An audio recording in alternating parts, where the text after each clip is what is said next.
Learn jewelry design and object fabrication through ZBrush. Expert, beginner, and every skill level in between. ZBrush jewelry workshops can help you bring your digital dreams into reality. Taught by leading industry professionals. Use the offer code SUMMIT to get a $100 discount on membership.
Learn jewelry design and object fabrication through ZBrush. Expert, beginner, and every skill level in between. ZBrush jewelry workshops can help you bring your digital dreams into reality. Taught by leading industry professionals. Use the offer code SUMMIT to get a $100 discount on membership.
Hello again, people at home and around the world, live from the green stage here at the Mobian facilities in sunny Burbank, California. I know you've heard me say it, the weather never changes really in California, and we're flexing like a Steve Houston drawing over to my associate and friend, Paul Gabriel. Say hello to the people at home. This is the new material for today. This is fresh. I like that.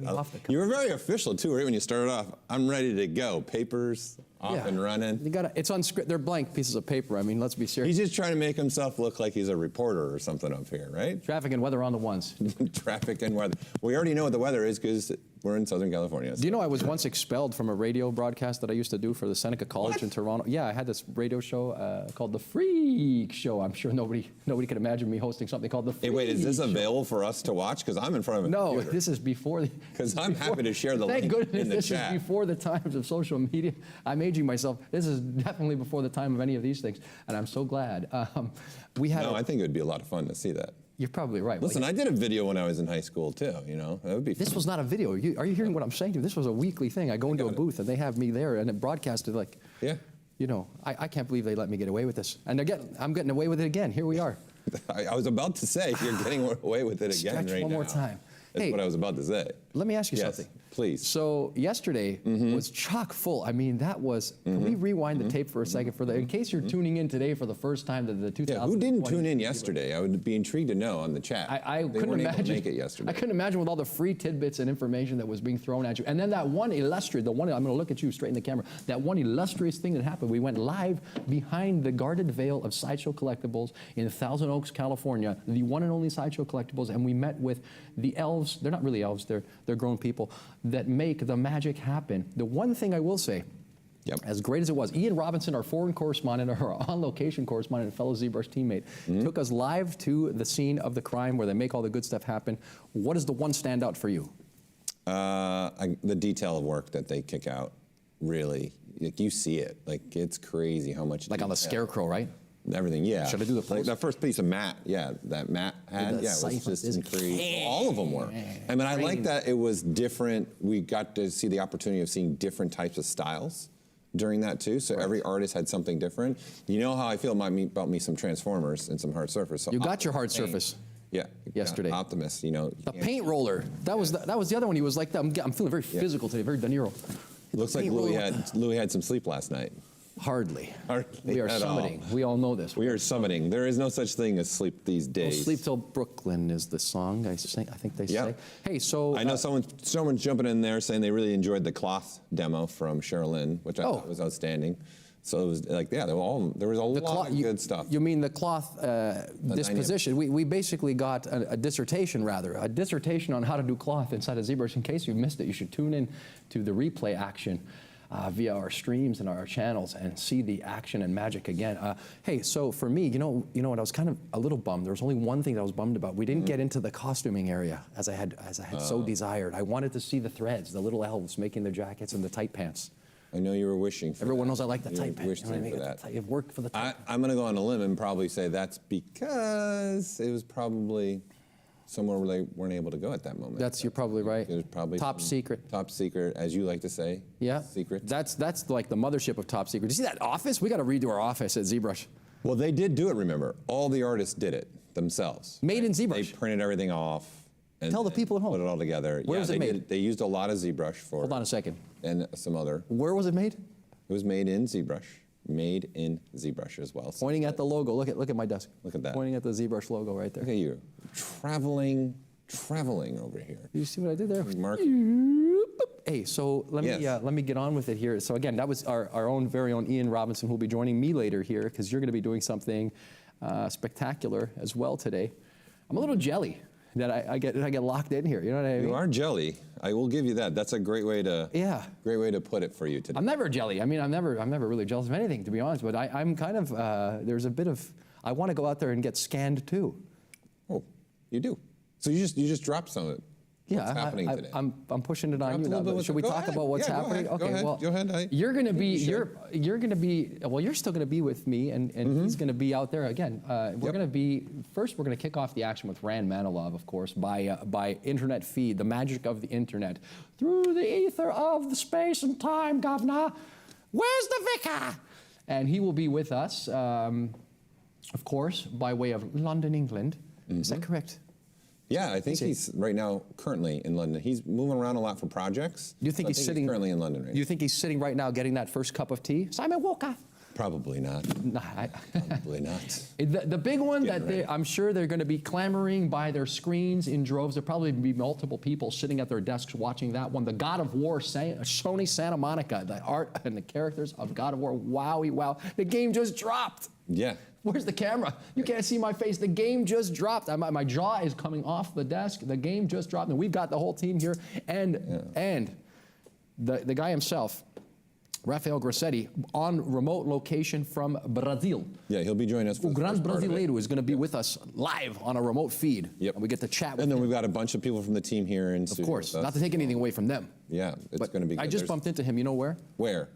At the Lightbox Expo. Okay. And he still has the biceps. He still has the physique. Yeah. I told him you look good. Look good. Yeah, he said the same to me. He's got awesome work, definitely. Okay, so Marco Plouffe joins us later on today, sculpting and posing. And then we're going to be having some fun. And we move on to Wednesday. And we've got the AFA, Foundry and Form. That is where you're going to be slip-sliding your way with the molten hot stuff and pouring some stuff, right? Yeah, we're going to take a tour. You're being very subdued. I know you've got this in you. I know you've got this in you. You think I don't know. He's very excited. He's being very subdued, very professional these days. Very professional. Frame store is going to happen with the creatures from sketch to screen. I like the. I say it. I'll say it again. I've said it before. I'll say it again. Yes. There's something very evocative and joyous about drawing something and then working to bring it into life in a 3D space like ZBrush, and that is what keeps me going. If you ever want to know what the secret is and how to keep the energy up, sketch and draw in your little books or on papers whenever possible. Yeah. Then what about the next guy? Raphael Phillips. Who's that? He's an amazing artist. Also, get us on the camera a second here.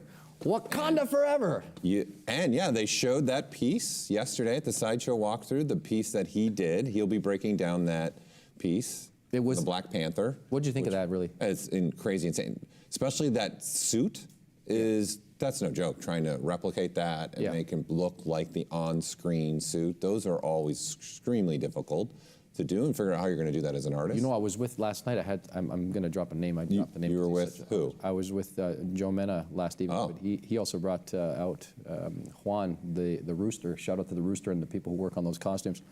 Really great work, but not to take anything away also from Raphael and his representation of it in the digital clay format and giving the glorious spotlight to Chadwick Boseman, the late Chadwick. Really great characterization of that. I have that first appearance comic book. That doesn't surprise me. Of course I do. Sea Beast. Of course you do. Sea Beast, the making of a character. We've got VizDev model of the Sea Beast. The Netflix is a great, great film. Have you seen it? I have. Beware the Beast. Fun. It was a fun movie. I loved it. It kind of reminded me, if you want to go back in the annals of video games, PS2 type people, and maybe even to the back. Did you ever play that game Shadow of the Colossus? Shadow of, yeah, I think I know. You know what I'm talking, these big monsters, and you had this little character, and you're wandering around on a horse, and you get this. That's what Sea Beast reminded me of. I was like, why are they trying to kill these things? You know, I wish I could get a screenshot. And then on Wednesday, the coup d'etat, the last thing that we will do is our own, very own, you, me, and Ian Robinson. That's Paul Gabery, Ian Robinson, and Louis Tucci are going to show you the latest inside the ZBrush, under the hood, as they say, a little sneak peek. And then we'll do the sculpt off announcement where we will crown the winners. The top 5. We'll get some. And Paul, tell them everybody wins something, don't they? Everyone's winning. Wakanda! No, I'm kidding. Everyone's winning right now. They're seeing you. That's a win. That's a joy. That's a win right there. That's a joy for me. I would like to point out that we're getting the trend going a little bit right here, and it makes me smile. A moment with Louis is starting to trend. Okay, we're starting to trend. You know what? And speaking of that, I would love to see how people are watching us. So hashtag, take a picture of how you're watching us at the ZBrush Summit and hashtag ZBS22. Again, hashtag ZBS22. Take a selfie of how you're watching us. I'd love to see that, especially if you're watching in a group. We'd love to be able to see that. That'd be something really cool that I think would be fun to go back and look at all the people, the way they were watching. I got a post someone sent me. They said, "Oh, we were watching many of us on the screen," and I thought, "Oh, send a picture of that. We'd love to see that kind of thing. Like they're having a street festival somewhere watching ZBrush." I wanted to ask you something. Yes, something really stood out to me. I wanted to say that I remain hopeful about returning to a more glorious smile after seeing the work of not only Dr. Zhivago, but of Dan Catrios. But Zhivago rattled me to my core with some of the technology and the science and the magic of science. Rattled you to your core. Rattled. You can hear that? Rattle my teeth loose almost. after playing hockey for so many years. Drill, yeah, that's going to rattle me to the core for sure. The science and technology, seeing the fusion of science and technology and the place that ZBrush plays in the lexicon of what could be the future of science and medicine, that's the stuff that really keeps us going. You know what I like? It's a different way of showing ZBrush too. It's a different way of seeing how it's being used in so many different ways. ZBrush is being used by easily, I would say, 10 plus industries, if not more, where it's a large part of the pipeline. It's not just a little sliver, it's pretty large parts of the pipeline, whether it be 20, 30, 50, or even the whole pipeline in some cases. So it's really cool to just be able to share that with all of you to see how things are happening, because these are conversations Louis, Ian, and I are having, many other people on the team, with different artists from different backgrounds on a regular basis. And our goal is always, when we're developing, is thinking about all those user bases and thinking about how we can come up with stuff that would really push all artwork forward. Yeah, and we really derive a lot from the community as well. There's no shortage of concepts or ideas. So I mean, really at the end of the day, it's on us as artists to push the envelope of what could be possible. And we got a lot of wonderful things plotted and planned for ZBrush as it continues to evolve and develop into and maintain its title as the world's leading digital sculpting software. I think that's fair to say. And yeah, if you would be courageous in your efforts and your scope, try to reach further, and you know the software is there to help you to do that. I think that's all very fair sort of language to use when we talk about that experience. It's really up to the imagination of users to do with it what they will. Really excited about today. We've got Rand Manolov is going to be joining us again, like I said, on remote. Yep. He's working on a ton of different projects too. Love, Death, and Robots is one of them. We ended it yesterday with Damien. Yeah. Right? The Damien. You've got the name of the brush down for you. Now you know. That's Dame standard, people. Dame. Okay. Ain't no Dame about it. Yeah. Ain't misbehaving. And then you showed the second one. You got to show the second one too, and got to go into poly painting. I think that was also a highlight. It's just seeing how poly painting is being done and how that can be used within a workflow, and that's like traditional old school way of maybe painting stuff. So I think that was a really good behind like little tip that a lot of people ask, hey, how can I start getting better looking painting, especially Cont? Yeah. As an extension to that, he showcased the power of polygroups for creating more succinct seams, and I thought that was really special. There was this really kind of sharp thing that was happening there, and I think that's something to rewatch if you haven't watched. I mean, that was a glorious little tip and trick.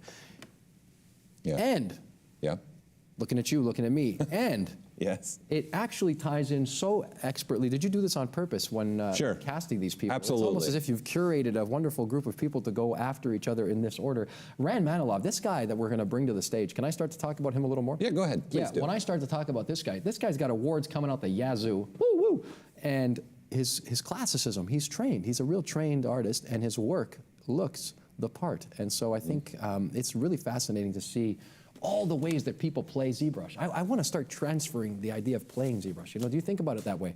Do you think about it as a game? Like I think about it as, do you play ZBrush you know, as an instrument, so to speak? Well, I could see, honestly, you can see it in that sense because you're sitting there with a ball of clay. You're sitting with a ball of clay, and then you're making something, whatever's in your mind, and letting it just come as it goes through. Sometimes on the screen, sometimes that carries you through the sculpt. Hence, you know, I'm sure musicians have some things like that. They just start jamming away. Futzing along. And just something clicks, and they just start finding something that works for them. You know, there's a root there. There's something that I found. I won't name them all because it's a serious bit of business, but I think that there's that concept of stumbling forward. And stumbling forward we will do here live as I'm getting the cue. Rand is ready in... See what I did there? That was a good one. My God, who is this guy? Someone put that in chat. That was a good one. You better believe it. I'm on fire. I had my Wheaties and I'm ready to roll. He had his Wheaties, people. He's not on the box yet, but he's reaching for it. This portion of the program is brought to you by Paul Gabriel and the Gabriel Foundation. I'm kidding. Okay, let's go live with Rand Manolov from Her Majesty's Empire, London. Here he is, London calling. Rand Manolov is going to be up next, and we'll be back with that in a moment. Right? Yes. Let's cue the tapes.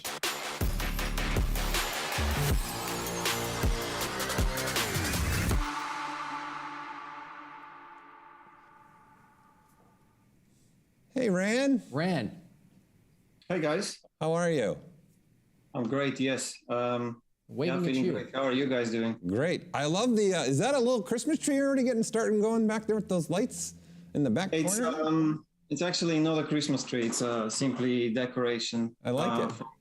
Oh, Yeah. it looks like a mountain village in Spain. Oh, there you go. Yeah, it could be a mountain village. Well, thanks for joining us. We're excited to have you. I know you've got a lot of stuff you want to share and several different projects possibly that you'll be able to share with us. I've worked on so many things, so we're really excited to have you be a part of the summit this year. Before you start, Rand, I want to give kudos, like I do to so many others. You have won numerous awards. Master of Arts, Academy of Fine Arts, Sofia, Bulgaria. Master of Arts Academy, again, winner. Universidad de Granada, Faculty de Bellas Artes in Granada, again in España. I just want to tip the hat to you. This guy's got a list. I could go on the laundry list, the special prize winner, all kinds of award winner in a graffiti. I want to hear some of those things if you have a chance to talk about them. So don't forget. Yeah, of course. About them. People should know you got a great style and you're a fantastic artist. Take it away, Rand. Thank you so much, guys.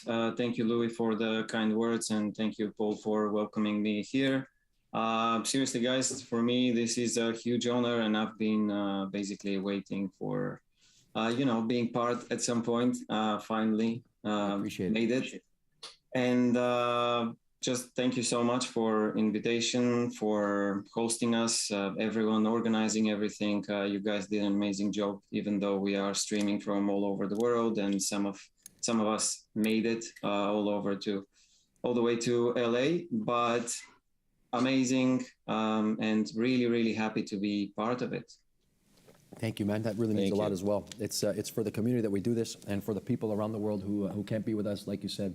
We're with you in spirit, and we're tuning in and broadcasting live for that very reason, just to be able to keep the fabric of the community strong and together now more than ever in these trying times. You hit the nail on the head. And for you to take time out of your day and all the work you leading up to this too. Thank you. It's Absolutely. a lot. Thank you in all the languages. Gracias. You're welcome. Grazie mille. Yeah. I'm excited to see what you're going to show. Yeah, it's gonna be a lot of fun. You have a tremendous style. I was really taken aback. Your forms and your volumes, everything is really traditionally based and rooted. It's really great to see that, and the fusion of that kind of style with the technology is a joy to see. So I'm happy to have a chance to meet with you. Thank you. Yeah, thank you so much. It means a lot, and it's great to hear that it's in a way getting recognition. With me, it was a little bit of as you already mentioned, coming from a traditional background, etc. At some point, I wasn't sure if this will be a plus or it's going to be a minus in terms of when it comes to commercial work, right? You are, in a way, a little more away from it, at least in the beginning, until you make your way in it, and you find the best way to express and this artistic touch that I have, and it comes mostly from drawing, really. The awards you mentioned, they are mostly for traditional drawing, contemporary drawing, and all that kind of stuff. But then throughout the years, I realized that actually it was super useful and very important to understand the line and the silhouette, and it comes to shapes and volumes and rhythms, and which I'll be talking about, but not to go too abstract. I have a lot to show you. I'll be sharing today some of the work I've done for Love, Death and Robots, working together with Blur. At the moment, I need to say that I am collaborating with few studios, just working as a freelancer, more and more as a conceptual sculptor, also as a asset supervision, creature supervision, and concept design as well as here in London.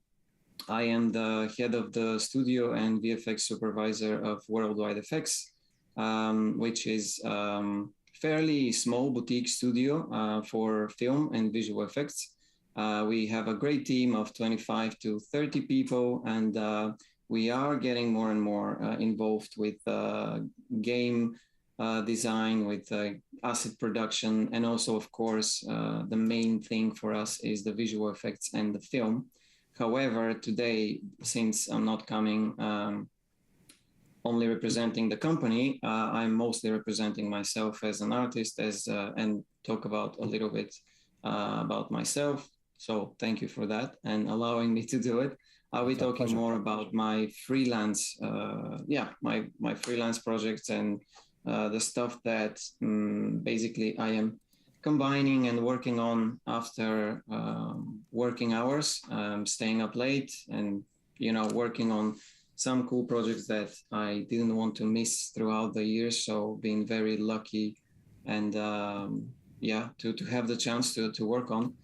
So if you guys don't have any questions, or if you do, shoot now, because we are diving in the Love, Death, and Robots trip that I had with Blur. I like that, how you said that. Ask your questions now, because we're about to do a deep dive into the Love, Death, and Robots universe. Take it away, Ran.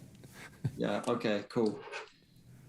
So I will probably share one of the episode's trailers. It's not the official trailer because it's purely restricted and related to that episode. Looks great. Which personally I saw yesterday. You guys did an amazing day one ZBrush Summit. The presentations were super, super interesting, and already some of the topics got covered. So I will try to just strictly stick to what I've been doing and not taking away the audience. So I worked on 2 episodes from Love, Death, and Robots in this particular season. And this is the bad traveling one. I will play this one and then we go from there. All right. And that will be further. I go willingly.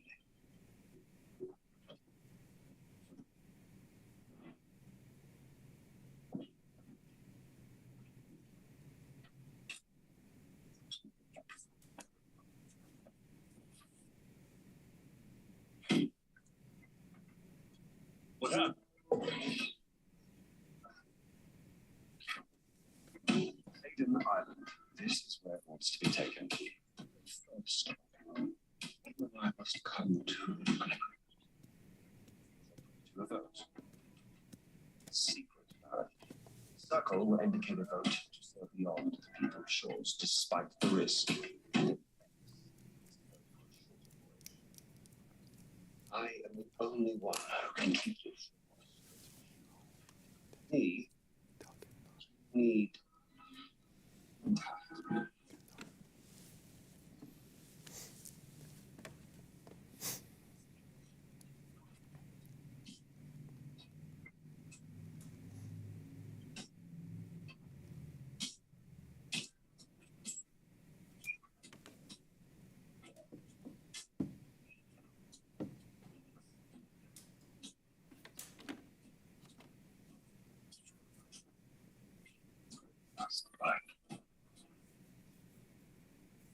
I am willing to see the failed attempt on my life as an expression of low morale. This nightmare is I sweat.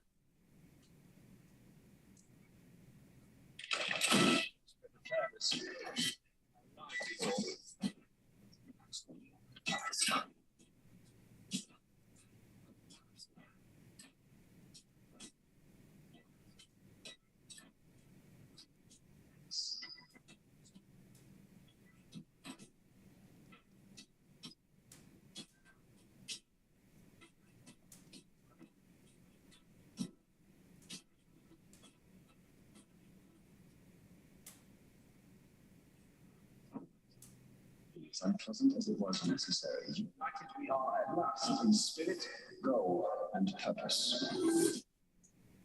Great. So apologies for this being a little bit too long.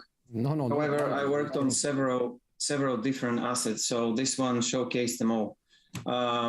Usually, the way things go for me, working with different companies, is very often I find myself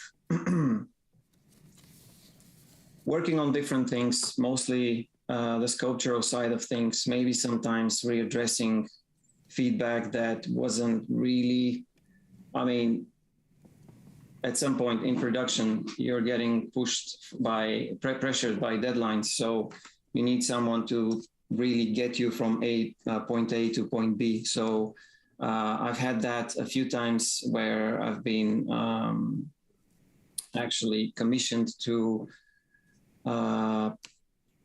I don't want to say correct, but take over someone else's work and then bring it to the standard that basically the creative director or the supervisor wants to go really quick without any back and forth and any other hiccups along the way.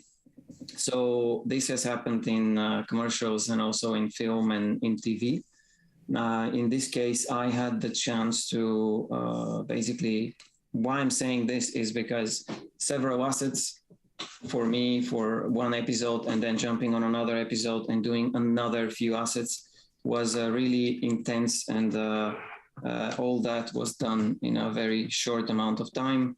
I didn't do, in this particular case, texturing and shading, but the team of from Blur, they had their own departments, and I'm just stepping in, doing something that is basically, again, in a way, nailing where it should be, and then jumping on the next one, maybe creating it from scratch, doesn't matter, but kind of this is how it works. So the first character I worked on was, actually, I think it wasn't this one, but let me start with the human characters that I worked here on. So this is Chantre. She's one of the main characters there. Not the main character, but I was anyway lucky and happy enough to work on that. So her face was quite tricky. She is, I mean, here you can see the stylization. It's realistic approach of the skin shading and the pore detail and all that, but on a very stylized, in a way, proportions. They're quite interesting. The concept department did an amazing job. In this case, I had to take care of the surfacing detail, all done in ZBrush. I do not use XYZ or 3D scan, although both of these resources are amazing, not to take anything away from the guys that are working tirelessly. I did a similar approach to Chris Costa's mixture of basically hand sculpting with a few alphas that I've created, but mostly I find the result most satisfying when you really go in there and you do the sharpness is really up to the level that you would expect if you do it hand sculpted. And then you pass that, and then maybe on top you can do like at the moment the V-face maps, etc., for just some extra level of detail and bump on top of that. But once you have a solid underneath, like a structure and shapes that they work in correlation to each other, you'll be basically fine. The rest you can add a little bit in texturing, and then it's all about the shading and animation where things get broken. So in here, I am, this is straight coming from ZBrush, just changing the lighting, really, it's super important. Yesterday, I watched, you guys spoke with the guys from Sideshow. Someone mentioned that, but I personally know this one from watching Steve Lord, and he kept saying that looking the shapes and the volumes from different angles is really important, and I can't agree enough with this thing. So from certain angle, something can look fine. From another, it can be kind of washed out. So you need to be checking. Also, I've applied a little bit of a specular. I think that's modified matcap, straight default one from ZBrush.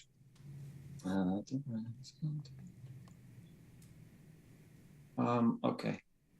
So this is mostly Chantre's work that I've worked on. Okay. Sorry, guys, I'm trying to Oh, it looks great. Keep going. Yeah. Okay. Great. So going to the next one, after addressing basically Chantra's face, I worked mostly on the face. That's important to say. Everything else is, everything else was done by the team. I had the chance to work on the isopod, which is kind of a, oops, so sorry. I think I need to do that real quick.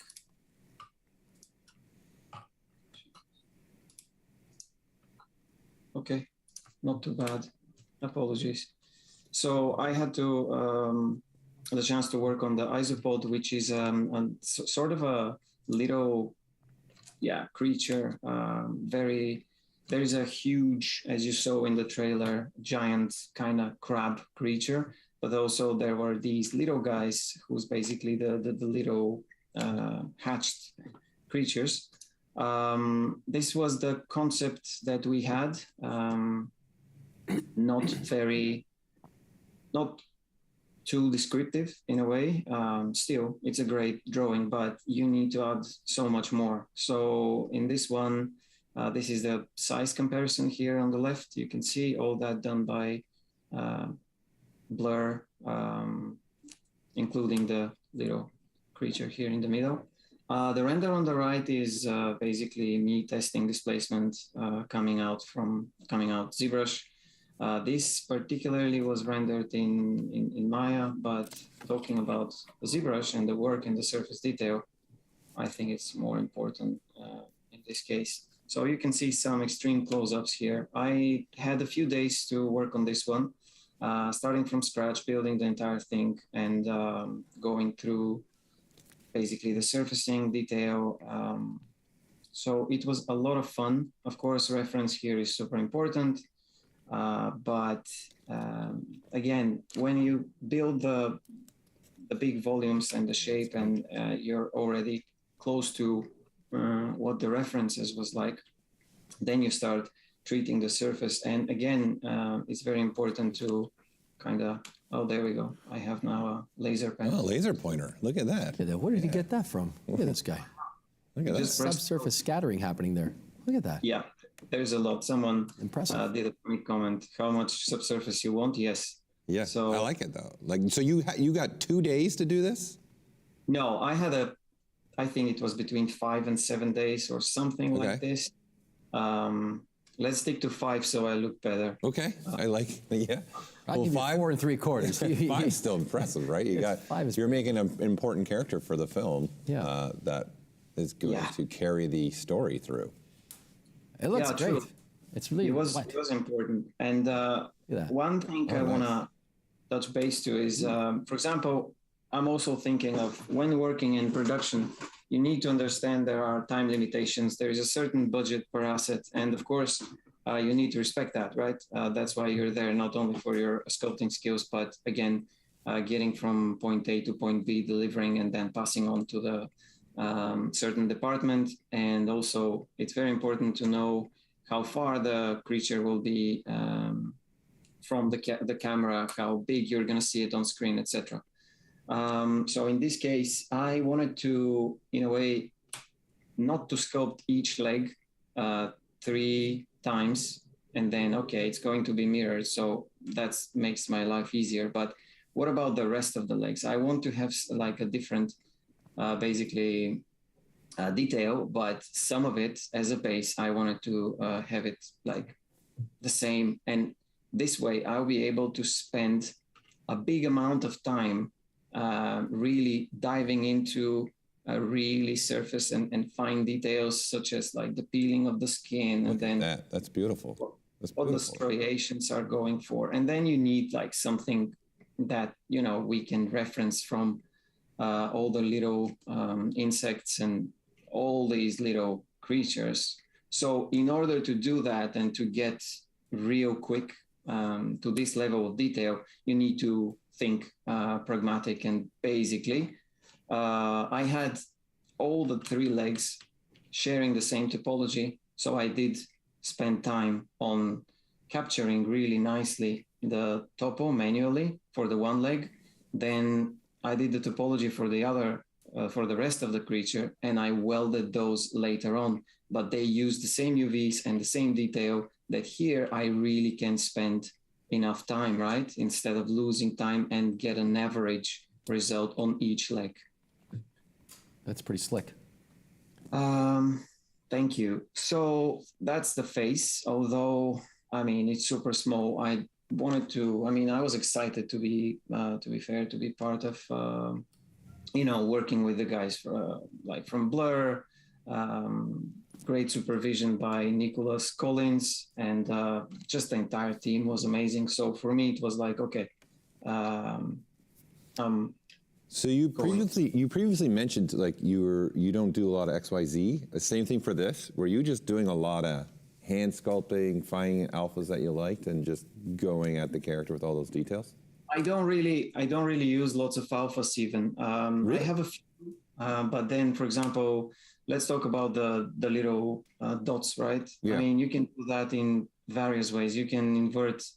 Actually, you can do a spray on a on a damp standard, let's say, or you can modify the profile of your standard brush, and then you can spray around. Done. Okay, it doesn't look that good, but then I'm using a lot of the smooth peaks brush, because when you do the smooth peaks, you kind of flatten the rest in between, and you suddenly, very quickly and very easy, you get that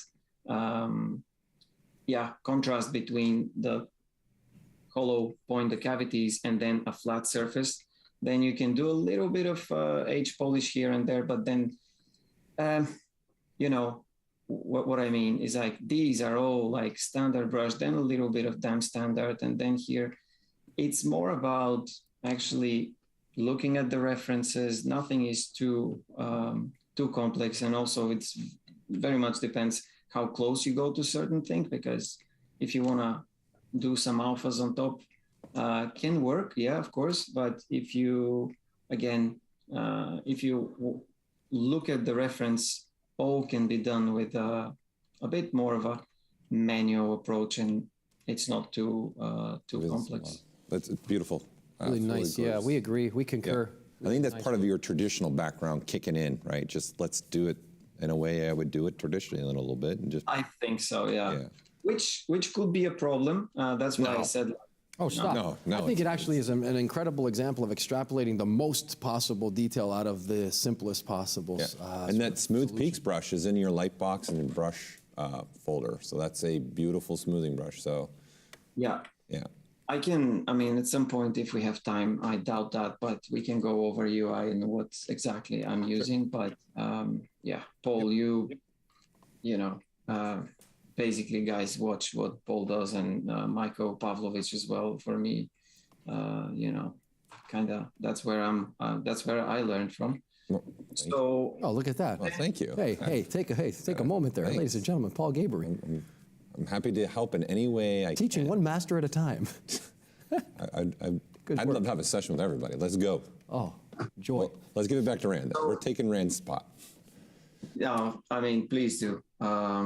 Okay, so next thing is I had, that was the third character from the same episode that I worked on. Mm-hmm. And this was here on the left. You can see there are certain stages of basically the zombie character. I mean, he was a normal guy in the beginning, but not anymore. So I had to jump on this one and build the entire character. It's quite of a complex character here. So there are quite a few screenshots. So these are shots from the lovely episode. And these are some renders that I did at the end of it. Of course, it's just simple materials here. These are marmoset renders, real time, all baked, and just for the sake of everything running a little bit smoother. And the rest was taken care by texturing was taken care by the. How long did you get for this one? I think we had like 2 weeks or a day or two more. I think I went a little over the time, but it was appreciated because, again, the level of detail we reached here wasn't anticipated as well. So what I did here is I took the base asset when he was looking normal, and then detailed him further skin-wise. After this, I basically kind of masked certain areas on the lower res, and then I think I created poly loops, and then this created a clean, in a way, cut that I modified with the move brush, and then got rid of it, right? And you get a hole. And for the rest, once I had the poly loop and it was clean, I duplicated this poly loop as a separate mesh. And I went to ZModeler and I gave a little bit of thickness for this extra layer of fat, because if you go from skin to bone and to muscle, it just simply doesn't look complex enough. Of course, a lot of it will depend on how you will shape things, how much subsurface scattering will connect these two. Will you have a little bit of a wetness and, you know, all sorts of jazz in between. But I wanted to get all the possible objects to be actual geometry. I think it's better because the displacement can only take you to a certain point, but then if you have a geometry and on top of that the displacement for certain, like a different object, it's way better and it's a lot sharper, and you can tell, okay, this was properly done, and then it looks nicer in of course when you watch it on the big screen. Mm-hmm. So here are some screenshots from straight from ZBrush, showing all the ribs and all the, you know, gnarly stuff. Yeah. Wow. It's really cool. Really, really beautiful piece too. Yeah. I think that he's making good points here, pushing those details a little bit more, because especially in your production of a film or a TV show, there's all those other, like you said, jazz things happening after the fact, whether it be the render and everything else, the blurring and all that. So pushing those details, I think. And a lot comes down to lighting too, right? The way it's going to be lit on the scene. Yeah. It's awesome. Ren, it's beautiful. Thank you. Yeah, really Thank cool. you so much. Last thing is, you know, arms and hands. I mean, even though you don't see them much, I think it's a very important part of like you probably have seen me, or whoever follows me around, not many people, but enough. There we go. They know that I pay extra attention to hands because they're super, super expressive. And people tend to, even when you draw, a lot of people tend to kind of run away from it, and they put them in the pockets or behind the back or a fist, you know, easy stuff. But, you know, show the hand. It shows a lot what the character is like. Is he working? Is he a bit more on the like artistic side with long fingers and like pianist, or he's a worker? And you can tell a lot about the character itself and his story. So here, even though we're talking about a zombie and this guy, it was important to take his hands and pay attention, because if you see them around hanging or something, you don't want them to look overlooked and neglected. So all the tendons, all the little veins were modeled. This piece actually has bones, muscles. Then it has the little veins here and there where you're going to see them. These were made out of, I think, I masked what I wanted before even the mesh was punched holes in it. And then I masked them. What did I do? Then extract. Guys, this thing with extract is just super amazing, because you get real quick the geometry right where you want it. And then ZRemesh, even though it's production, okay, I'm not going to extrude little veins and make them branch out, etc. It's just not time efficient. So ZRemesh, push them in there, pay attention to how they lie down on top of the muscle, do the fat tissues interestingly enough to connect with the skin, pay the, you know, extra level of skin pores and detail there, and then you have the arm. Ren, I've got a great question, if I can, real quick, from the audience, because I think the stuff we're talking about, speed and production. What technique do you find makes the biggest difference to speed up the sculpting process? Sculpting better. So no, technique. The technique is I would say understand what's the goal of the piece. Meaning, again, I'm saying those things because I am also supervising the VFX work in our studio. So by supervising, you are aware of a few other things. And this is how far, again, the piece will be to the camera. Are you going to see it? Is there going to be motion blur, or it's going to be crystal clear, crisp right there in front of like the audience in theaters? So you need to take all this into account. Always ask your supervisor, hey, what's the deadline? How many days do I have? And then, of course, you need to ask, what's the importance of the character? How much? Of course, you always try your best, but you don't want to neglect something that will be seen, right? Because when something is in film and it's not games, and that's one of the differences that I find working in both industries, is once rendered, pre-rendered, you only take care of certain bits that you will see. And once you have a gaming asset, then you need to take care of the entire thing. Although there, you need to at least take into consideration that it's not going to be super, super extra detailed. So know what the target is, and plan your work. I think that's great advice. Accordingly, that's great advice. Yeah, accordingly, I would agree to your point, to where the shot is, right? I mean, that's what you're asking really of where is this place going to be, where's the placement of this asset going to be in the shot, and does it have to be sort of, if it's 12 feet away from camera, it's not really necessary to get into porous details, I think, is what you're saying. Exactly. Yeah, good points, man. Exactly.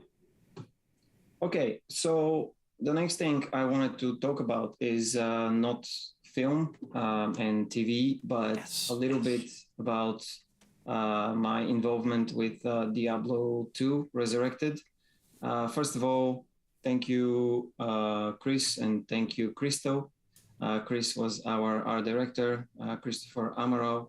He did an amazing job, and we paid extra super attention to everything that has happened before in the 2000, I think it was, and then 2001, Lord of Destruction, meaning we had to respect the amazing art and atmosphere of this game. So I will, without further ado, I always wanted to use this expression. I will play the trailer and then we're gonna talk about the work.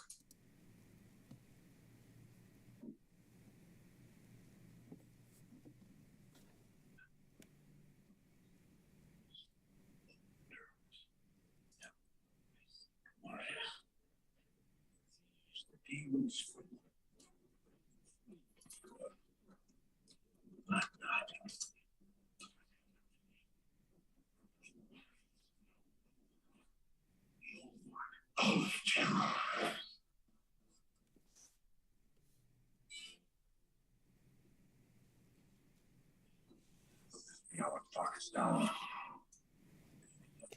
Hey, Rand, just to let you know, your audio from the video isn't coming through to the audience. It's still coming through your speakers. So, It's coming through the speakers. yeah, it's not going to the audience itself, just so you know. Just crank. Should I mute myself? No, it's fine. We can probably just talk while the video is playing, since the music isn't coming through for them. Okay. So how much of this project did you also get to work on? This one, the Diablo? Yeah. I did 2 characters for it. How are you getting the work like this as a freelancer, being freelance now since you've worked on so many projects? Oh man, it's difficult. It's basically working nonstop. And I mean, there are certain like projects that I can't miss. So I had to stay late and to do all the, anyway, we love our job. So my partner is super understanding and thank her for that. So yeah, you need to have a partner to understand why you spend like all day and all night. Yeah, doing it. right? They gotta, You got to know how to work in those late nights. Bit of an understatement early there. Mornings, for sure. Yeah. One intangible. Because that's always a question, is how do you get freelance work? It's always difficult to try and... Or how do you get the energy to get it done? Or the energy, for that matter, yeah. Yeah, after. Look at that. Look at that. Yeah. So this is one of the explain- characters you did, of course? Sorry? This is one of the characters you did, of course? Yes. So I was responsible for, all these are still work in progress. Not that the asset hasn't been done, it has. But here I'm talking about the screenshots. So I was responsible for the werewolf and the werebear forms, which was something really,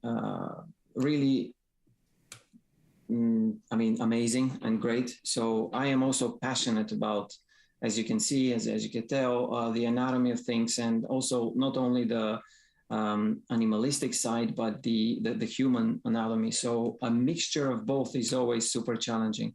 And this is how the model looked like in the 2001 when the game was released. And this is what we've been doing to basically resurrect the character. So these are the two guys, the werewolf and the werebear. Simple material, straight out of ZBrush, nothing fancy here, but it was challenging because the first characters, even though they are so tiny and pixelized, you still have a lot of,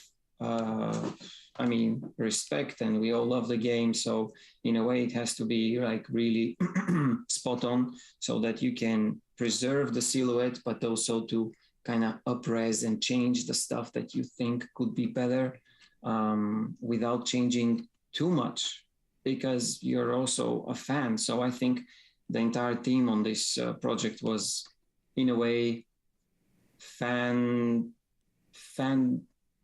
fanboys working as artists, or the opposite. I don't know, but it was really, really cool to be part of it.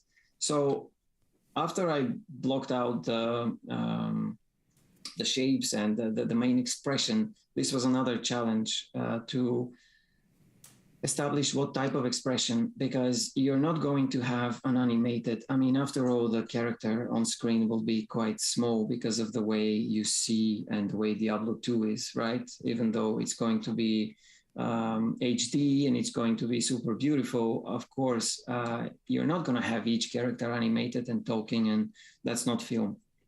So we had to come up with an expression that is somewhere in between relaxed and and angry and readable from a good distance, but also looking nice. After we locked the expression down, and I have, for the werebear, I have a few stages of this thing, how you get from the relaxed pose to the expression. It's not really a blend shape here, and you don't have to care so much about the compression and the behavior of the mesh, because after all, it's going to be baked. It's going to look like this. And then what I'm showing here before and after is, this is basically a submission that I did for when sending the work to Blizzard. These are the extra details and hand sculpted, like additionally stuff on top of some alphas and some manual sculpting as well. But this is coming extra, because when you judge how far that would be, you need to enhance a little bit more the details. So a question came through. What did you start to block this out with? Since you had mentioned once you block it out, you start getting it. What do you use? Do you start from a sphere for a project like this one, or? So for this project, I started with just a sphere, like a sphere, and then you go from there. I use a lot of mask and snake hook, and just to get the shapes.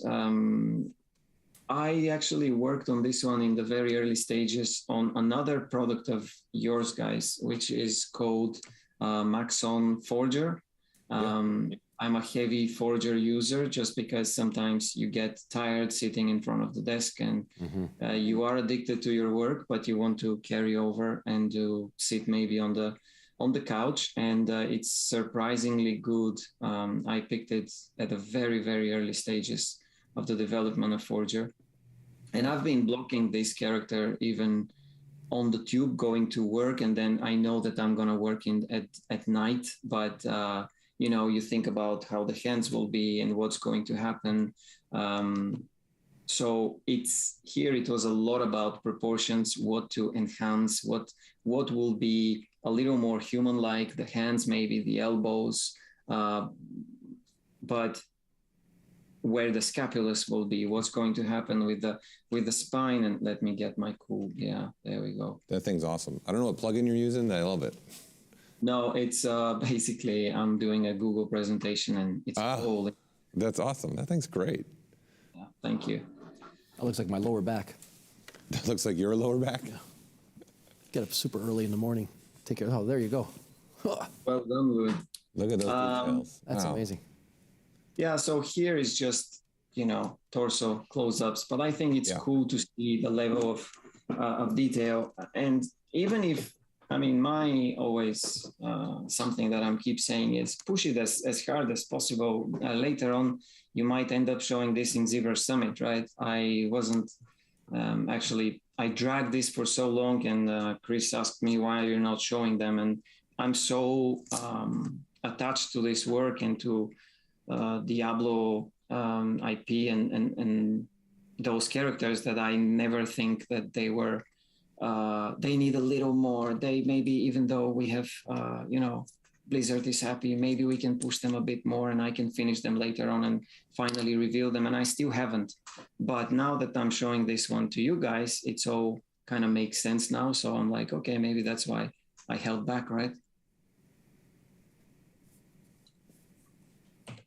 So after this, I just wanted to quickly, because of the presentation, and after all, I want to showcase them in a better pose than just the A pose. I recorded a small time lapse of how am I posing my characters, especially the ones that they're used in production. So you're using the transpose line here? Is that what you're using the pose, or are you using the gizmo? Yeah, I'm using the transpose line. The gizmo is great as well, but I use both of them. You do? Yeah. So there's a lot of just masking and you know, respecting what the... So you can pose and you can get to a very cool pose using the transpose line and masking if you know where and how soft the mask should be, but you need to know your anatomy first so that, you know, you read what's deformed, what you have to fix later on. So a lot could be done very simple. So I wanted to show even more from the werewolf and the final look of it, but I decided to maybe keep that for later on, later stages, probably in a few days they will be released. And also because of the 1 hour difference that I didn't anticipate. I like how you have the side-by-side of the 2001 model and the ZBrush. Just goes to show how much has changed. It's so incredible. How rapidly it changed. But I find the 2001 model quite endearing. Mm-hmm. Yeah, no, it's great. Kind of cute. Yeah. So that's the breakdown a little bit of the facial expression. So here, as you see, there's no detail just yet, but it's more about, okay, the detail, we'll get it there. That's the easy part. But let's talk about, you know, asymmetry. Let's talk about how much of this angry face we need. And also the bears, they have quite like this very typical, you know, lip going out, but it might look goofy. So you need to be careful with all this. And then you can start, once you have that in place, you can start taking care of all the little wrinkles and everything else. This is a mixture of alphas and a lot of hand sculpting. Wow. I can actually show real quick. That's a bit dangerous, but I'm gonna be okay. So this one, that's actually the werewolf foot, and you can see the hand sculpting here. What brush are you using there? That's our lovely Damien standard, and also another brush that it's slightly modified. Yeah, it's like a standard one, but modified. Because the damn standard sometimes has a little bit of pinching, which you don't always need. Sometimes it's super useful, and knowing the behavior of the brush, you know what to expect. This is, I think you're showing a great example of just, sculpting. Don't just try and find the quick way necessarily to always do something, but find the right way. I don't think there's a quick way to do that. No. I'm just looking. Alphas, most people probably go with an alpha. Yeah. But I think this shows a great example. Alpha might not be the answer, and it's worth that extra time, that extra work. Absolutely. Without looking like a stamp, or something that you just clicked and dragged on there. Yeah, look at that. Look at the details Ryan's getting. This is incredible. So, I mean, you can get certain bits with alpha, but then you need to puff some of them. You need to go and pay, the extra level of detail. So you break the evenness and you give the additional detail that makes it believable. So I always think about, even though we're making fictional characters and creatures and everything else, they have their own imperfections, their own kind of scars and things that probably they wouldn't be so proud of, but that's what makes them relatable. And this is what can, kind of make us believe that, oh, maybe, yes, if there was a werewolf and a werebear, that's how they could look like. You will have this extra skin getting a little bit more pinched there, and then you have the strong leg, which is just a mixture of all these little things. I want to believe they're real. I mean, I don't. You want to believe they're real? I want to believe. All right, Rand. Just want to let you in about time check. You got 10 minutes. 10 minutes of what?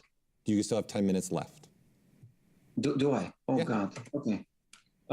Then we're going forward. Excellent. Okay. Some extra close-ups. Those are great. Don't rush through that. Hold on a second. Don't rush through that. Yeah. That was really nice. Look at that. Oh, so much character in those hands and fingers, the way you've got them. He's right. The expression. There's so much expression in hands and the eyes. It's worth. Did there? I think everyone you should do studies on just there? hands. Yeah. Yeah. I see what you did. My father made me draw hands all over all the time. Oh, really? That's awesome. Yeah. I had to do that a lot. So let me talk a little bit about actually. I like how stoic you were when you said that. My father made me draw these hands over and over again. It was good example. Good. Yeah. My dad wasn't doing that. Yeah. That's how I grew up. Like, basically, in order to skip afternoon nap, I had to draw. So if I draw for an hour, then I can go and play. Otherwise, I better sleep or stay home. So, of course, I had this task of 10 sketches of my grandpa or grandma or like friends, just as a kid. And, that made you appreciate. So, guys, I wanted to also chat about something interesting. Yep. So this was an actual sculpture that is being, at the moment, is in the National Museum at Liverpool. This is the sleeping Venus and Hermaphrodite, which was at some point censored. This is the original statue, actually a drawing of the original statue. Uh-huh. And the male characteristics and the implants around his breast were removed from the figure, but the drawing of this sculpture remained. And I got commissioned by Oliver Larrick to basically, he went to the museum and scanned with their allowance and agreement, scanned the sculpture. This is the real sculpture. But as you see, a lot has been damaged and lost. Also, this hand is made only after.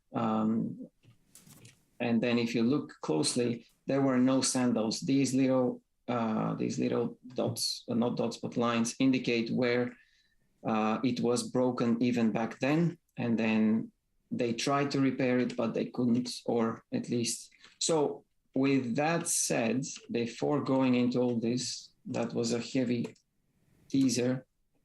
That was an amazing teaser and a wonderful surprise for the viewers at home, I'm sure. Yes. Great. So here I had to do 3 little kids and then to pose them and to sculpt them so we can reestablish the sculpture as it was before the censorship has happened. So in this case, I knew again that it will be a lengthy job, right? So I had to, at least as a base, start from the one little kid. I made a quick time lapse of how am I blocking the hair basically here. What brush would that be that you're using there? The clay buildup? Man, it's all clay buildup. I absolutely love these guys. It's very, very natural. It gives me, basically throws me back of when you add the clay and you look at forms and you look at the rhythm and then you go through it. Let me speed this up. Look at that. Isn't that something? And then I am unifying a little bit by smoothing. And after this, with a very broad and big dam standard, or like a pinch brush here and there, I'm only defining just the curls that I would like, and I know it's going to work. Some of them I do quite the opposite, because not always everything that you sketch is like right there. But as you see here, almost everything worked. And then of course you need to take care of some of the little, curves, so that of course you use smooth and smooth and take care of that so that you can end up with one of these little guys. There's another, this one, but we already saw it. So then what we did is I started posing one by one. And of course, after the rough pose, you have a lot of sculpting to do after to take care of the anatomy, the weight, the compression of the skin. All these are simple ZBrush screen grabs of the work in progress. That was an extremely complicated one, not because it's a very complex pose, but because after all, you need to go back all the time to that drawing, and you don't simply create your own piece, but you respect what the drawing and what the sculpture might have looked like. So I'm skipping.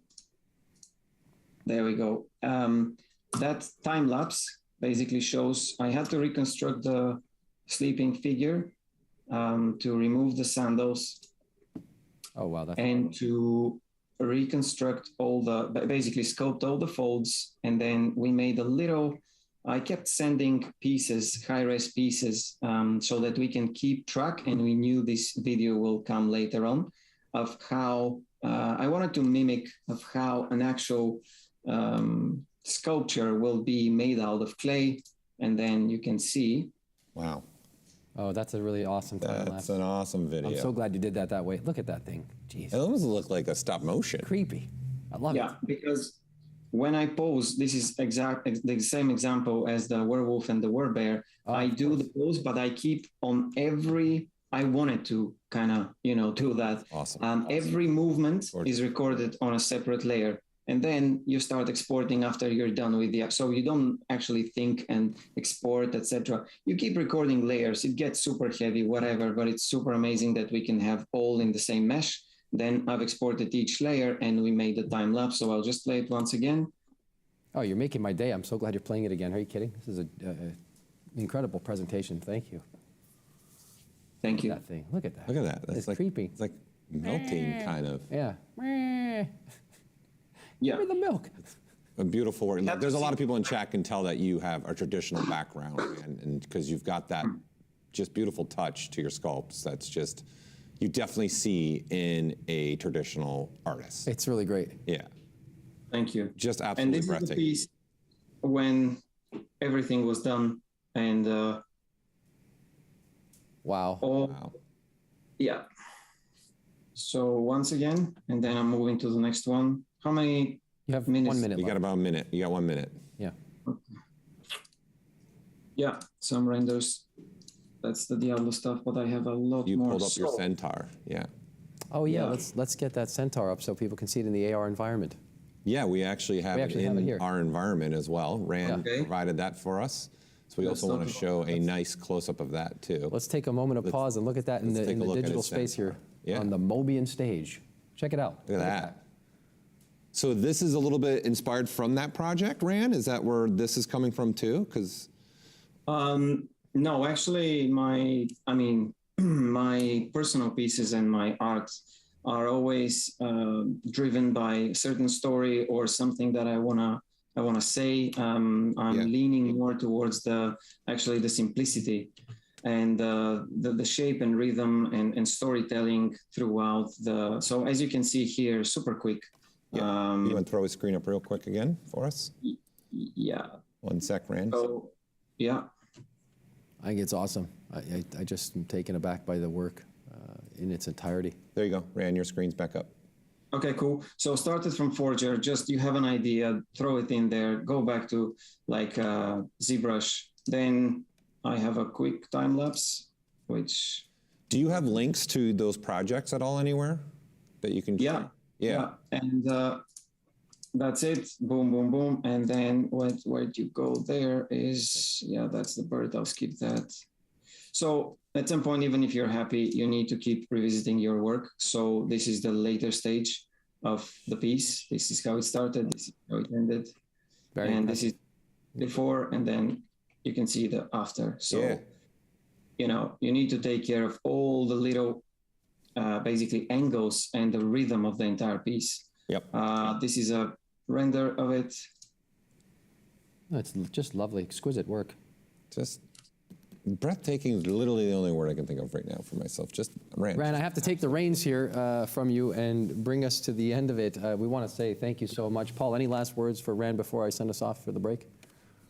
Breathtaking. He, for the first time in many years, Speechless. Paul Gabriel has left and rendered speechless, myself included. There's really nothing more to say.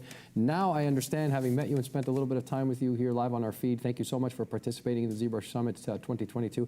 I can see why the merits and the accolades have piled on the way they have. The awards you've received are well-placed and well-deserved. It's been an absolute pleasure to meet you and to have Thank you, this guys. presentation for us. And that last little bit with the hermaphrodite sculpture and restoration is something I'm sure people are all very happy about. You have something to say? Go ahead. Yeah, I have, if I have 30 seconds, We'll give you 30 seconds. Go for it. Okay, cool. So in my, apart from the Deer Tower, I am now working more and more towards the actual pieces and the actual bronze, which is right here behind me. Here we go. Oh, see, Here we're we go. 30 seconds, people. I was hoping to see the dog, and there he is, the pooch. Look at how beautiful. So this thing at the moment, this is bronze, and this is only a smaller one, but the actual is a lot bigger. All this is thankfully possible by the cool guys from Linan 3D. They have an amazing, they're relatively new on the market, but they have a relatively, amazing actually piece of hardware, and their printers are amazing. Go check it out. I put the link here so that everyone can see it. It's a dual axis, and this is super important. So this is how, at the moment, this is already the print. After this, I went and I touched it up everywhere around. Then we went to cast wax. I'm not gonna play any time lapse. This is what I'm wrapping up with, just because it's a very physical piece. So you ship it. We had to create a wax model out of it, chop it into pieces, not just for manufacturing like a toy manufacturing, but you know that this will be very much dependable on how the foundry would like this piece to be. So we had to create bring that up. A wax model, which is right here, the copy. And then the next page is, all this is now the bronze without the patina, right? It looks, it's okay. I thought it's going to be looking better. But after this, you take the bronze piece, which is assembled, those pieces, so that you can end up with the same piece, only in bronze. And then you go into the patina, which is a reaction of an acid with the metal and a flame torch. Basically solidifies, and then you end up with the actual bronze piece, which you exhibit. So soon I'm working on a few pieces, basically 10 to 15 pieces. There will be an exhibition here in London at Chelsea Gallery. So you guys will always be welcome, or whoever wants to be. And this is thumbs up. my work with and presentation. Thank you so much, Ran. And that brings us to the end of the first presentation of the day. I want to say the most important thing to take away from that, you showed us an incredible last piece that was, I'm sure, made in ZBrush, the running theme. Thank you, Ran, for your time and for presenting with us. And we'll be back with some prize giveaways with Paul Gabery. Thank you so much, Ran. Thanks, Ran. Thank you, guys. Thank you so much. Gorgeous. Absolutely beautiful.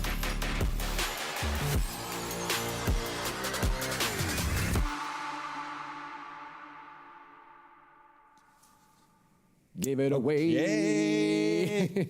So as Louis said, we got some giveaways, and I'm going to pull up one I think is just perfect for what we just watched with Ran. So I'm pulling up one of the on-site animal anatomy workshops from Anatomy Tools. You do have to pay your way to Vegas, but you're getting that workshop. If you can get there, I'm telling you, go. It's amazing. And you will also get the wolf anatomy model that you're seeing here in the image too. So I want to draw the winner for that as well so that we can get that person. The winner is Marcelo, and I'm probably not going to pronounce the last name correct, but again, I'm putting it in the chat. Inez, probably not even close. Inez. All right, so there you are. Congratulations. So let's do something else. Let me do another one here. I'm gonna Give it away again? I'm gonna do again. It's the season of giving. So let's do one of these. Let's show this image real quick. Get this over on our board. Here you go. Let's give away one of the Space Mouse Enterprise Kit from 3D Connection. Again, this is going to be able to be used in ZBrush for navigation, and all those buttons you're seeing on that you can use also to customize and do whatever you like with that. So let me draw the winner of that, the Space Mouse, and the winner is Darren Nevin. Darren Nevin. So I'm going to put that in there. There you go. Darren, congratulations on winning that. I'm going to put those in the chat because I don't know what chat you're in right now. So I'm making sure you have that. Let's do one more. Let's do one more here. Let's see what I got. I'm feeling good about this one. Let's do a little Noman workshop, Lou. Woo! Let's do a little Noman 6-month subscription. The MIT of the CG industry. The MIT, he says, of the CG industry. The MIT, that's a good way to put it. So, Javier Gonzalez. Javier Gonzalez, here we go. You are the winner of the 6-month subscription, so congratulations.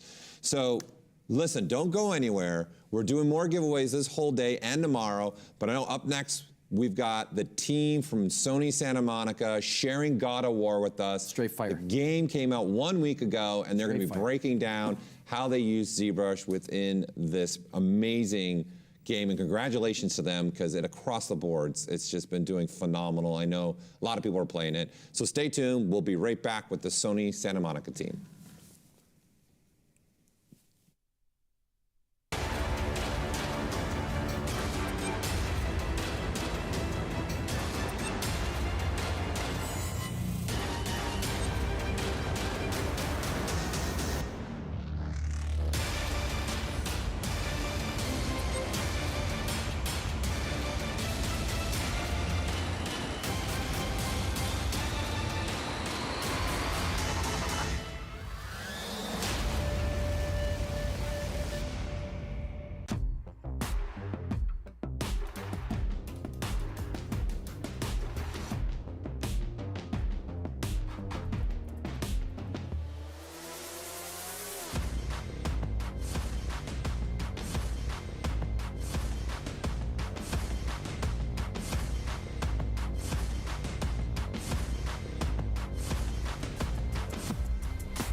learn jewelry design and object fabrication through ZBrush.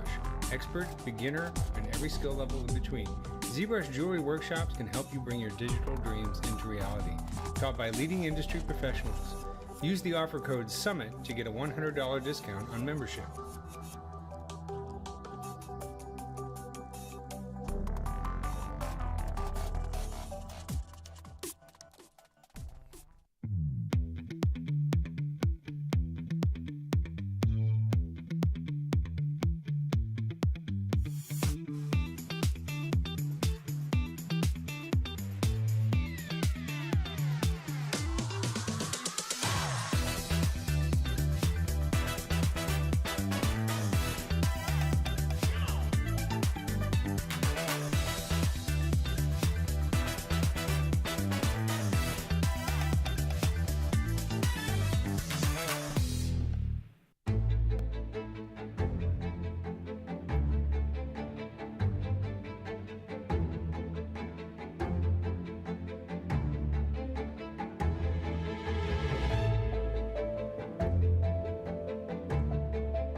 Learn jewelry design and object fabrication through ZBrush. Expert, beginner, and every skill level in between. ZBrush Jewelry Workshops can help you bring your digital dreams into reality. Taught by leading industry professionals. Use the offer code SUMMIT to get a $100 discount on membership.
The adventure of a lifetime and the excitement continues live from the Mobian stage here in Burbank, California. I'm Louis Tucci with the ZBrush Summit 2022, and now the moment of truth is upon us. I'm here with my compatriot and friend, fellow ZBrush master at arms, Paul Gabory.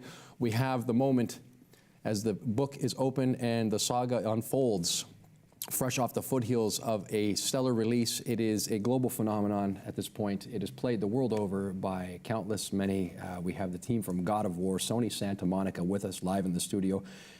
Sitting to my right, Della Longfish and Angela Rico to start the action off live here in the studio, and we're going to be taking it away with what promises to be. They're smashing the like button somewhere. I can hear it. The keys are smashing across the universe.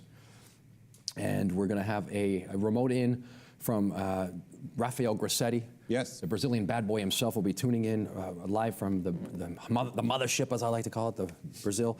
Josiah Scholten is going to join us as well, and Andrew Aritza, and we are going to be taking it, and in a moment we are going to take you into the world of God of War, so sit tight, and it's going to go live.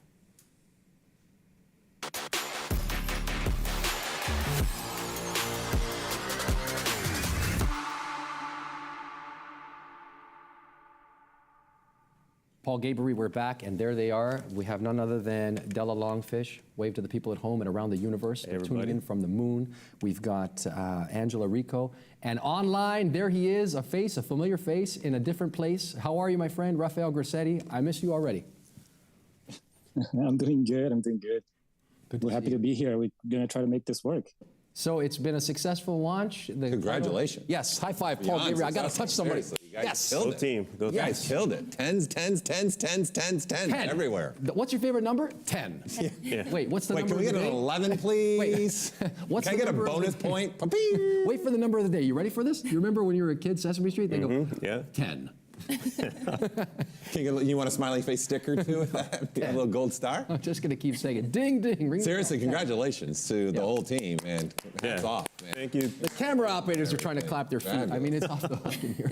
No, thanks. It's been a wild week, and it's great that we're having Rafa all the way from Brazil to kind of represent. And Rafa will let you take it away, but it's great that the team gets to show a little bit of the work that they've been doing on the characters. And it's been a whirlwind for us. The reception from the critics and fans has been fantastic. So we're really happy to be here. Yeah, like I said, a global phenomenon at this point, and we really appreciate it. Yeah, it's wild. Absolutely. It's really exciting. It's pretty awesome. Yeah, so you guys got a lot to share, so we'll share your screen so we can start letting you see everything that you want to share, and then I'll let you guys take it from there. And we're going to be having, like Louis Q&A. said, a couple more other artists from the team joining us later on a little bit, but And questions coming in online from... I'll do my best to funnel questions where I can. 190 And we'll do our best to answer them in a way A that... billion viewers are waiting to ask you a bunch of things, so take it away without... Take it away. Spoiler warning. So we're not talking about any story stuff here. The focus is on the work that the character team's been doing over the last few years under the guidance of Eric Valdez and obviously the art direction of Raf. So no story stuff, but there may be a few characters that you haven't seen. So I know a lot of our fans are trying to really keep it all there for the experience themselves. So nothing major by any means, no story stuff, but just a heads up if you want to come back and watch this after you play the full game. Raph, you want to take it away, my man? That was a great public service announcement you just made there. So if you're listening and you're watching, there is a spoiler warning that you may see some characters. If you haven't played the game yet, you haven't gone down to the store and got the game or haven't downloaded the game, beware. Take it away. Yeah, Raph, if you just want to open up a little bit. Raph. I'm sorry, I can't really hear Della that well. Ah, okay. Very faint, but Okay, well, I'm we'll, just we'll gonna be his voice. Yeah, he said, go ahead, take it away. It's all you. It's all you now. All right, we're gonna make this work. Well, let's just say, I know you guys mentioned about the spoiler, and it's a big team, right, that works on this, and we're just here representing the crew, and we're gonna show. I think we're gonna have to run through some of the stuff fairly quickly because we have a lot of stuff to share. So let's do this, Della. Wait, now I can see the screen, but Yeah, they're showing you full screen. There you go. there you go. Beautiful. Let's go. All right. So, Raph, I don't know if you want to just talk about coming off of 2018. This is a cast. Yeah, exactly. So 2018, I get, hope all you guys play the game. We did a lot of work to develop the world, reboot the franchise and build all the characters. We started touching on all the factions and, really build the universe. Like we ended up doing a lot of work that we didn't expect on 2018, but coming into Ragnarok, like we knew that we had to expand the cast, expand the universe, expand all the realms, expand, all the enemies, the heroes, companions, everything. So since the beginning, we took a step back and really started to break down the factions a little bit better. So when we expanded in terms of color palette, in terms of detail, that everything felt cohesive in the universe. So, if you haven't seen a lot of the work that we did on 2018, like this is just some of the cast members that we did. Yeah, and then, one thing I think that early on in development when we left 2018, it was received really well, and we were really happy with the cast that we did. We found out right away that it would just be a sequel, that the saga of Ragnarok would be concluding in this sequel. So on the character side, on the concept, as well as the modeling team, that meant everything was on the board. Everything we wanted to do was fair game to be there in the cast, and this was our opportunity under the direction of Raph, and then working closely with Eric Valdez and his team to really push it from all angles on this, because this was going to be it for us, so we wanted to make sure everything was in there. And the results speak volumes. Yeah, Eric, if you're watching, we miss you. Yeah, love you, man. Absolutely. And Raph, I can go to the next slide too if you want to just talk a little about the art direction stuff as we went into this. If you want to go for that. Yeah, so a lot of the things that we did 2018, we kept, like Della said, was continuation, right? We're continuing the story. We're continuing like all the races and the characters. So some of the things that we always look for in the art direction side of things is mixing, right, the Norse mythology, which is, kind of the base of what we're doing. And then one thing that we talk about is historical detail. We always look at artifacts, details from, anything historical that we can find. Norse mythology doesn't have a lot of stuff out there besides just the kind of the public or the entertaining stuff that has been done, but we try to go in and look for, real artifacts and things that we can pull from. And obviously like the classical fantasy, which is what we're trying to pull from 80s movies, like that feeling of, fantastical, like we're trying to get that, even on the smaller characters throughout the whole cast, right? Like trying to get the feeling of fantasy, like children book, like really going in a journey and getting kind of lost in the universe. So that combined is what we call mythical realism. And we did that on 2018. It was a very good formula for us to really make sure everything, was feeling right, was feeling cohesive within, the franchise coming from the past games. And, Ragnarok was a little bit easier for us to continue building upon that, but still a lot of work. And you guys are going to see like some of the work that goes behind this. And we can always check on these, the pillars to make sure things feel correct for our franchise.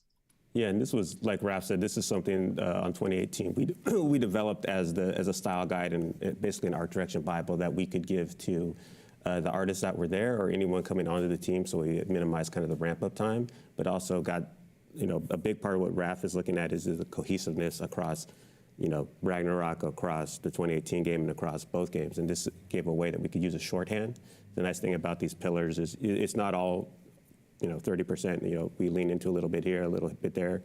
But it really helps establish the look, because there's a great art, but I think the thing that Raph's always looking for is to make sure that it fits for the game, the world, the narrative aesthetic that he was going for with this. it's good for artists coming into the project as well, right? Like when first things that people usually do is go into the classic Norse things that has been done, like, you know, the Marvels or like even just more books. And we always kind of push back and use the pillars to give feedback and make sure people are kind of filtering their, you know, their references and things like that. Yeah, like Raph said, one of the interesting things we're trying to get the historical detail in there, which we want this believable world with these fantastic characters. You know, we have the fantasy and the historical side. Coming off the Greek saga, it was nice. There was a few more stuff to pull from. Viking, like Raph said, not as much. A lot of stuff built of wood, so we kind of had to take what we could, look at what way they traditionally did stuff to really get that look. Then one thing we'll typically go into too, just to give you an overview of how we start to concept this right before it goes to the modeling team. This is a little bit of our process. You know, every concept starts with a kickoff, and usually that is sitting with Raph, Eric Valdez, our directors from gameplay and narrative, and really going into what they want. A lot of times we'll start off with a write-up, a bio, a narrative bio, as well as a combat bio as well. From there, once we get the kind of broad direction, the artists just jump in, start grabbing some research and reference, kind of marinating themselves in the subject matter. And from there, start doing some really quick and loose ideations and thumbnails. What we're trying to do, especially dealing with mythology, which is kind of an abstract themes and visuals sometimes, we just go for it. Let's see what we can do, and really kind of exhaust everything and make sure we've turned over every rock.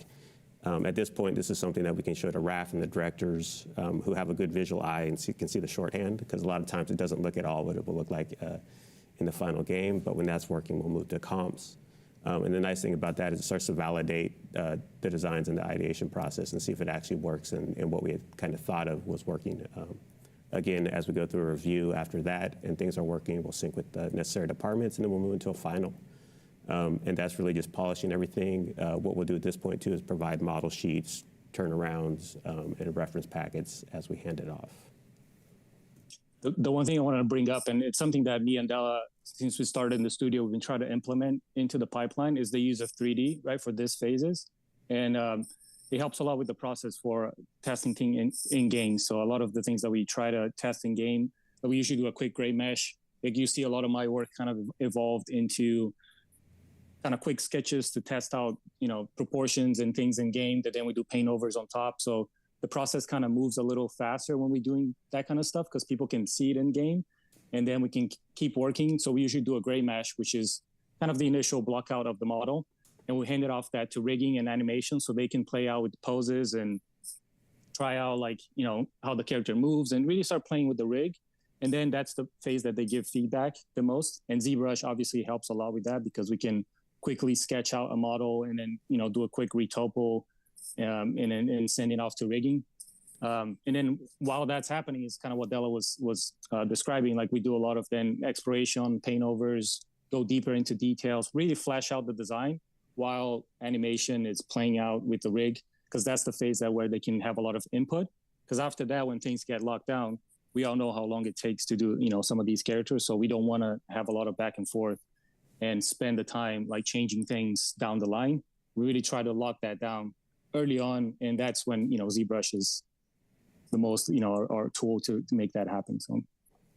So you're kind of doing 3D concept in the beginning, in a way. Yeah, we're doing a mix, and a lot of it sometimes is we can hand even a loose sketch, and we'll get a block out real quick, almost like a ZBrush sketch, and we can kind of paint over that. We want to make sure that we don't miss anything in the 2D that can't translate into the 3D and the final design of the character. And like Raph says, we're trying to troubleshoot everything that we've learned through experience that could be a hurdle.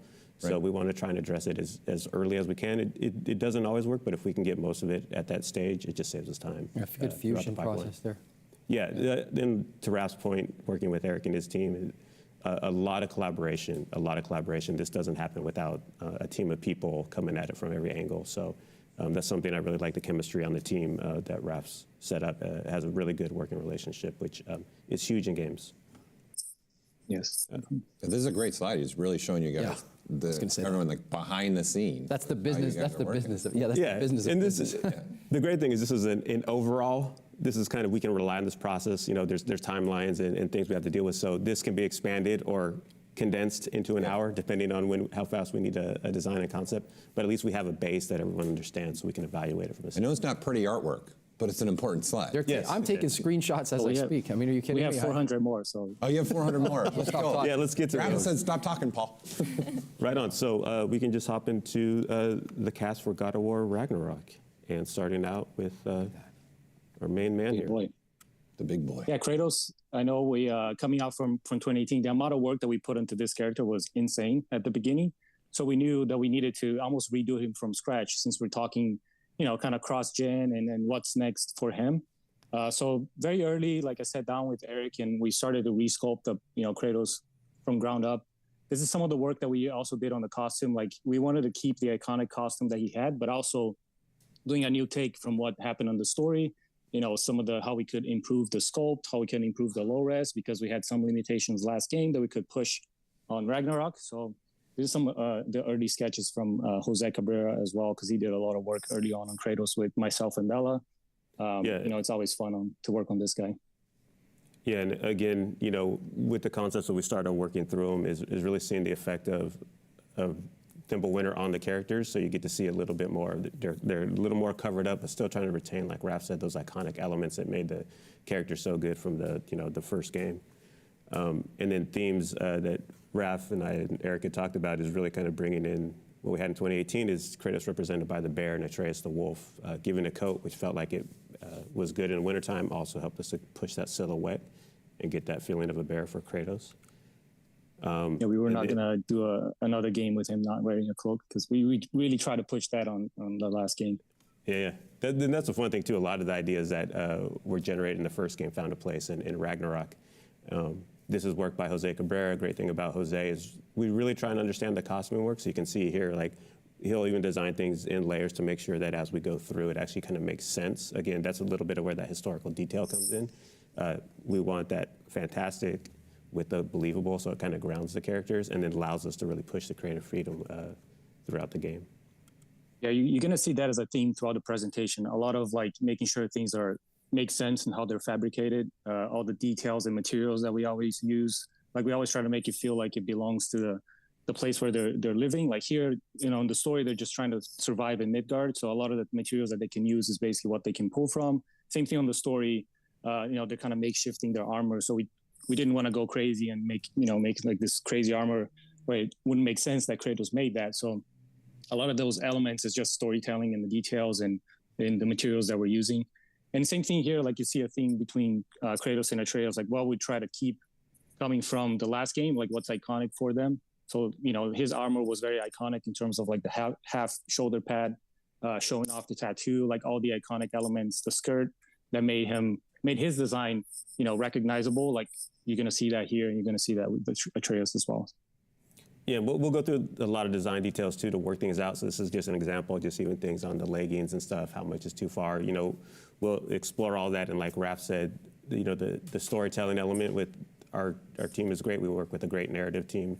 And the idea is this has been 3 years without the Holder brothers. So Kratos and Atreus have been making their costumes in the meantime. The guy looks like me with no hair. Yeah, here you can clearly see like what some of the collaboration is from like the 2D, 3D concept that you mentioned, Paul. Like some of the stuff here, I did a very quick model without worrying too much about construction at this point. And this is something that usually people ask, and it's a little bit confusing if you're starting, but for you to make a character like this ready for the game and completely fleshed out, it takes a long time to sculpt something like this for production.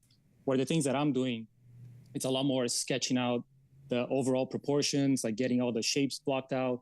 And you can quickly do that in ZBrush, like within a couple of days, you could, kind of block something out. And then I'll do a render. And then in Photoshop, I try to bring in a lot of texture detail, a lot of the texture kind of wear and tear, and really kind of flesh out the concept in 2D at that point. And ZBrush only, the 3D aspect of it only works as an initial blockout.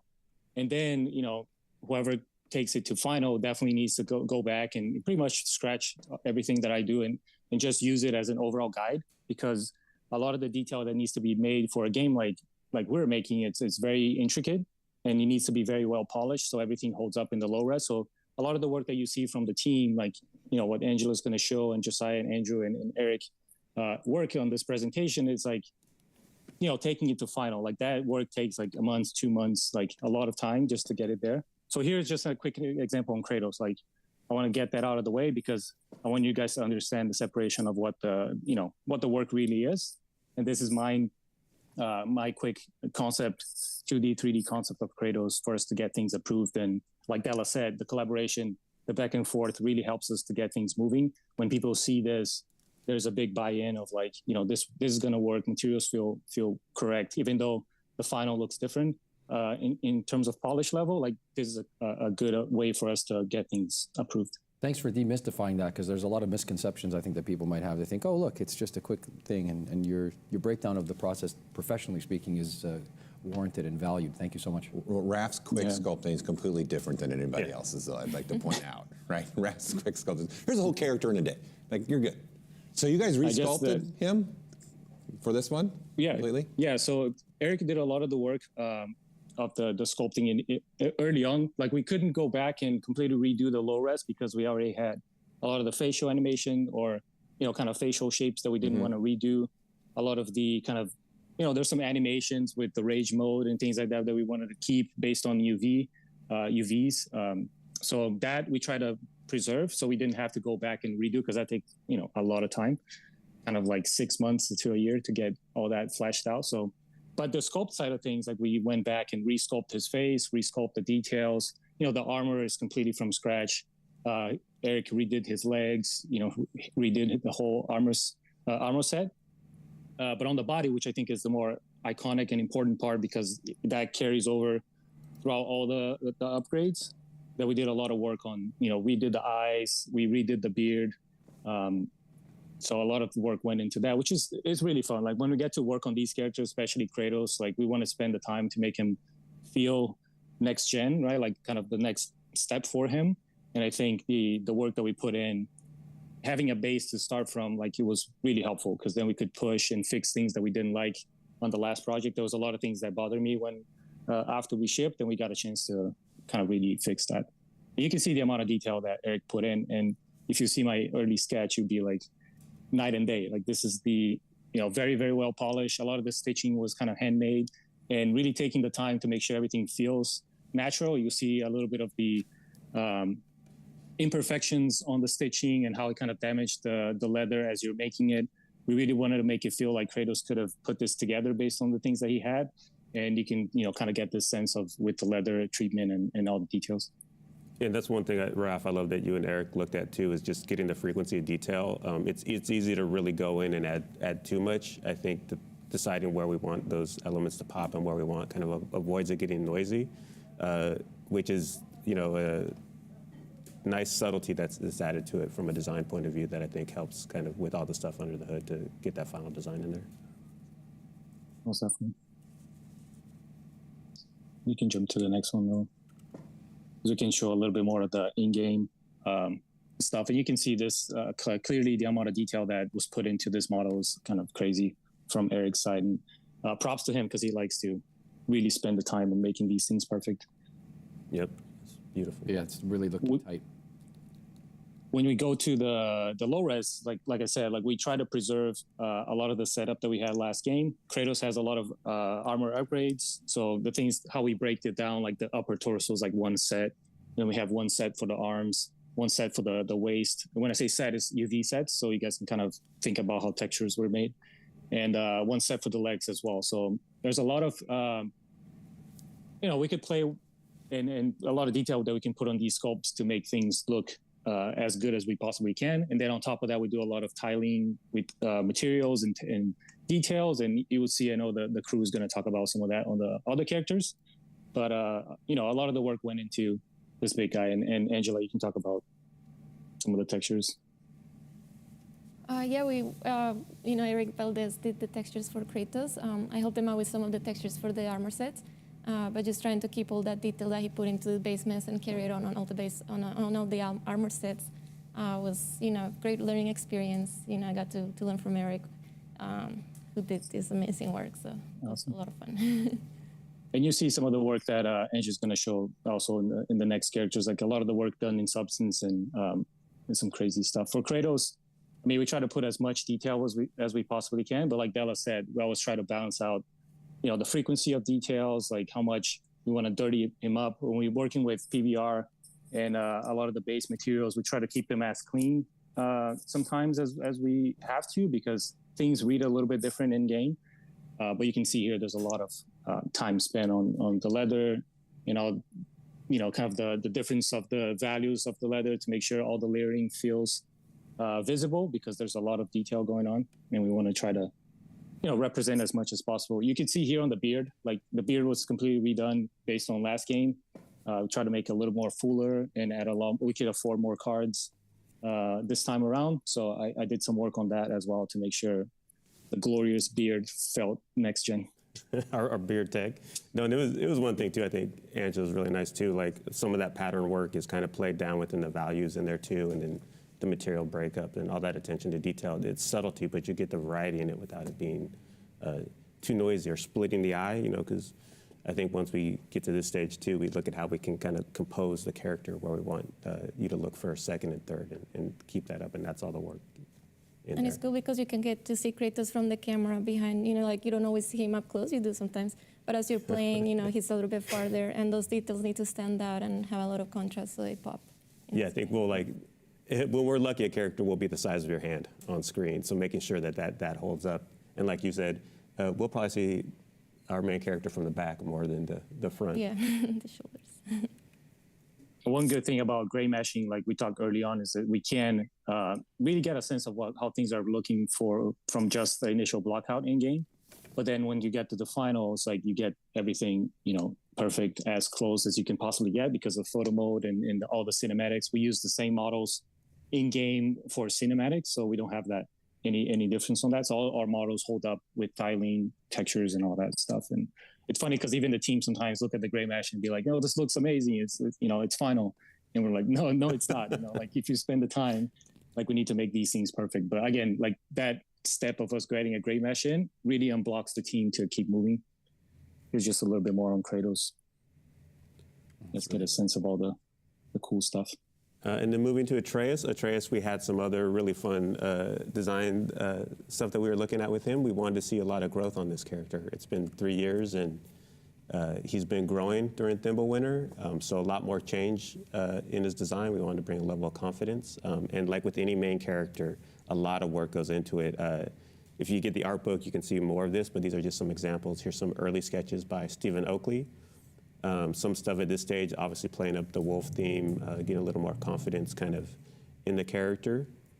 Then another artist that we had, Vance Kovacs, did some work too. Nice. This reflects a little bit more the idea and the effect of the costuming of Thimble Winter.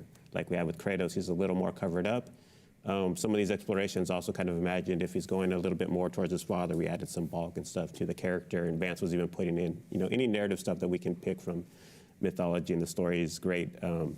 There's a rooster that's supposed to, in the mythology, signal Ragnarok as well, so we added some of those rooster feathers in there and all those elements. One thing we want to do, like with all the characters, is just make sure that we do a pretty valid exploration of it, and then the choices that we have kind of bring them into what the final is. So I know Vance is a ZBrush. Did he only do 2D stuff for you guys, or did he actually end up doing something? No, Vance is a real great example of the combination of both. Vance is working that out. He did a lot of stuff with the Valkyries last game and how things could articulate and all that. He's too, awesome. So, he's beautiful. but that's also working in collaboration with Eric and his team. And I think having that understanding with the back and forth as we talk about characters as they move forward is really good, because none of it is designed in isolation, and we want to keep that conversation going. Small things too, just even like hair studies, how do we want that to evolve, something that feels a little more confident. We are going with more neutral, natural palettes, but we still wanted to bring in the yellow because that represented his mother. And then this is a concept I did, and we started to dial it in here. Some of the influences that came into this design is we wanted a lower profile costume to go with the more agile, nimble feeling with Atreus that we've always had. He still has the wolf fur from the original game. And one thing thematically that we had talked about with Atreus on 2018 is he has a yellow scarf from his mother and then also a red sash from his father, and it was about equal in that game. And now that he's growing, and he's got the lineage with the Norse, you can start to see the yellow coming out forward a lot more in his design, so that connection is supposed to be there. And then once we have something like this, or we'll also add the smaller details, like for anyone who played the 2018 game, the mistletoe arrow, which had helped in the final battle, he's still carrying as a kind of signal of good luck. And this is a good example of what Della was bringing up. A lot of, from this stage, we were doing a lot of sketches in 3D as well to see kind of what felt good. Like we put it in the game, make sure it kind of feels correct. And we're showing here kind of like some examples, but we do a lot of work to get to this point. Some of the things that Della brought up, like with the skirt, we did a breakdown. Kratos was a little bit easier because his design is very iconic to what we wanted to bring into Ragnarok. But for Atreus, we had to kind of do a little bit of a breakdown and explain to people like what things we wanted to carry over for his design to be iconic. So kind of the cross on the chest was, something that we decided to keep from last game, kind of the Spartan skirt on his waist. And then like Bella said, the mother's scarf on his neck. And these iconic things like is what we started to build even on upgrades as we, these characters change. We really want to make, very clear to the public what Atreus represents and things that when you break him down into simple shapes, what are the things that we need to keep to make sure he feels iconic. And you can even see some of the details that Della added, which was really, really cool. It was like the Kratos' tattoo on his arm and starting to really represent a little bit of the father into the design. And we did that a little bit on the scars on his face last game. And I think this starts to kind of connect them a little bit more within the family. It's pretty cool. And then again, same process here. Like I did an initial sketch, and even the one before was a little bit of a combination between myself and Eric, a little back and forth, where Eric would spend a little more time. I'll get the models, tweak some stuff, send it back. So we really try to make the process very fluid, and I'm very thankful for the team because that's, I think that's why, our things look so good is because nobody owns a certain character. Like if anybody wants to get it and give feedback and kind of send it back and forth, we really kind of, push this collaboration because I feel like it really makes our characters look better. And this is the kind of prime example of Eric's work on Atreus. There's a ton of work that went into this to make everything feel like the layering is, it makes sense that everything feels like he's wearing it. Like we even had a cosplayer come to the studio last week and was talking to me and Della, and she was saying like how hard it was to get all the layering down because there's so much going on. And we try to sell that with like, kind of the weather and what he would be wearing. Even the leather on his chest is kind of like flipped of the kind of a pelt, right? So you get the fur coming off of like pockets of it.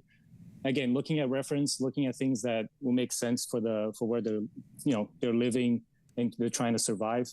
Like we look a lot at that stuff. Again, that's kind of the historical detail and how people would dress up, in kind of northern countries and things like that to make sense. Everything to make sense and feel like, these characters really exist, and things that they're making is not just to look cool, even though Atreus is like, we can play and have a little more fun because he's kind of a teenager. We want him to look cool because, Kratos is very much like the big guy and, his stuff is a lot more practical. We had some fun with him to make sure he felt kind of, a little more stylish in his choices there. Again, all the crazy details. Go for it. More of the design work too, and I was working closely with Raf and Eric on this, and we'll also have weekly syncs where we talk about the director feedback, stuff that they did like and that wasn't hitting the mark. So when we hand off a character in design, when it goes to 3D, it's not just giving a cold piece of concept art. They understand the direction and all those elements. So I was in office and working closely with Eric when he was doing all this stuff, and I think me and Eric and Raf too all feel like proud parents, like Kratos.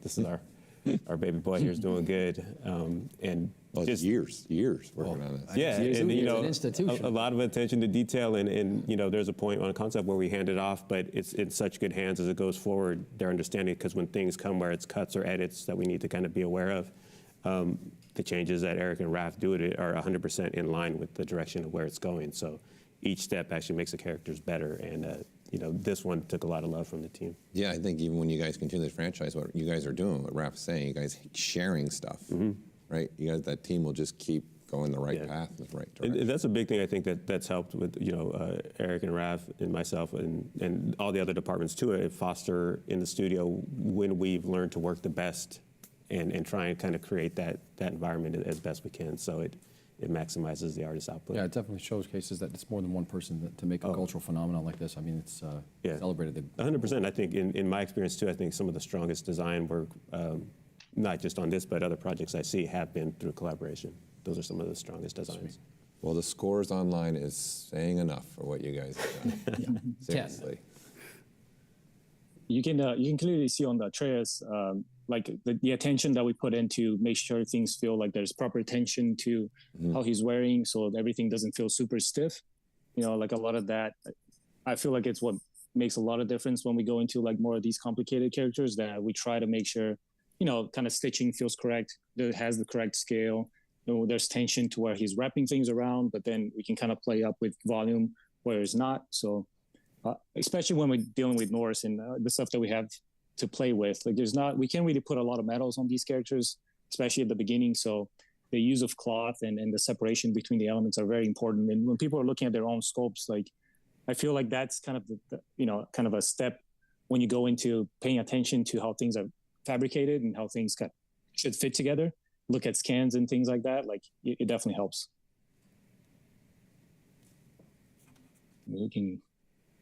Let's keep going.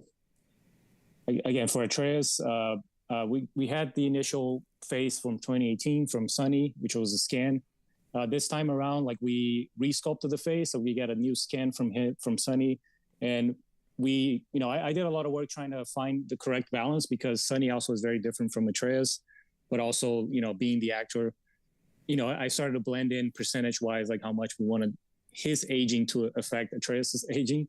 So that was a lot of back and forth to really get the correct face. Because when you look at 2018, even myself working on that game for so many years, like you have an idea of what Atreus looks like, but once you go down into like making the face, is like there's a lot of nuances to the design of his face, different from what Sunny used to look like. So here was, again, sitting down and kind of playing up with how much we wanted to age him.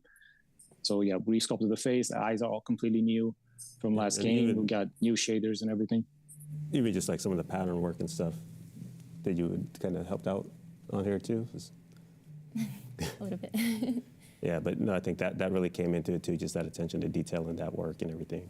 Yeah, and like all the work that Eric did in the texturing became kind of like the staple, like what we were shooting for with the other characters, the stuff that he did with Kratos and Atreus, just we're looking at constantly so we can reach the same quality, so that they all would be cohesive. Mm-hmm. How are we looking on time? I think we're doing good about it. We're doing good. Yeah. It's all Doing good? We're doing good. Let's do it. All right. Rap, I can actually... Oh, do you want to talk a little bit about... Yeah. So I got to do one of the armor sets that Atreus gets. I was really inspired by the armor sets that Andrew and Bernardo were sculpting for Kratos and Atreus. This one, it was a cool challenge because we usually tend to sculpt our characters with the arms down, like in a more relaxed pose as opposed to the A pose. This lets Raph see how the character is going to feel in game instead of it being too stiff. And then once he approves it, then we go ahead and move the arms up a little bit and then clean up the armpit area to get the better bakes.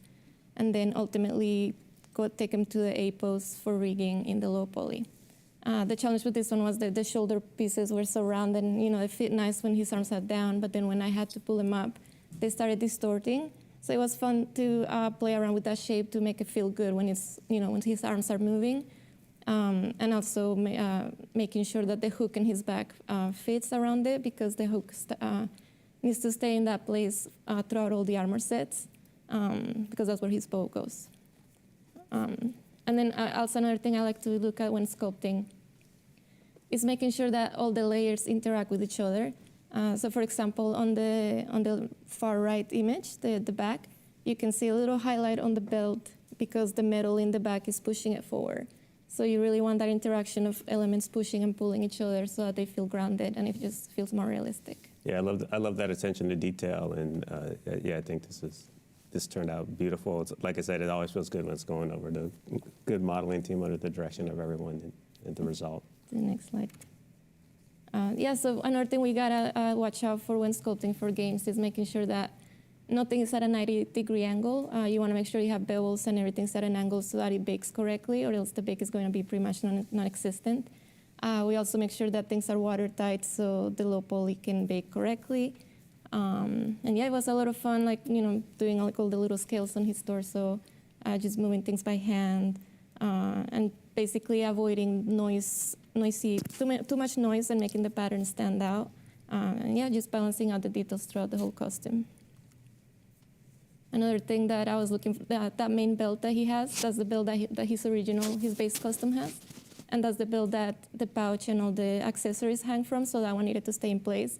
So then when sculpting the armor sets, it becomes a challenge of sculpting things around the one belt, but making it feel like it's grounded and that it belongs there. And it's not just, an afterthought.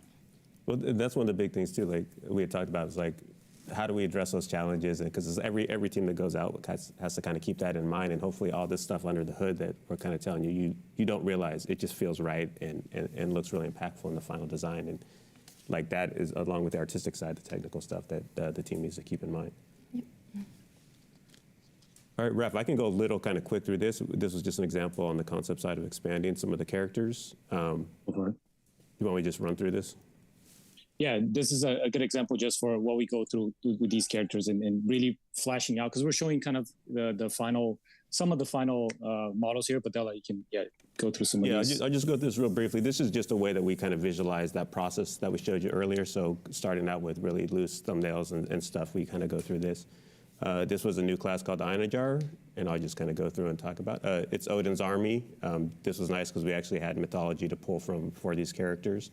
We wanted them to be reflective of the Raven. In the mythology, they are chosen from the best warriors who were killed in battle by the Valkyrie to come to Odin. So we're designing a new class. We wanted something that, while humans felt equally as imposing as like we had the Draugrs and the Hellwalkers in the last game. So bringing those elements, a lot of times too, we'll look at silhouettes and stuff and see how that works across the board. We also have to kind of take like narrative stuff into mind. So some stuff that we thought too is maybe Odin breathes life into their bodies after they catch them or after they choose them. So he puts his hands on, breathes life, and it leaves this black mark, which actually creates a raven on their faces. And the idea that they are dead, so they have the pale skin, but the raven still reads on them. We wanted something, we knew we'd get them armored because we have to deal with a lot of combat stuff, and make sure that the accommodations for all the combat needs for a class like this, for a light, medium, large, elite, and then varieties all read. And then as we go to heavy, this is some work that Raph did, is really making sure that once we get a look for any faction, that it can expand throughout the entirety of the faction. We can't just have one design that works, but then can't really propagate. If you imagine you saw all those exact same characters running at you on screen, you'd tell right away that we didn't have the variety that we wanted. But again, like we talked about the 2D, 3D collaboration, and then Raph goes in and see how does that work and can really validate it. The nice thing about it is looking at it in 3D, and then we also will put the stuff in game to make sure that that holds up. Other things when we're working with combat is also making sure that within light, medium, heavy classes that we can get the variety we need there. You can see the Raven theme coming through here, so a mix of some of the classic Norse helmets, but still bringing those elements into these characters. And again, it works for the lights as well as the heavies. And then across to our elite classes as well. Things like this with the Raven motif and being, trained by the Valkyrie, that we start to see those influences, and their weapons are even more reflective of the Valkyrie. Again, a large part is also the weapons they use. We need to make sure that combat is supported and has the weapon variety that they can use and switch and try out what makes the best combat experiences within game. So even stuff like weapon design, and then mythical stuff too, like they'll have a power, and making sure that that reads, like we talked about being small on screen. We want the clear legibility, because it's easy to design up close on the concept side, but then dropping it in engine to really see how that reads. And like we said at the end, we just want a character that you feel is impactful and imposing and a big threat. But that's a lot of the under the hood stuff that we go into. And so jumping into some more of the cast here.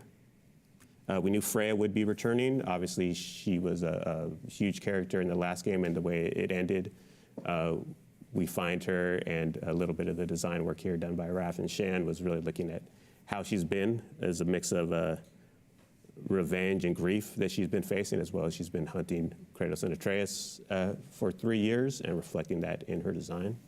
Raph, I don't know if there's anything you want to touch on this. Yeah, just real quick, like this is a good example of things that we could use, especially beneficial for the 3D side of things because we already had those models from last game. And once we're talking about like, kind of redesigning them for Ragnarok, a lot of things that we could pull from and the details that we grabbed from even Baldur's design last game. A lot of the, kind of the legs are very similar to what he was wearing. The necklace, you see, she has like this under armor, kind of like more battle ready, but still keeping what was iconic for Freya, because you should still feel like what she was last game. But again, a little more, what Della described, like a little more of the storytelling within the design of how she's surviving and getting ready for the battle. And here, some of the work that I was able to transition from the models as well as Eric's sculpt on her design. Again, that collaboration with Eric and the back and forth, very similar things, the attention to details, all the stitching, making sure my initial sketch was just to make sure she felt proportionally correct and things kind of, the weight was there. But again, once you go to the details, you just got to really spend the time. There's no like deep secret on like tools that we're using. And I'm sure the crew is going to talk more about. So there's some specific characters that we had some tricks, but here it's a lot of just spending the time, detailing, making sure everything feels believable. Oh, it's believable, all right. Yeah, that's the hope. That's a historical detail. I'm selling some art books over here is all I know. I'm giving links. Yes, get the art book, by the way. Yeah. There's a ton of stuff that's coming out. It's coming out end of the month. It looks great. Yeah, so Yeah, I for can't the wait to textures. share this stuff. Sorry. Oh, Angie, sorry. For the textures, we knew that Freya was going to be a big player in this game. So, she just went through a lot of personal struggles after the death of her son. So we wanted her textures to show that. I added a lot of wear and tear and stuff and, a lot of scratches on the straps. But, there's a storytelling behind it. Like, we want you to feel like maybe she's been on the hunt for Kratos for 3 years. Maybe they've already encountered each other. Maybe they've already fought before. She hasn't just been sitting still. So all this comes across in the textures. Another thing I like to do for texturing is if you can see the legs are usually darker. So we usually make a gradient out of the characters so they can read better in game. So keeping the light and the attention and the upper torso on the face. Because our in-game camera, it's very cinematic, so we have to take into consideration when texturing our characters. So yeah, for her face, it was a new model, new textures. This is just to show you guys the new makeup and Tyr treatment. Just figuring out how to make her look impactful and a badass, because she's a badass. Her tattoos were also done from scratch again. I hand drew the designs, and this let me have a lot of control. Also getting clean masks to be able to change the things in-game. There's a point where her tattoos needed to glow, so we can easily control that in the engine. We also like to break up our missives, so it looks a bit more natural when she's in movement. A cool challenge with Freya was designing her skirts in 3D because you want it to flow, you want it to feel like they're sitting on top of each other nicely, but at the same time, rigging needs to have a gap in between each layer so that the simulation works better. So it was a cool back and forth with rigging to try to figure that out. Another cool thing about Freya is that she's one of the few characters that uses tessellation, and we use that in her cape. So tessellation is something that we don't usually use in the characters. It's usually mostly used by environment artists. But yeah, we just wanted to steal that technique to put it in our characters to where it was most impactful. And the cape was a good thing to do it on. The seaming was way better. Yes, PS5 only, but baby steps. PS5 only, yes. And one thing we do too is that attention to detail is in our main cast as well as even the smaller characters. This was a creature Steven and Shan designed that we'd see in another realm called Vanaheim. And a lot of what we do really doesn't exist, so we don't have a lot of reference, but it's really great. The modelers kind of take advantage of that and run with it. Yeah, so this one was a lot of fun to sculpt because there's no real life reference to pull from, as like the whole shape. So in things like this, you really have to use your artistic experience to be able to establish a look in 3D. For this one, I wanted him to look, like there's a speed and movement with all the directionality of the feathers and the fur. And overall, just make him feel aggressive and just make him feel like, you gotta watch out if you see this guy around. Yeah, I love the way this turned out. The 2D doesn't always 100% communicate, so the way you guys artistically do that stuff that doesn't exist is great. Yeah. And then like for the feathers, we usually, like these are not the feathers that you are going to see in game. We still like to put them and hand place them in ZBrush in the high poly so we can see the feel and how the creature is going to look like. And then once it gets approved, then we bake a few feathers and then we hand place again the cards for the game. A cool challenge with this one was Spiro. He had made another version of the Ravager before, and they need to share the same rig.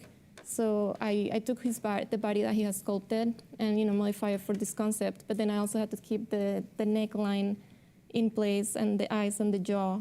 So I had to like figure out and solve the shapes in 3D while keeping those things intact. So that was an interesting challenge. Yeah, there's always working within the limitations, so it never looks like it at the end. Another fan favorite was Brock and Sindri from the last game, and we see them again in this game. Again, we played up the idea with the Thimble Winter being in full effect in their costume work. And the one good thing about these guys too is like a lot of the work that we had to do to redesign their costumes, but also like keep them very to what was iconic in 2018. And this is a good example of just like the mobility, how we kind of switched his skirts and the armor to make sure like the shoulders to make it a little more easier for rigging to, so for him to move. Like they're doing kind of climbing this game and being a lot more around. So we need to make sure that everything felt like they could move around. But again, we try to preserve as much as possible from what we had and then re-sculpting what we had to make sure they felt like an evolution from last game. But we had to kind of work with a lot of what we had before. And you can see... to say, oh, sorry. I was going to say, I like to think that Eric used like alphas or like, fancy techniques to do all the patterning on his armor set, but knowing him, he probably hand sculpted everything. Oh, wow. My mind is officially blown. That's hand sculpted. Yeah, it's a combination of a lot of things, right? Wow. And we try to create patterns and then use the patterns as we see fit. And patterns is kind of a tricky thing for Norse. Like you think there's a lot of things out there, but we actually had to recreate a lot of patterns and look at other artists to help us create a library of things that we could possibly use. But yeah, a lot of ornate stuff on this character.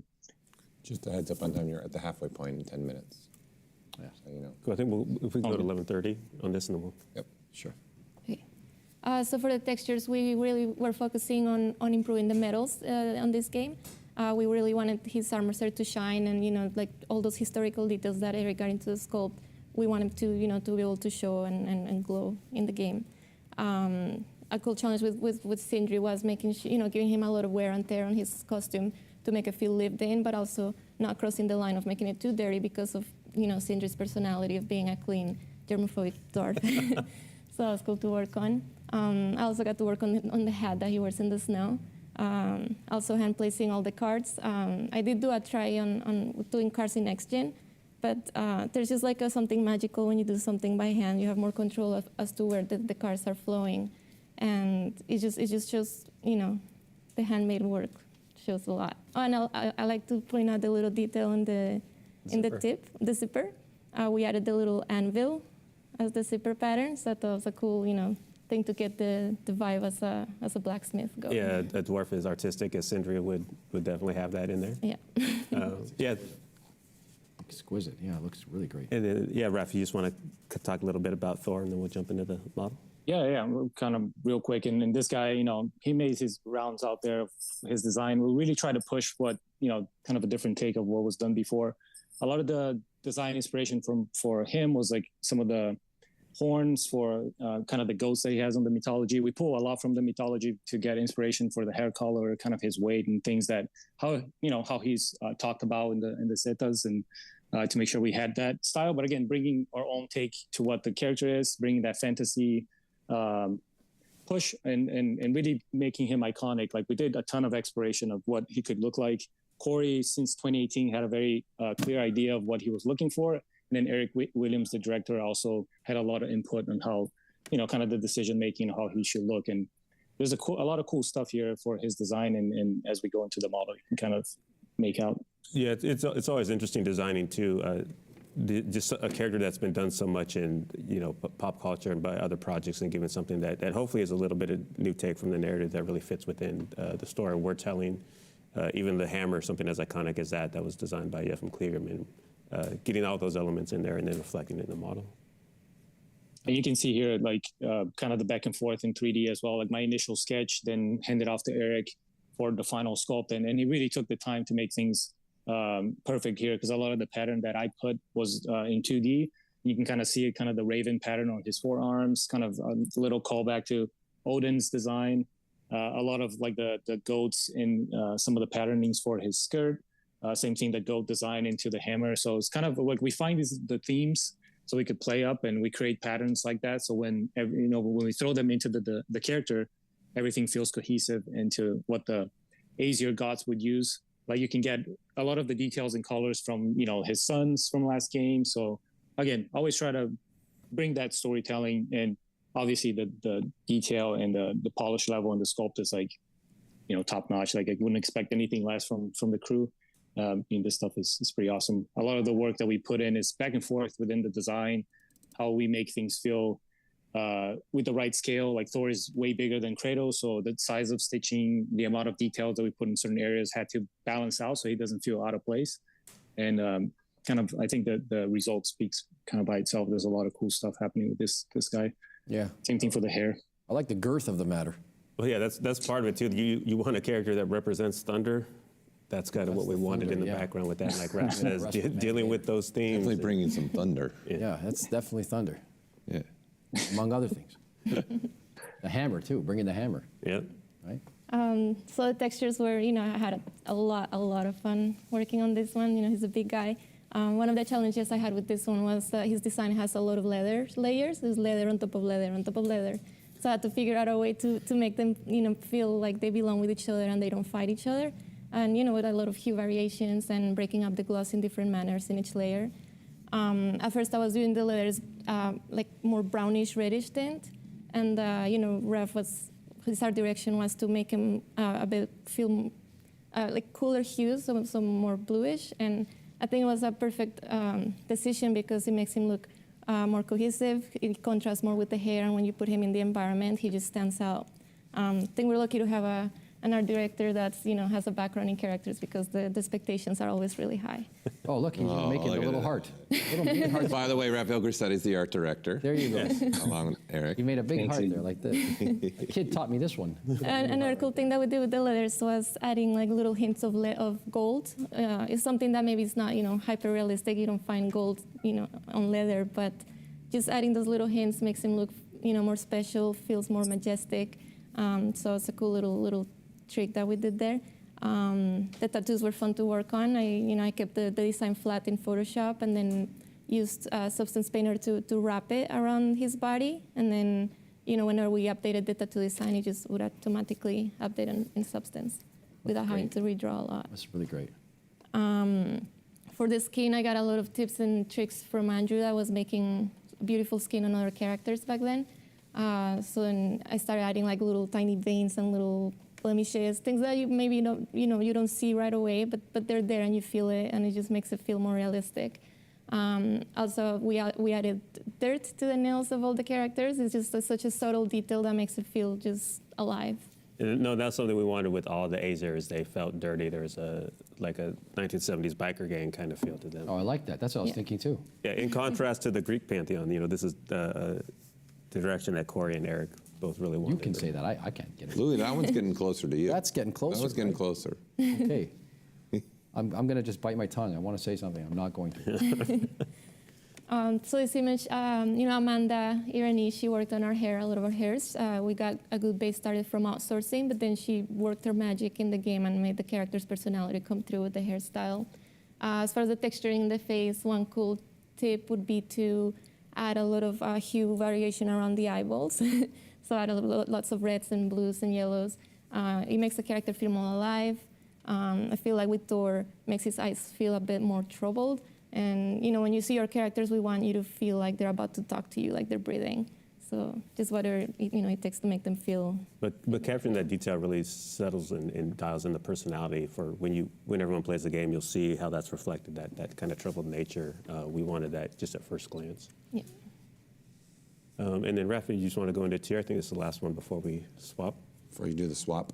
Yeah, we're going to have a swap. Oh yeah, we do it very quick. And again, all the things that we talked about, you can kind of see it replicate on all the characters. Like Tyr, there's a lot of backstory to him on 2018, like him traveling to different cultures, different realms, and being more of a traveler. And again, we wanted to play up the different in Kratos, where he is the god of war, and we knew that Tyr was going to be a little more on the kind of the reserved side. So even his armor, there's, he's wearing like a jacket, but also like very distinct from what Kratos. We didn't want any comparisons at all to what Kratos represents in the game. And, this is a good example of inspiration that we bring from the environment side as well. There's a lot of Tyr-related structures in 2018, and you can kind of see hints of that, of him kind of hiding his old gear, his old armor underneath a lot of layers, and, some coins from different places, and the tattoos as well, a little bit of the different cultures that he represents. So a lot of cool stuff on the design, and the final model, again, collaboration between me and Eric. And, I feel like it speaks to the quality that we put on these characters. Again, these are just a very brief showcase of what we did on the game. The art book's coming out, like we said. You guys can check out a lot of cool stuff. And, the next guys are also going to blow your minds with some cool creature stuff as well. This is the guy right here for me. I mean, wow. I'm just in studio. It kind of looks like you, right? It does. It definitely does. That one's definitely. Let me know. We have the one that looks like Paul coming up. Raphael, Oh, great. Let me know when you need me to come over to the studio in Santa Monica and sit tight. We're gonna have it. We need some bandits, someone to kill. I've been working out a There you lot. go. I'm ready for the scan. I'm ready to be in the game. Here we go. Well, guys, We'll make it happen. I think we're gonna do a transition, and let's give them. You and I can give them a clap. That is some stuff right there. We're gonna transition. Do you have any other slides before you do the transition? We're gonna No, add. I just wanted to mention one last thing. Yeah, please, go ahead. please, go ahead. I think a cool advice for texture artists, like if you really want to be a good texture artist, you should become good at storytelling. Like have like all your textures, tell a story of why they're there, have everything with a purpose. And wise words coming from Angela Rico here. We are so happy that you said that at the tail end of this this presentation, because it's really important. Raphael's waving goodbye. Are you waving goodbye, or you want to say something? I'm not a part of the second half, so I just want to thank you guys, and I'm sure they're going to kill it. But yeah, play the game if you guys haven't played it yet. There's a ton of stuff that we are not showing because, we try to keep it. We're still very early, so we want to keep it very, small for the fans that wanted to play it and experience it themselves. And yeah, get the art book. We had a lot of fun, and I think the work that the artist made is amazing. So thank you guys. I appreciate Oh man, are you guys kidding? I was having going to us. bring it back to you and tell you on behalf of all of us here on the ZBrush team and the Maxon global team as well, we want to thank you for participating in the ZBrush Summit 2022. Looking forward to seeing you again when you come back to America. And again, to quote Paul Gabry, it is what number? 10. It's a 10. But we've got, we're going to add Andrew Arisa and Josiah Scholten to the mix. So don't go away, because we're not ending this. We're continuing we're on the magic second part of yeah. this presentation for sure. We're going to do God of War Continues. Yeah, So yeah, it's going to continue. I've also been sharing the deluxe book as well. There is a deluxe version. where are you sharing this deluxe book? I've been putting in the chat. Like I said, I'm slinging books over here. I'm trying to help out with the books, because honestly, looking at some of those pieces is like, that could go on a wall. That could go on a wall. That could go on a wall. What were they saying in the chat, by the way? I'd just like to. They're super impressed with all the details that have been coming through with the work that they've been doing there. And I think it's really cool to be able to see them collaborate. And it really, like I said before, I think it makes the game, even if they want to continue the franchise and do another one and do another one, this team, obviously you all can see, is very close. They're very much working off each other, and then they know the stories of all the characters and everything else as You well. keep mentioning the details. I think it's fair to say that the details are the highest level that we've seen in years, and I think people are really finding ways to push it. It's really fascinating stuff to watch. And it looks like they're just getting adjusted. They're just getting adjusted here off to my right. And are you excited? That one dude really kind of did look like me, didn't it? It did. It could look like It me. did. If I continue down this, There was a lot of Louis, if I couple continue possibilities down this in there. trajectory, it could Right. look very much like me. I'm still youthful though. I mean, So look who's joined us here. wow, taking it on here. Andrew, am I saying your last name correctly, Aritza? Yeah, that's perfect. Thank you so much for correcting me if I'm wrong, but I'm glad I was right. Ha! And we still have Della Longfish here. You're saying that one right too? Yeah, thank you very much. Yeah, it's important. And we're also going to welcome to the stage now for the first time today, Josiah Scholten. Hello. Guys, thank you so much for being here. Again, if you're just tuning in now, we're with members of the God of War team, Sony Santa Monica, so graciously here to spend their time with us. And off to our stage left is Angela Rico, who is very gracious in her Raph has last. left us as well. Of course, I'm coming to that too. I was going to say she was very gracious with that last-minute tip. That's the one thing to keep in mind is the tips. I'll hand it over to you guys. Raphael has gone back to do his thing in Brazil, but on to you guys for the second part of our Sony Santa Monica presentation. Go ahead. Right on. Yeah, we'll get right into it, and we're looking at some more characters in the cast, and we will start off with some of the work from Josiah and Andrew, and go into some details of the making of.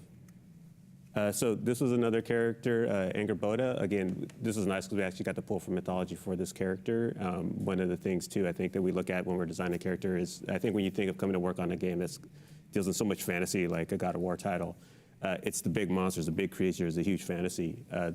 The other side of that, though, is we are designing costumes and trying to get the subtle details in a character that has something that's more historical based or designed with inside the silhouette and getting a little bit of that nuance and subtlety to still make an impactful design when you take away things like the silhouette change and all those elements within a character. But let's jump right into the models. Yeah.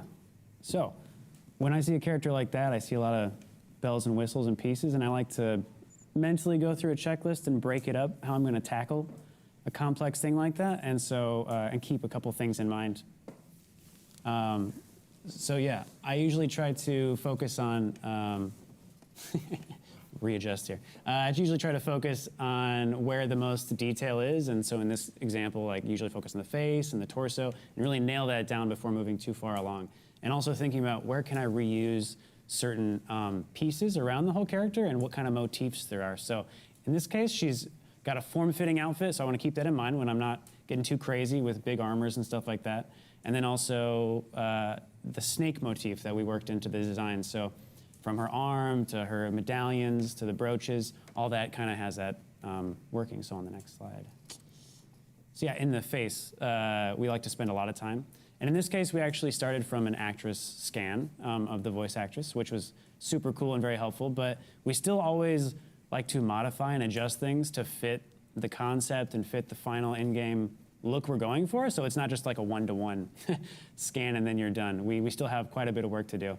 And especially when sculpting faces, I'd like to point out it's super helpful to look at it at really drastic angles, because there's some forms that look great when you're looking head on, but then the second you rotate, you're like, oh, it's a little weird, or like look at a very harsh top-down angle to get the cheeks and the mouth feeling good. I think that's also that attention to detail that works, because this is, again, something that's not scary or frightening, but add a little beauty and elegance, and that subtlety that you get in every inch of that is good. Yeah, and so we wanted to, especially on the face, because that's obviously a lot of the character, is keeping that elegance and that energy there, even in a neutral expression. So super important. And then on the hair also, we usually do a workflow where we block it in, which we've talked about in ZBrush, and then kind of go through the process of getting outsourcing and other teams to help build that hair, and then do a final polish pass on it. Yeah, the hair's got a lot of comments going on right now. The hair's phenomenal. Yeah. I'm like, look at that hair. Man, yeah. my hair looks like that. So you block it out in ZBrush and then... Yeah, do a bunch of tubes in ZBrush and like some Dynamesh to get the idea going, and then rebuild it in the low poly, and then do a final pass, sometimes using ZBrush even to polygroup and move around the cards themselves, because that can be easy sometimes. So that's all cards still? This is like essentially a couple tubes and with cards kind of stuck into the tube. Right. So a couple layered tubes to get the effect, and then some cards on top of that. So yeah. Yeah, and that collaboration even in something like this is still there too, like you said. Looking good. Outsourcing and internal kind of. Absolutely. And then for some things like the cloth, it's important that we put a lot of work in the high res most of the time, just to kind of prove that it's going to look good in the game. So things like the cloth tilers, I'll always put on there on a layer or something to get the idea going. And then it's always important to add a little extra detail and juice where you like kind of rip up some threads or like have a little variation so it doesn't look too static. And you did a really good job on that too. Like I think sometimes we walk the balance of a costume feeling too fashion forward, but I think that level of detail and wear that we kind of set up with the historical detail in the style guide is super evident here. And yeah, a lot of people are asking if you guys are actually putting the details sculpturally in all the clothes and everything else. So the answer is yes, a lot of the time, and then we might take it back out when we do texturing or kind of like tone it down, and then use tricks like tilers and you know, smart materials and stuff to get it back in. Are you hand sculpting the cloth, or is it you doing marvelous? It's pretty much all hand sculpted. Actually, all hand sculpted. Yeah. So There you I go, tend to I tend to work pretty traditionally, where I actually model it in like a low poly plane, Yeah. couple layers, and then sub-div it up, and then start adding in that detail. So it's kind of a little slow process, but it works. So Slow and steady, apparently. wins the It race. looks good, so you're doing it. Another high five between Paul Gabriel. That's a 10. And then on the shoes, same example. I like they're very kind of intricate and overlapping forms of the leather at the bottom. So again, I went in and actually modeled it so it worked how I wanted it, where there's overlaps exactly how I want it, so I don't have to, fiddle around trying to get it to work. Let me ask you a quick question. Yeah. What do you like? Where do you get reference for those things? Because Oh man, Della, you did the concept for this, huh? Yeah, so we went back and like Ralph said with the historical details, we really looked at how shoes were made and worn. So we found a lot of stuff pre-Roman or like even like peer cultures of the Norse at the time and historically, and then see how they made shoes and bring it into it. And that's always the coolest thing for us, is seeing something that's completely different than what we're wearing these days. And that attention to detail pops out, and even though you may not see all of it, we want you to be left with the feeling that everything has that kind of sense to it. And we think it stands out as a team, and then the result in the model, I think. it looks kind great. of It's very validates that. contemporary as well. I'd wear it. Not a shock. Not a shock at all. Kidding. I'll go back and look at it one Free more pair time. comes with the art book. I got the art book on I pre-order. think you guys found another cosplayer over here. Holy smoke. So obviously, we got to get this thing in the game at some point. So this is the final in-game model. And like I said before, we kind of tone down and tone up some of the parts of the high res to help get the texturing going. And yeah, there's actually a lot of tweaks after the fact, right? You get the model, and then it inevitably gets a little flatter and a little less form. So you got to go back in and pop it back out. So after all the bakes and everything are done, it's good to do a pass and kind of accentuate certain areas. And even evaluating these in the environments with the color Yeah, palette. absolutely. So like in her example, she's in a very orange and warm environment most of the time. So we noticed that early on, like, hey, we should have a cool color palette to help her really pop out, because she's also pretty quick. So Yeah, I think the initial color palette, since she was a giant, was more yellow, and while it looked good in the concept, it would disappear in the environment. So you can see where the team brought the blues to complement and bring that forward. I think the color choice is really working there. yeah, It's absolutely. Really great. And then yeah, the hair, like I said before, it took a lot of work to get finessed into place, and there were quite a few people who worked on that. So shout outs to Angela and the outsourcing team also. And then we had a new class of character, which was the Cave Dweller. This was a little bit different than some of the other characters. These are some sketches by Stephen Oakley.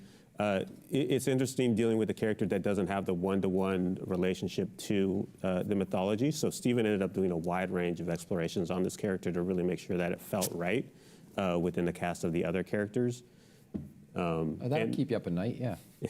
Again, there's a lot more in the book if you want to take a look there when that comes out. But then this was handed over to Andrew.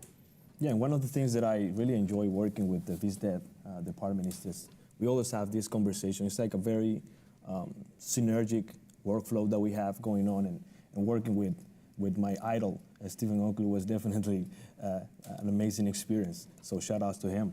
How do we approach creating a creature like this? So I think, as we have mentioned during the presentation, one of the things that we do from the beginning is create a very basic model, and we put that guy into the engine as soon as we can. We are trying to find what silhouettes are going to work, what colors, maybe too early for that, but we are trying to make sure that what we are creating in the VizDev is actually going to make sense in the gameplay. And on top of that, you get a chance to sort of like see animation, show it to the other teams, and they can kind of grab from what you are working on. So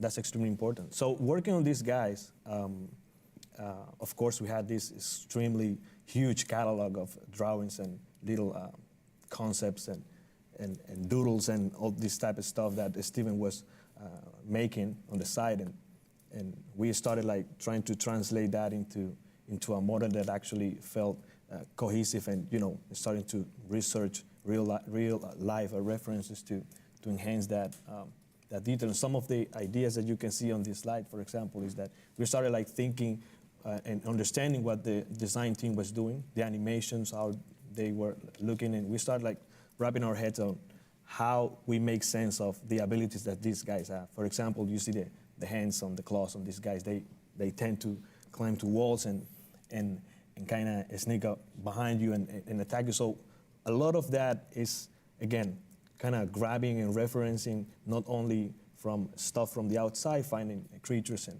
finding animals that you can use and bring to the concept, but it's also like trying to understand what the other teams are doing. And I think we can keep going with this one. And a lot of this comes from understanding, and this is a very highlight that I have here in my notes, is that understanding what the other teams are doing. And that conversation doesn't have to be straightforward, or it can just be you sneaking on what they're doing and kind of grabbing from what's happening in the other departments. So when you see the environments, you can use that as reference to put some details in your scope, kind of bring some of that dirt, some of that, like I said, biological representation of the capability of these characters. So yeah, 'cause I know too you were pulling a lot of references from, you talked about frogs. Yeah, exactly. That's another thing that we do a lot. This character is supposed to be like a vermin that is invading many of the realms. So one of the things that we started looking into was not just grabbing from reptiles and amphibious life. We started like going into rats, for example, and you can see some of that on this character. And you can see a little bit of a lich type of approach, and you see all these teeth inside his mouth, and even on the eyes of this character, you see a little of a golfer, kind of like a rat looking eye, and we end up making it whiter and not necessarily black because we were trying to make this character pop. That's one thing I think you did really well too, is you took all those influences, but none of them dominated too. Like you get the feeling of all those kind of characters in there without it just feeling like a frog. Yeah, it was definitely like a long back and forth with Raph and with Steven to sort of like dial down things and push others. So we end up with a character that looks pretty much like nothing else, really, but is grabbing references from. And I think that's part that the team works really well with too, is designing stuff that doesn't exist. You can't just go to reference for this, but you still want it to feel believable. And that's it's not for everyone. Like it's stepping into that unknown. It comes with its own challenges, but the team is always great under the leadership of Eric Valdez too. Is like, that excites them. Let's go see what we can kind of make out of this. That's why I like art books. I'm an art book collector. Are you really? Yeah. This guy letting the secret out of the bag. It's great that we get to kind of share this here, but the nice thing about the art book too is we've gone into, and Dark Horse really broke down our thoughts and approaches to that, because I think we're a fan too of just what went into designing all this. Like, they make great products, by the way. I like art books because I'm like, what am I going to search online? I'm stuck. I don't know where to go with this character. That's what you're searching on Google. I'm searching. No, I'm saying I can pull a book off and I can cycle through and get some inspiration from other artists. I'm like, that's a good idea, and go. No, that's, I like it. That's why we're saying some of the stuff under the hood on how we approach this stuff, because every project similar has a. Yeah, and what Andrew's talking about, I could totally see the eyes. I immediately went to him. That was awesome. Yeah. You know what? I would be remiss too. What else you can do is read books. Okay, thank you. Yeah, read more I prefer books. pictures. I'm just.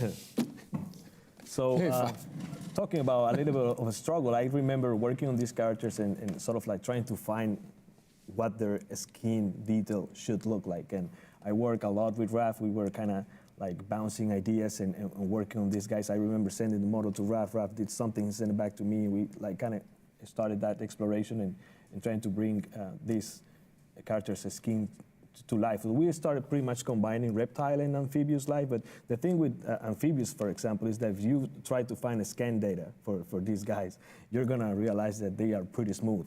All of these ideas that we have in our minds is a combination of like hue values and little small wrinkles and the fluids, this disgusting stuff that they probably have, and we have to exaggerate a lot of that. We grab also from the concept that Steven did, and from there we were just pretty much like kind of developing a very specific look for these guys. Yeah, and I think also just with the cohesiveness of the characters in the world, stuff with the skin I know that you did is kind of like Tyr, where it pulled from the concept work that Luke Berliner and his team did. Same thing when we first see these in Svartalheim, we looked at the reference for the environments that they had created and brought a little bit so they felt like they had that consistency across them. Absolutely, and again, if I remember correctly, for these guys, we were doing a sculpture for the most part.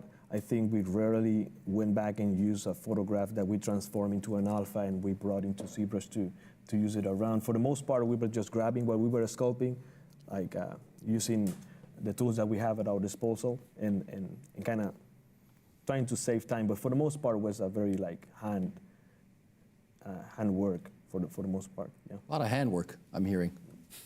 Yeah, definitely.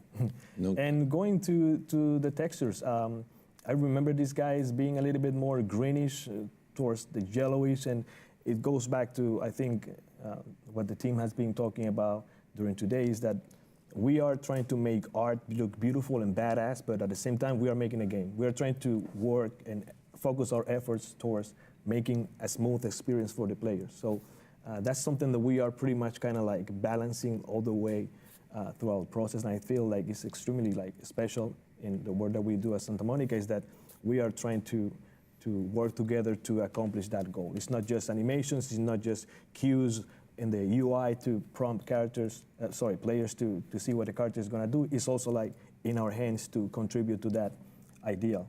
But even in the texture work here, you can see the highest contrast is in the eyes and the mouth, the things that are because Exactly. coming at you first. We want to really make sure like that is the primary. Yeah, and that belly color just brings you right Yeah, up. all that goes into And consideration. to that point, talking about the belly color, that's something that, for example, like we talk a lot, and I work with Eric in many of these characters to sort of like find a difference between the back and the front of these characters. Seems like a very simple and kind of silly thing that you will not think. Maybe it's just a design choice, but it's also, we are thinking about the gameplay.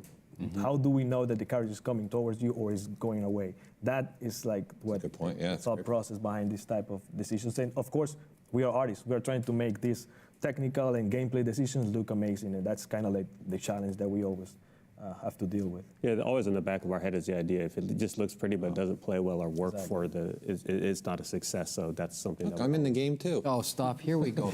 What a guy. What a guy. I can't believe he said it. And of course, from all these amazing catalog of ideas that Steven created and grabbing from the environments, I think we had the need to create a family, a trio of these creatures to sort of make a set of different abilities and sort of like different types of attacks. Yeah, this is a faction like the other one. Like they had the variety, but still felt like they kind of all existed. Exactly. And we were going for like something that, this guy is yellowish, this guy is greenish, but the shape and kind of like the hints that we have, like Della was saying, we are trying to highlight certain areas depending on what attack this guy is capable of doing. I think on this guy, for example, we have an emissive mask that pops out of like nowhere, that kind of hinting that this guy is about to attack. So there are a lot of stuff that we probably are not showing necessarily here because it would take too long, but there are a lot of these different decisions that we are making throughout the process. And again, these are the Grims. Yeah, again, another new faction that looks fantastic in the game, and we always kind of want to make sure they stand out. It's really fun to work on that, yeah. Oh, they're standing out all right. It's really awesome. Good. So obviously Brock and Sindri were a fan favorite and a personal favorite of myself too, but they were really just the tip of the iceberg. We knew that in this game early on that we'd be going to Svartalheim, which is the realm of the Huldra. So we'd see more of the Huldra there. So this is a character called Durlin. You can see some sketches from Stephen Oakley and the kind of 2D collaboration that Raph did here. Great drawing. Steven's awesome. Yeah, he's so really good. great drawing. Yeah, and Steven is fantastic. A mile a minute. It's like 300 drawings a day kind of thing. And in a 300 drawings a day. In a project that just has like stepping in the unknown, it's just a wealth of ideas that Steven brings. But we wanted to make a dwarf in Durlin that could hold his own visually and have that impact as a character from the writing side that Brock and Sindri did. He's completely different than them, so we wanted something different. But still kind of opens up the world on what we had just kind of touched on with Brock and Sindri. Yeah, so I got a chance to work on this guy, which was awesome, because like you said, Steven does 300 drawings in a meeting, let alone a day. So yeah, this guy was awesome. I like to break it down, like I said, so he's got a lot of pieces, and I loved the design because each thing kind of contributed to his story.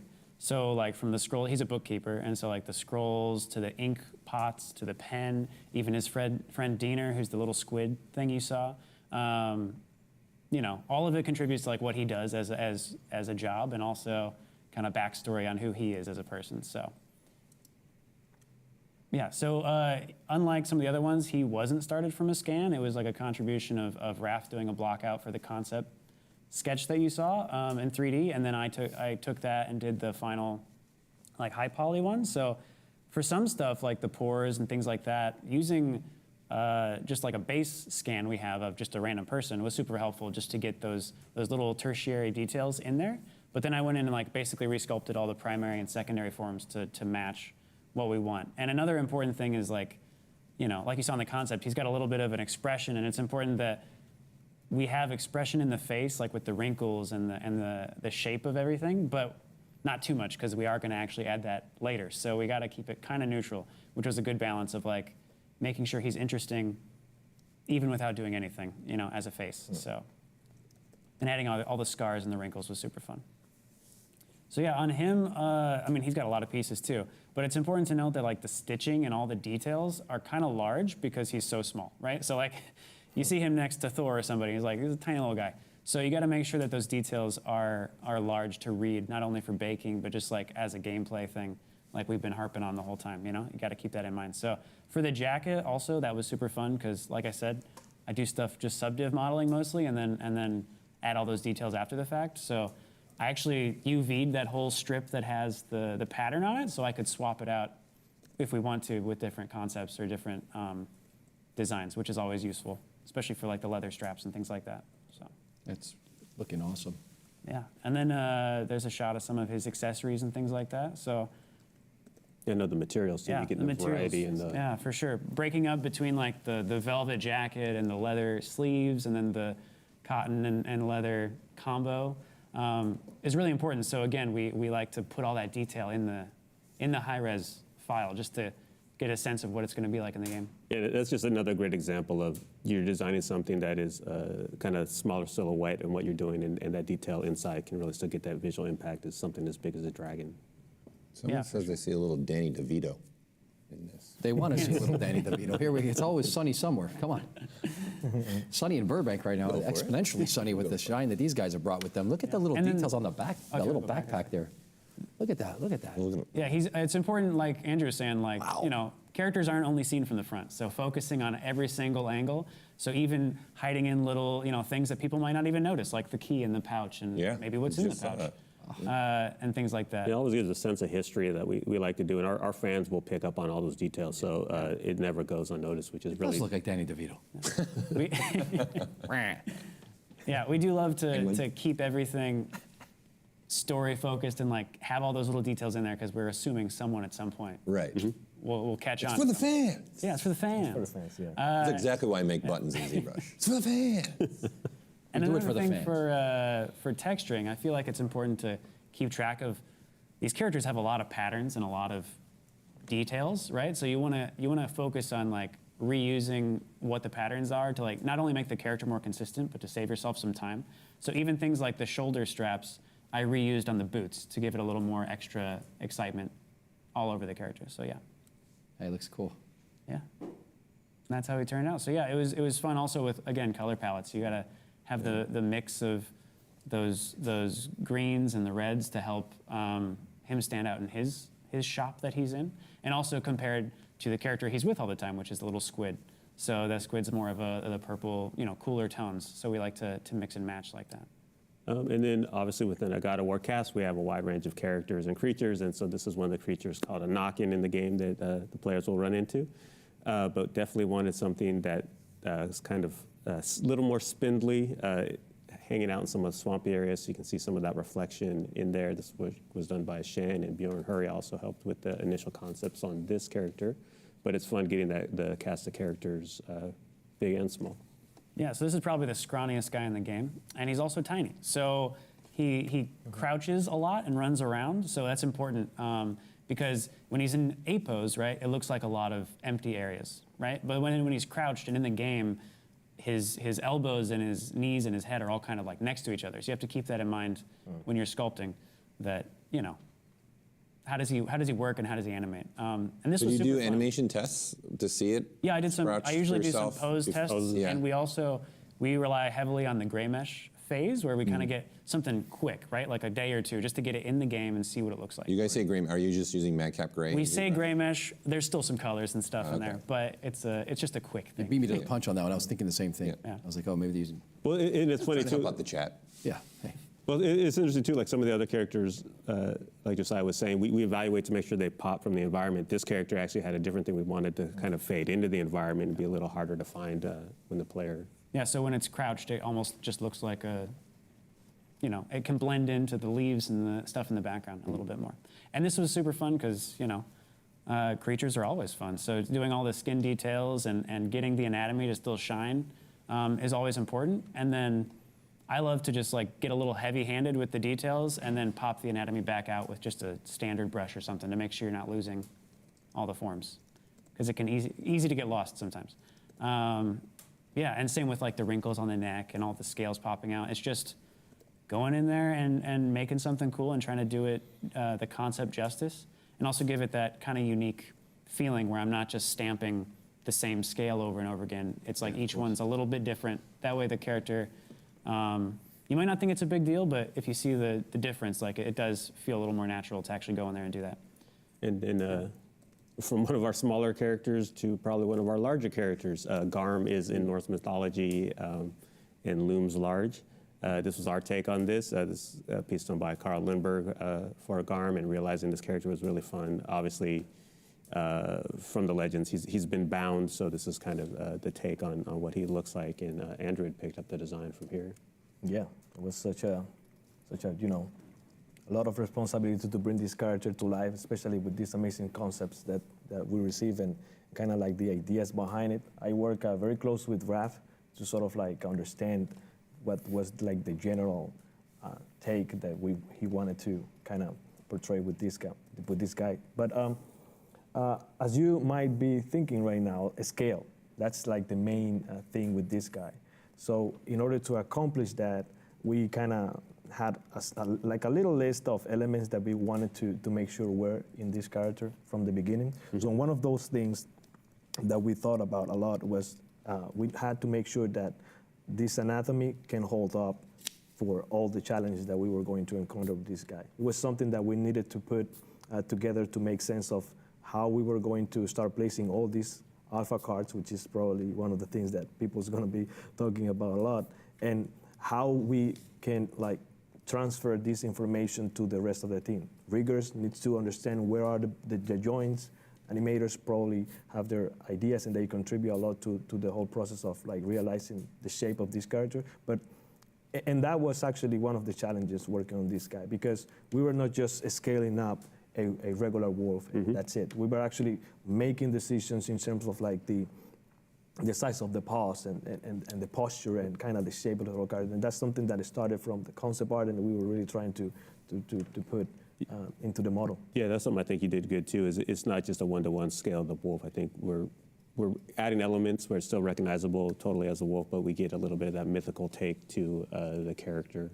And I think, like you were saying, like all the details, and even one of the challenges with a character like this is the player scale. Yeah, exactly. And we had to make sure that all this detail was going to actually be used somehow. And in order to make this actually work, we had to start looking at a lot of rather disgusting pictures of sicknesses and skin wounds and stuff like that.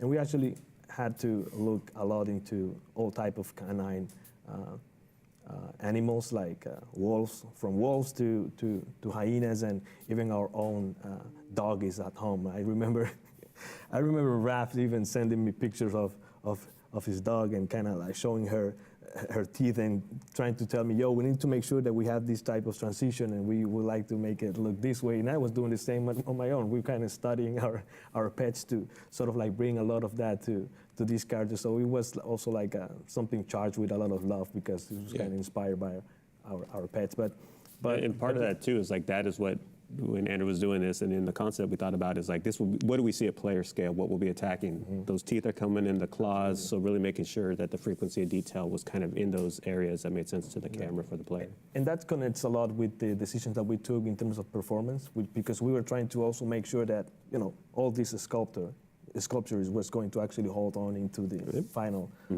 model. So we had to sort of like balance these things out. So the texture resolution probably in the back of the character is not as high in the front, but we are just trying to make sure we are, you know, using the memory that we have and the performance that we can handle in order to like make justice to what we were trying to accomplish with this guy.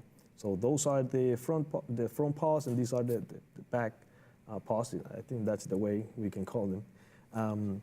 And yeah, once again, a lot of references coming from real life. We try to exaggerate that. And one of the things that we try to do with him, talking about a little bit back to the anatomy stuff, is that we wanted him to feel nimble, and that's something that Raph was really really focused on. We need to make this guy feel agile and fast. But how do we, on top of that, make him feel heavy? So we start putting a lot of that detail on the skin itself, so you can sort of feel the weight of this character. And we have a lot of audio cues and how this guy is extremely crazy. Hopefully you guys will be able to experience his savageness in the game. But yeah, these are another shots of the studies and analysis that we were doing in our research with our pets and the photographs and stuff. This is Raph's dog, apparently. This is probably Raph's dog. Oh, that's Raph's Even dog. I'm learning something about. It's a footnote in the book. And of course, at some point, we started to covering a lot of that anatomy that really served a lot of the purposes and objectives that we had. Like I said, transferring this information, the anatomical references, and the joint positions to the rest of the team. We started covering that with a lot of cards. And to be honest, I really don't have a magic trick here to the way we did it. I do remember using a little bit of fiber mesh to do a first pass on the body, but for the face and to actually get to this result, it was a lot of handwork, pretty much. It was just a matter of really placing the cards where they're supposed to be. This is a shot of the pass. And even seeing the chains and all the elements that bound him, which hints back at the gameplay stuff. And exactly. Making sure that reads.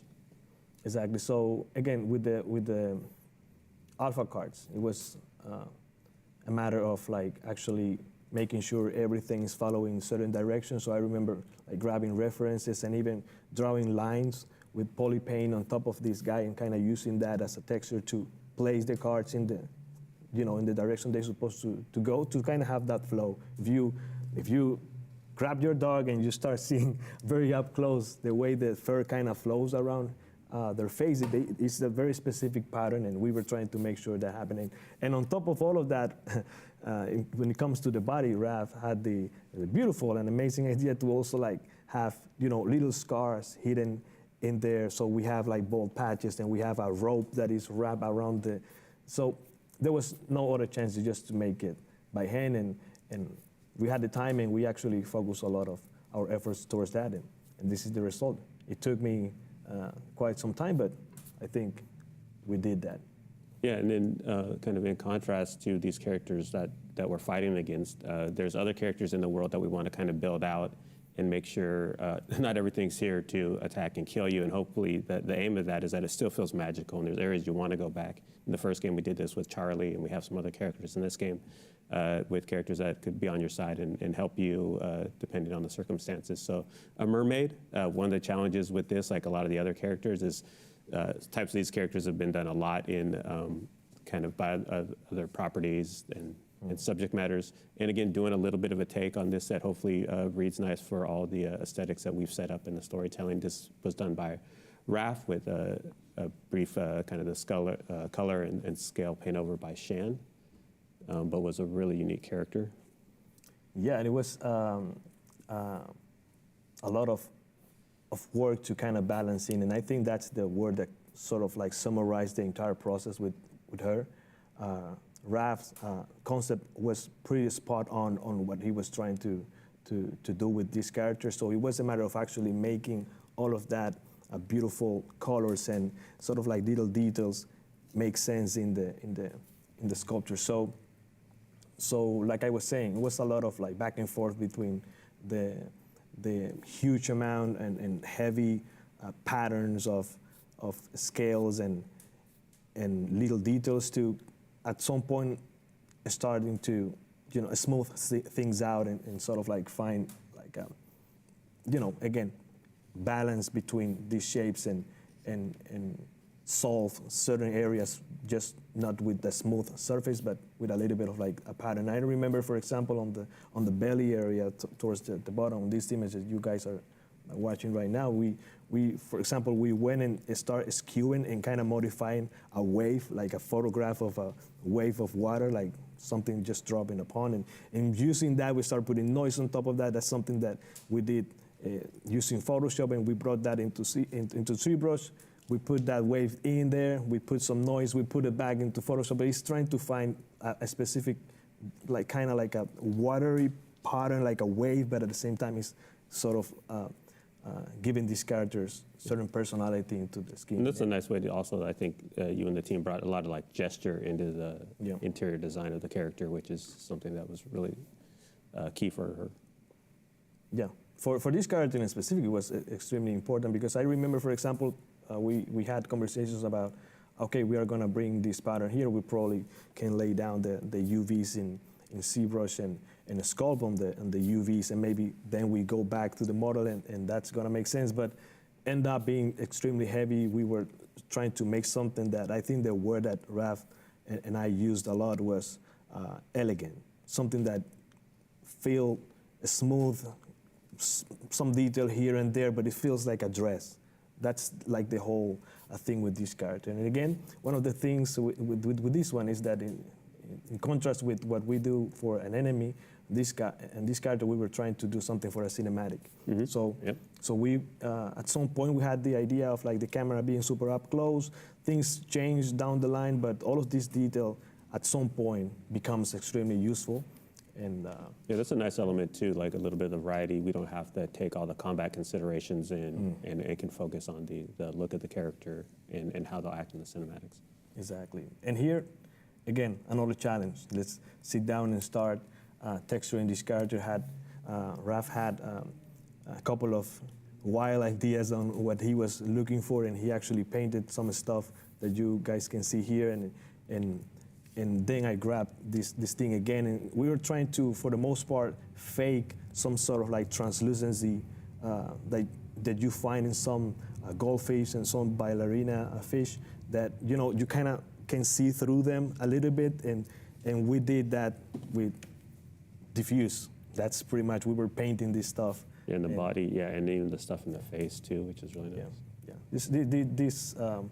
This character evolved a lot, and we kind of like play a lot with the values on the materials, like the metalness, the glossiness. We are trying to make sure that on this specific scene, you can see this character at its best, you know. So yeah, every inch of the character, I think you put that attention to detail in, which really pays off in the end. And then finally, the last one we have here is the All-Father, Odin himself. This is a character we thought about in the first game in 2018 and knew 100% he would be making an appearance in God of War Ragnarok. And we did a wide range of explorations here. It's a piece I did. We wanted something that stood out from the rest of the Aesir. We wanted each of them to look different. This is a character that fights and interacts very differently than the other ones, and it's something new for Kratos to encounter, in contrast to Thor and Baldur and Magni and Modi. But we wanted a character, too, that pulled from the mythology, the wisdom, someone who was cunning and manipulative, can cut you with a word as easily as you can with any weapon. This was the final design, and in the art book, there's more that we can kind of show the exploration of that. But then Josiah and Raph had helped on this. I was going to say, I loved getting the sculpt from Raph because he did pretty much the whole outfit, and I just did some polishing on top of that. But it was really cool seeing how he set up all the details on the shirt, and then you know, the hand sculpted cloth and stuff feels pretty natural, and it's very cool. And then I did the head and the hands also. Again, started from some scans because this also is based on an actor, so we got a great starting point on that, and then kind of adjust and adapt based on the story and the character. You know, add the classic eye patch in and all the awesome designs. The scans, some of the work you did there with the eye patch. Yeah, that guy. Yeah, he's awesome. Or a word. And yeah, story-wise, like you want to make sure that it feels like what we want the character to be. So not 100% friendly and not 100% evil. Like, you know, like maybe a manipulative guy, and you know, can't really tell what he's thinking all the time. And even I know you did a lot in the pattern work too, but you could see the raven motif on his shoulders, add a little more ornate elements. And I know when you came to the gold stuff too, that there's a bit of royalty in him, but still feels like he exists. Yeah, absolutely. And with the thing that Raph did on the outfit, he basically blocked in all those patterns on a flat plane, because trying to get all that, to work in 3D and then also sculpting on it can be a bit of a nightmare. So, think smart and plan ahead. So like he did all those designs and patterns on a flat thing and then wrapped it around to match the outfit, which saved a lot of time and looks great. And because of collaboration, you got to keep in mind like different techniques and things like that, because then I went in and added the ravens and some other parts after the fact, and I had to match the style that he did. So learning that and sharing it with your coworkers is super helpful. Yeah, that collaboration and just being economic at the same time, because we do not have all the time in the world, but that's a smart way to approach it. Like Josiah's mentioning, is something we try and leverage. Yeah, absolutely. And then the fabrics, like I said before, we love to add all that stuff in the high res, even if we end up redoing it in the low poly, because it just looks cool, and also it's more fun. So yeah, incredible. It doesn't look cool. I'm almost Details. speechless. Yeah. So for the fabrics and things like that, again, it's just some planes subdivided up, sculpted on, and then alphas, and then a little polish on top, because like you never just want to drag something out and leave it as is. You want to go in and add a little nicks and scratches and loose threads and like make it feel hand-worn, especially in this game where everything is kind of handmade. And that's part of the trick too, is taking something that's as a subtle silhouette as this character and adding that detail so it still has that visual punch that you want with the character. Yeah. It's always easy to push the silhouette, but then working inside of that is also a nice design element that the team focuses on. Yeah. And same with the ropes. We, you want to see the ropes and stuff in there, but then we remake them in the low poly, because it has to be a tiling mesh and things like that, tricks like that to get it actually running in the game. But it just looks cool in ZBrush, and we love to try stuff out and see how it looks. Yeah, and even elements in the costume like the ropes were hints from the mythology. Odin had made sacrifices to gain his knowledge, and so we put some of those things, like the elements of the rope actually come from some of the tales. That's awesome. They look great. Even at grayscale, they look amazing. I mean, it's really something to behold. And then for the final in-game, there's a lot of clear distinction between blue and gold in his outfit. So it's really important to keep it from looking too flat. You want to make sure there's a lot of breakup. So even in the gold, it might still just look like gold, but there's a lot of values in there to keep the right things popping out, like the ravens, keeping them like as a focus, so that even if you're not thinking about it, subconsciously you associate it with the character.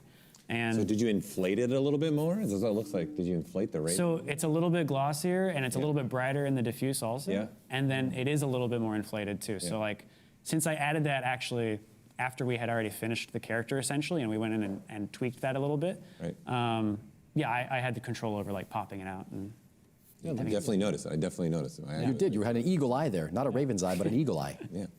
Thank you. Yeah. My pleasure. And then we're here all week. Just one eye. And then for tattoos, everybody's got tattoos in this game. A lot of fun tattoos. And in this case, it's actually really awesome how they designed it, where his ravens are actually represented as his tattoos. So not only do they have a lot of cool features in the game, they also, every single inch of them like means something in the story. So we're very careful with that kind of thing. And then same with his face tattoo.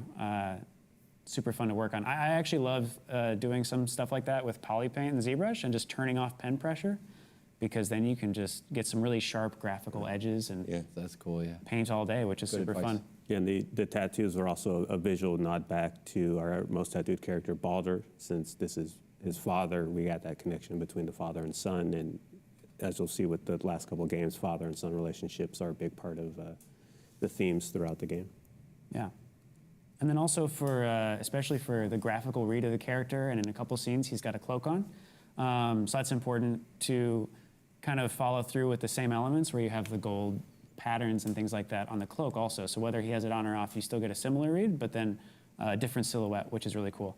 And same thing, like we did that all in ZBrush, and then you do a lot in the texturing stage to get the same details to pop through and become interesting. So yeah, and that was, again, making sure we have some presence in the character, but when we stood him up against the entire family of the Aesir gods, that you could see that he was the one in charge and the father of that family, but still had a bit of those through lines. Like the greens that you put in there go back to Magni and Modi, and even in Thor.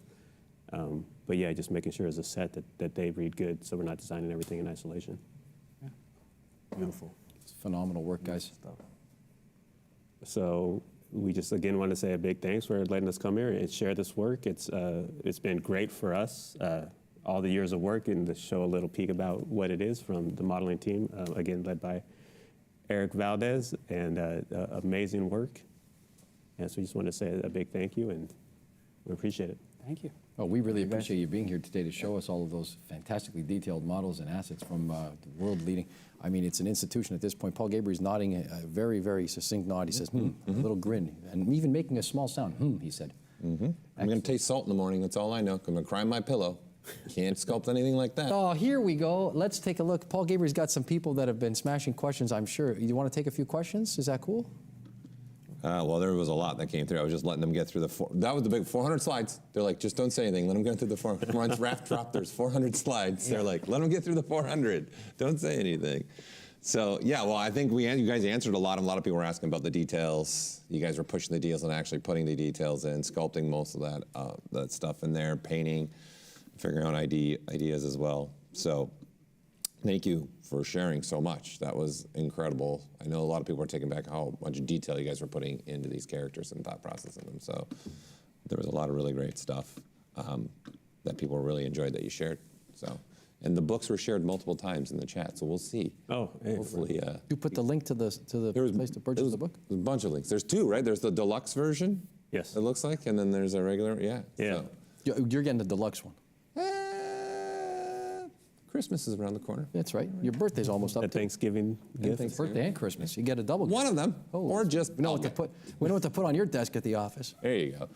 Yeah, I'm excited. Like, there's even more images in the book than what you were saying. Yeah, we go through the whole cast and share that work, and similar to here, the aim with that is what we're trying to do is also just walk you through what it goes into making this and sharing that information, because we face all those same design challenges and learning that and what really goes into making games. Here's two quick questions for you that I saw coming through multiple times. How much time did you guys really get for each character, would you say, in general?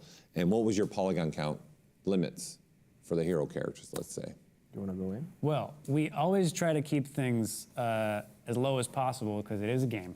Sure. So we do want to keep it in there. So we try to optimize certain areas as much as possible so that the other ones we can keep high, right? Like things like the faces and the beards, stuff like that. The beards are very important, as you can see. Yeah. So we try to keep it, in that area, and like a lot of the hairs are around like 50,000 to 100,000. It can go wildly different for just depending the on hair. the character. For just the hair, and then some of the characters can be 100 or 200,000. Like it's kind of all over the map. There's ones like the Noggin that are really small though. Yeah, we'll probably prioritize too the character, like something like Kratos and Atreus will have more of that depending on how much the presence is in there. And how many UDIMs and multiple meshes do you say? We usually have like between 5 and 10 like different sets of UDIMs basically.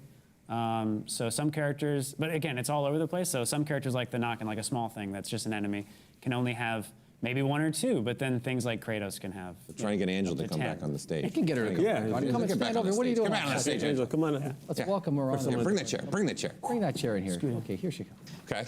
And then how much time you guys were getting, when it comes to the time, I know, Andrew, you said you were working quite a while on the one. You got quite a bit. Yeah, so when it comes to the time we put in on these characters, really, one thing you can just throw out there is just say 2 months around that time, but it's not really 2 months. We go a lot into modifying these characters down the line, depending on what the gameplay aspects and whatever need comes out of the blue, and it's like you can easily say that these characters take the whole production.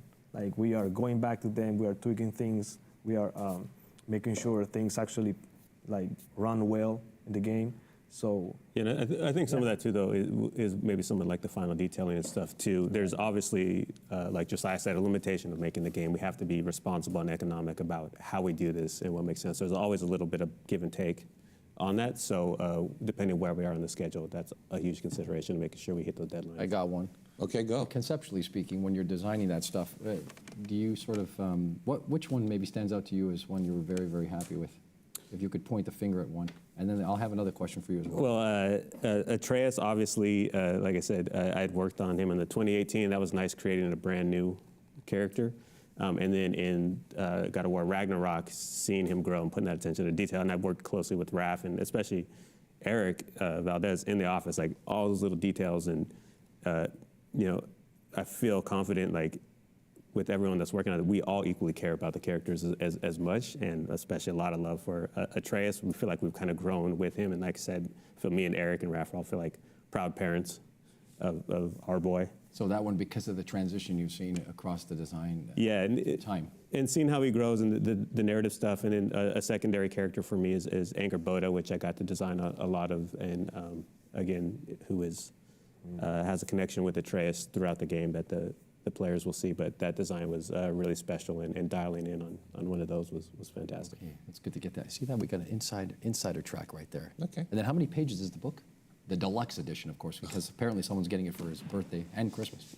Not both birthday and Christmas. You get separate gifts. That's horrible. I didn't see the number of pages. How many pages is it? I don't know. I gotta see if I can see if it says. Yeah, we tried to pack a lot of goodness in there, and working with Dark Horse was great, and the writer Amy was awesome. We could have made a book 5 times as big.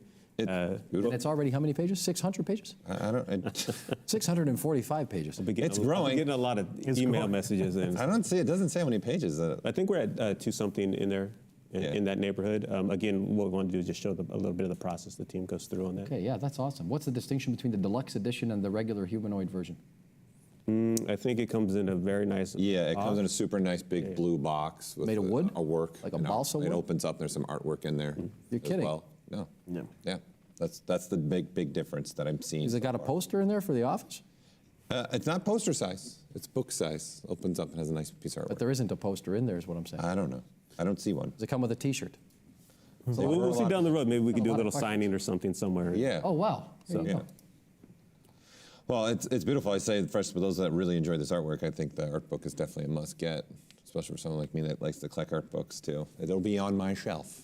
I will say that much for sure. So I couldn't thank you guys again. Oh man, that was taking time out of your day. It is the middle of the day for people. I want to ask them another question. Okay, Lou, you got another question? I'm full of questions. I could sit here and talk to you all day about these things. This is open to any of you. One challenge that you had to overcome in the making of this, again, a seminal hit game, to get to the point of being rated 10, is a lot of sleepless nights and energy. What's one challenge that you overcame that you think is something you're very proud of as you walk away from this project now that it's complete? Go ahead. Okay, I'll go. One of the things that I learned is to really care for the characters that we work on. You guys were talking about the timeline that we get from production, but one thing is the days that we get. But another thing is, when I play through the levels to polish stuff, I see things that could be better, that I could have, made better. So I will sneak some time to bring it back, fix something, and then put it back into the game. And next week, I'll be working on another task. And then I would still, try to fix as I go, like maybe coming on a weekend to just try to get more polishing done. So, it's a cool experience to be able to just, care so much for your characters that you don't get, stuck with only the deadline by production, but you just go the extra mile. So. Okay, yeah, I can tell that. And you had that. The viewers saw that too. I can tell you that from the comments. They saw all of your passion that you guys put into this project. They saw it in what you guys were presenting and what you were sharing. They could feel it. Yeah. Oh yeah, no. I can feel it. Multiple times people said it. You can see the passion they have. For sure. For these characters and what they did. Even through the digital space, floating in the ether of the internet. We've succeeded at translating that passion that you have. Anybody else have something that they overcame or a challenge that I would say in general, I think this is something that everybody, I think, experienced a little bit, and we have talked about that stuff, is that coming from Santa Monica releasing this amazing game that everybody respected, and the guys did such an incredible job. We get into this new challenge of actually, making something that, can be next to this masterpiece, as many people call, and, stand proudly beside that incredible product. So jumping into this was, that idea was in our minds all the time. Like, we need to make sure what we are doing here is gonna, be what the fans love and what is gonna be the best we can do. So I think just like Angie was saying, we were going back at things where we really didn't have to go if we were in another studio, and this is probably not trying to knock anybody, but we were really in love with what we were working on, and we really tried to go all the way in. And I think part of that we deal with too is, not necessarily thinking what this will be at the end, but making sure during the process that we've put all our effort into each piece that we did. So however it goes out and is received, we can walk away saying we did our best. And I think that approach kind of gives us a little bit of that freedom to let's just focus on these characters, and then the rest of it starts to gel as the team comes along. And then the great thing that I love is every step of the process adds to a character. We're very early on where we get to sit with the writers and the art direction with the design, but then when it hands off to modeling, it adds so much. And then we see the animation and the voice acting and the effects, and it becomes, on the concept side, it's like we helped plant the seed, but then what it grew into is because of collaboration from all the other departments. And it's like that is even a grander character and effect than we had initially thought in the beginning. It's because the work of everyone on the team is really putting in that hard and their best into it, and the result thankfully shows. And Raph kind of helps kind of really cultivate that culture, and I think the results are really based on the work that he's put in there for the art department. Yeah, that's significant. I'm going to say on every single character, like learning to collaborate and trust and rely on your team, because not a single one of those things you guys saw was made by one person. You know, every single one was a whole team of people. So jumping around and like learning from each other and then also growing as an artist is always super key. So. That's excellent. That's fantastic. Words of wisdom. I think the other thing too is working on such a huge property could be a real source of energy. Would you agree that that's something that helped you to get across the finish line and know that was pushing you as you went along? You're like making history with this thing. Everyone knows it's going to be great. I'd say like the energy that our fans have is fantastic. They've been continually supportive from the last game to this one. You know, there's just like in everyday life, there's ups and downs that you go through. But on those long days, I would just pop on a YouTube video of our fan and just seeing the reaction, and like we've mentioned, they pick up on all the nuance we put into that, and that enthusiasm like amps me up again to jump back in and know that that'll be kind of seen by everyone out there. So I love the enthusiasm our fans have, and it helps inspire us as well. Well, that's the driving force here. The enthusiasm of the fans seems to be what pushes us all. That goes doubly for the ZBrush development team and everyone, working with Maxon across the globe to push the products, to make them the best products so that people like yourselves can use them inside of the pipeline and bring the fans even greater heights of detail and realism, and a game everyone can be a proud sort of participant in, whether they're playing the game, whether they're sort of fans of the franchise or helping to make the stuff. I think we're all sort of in bed together making an impact in a very positive way. And for you guys at this particular junction, the number of the day was what? 10. So I'm going to take the shackles and swing them in another direction. And I want to say an emphatic thank you. Thank you. Likewise, thank you. Thank you Thanks so for much. having us. It was Thank you. incredible. Paul Gabriel, any last words for these guys before I send us off? No, just thank you. I know I've been talking to them for a while about putting this together, especially 1 week after the game. Very gracious. They were in meetings with us while they were getting ready to deliver the game. So seriously, thanks. Oh, and thank you. It was a great experience. Raph, if you're still watching, thank you, man. And Eric, we missed you. Love you, man. Yeah. So, on behalf of my compatriot Paul Gabriel, I'd like to say thank you formally to Andrew Arizza, Angela Rico, Della Longfish, Josiah Scholten, and from afar, Rafael Grassetti. Muito obrigado. And everyone else watching around the world. This was a presentation of the highest magnitude with members of the God of War team. If you haven't played the game, please do so. It's a winner. 10, as they said, is the score that people are giving it around the globe, and we give it a 10 as well from an art standpoint. Sit tight. We're going to be doing some giveaways with my friend here, Paul Gabriel. He loves to give away this kitchen sink. If you're watching still, stay tuned. He's going to give some stuff away, but I thank you again, and we'll be right back after this with some giveaways. So thank you so much, guys, again. Take care. Thank you. Thank you. Thank you.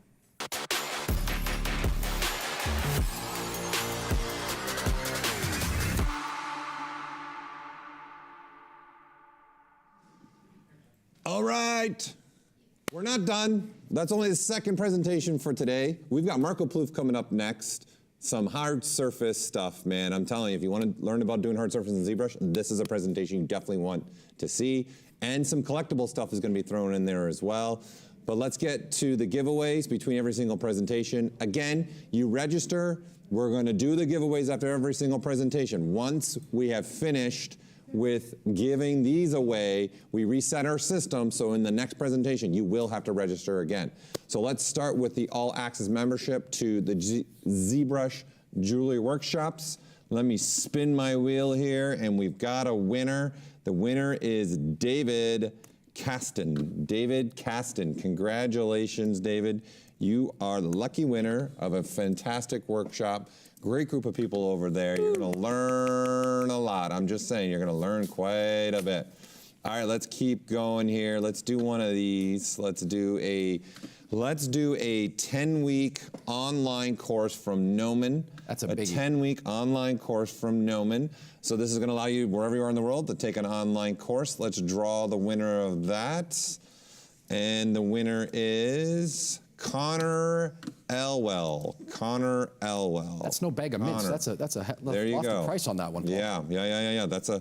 That's a really, really good one to have for sure. Kidding me? From anywhere in the world. Hey, listen, I'm feeling good. Let's keep giving them away. Let's keep giving some stuff away here. Let me do one of these. Let's stay with courses in here. Let's go with another bundle. So a ZBrush 4-course bundle from XMD Academy. All right, this is going to be phenomenal. XMD Academy, and the winner is, for that, Clifford Gaines. Clifford, you are the lucky winner of the 4-course from XMD Academy. Let me put those name in both chats. Clifford, so you've got it. Clifford Gaines, there you go. Well done. You know what? I'm going to do one more before we get ready for our next presentation. Let's do another one. Let's do another one here.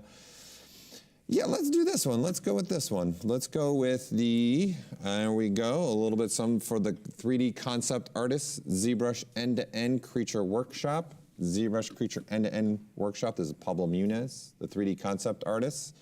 Let's see who has won that for you. And the winner is Zach Ashton.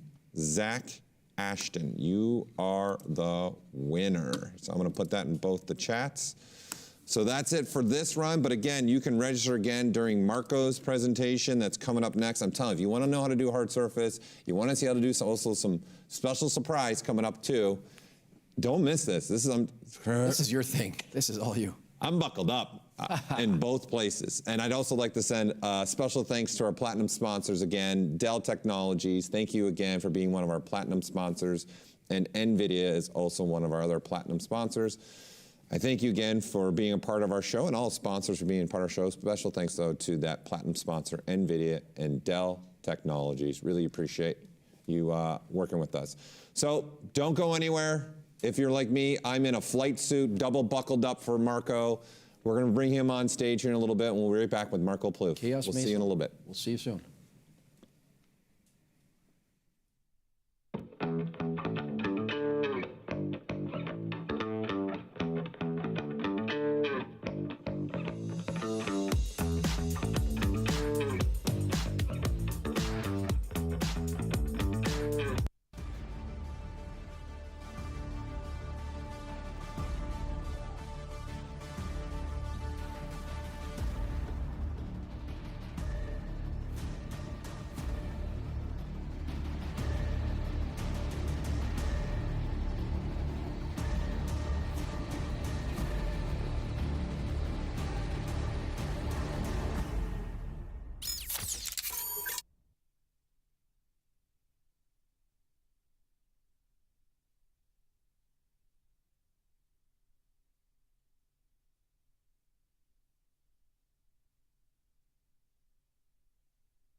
Learn jewelry design and object fabrication through ZBrush.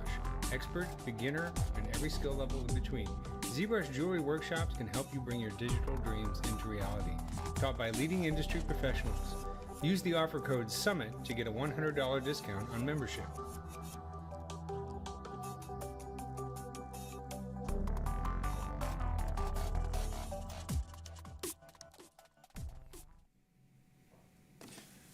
Hello again, people at home and around the world. Louis Tucci here with Paul Gaboury live for the ZBrush Summit 2022. The magic continues. We just had a stellar presentation from the team at Sony Santa Monica with the God of War, swinging the chains and making it real. My Lord, the amount of detail. I am hyped. Can you tell? Yes, I can tell. Yes, Moving you're ready at the to go. speed of light. You got Wow. Sound effects. Wow is the right word, isn't it? Oh yeah, we're not done. We're not done. We're not done We in still any got three stretch of more the imagination, presentations. but how do you feel about it so far? I feel fantastic. I feel great. I'm super You want the excited. book. I know you do. Well, I'm You've said it. going to get it. It's going to happen. Well, guess what? Yes, talk to me. Next up, All right. a really no stranger to the world of ZBrush. He's a nice guy, too. It's always nice to see him. It's going to be Marco Plouffe, and he's going to be here with Chaos Maxon. And it's our pleasure to have him. We're going to be walking him to the stage. I am excited to continue the magic here across day 2. It's day 3, really, if you think about it. Because body we had a ZBrush sculpt off. In case you missed it, you can check it out on our social media channels. You can recap. But let's bring out Marco Plouffe from Chaos Maxon, and we'll talk to him more about some things that he's been up to. Right now, let's do it.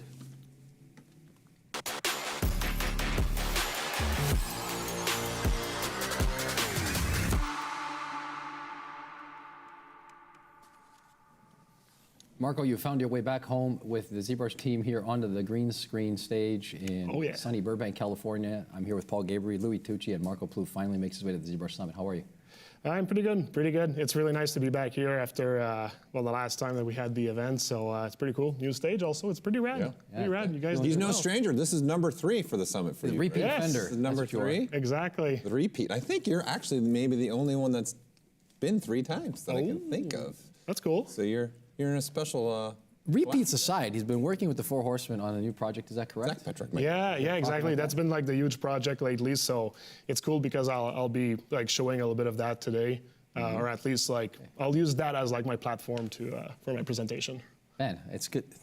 I'm happy to be here, locked and loaded, and the hits keep on coming. I feel like the most blessed person on planet Earth. I get to I'm going to try and zip it up as much as I can. You know I can't, but I'm looking forward to what Marco's going to be showing everybody. You like your hard surface. It's no secret on this planet that Paul Gaboury is a big fan of hard surface modeling. And Marco, we're not going to chat over you. We're going to let you take it away now. Give the people at home what they're waiting for. They're not waiting to hear us. They want to hear from you. Take it away, Marco Plouffe. All right, cool. All right. Well, I mean, so it's the 3rd time I come here, but for people who don't know me, I'll still present myself. My name is Marco Plouffe. I worked for 12 years in the industry as a character artist, and as an artist, I worked in like a few studios like BioWare, ADOS, but pretty rapidly I created my own company called Chaos Masons with Cedric Seo. That was 8 years ago. And basically, I'm like the co-founder of the company. I'm also a business manager, an art director, an artist there. And we've been pretty blessed to be able to work with a lot of like AAA studios doing character art. So that's pretty cool. And in my career as an artist or with Chaos Masons, I've been able to actually work with a few like pretty cool projects and some giants of the industry and whatnot.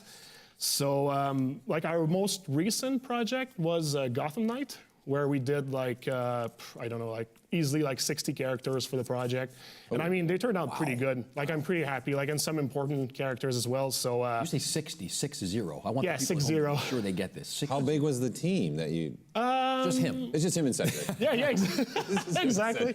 No, we were like a team of, we started with like a team of 10, then like we went down to a team of 4, like on a more continuous basis. But it was a pretty long project, so like we didn't need to be like a huge team to accomplish all that. But you know what? In the end, it looked pretty cool. So like I'm very happy about that. And so yeah, that was the last project. There's like so much more to come that I'm super excited about, but I can't talk Zip about upper it lip, right now. he says. Look at that. He even did the gesture. Got plenty to share today, that's for sure. Yeah, exactly. But like overall, with Chaos Mason and everything, like we've worked on stuff like The Witcher, Overwatch, Apex, Borderlands, Outlast, Baldur's Gate, PUBG, and of course I worked for Mass Effect and Deus Ex since we've like as a personal artist, but that's a lot of video game, right? Yeah, that was a lot to take in right there. That was a lot to take in. I didn't take a breath before doing the list. Just pause for a second. Man, I can't believe that you and Cedric founded this 8 years ago, too. That was a mind blower for me, too, man. 8 years ago. Holy time flies by, seriously. Yeah. So, no, we're pretty lucky. I mean, we've put the efforts in, and we're happy, like, to be able to show, like, everything we've accomplished so far. And, I mean, it's just going up. Yeah, we applaud you. They've killed it. I remember the days when at the convention center with Marco, me and Marco, like 9 years ago, probably 10 years ago. Yeah. Cedric too, was, I think 13 years ago. Us roaming around at ZWrap. Yeah, one of the time we went, it was like pretty much at the beginning of the company. So long. Congratulations, man. Thanks, man. Same to you, Cedric, if you're watching. Keep going. And he's got a cool hat on today with that. It's under these lights, it's like a hot pink. I like it. Yeah, it's pretty contrasty with the stuff, but I like it. I dig it. It's me peacocking, basically. Yeah. Well, I don't know anything about peacocking. Stay tuned. Here we go. There we go. So yeah, I've talked about a lot of video games and stuff, right? But the thing is, like, lately my passion has been with collectible figures a lot.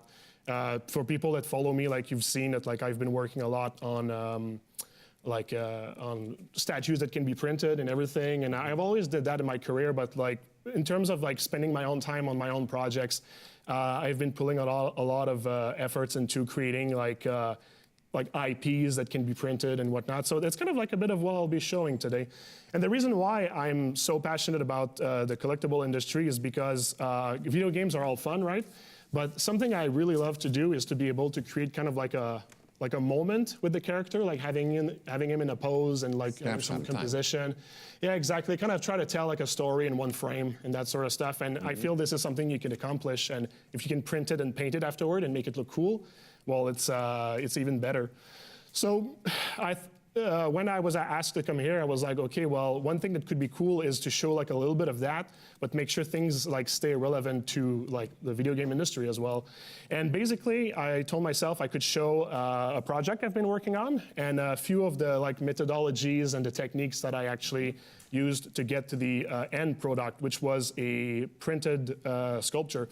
But the thing is that pretty much like 90% of what I have to show is applicable to video game as well. So either if you like video games or if you like the collectible industry, like I have nice things to show. It's good to see that and hear that overlap is about to be demonstrated because we know it and maybe now the general public will know it even more. Happens a lot. Yeah, well, I mean, people ask me that question often and it's the same thing I say. It's like you can pretty much approach it the same way for a long time and then at some point like you choose what fork you take, but a lot can be done before that. Just before I start showing, I get into like the core of this. Some might know the Four Horsemen already. It's a series of character I've been working on for a long time. It's the thing you can see on the screen right now. Also a stable in wrestling in the 1980s, but that's a different Four Horsemen. Yeah, exactly. But it's inspired, let's say. Yeah, Paul Gabriel. Woo! But so I've been, like this was my first group of character that I created, and basically they were meant to exist into like a world that I worked in like behind the curtain, so like what that world is and like the characters that could live in it and whatever. And I basically created this website called neo-apocalypse.com where people can learn about this universe. And this is a universe where the Four Horsemen live, basically. And I've been created this other group of characters called the Archangels on screen right now, which are basically like the sequel in the story. And I'm basically just creating the story to have like these characters exist in the world and have some backbone for whatever other series of character I'll be creating afterwards. And the thing that I'm the most proud about this project is that it captured the interest of a company that's now a collaborator of mine called XM Studios. And we've been able to produce these characters into printed statues and everything. Victory. And they look like pretty rad. I just want to show you something here. Mm-hmm. Superb. It's a little teaser. Some of you might have seen it already, but it's basically just like introducing the first character of the series called War from the Four Horsemen. And what you see right now is basically the actual statue printed and painted by XM. So it's my design, it's XM's production. And I'm really happy to be able to say that it's the first of the 4 that we're producing. It's out on pre-orders right now. I tell you, seriously, it's like one of my biggest accomplishments. I'm so happy of like. Congratulations. I bow to you, sir. Yeah. Well done. Well done. And they really did a great job for like the production and everything. So seriously, it's really cool. So if you ever want to learn more about Neopocalypse, because I mean, I'll get to the good stuff now, but if ever you want to learn more about the characters of that universe and have some cool renders and ways to like view the characters and everything, just go on neo-apocalypse.com, go check it out. You'll be able to see the characters. You'll be able to actually also pre-order the characters as well. Wow. Yeah, I'm And sure. if you're a video game geek like me, you'll like to know that they all have their own stats. Their all attack you get powers this? and he this made and that. stats for them all. Like, Yeah. what's their strengths, their agility. Scroll up again. Let's see. Never mind the stats. I want to We see need a death again. backstory for them all. The what? Look at this death again. Show the death again. Oh my goodness, La Muerte. Yeah, this is one of the 4. Oh boy, sold. Yeah. So I've been having a lot of fun, basically. Wow. I've been having a lot of fun. Yeah. So You're killing it. It looks, they're amazing. Yeah, They're thanks, man. Thanks. breathtaking. Beautiful. Really great. And now, straight transition to ZBrush, where you can see the actual sculpture. That's the sculpture for the statue you just showed. Yeah, exactly. Way to look at this. So basically, I'll be using like a few of these models to show my process today, and I'll be starting by explaining like a bit about how I went for like designing them, or at least finding like the main like general idea for these characters. Although like I'm not necessarily like a concept artist or anything, there's still like a process that I like to use for just giving me like a bit of a stepping stone before I actually go in ZBrush. So I'll just really rapidly show you this image right here. As many of us do, I always start by gathering references and that sort of stuff. And really like, even if I don't really have like a specific idea of what I'm looking for, I'm just trying to get inspired by things that I find and everything. Maybe that I had an idea of like making the 4 Horsemen because it's a theme that I like, and since I like to do hard surface, I knew I wanted to like make it with this kind of like visual. But I really started with just like capturing a lot of things that for me had some kind of like whatever, like just something that inspires me, even if it's just a little detail of like an image or that sort of stuff. And this is, by the way, like a very short version of my reference. Like there's much more images normally, but still, I just do that, and it kind of like helps me to like daydream about like where I want to go with things, without me doing like anything using my pen or that sort of stuff. You do this at the beginning of whatever you're trying to conceptualize? Yeah, exactly. Well, I'm trying to find like just like a one-liner concept that is going to be like a driving force to go forward with everything. Sure. And doing this actually kind of like helps me to unlock things in my head and that sort of stuff. So this is really like the first phase of it. And afterwards, like I said, not a concept artist, but still I like to just push a little bit more in doing like some small like thumbnails and that sort of stuff, just to see if like the vision that I have in my head just translates, at least in this very early stage, because thumbnails you can do them in like a few seconds and that sort of stuff. So I just go through that, but I don't really overstay my welcome with thumbnails, because at the end of the day I'm a 3D artist, so I'll jump like pretty rapidly into You're going to thumbnail in ZBrush. into 3D. Yeah, exactly. I'll thumbnail in ZBrush, and this is where like the exciting stuff, like at least for me, really like starts, right? But this is like a good way to just make it clear in my head where I want to go with things. And at the end of it, like the bottom section here is basically just like a few images that I find represents the best what I'm going for, and this will be the like most abridged version of the idea. And that's pretty much like all it is for everything that's like before ZBrush. But I just want to stop you for a second. That model on the screen that you have is 290 million polygons. Yeah. It's by the way a pretty good computer that you have here to be able to run this scene, because like there's a lot happening in here. And of course, I mean, I don't work on everything at the same time like this. Like I chop it off in like pieces. How many subtools Paul Gabriel wants to know?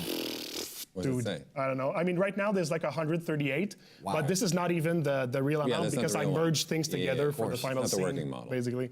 So it's pretty catastrophic at the end how much. But I bugs noticed there on are. hard surface, you use a lot more subtools in a lot of cases in Yeah. hard surface than you do in organic, I'd say. Yeah, exactly. So thanks for like the folders and everything because that You're really welcome. like helps to sort it Hey, out. Right there. Yeah, especially when I need to do like there you 300 million poly. This guy. go. So, but you know, at the end of the day, if I want to do like switch outs, like the hand just changed here, or like the head just changed with the folders, it's just really nice to be able to just like do those switch outs and stuff, especially in the collectible industry because it's a thing, right? To have switch different outs hands, different and heads. stuff. So yeah, no, basically that's Look at that. Yeah, just basically. yeah. Just So, another day. yeah, in the, that's just pretty another much day in my office with presentation. Marco. So just do that and like there you Hey, go. we're done. Thanks for coming. Thanks for coming. So this is like this is a demonstration of the end product, but of course, like everything starts somewhere more humble, and basically this is like a good starting point to show you like where the whole process goes. And from the thumbnail that I showed you earlier, like I'll still go through like having my characters in T pose, A pose, whatever you want to call them. And for doing a lineup, something that I thought was very interesting to do is to start even like earlier with these characters. This is like something that can actually get, like it takes more time to actually go through everything, but I like to have my characters be like constructed with layers, basically. And I always start a bit like I would do with like a human character that has armor or everything. So I'll just start with what does the character look like if he was, in quotes, naked as an android. And I also work on this like blocking the 4 characters at the same time because since there's a group, they're also like a unit. Right. As like even the 4 of them together are a unit, and they have to have like their own differences and their body archetype and that sort of stuff. So like I'll start like very normally with like a human-based mesh.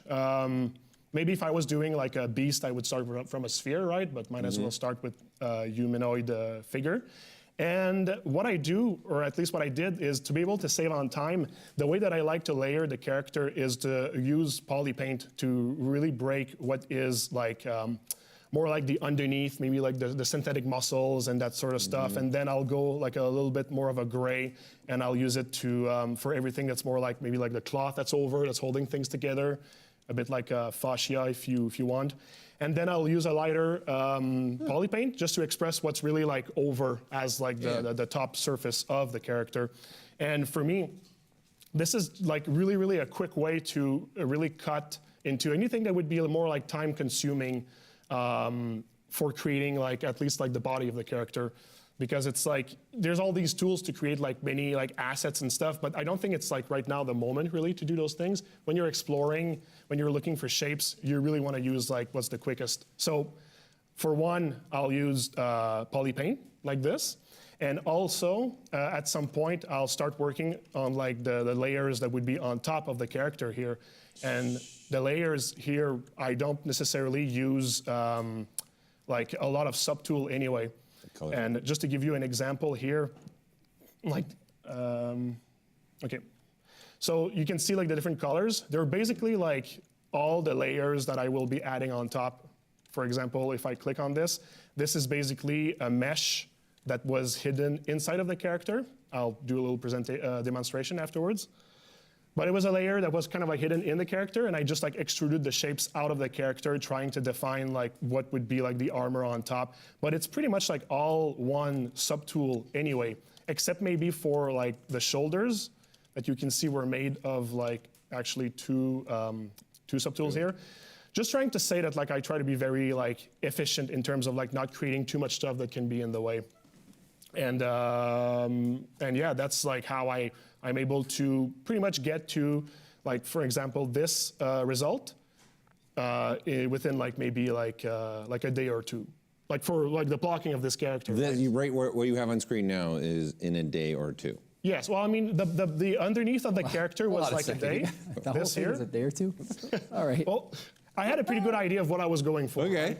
Right? Like You know, sometimes it takes Max is going to say, I worked 4 hours each one of those days. Yeah, well, I mean, you need to be like, I'm saying like 8 hours full time. Yeah, of course. I started from a sphere, and I got this in 4 hours, and here it is, enjoy. Well, you start from the human character, so. Yeah. Here we go, this guy. Jeez. But seriously, sometimes I'll give myself the chance to explore further, and I'll just like put it to the trash and start over and do something else, right? So I think that's good. Let go. Yeah, exactly. Let go, and then start again. And you'll probably discover And that's why I don't want to spend more than maybe like a day or two for like doing a whole thing like this, because like maybe if I'm going to scrap it, then it's like, well, I need to spend it like Don't again. get married to it, as I say. Don't get too married to it. Yeah, exactly. And basically, all of the characters will I'll do the same thing until I have like. So you create this, in essence, almost skeleton pattern polypaint thing for all your meshes to start with, for the most part, or just for these? Well, I mean, since they're a group, and I wanted to find like a way that they're unified in their design, I actually went and I made them like naked. But if I was to do like a one-off character that you never see under everything, I'm not necessarily always going to spend like this amount of time. But since it's like something more like a group, I was like, that's worth it. Plus, like I thought it was fun. So even if it's not like the maximum efficiency, I thought that, that could be cool. And I didn't really know also how much armor I wanted to put on them. So I was like, well, at least I'll have what's under the armor already done. No, and it's all blocking, right? So it's like, I didn't spend like that much time on it. But yeah, so just to go into like demo mode for a second right here, and I'll just take this character. I'll split this off right now. And what I want to do is I just want to show you what I was talking about earlier, where like what I do when I start concepting. Well, for this part, I mean, it's already done. Basically, this is just using clay buildup, dam standard to find like the things, and using polypaint. So I kind of like explained that. But to build on top of this, the way that I work, and it didn't really change from like when I started to do 3D, is that I will duplicate this character. I'll just make sure there's no like. Sorry, I don't want to interrupt you, but I have this question that's probably nagging a lot of people. Did you specifically make that base for this project, or is that something that you do typically the way this looks? Oh, this is a base mesh that I use all the time. Okay. Like all the time. I have like a few, but they're all pretty much just like a certain like archetype of body. So maybe like I'll have like a muscular one, a more like skinny one, a female one, and that sort of stuff. I'm glad I asked you that. Yeah, but they all start from like, they all start from the same base. So yeah, one of the first thing that I'll do is I'll just take this character, for example, and I'll just like inflate it. I always like to use a transpose line with right click in this one here to do that. It's a really quick way to inflate. And you can see that now like everything is inside of the character, except for like a few things sticking out, but whatever. And once that you have this, I'll pretty much start from there and build on top using like clay buildup or that sort of stuff. So you see, you can simply like paint, and whatever like, wherever you paint, like it basically like shows like what's underneath. And this is how like I build like the top layers and everything. So this is the armor pieces now. Yeah, exactly. Or like, I mean, it could be whatever you want, right? But in this instance of this character, it would be like his armor and everything. So you see, I'll just use like clay buildup to kind of like give the volumes and everything.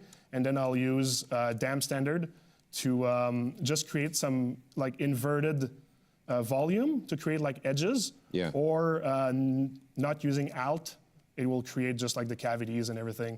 So I can pretty much just like get like my volumes, get planes. If you use like ins and outs of dam standard, it'll create your volumes like this. And to give it like a smooth surface, I won't even like start using like H-polish yet. I'll simply use smooth, because smooth will smooth out your mesh, and a smooth mesh already gives it a more like hard surfacey look, if I can say. So yeah, or you can use like H-polish. I'm just saying smooth really does a lot of work, especially in the blocking stage. You don't want to always have to change your brushes, so it's really nice that like the shift key gets you there. What material are you using for this for you? Because you obviously want the reflectivity. It's in Blinn, I think. Yeah. Oh, yeah. I'm in Blinn right now. You're just using a Blinn? Yeah. Or at this point, I'd say I'm not looking too much at the material. It was really just like I used the first thing that came here. Like if it was maybe this material, I would not sculpt with this one. But or you could. It could be a challenge. It would be interesting. The next ZBrush challenge, you have to sculpt using this material only. Wow, that would be something. Here we go. It actually might help because the normal map of that material, you would see the actual level change. I'm not sure I can look at that for But you like blind yourself by you'd the end of the probably. competition. It'd probably get you squirrely-eyed after a while. Yeah, pretty much. Yeah. I haven't heard someone say that in a dog's ear. Hey, well, there you go. I haven't heard that one either in a dog's ear. There you go. I'm bringing it today, people. So another tool that I like to use is basically just curve strap snap. It's been in ZBrush for a while, and I just find it works really well to create like any kind of like belt-ish kind of thing, or you can even be more than just a belt. You can basically just use it and say like, oh, you know what? It's like a metal trim for like another piece of armor or whatever. And it's just like a quick way to have like a mesh inserted on your model and do whatever you want with it afterwards. And I just love it. You just have to be conscientious that you need to use a mesh that doesn't have subdivision or like layers. This is why, once again, in blocking, I try to not use like too much like layers and whatnot, or have subdivision levels to my mesh to be able to use tools like this. Yeah, you're keeping your freedom open. Yeah, exactly. So the same way with the curved tube snap. So if ever like you need to have like a tube or something more tubular like this, you can easily place it on your model, and then you go to your move brush and you start like placing it around and just figuring out like where it goes. I don't mind for the stretching and that sort of stuff at this stage, because it's, once again, I'm just looking for shapes and forms and whatever. I'll never stop myself like polishing too much. And so even if like the tube has a stretch, it's like whatever, it reads as a tube, so it's fine, right? So stuff like this. There's another one that I like to use as well. I don't have it in my quick shortcuts though, because I don't use it often, but it's still a nice one. Curve quad fill for doing like vast but thin regions. I just take something like this here. This one I might actually split it into another subtool just to have a bit more control over it, like maybe to reduce the thickness. And like I could, if I want to sculpt in it, now maybe the resolution is not superb, but something that I can do pretty easily is, for example, let's say hide this polygroup. I'll do a mirror and weld. I'll do an auto group because I know that there's like a mesh in the middle now that I did my mirror and weld. This way I have one continuous shape. I can just Z-remesh it. Let's say 2000 polys. That might be a little too much. There we go, a little better. And from there, you can simply like give it like a quick, a quick shape to simulate like a cape. Just to be able to say like, oh, well, there you go, that's a cape. And I use a lot of my imagination at this point to tell myself, oh, it looks good, it looks really credible. But you know what, as long as it reads, I mean, I'm good enough for like the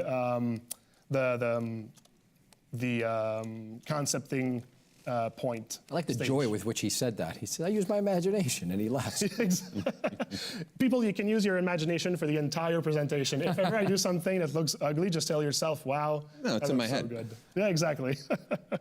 So there you go. This is just a nice, like, quick way to create like somewhat of like a cape for the character. So you don't put the little, it's interesting, you don't put the little silhouette window that we have. That's interesting. Yeah, I've just like... You've just gotten used to doing it. I just got used to like always like pushing back the character and that sort of stuff. It's a great feature. We work in a similar fashion, you and me. It's fine. Carry on. There you go. I'm just making an observation for myself. Thank you. No problem. It's all good. You probably stop talking out loud when I'm thinking, huh? Hey, well, we're all good here. So yeah, something else that I like to do is just using the good old extract. Especially for doing like just taking part of a mesh that like really does like follow the silhouette of the character. So I'll just like mask like part of it. Let's say like this, and I'll extract it. And most of the time I don't even look at like the result. I'll just like commit to the extraction right away, because like I do often, I'll just grab whatever like subdivision it gives me. Sorry, not subdivision, but like mesh or shape it gives me. And I'll always run it through ZBrush to just get something. Most of the time it's to get a lighter like density of polygon. And the reason is because with a lighter density of polygon, you just have more like flexibility into like melting the shape away and redoing the whole shape. It's just because like the brushes react more vividly, or they're more reactive to the shape. So yeah. So once you get this here, I'll put it into double again, and you can simply like start moving it around, get like a hood shape pretty rapidly as well. And in the idea of conceptualizing things, it just like helps to really go fast and add stuff on top and whatnot. It's kind of weird. The pressure is very low. Like I have to press like super hard to get something. Oh really? Anyways, whatever. It'll work. But basically, yeah. Like I'll do that, and this is just like the first step. You continue to do that, or like I said, use your imagination now and just tell yourself like, wow, that looks pretty great. But yeah, that's basically the tools I actually would use to create some of those meshes. I sometimes for like stuff that I know that are going to be like floor meshes, like especially like shoulder pads and that sort of stuff, I'll go grab like the IMM primitives, maybe like the sphere, let's say. Insert sphere. There we go. And I'll just add them on top like this, split them into their own subtool afterwards. And after that, I can simply like start exploring the like its shape in a very like typical like way of like sculpting the volumes and that sort of stuff. Yeah, I'm sorry. It's like it's really hard. The pressure doesn't seem to actually go like pretty. Really? Yeah, I'll try to. Well, you see, if I actually just like make the Z intensity like higher, it actually works a little bit better. I'll tell you what, we modulated it because you said you were so fast. We wanted to see if we could slow you down a bit. How's that for on the spot?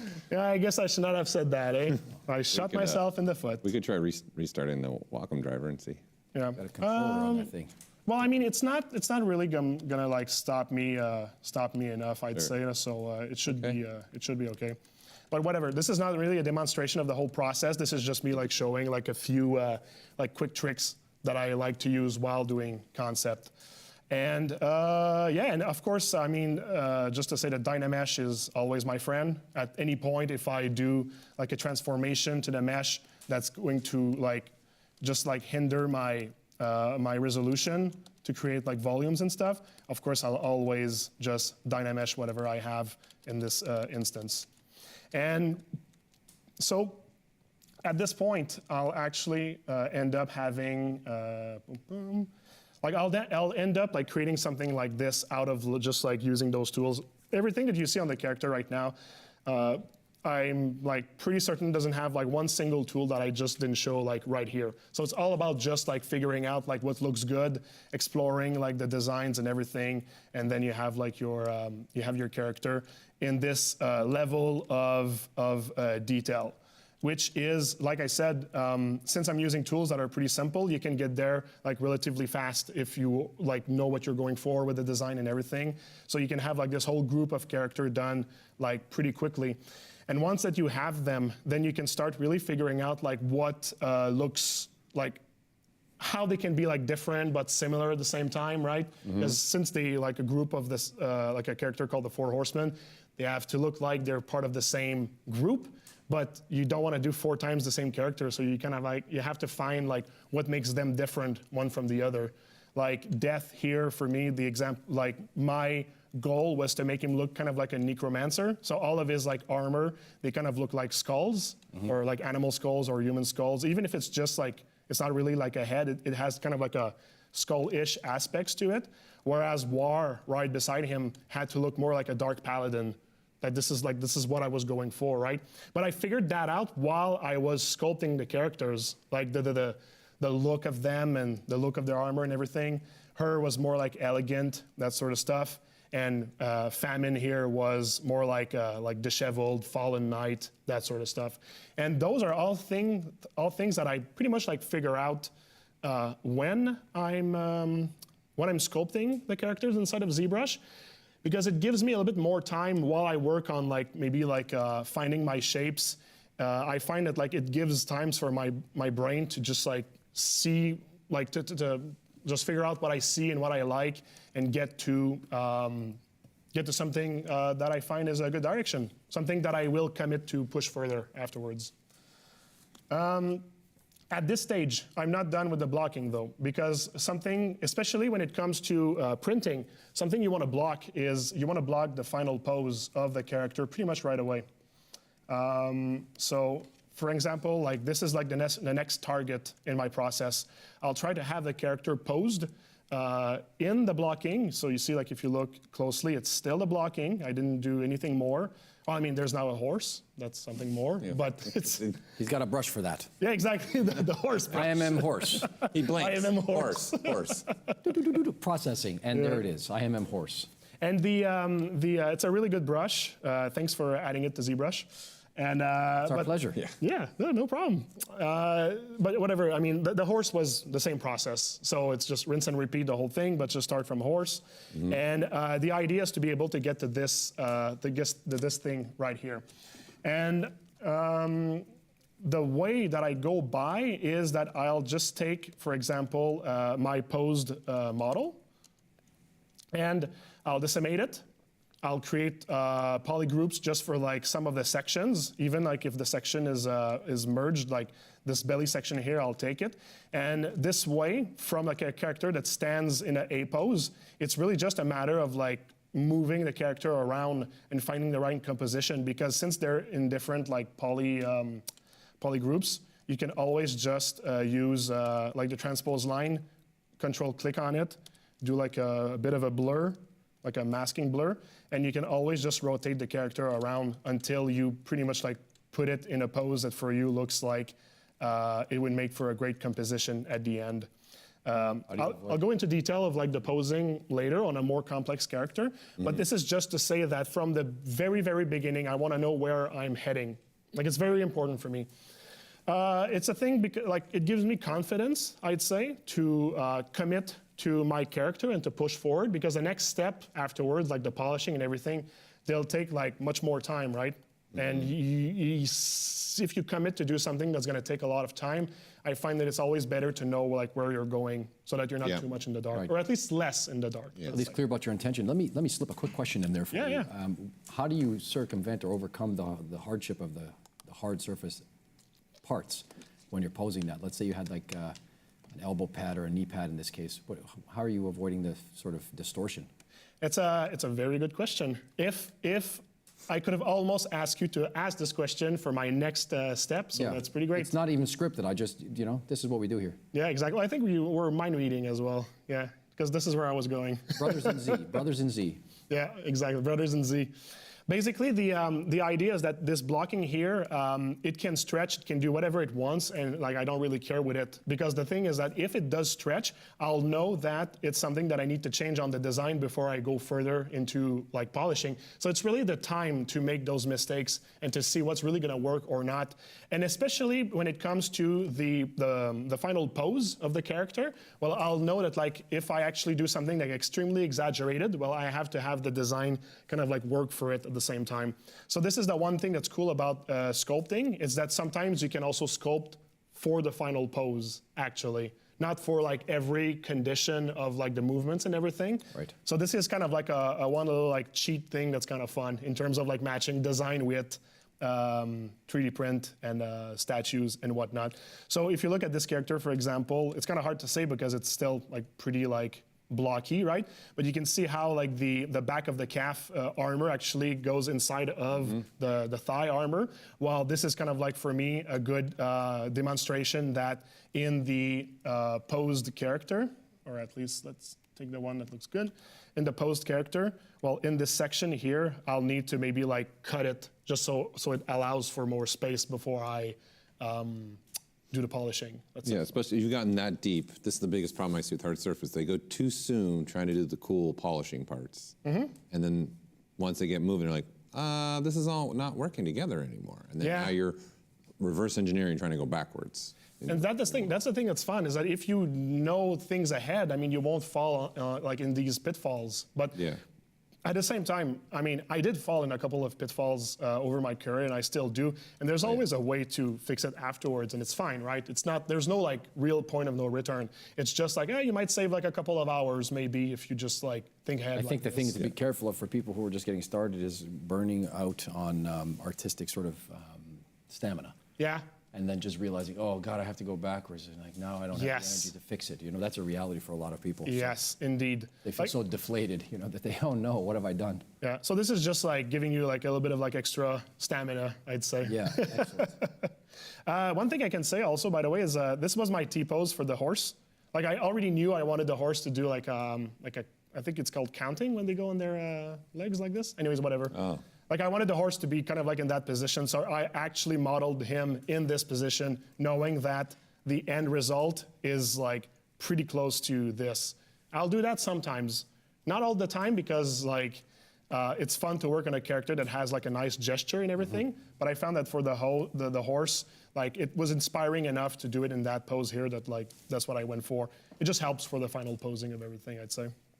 Speaking of the pose, I like Death the way that you have handled the sort of inflection or the bending of the abdomen region. A lot of people don't do that. You know, he's got him. Do you see that, Paul? You see how he's like lurched over a little. Yeah, I was inspired by the Napoleon painting. Yes. Like him on the horse. Now that you say it, it's so stark. It's right there. Yeah. So. Oh look, they're all there together. Yeah. And the a whole community of killers. Put them a bit more lined up. There we go. It's very powerful to see them all there lined up like that. Look at that. There's not even enough screen space for that stuff. Yeah, but also I think it's like very important to be able to view them as a group like this, because once again, for the same reason I said earlier, you kind of like want them to look like a unit, like a legion. Really. Oh, like they look like a legion, all right, you know. Yeah. Absolutely, it's great. Yeah. And also an extra thing, I like to think about like how they're gonna look on your shelf if you have the 4 of them. Like for me, like this is like the winning composition. You know what? Short story. I did an interview. If you go on neoapocalypse.com. I've been sharing it. I've shared it. He's in the chat right there. That's what he's doing. Don't think he's texting his friends. Well, he is. He's communicating with all of our friends. Thank you, Paul. Chat, Yep. He's sharing it in the chat right now again. Yeah. And if you check the interview on the website, you'll see that the statues are in the background. Well, I didn't even did it on purpose, but I ended up placing them in the exact same composition. Oh, really? Just by default. Yeah. Because I think it's just like when I did it, I figured out like this was like my favorite composition, and just naturally I went back to like this composition when I placed them in the background for the interview. Looking good, man. Looking good. I feel good just looking at this thing. There you go. Incredible. Yeah. So yeah, I mean, at this point, if you feel it, I mean, you've pretty much covered like the design of the character, at least the main shapes and everything. You've designed the pose, you've designed them as a group. So it's like, okay, well, when you have this, now you can pretty much like decide to go into something that's more like a commitment. So like the polishing and everything. Excellent. Yeah. I actually also used this like image almost to show it to a couple of my friends to ask them like, do you think there's like potential into creating this project and maybe like get the interest of the people? Because since we're doing like statues, like people have to like buy them to show like there's the support, right? Yeah. So it's like, do you think like there's going to be like a clientele for this? I think the answer is yes, 100%. Well, thank you. I appreciate this. I have to sit back when I say that. 100% yes. There is an audience waiting for everything. But you want to have also like something to show them, to be like, because you don't want to tell them like, oh, I have this idea about the 4 horsemen. You want to have like something that you can like show them and be like, hey, what's your feeling about this? And I find that this is pretty much the quickest way to get like the more bang for your buck, let's say, right? Because like you didn't spend that much time. It took a while, but just imagine if that was like all in polish, it would have taken like months and months instead of like maybe like a few weeks, right? So, and it does like. A few weeks. I like his your concept of like, time is. Hey, this is a few weeks. For everyone else, it's about 6 months. Yeah, I'd like to say, I think he might have a skewed concept of time here. I just think because he's perfected his workflow. So that's what I'm saying. This is the one that you guys get double buckled up from Marco, man. This workflow, he's perfected. He's not messing around. Yeah. Well, it's all, like I said, it's all based on efficiency. Like I'm not stopping time when I work. It's really just like, I think I figured out like a few of the shortcuts that just like help me like go through a few steps that sometimes like you can get lost in and that sort of stuff, right? Yeah. So at this point, this is, for example, like the polishing of death in its A pose, T pose, whatever. This is the polished version that we're looking at right now on the screen. Yes, yes. This is basically like the final version. The only thing that's not there for this character is like the cape. This portion of the cape is still like the blocking, because I knew that this character, like the cape. Let me get back to the actual final model. The cape of this character is extremely flowy, and it really plays with the composition and everything. So there was like no purpose for me to make this cape in symmetry or in T-stance, right? Like I knew that like it was going to have like a lot of like movement and everything. So I basically like told myself, well, this is gonna wait for after the posing. Which is actually like one of the subject that like I wanted to talk about, is basically just knowing like when it's time to do something in T-pose, when it's time to do something like in posing, right? And I find that there's like many school of thoughts, because I know a lot of artists that they're going to pose like the naked character like pretty early, or like kind of like not early in the sense of like blocking, but early in the sense of like the elements on the character. Like pretty early they're going to pose the character and just finish it like in their final pose, which is absolutely fine. I think this is like a great way of working. Sure. But you know, like when you're working with a lot of subtools, stuff like that, sometimes, like especially when it's like hard surface and everything, sometimes you kind of like want to have like a lot of your character finished in T-pose before posing him. So you kind of like just have to be like, you have to make choices, I guess. And for me, the cape was one of those choices. Let's do it at the end. And the rest, since it's pretty much like symmetrical, like I can pretty much do it right away. Or if you know that a mesh is not really gonna bend or anything, yeah, you can do it in A stance right now. Like for example, like the hood part, anything that's cloth here, or like this like upper cloth section, like I knew that in the final posing of the character, it will probably not be bent so much. So it's not like if any modification to this part would make it look like bent or whatever. So yeah, I thought that this would help a lot. So in the same idea of like, what do I do now? Another one is just to think ahead about like what you want to use like in symmetry. And something that I do for my character, oops, not this one yet. Sneak peek. This guy, sneak peek.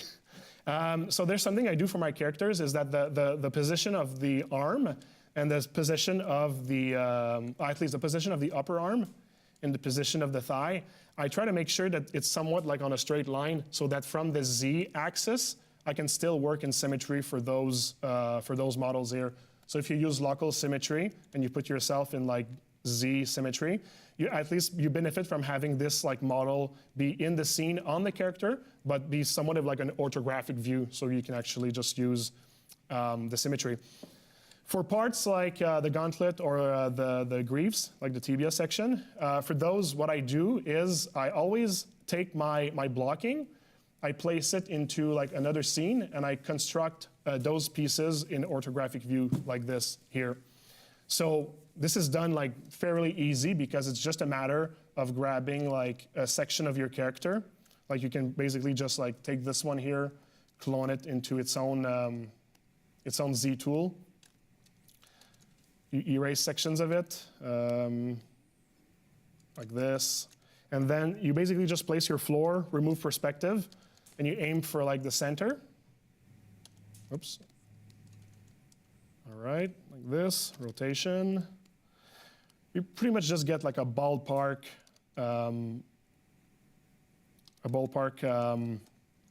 estimation of like if it's in the middle, and then you just mirror and weld. And if you haven't lost like too much volume, well then you know that like you're pretty much like smack in the middle of your mesh. You can even like move it like this, try to just like eyeball what's in the middle, and you see like something like that, you haven't lost much volume. You can always get it back by simply like doing this.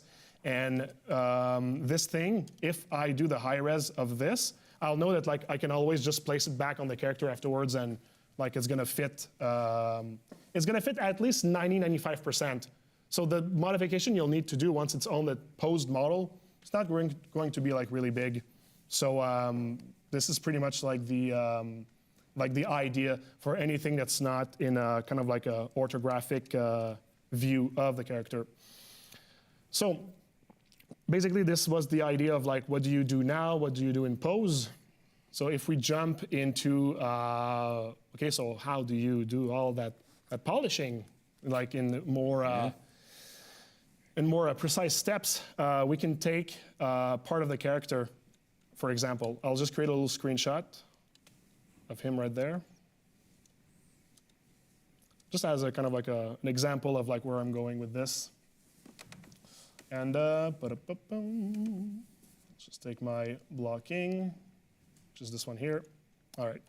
So how do I get from the blocking, or at least like this armor section, to this section here, which is more finished?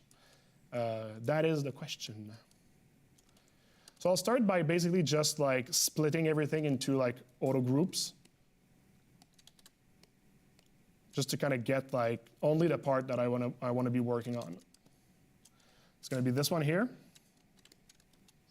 Activate symmetry. And I'll start by simply like isolating kind of like the section I'm going for. Hiding it, deleting everything that is hidden. I'm using my shortcuts for those. And then I'll just get enough resolution on the mesh so that I can start using polypaint. And what I'll do is I'll just quickly, oops. Yeah, this is the good one. I'll just quickly draw the border of it.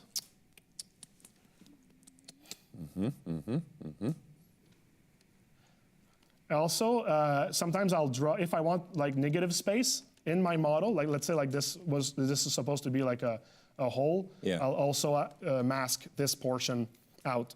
But this is like a pretty like a full mesh, so this is going to be fine. Once that I get this, I simply do a mask by intensity to change my polypaint into like an actual mask. So mask by intensity, this is in my shortcuts, this is where I place it.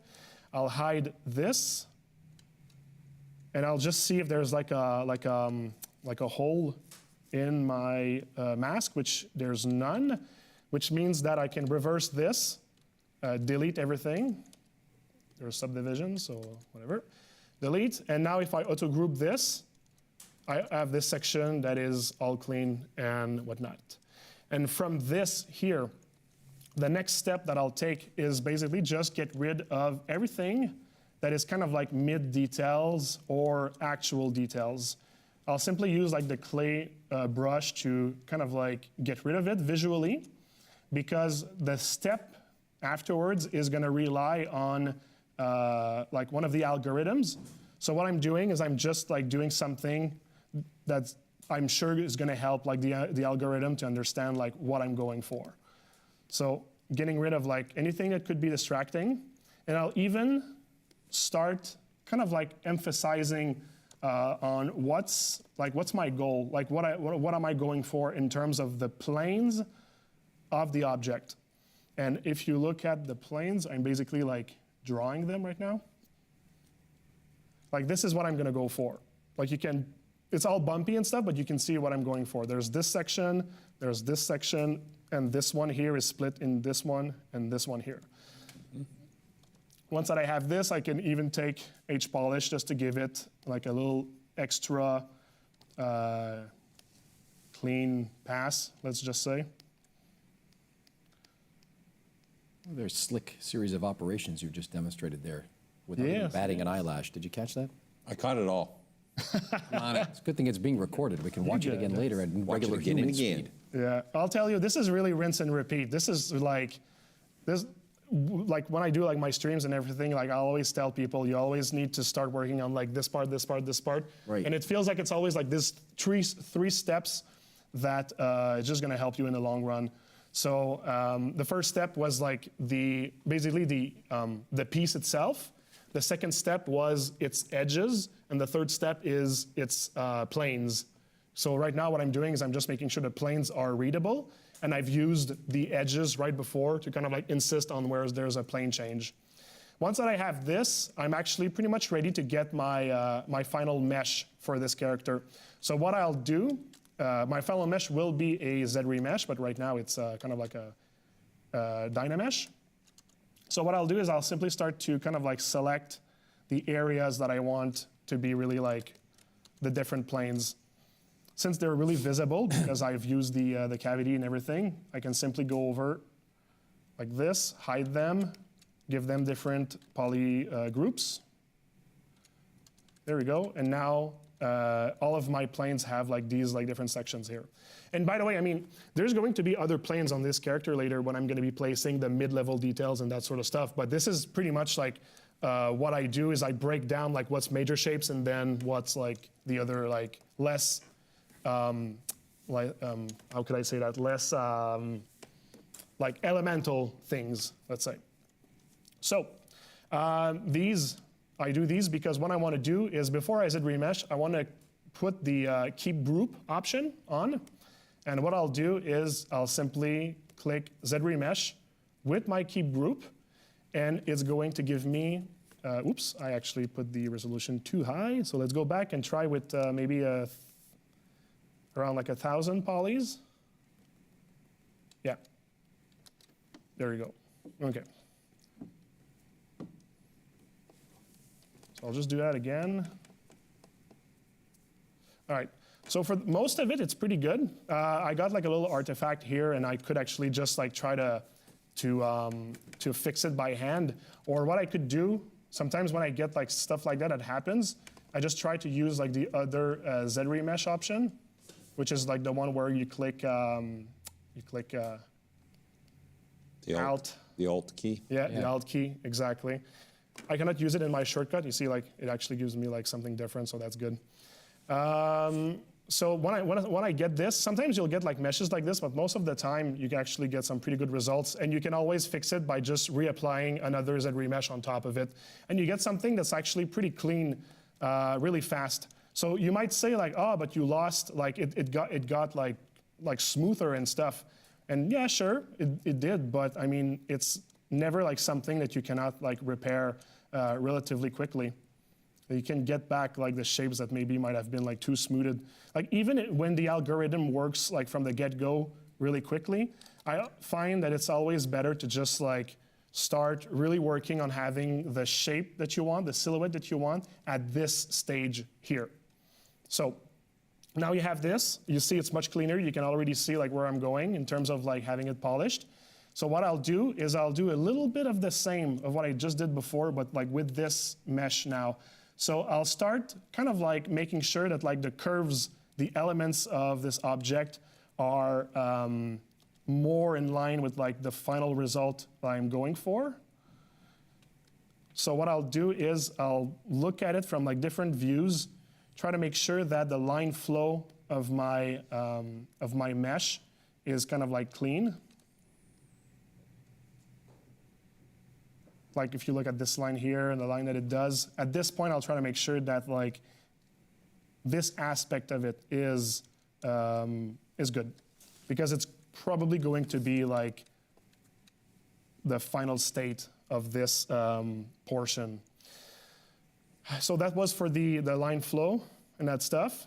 And now once I got the entire piece, once I get the edges correct, so 2. Now I work on 3, which is the planes on the object. So what I'll be doing to get something clean is I'll actually hide them one by one using their polygroups once again. I'll just use a material that is just easier to see. And I'll just H-polish things so that they look like flatter, more hard surface. I'll do this for every section.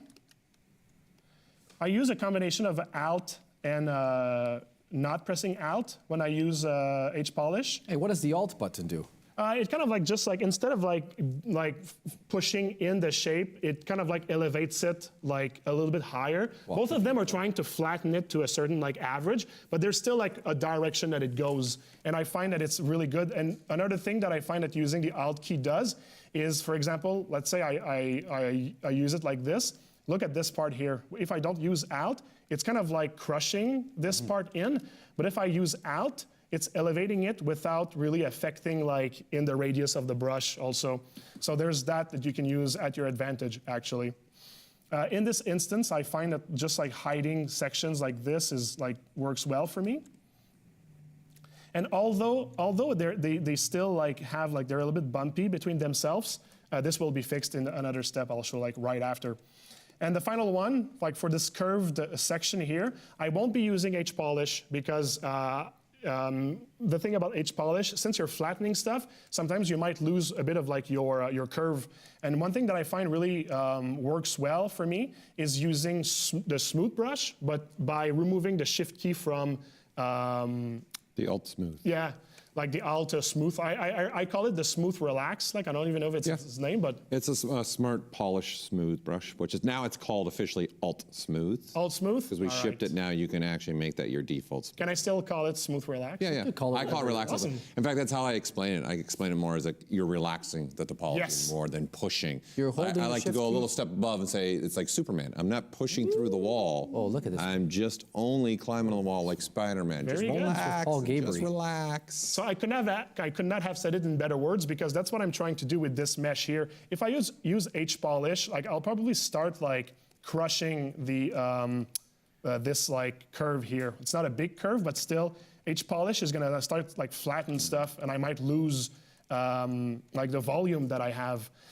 And Alt will kind of like elevate it, but add like planes to it. So I feel that like using so it's smooth. And it's not the normal smooth because normal smooth is basically going to like flatten your mesh also, you see?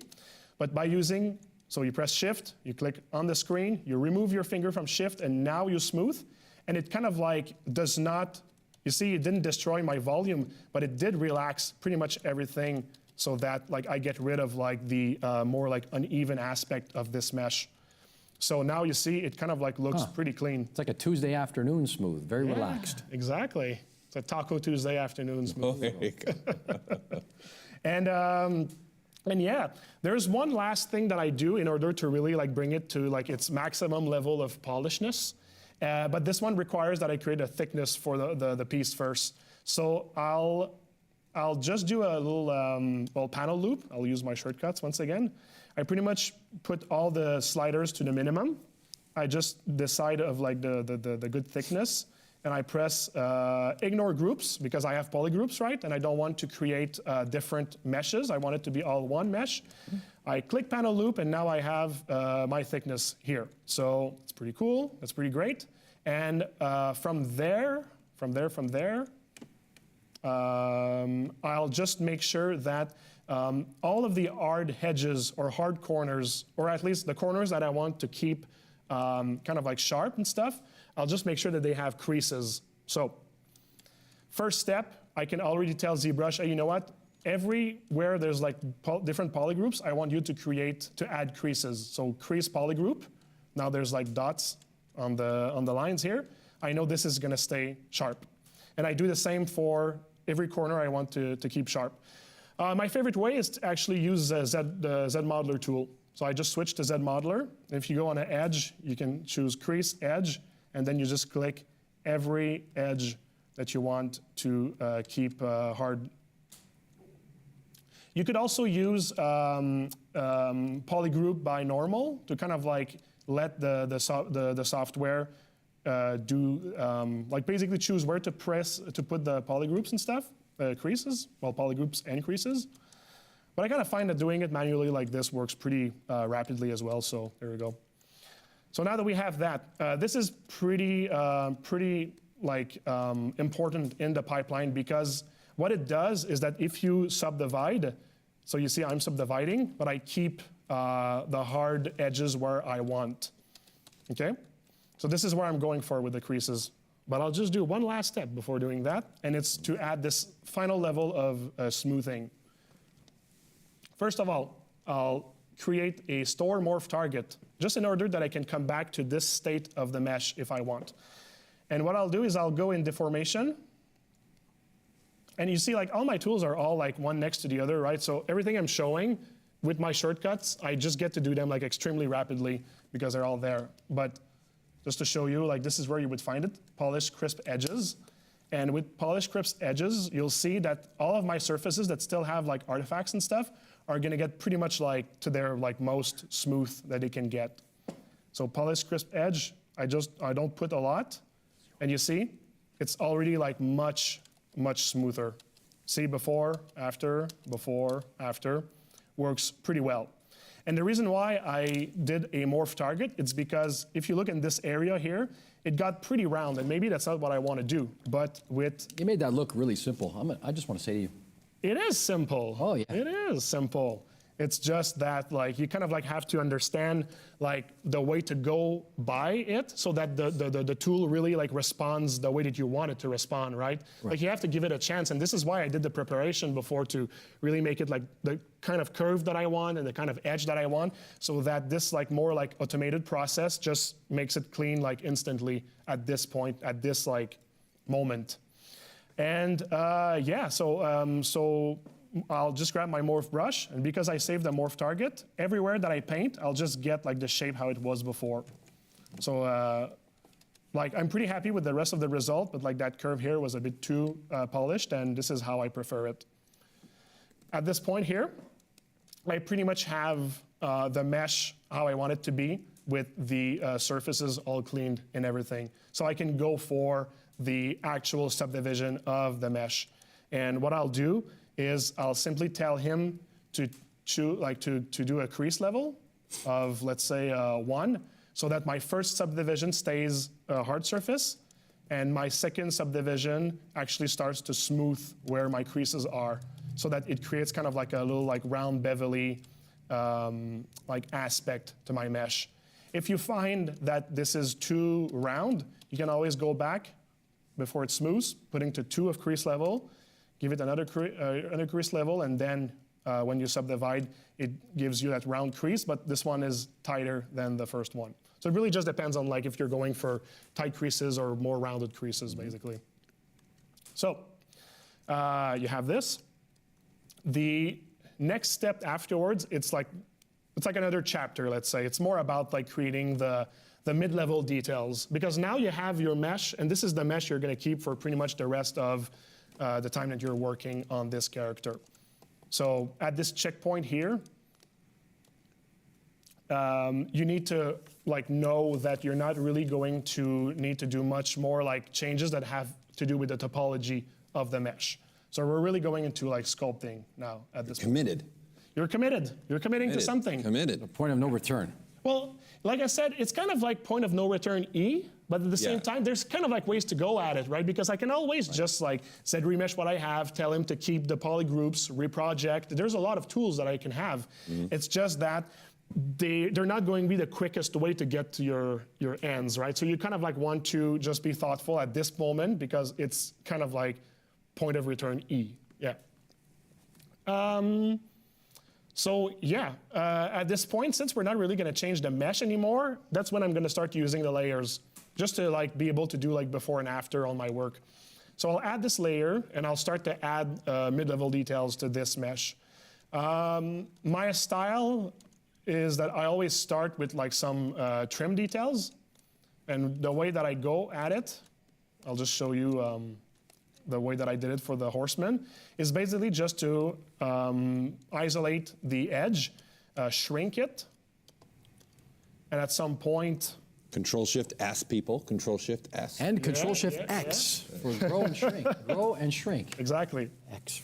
And once that you have actually the section you want, you can mask it, and you can just inflate this. Once again, I'll use the transpose line with right-click, and it's just going to inflate it, and you're going to get like this, this edge right off the bat. And something else that I could have done right before that is save a morph target of this, inflate it, And then I can decide that maybe some parts of the model should not have like an edge. So I can basically just like give it like a certain like look. It's like offsetting from just like a constant edge like this. And or something I like to do sometimes is, it's once again, it's the morph brush. I just put the focal shift to like almost 100. And you just like take a section, maybe like this one here, and you just press like not too long on it. And you can have kind of like a halfway like of the length of this. So it just adds like a bit of I don't know, like offset. A variation. Yeah, a variation. Sure. Yeah, there we go. There's different type of layering happening. Yes. Yeah. Yeah. There seems to be a theme today with layering. Are you watching? yes. Leather upon leather with God of War team, and now he's doing it. Yeah, correct. We find ourselves in the shot here live. Yeah. With Marco Plouffe. It's all about layers. ZBrush Summit all about 2022. layers. Yeah, I think the next time I come here, I'm just going to talk about layers. I say it right now. I come here for the 4th time, just There you go. layers. That's the theme. Layers. So Rule them all. one layer to rule them all. So this is one thing that I like to do. Another way that I like to play with the trims here is to take a mesh that would actually, kind of like damn standard when you use Alt, it kind of like pushes thing out and it pinches it. Well, this is one brush that's called Orb Crack that I like to use a lot. And when you use Alt, it basically does this kind of like edges here. And something that I like to do is, for example, I can take, I'll just use another layer. Once again, I'll mask like the front, but I'll keep the thickness masked. I'll just blur it a little bit. And you can basically like take a section of your mesh, maybe a little bit bigger than that. And you can basically like manually add like like a ridge. Yeah, a ridge. Yeah, exactly. Yeah, a ridge to it. Sometimes you can even like mask like a portion of it like this. And then when you draw it, you have it already like sectioned off like this. I find this actually works pretty well as well.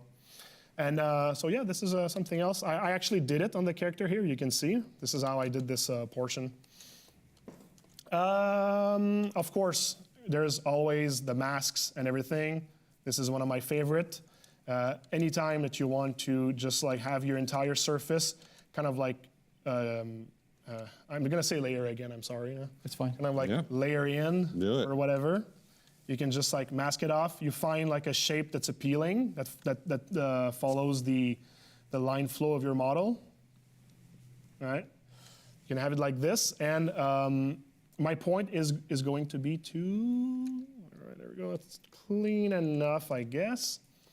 If you move it, you can just like add like a different like layer on the model. But there's many things that you can do before that. You can like move it just like on the side here to kind of like create like a tapered leveling, let's say, layering, whatever. And this is basically this is done with the move brush and using the Alt key, which is basically going to push the mesh in the direction of the normal of the polygons. I really love this brush. And something else that you can do to the masking, just to have more variety, is at this point, maybe I'm gonna lower the resolution here. At this point, you can always play with the blurriness and the sharpness of the mask to kind of like round things off. So you see I blurred and sharpened. I'll do it again. And the more that I do it, the more that like the shape itself becomes round. What I like about that is because it rounds the corners here. So sometimes I'll actually do a couple of them just around the corners, and then I'll remask another portion that I don't want it to be rounded. And it creates this kind of like shape where like these corners are rounded, these ones are a bit more sharp. So it's just more things that I can do. More things that you can do is you can also blur with the control key, which is basically going to blur in one direction of the mask only. And it creates for very cool like fall off effects when you push it in. So you see that like you have the rounding, and then like this edge here is sharper.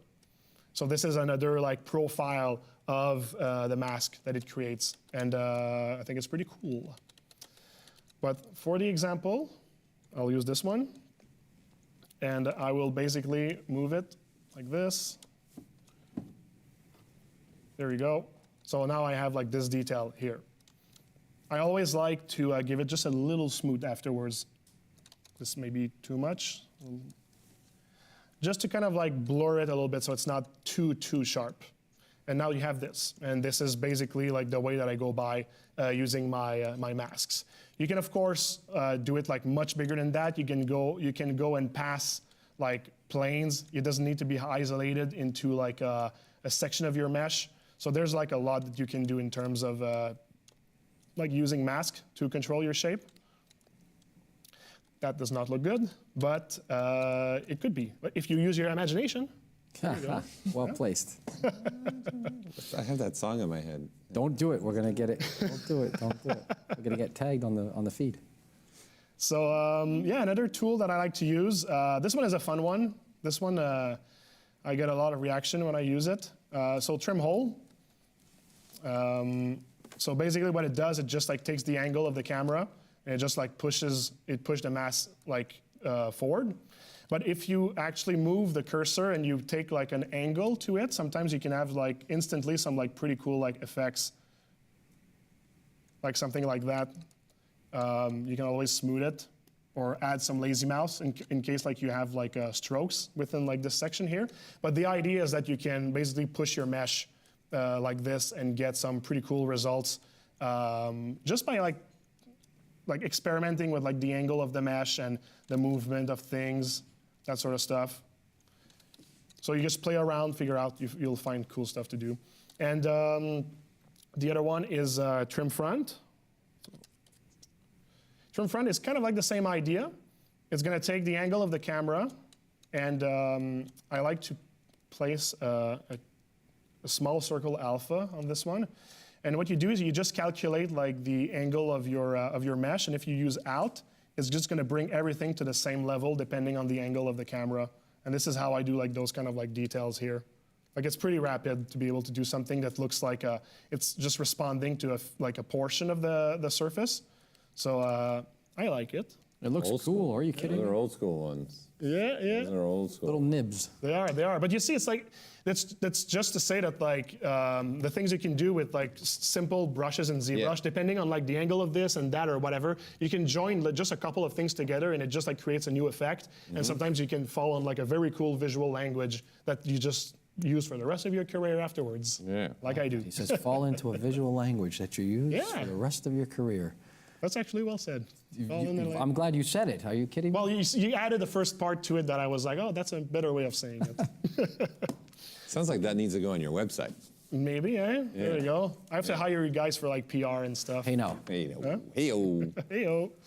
Of course, mold lines is something very important when you do hard surface stuff. Basically, mold lines, I use two profiles of mold lines. The ones that the DAM standard gives me, which is pretty much like a round fall off and then like a sharp edge, and orb crack, which gives me two hard edges. So depending on like maybe the other visual language that you used on your armor, you'll decide to go for like one profile or the other. But this is pretty much like what I'm going for. So you take orb crack, you go in strokes, you basically maybe augment the lazy radius, and you'll just get like more control over doing the lines here. So for example, let's say I take it here. I save the amorph target because I know that I'm going to maybe like draw over things that I don't want to draw over, like this thing here. So basically, at any point, I can always just go here. And I can get it back. Actually, sorry, no, I didn't do it correctly. There we go. Like if nothing happened. And this I would do at the end after I'm done with all when my mold lines are done, so I don't do it for every line, right? And once that I have this, I like to add some offsetting or some variety to the mold line so that they're not like just always constant. So sometimes what I'll do is I'll just add like an extra line inside. I'll just take like a bigger radius, and I'll just do like a line on a line. So it has like a portion of it that's been kind of like a line on a line. A line on a line. It's made me think of Dracula for some reason. And you can just use also the standard brush if you want to do like a lip here. Little ridge. Yeah, some ridge. So basically, it's just to say that once you've drawn a line, you can add on top of it just to like make it a little bit more like rich, right? Because you're not going to want to make mold lines like this everywhere and make it too busy. So sometimes what it's fun is to make one line but add complexity to this line, and it's going to make the entire thing look like rich without looking too busy. Yeah, exactly. So there's that. And I mean, the last thing in terms of like the shape themselves, it's pretty much just like IMMs at this point. So the way that I go by adding IMMs is I always create a new mesh, and this mesh I will remove all the layers, all the subdivision levels, and I can actually just start placing IMMs on them. So you just take anything from any library that you have, something that looks kind of cool, and it's just a matter of placing it. Good old IMMs, and once I have this, I just make everything disappear but the IMM. I delete what is hidden, and I have my two subtools here together like this. Once you have one IMM in place, this is where I'll be like placing other IMMs using this subtool because it doesn't have layers or whatnot, so you won't have any like warnings of like, oh, you can do this because there's layers and that sort of stuff. So yeah, and IMMs, I mostly use IMMs for like those kind of like small details, maybe like belt buckles or like buttons like this. Sometimes like circular joints on the character. But I try to not use any IMM for like what's my major shapes of my character. That I try to have like agency over it. So it's always going to be for like smaller stuff that like I will be personally using them. So now we're getting into like more like detail stuff, but detail stuff I find that there's not like really like much to say because in the end I find that like detail is more about visual language than anything because all my detailing, most of my detailing at least, it's all done using just like the simple brush and placing alphas and stuff like that. So it's really a matter of just like figuring out shapes that you think look good on your character and trying like placement until like it actually like resonates. There's an old theory about like details and choices and that sort of stuff, right? But that's a whole other book for sure. But the idea is that you can get like a lot done just by having like a few alphas that you find inspiring and just like testing like how does it look in like certain areas. The one tip I would give is a bit like I said for the line, is try to not add details everywhere. Just have specific areas that like you add details there and put your details right there. So it creates kind of like a balance of like empty sections and sections where there's like details and whatnot. Can I interject for a second? Some breathing room. Yeah. Speaking of breathing room, yeah. What's the resolution on this piece right now? Like in terms of like the polygon polygons? count. He's asking polygon count. How many polygons are on that thing? It's There are no subdivision levels, correct? 1 million. Ah, okay. 1 million. Subdivision. 1 million. How many subdivisions you got on there? 5. There you go. And he doesn't remesh, right? You don't remesh this because it's already remeshed. It's already No, remeshed. this those is that was this is asking really in the like chat. the final mesh. Yeah. The That's final it. mesh. And it's quite simple. I mean, I just wanted to draw people's attention to that. It doesn't have to be sort of a gabillion polygons. It's only 1 million. And it looks that tight and smooth because of all the planning. I just wanted to pause and give people that kind of moment to reflect on that. Yeah. You know what's interesting also about tell that me. is you. It's in terms of like working fast, you have also to be smart about like how dense your mesh is because like even the best computer at some point is going to start to have problems. Like chug and, chug a lug me. Pardon? Like chug chug a lug me. Yes. Hey, listen, Absolutely. we're here live. Yeah. So basically, Jesus Christ. I really threw you off with that one. I'm No, sorry. no, that's good. The polygons. Sorry, I really took you. We're all good. The chug chug a lug me really threw them off. You got me on a journey right there for a second. I didn't need it. I needed A flashback of a different He needed some kind. reflection time on that one. Exactly. I was on the Take a water break for a minute here. Take a sip. Everybody have a sip. Everyone have a sip. You at home too, take a sip of water. Cheers. Brought to you lunch I should by- have taken the cue that it was actually time for water. It wasn't, but you had a look on your face like you'd got, like I'd taken you back to like some sinful nights in Montreal. Exactly. Time stopped for me. I went on a 20 years journey. Now I'm back here. I'm just like like, whoa, Brutopia, circa 2002. I'm on stage right now making a presentation. What's happening? Exactly. So, at this point, what I wanted to say is that since you talked about like resolution and that sort of stuff, for me, like there's two things I want to say. The first one is that to be able to be efficient, I never tried to go over what's my need in terms of subdivision. So what I'll do, I didn't show it, but what I'll do is when I start adding subdivisions to my mesh, sometimes what I'll do is I'll just take an alpha that is kind of like an alpha that will be probably like the smallest that I think I'm going to go for my needs. And I'm just going to check like how it reacts to the subdivision, to the maximum subdivision that I give it. So maybe I would have like subdivide to 4, place that detail, realize it's too pixelated, subdivide to 5, check that detail and see like, okay, you know what? This has enough resolution for like the renders that I'm going to go for at the end. Contextualized resolution, not just resolution for the sake of saying I have like, you know, this thing has 10 million points, but in context, right? Absolutely, and this is, I think, is very important because you'll get to really know like what you're going for, what you're aiming for, and you won't create like excess, especially in terms of stuff that is very like costly for like your processor or your RAM or that sort of stuff. And in the end, you'll be able to work like on a full-size character like Death in one scene just because you made those smart choices. So you basically have to tell yourself, well, okay, what am I doing? Am I doing a full character? Am I focusing on the head?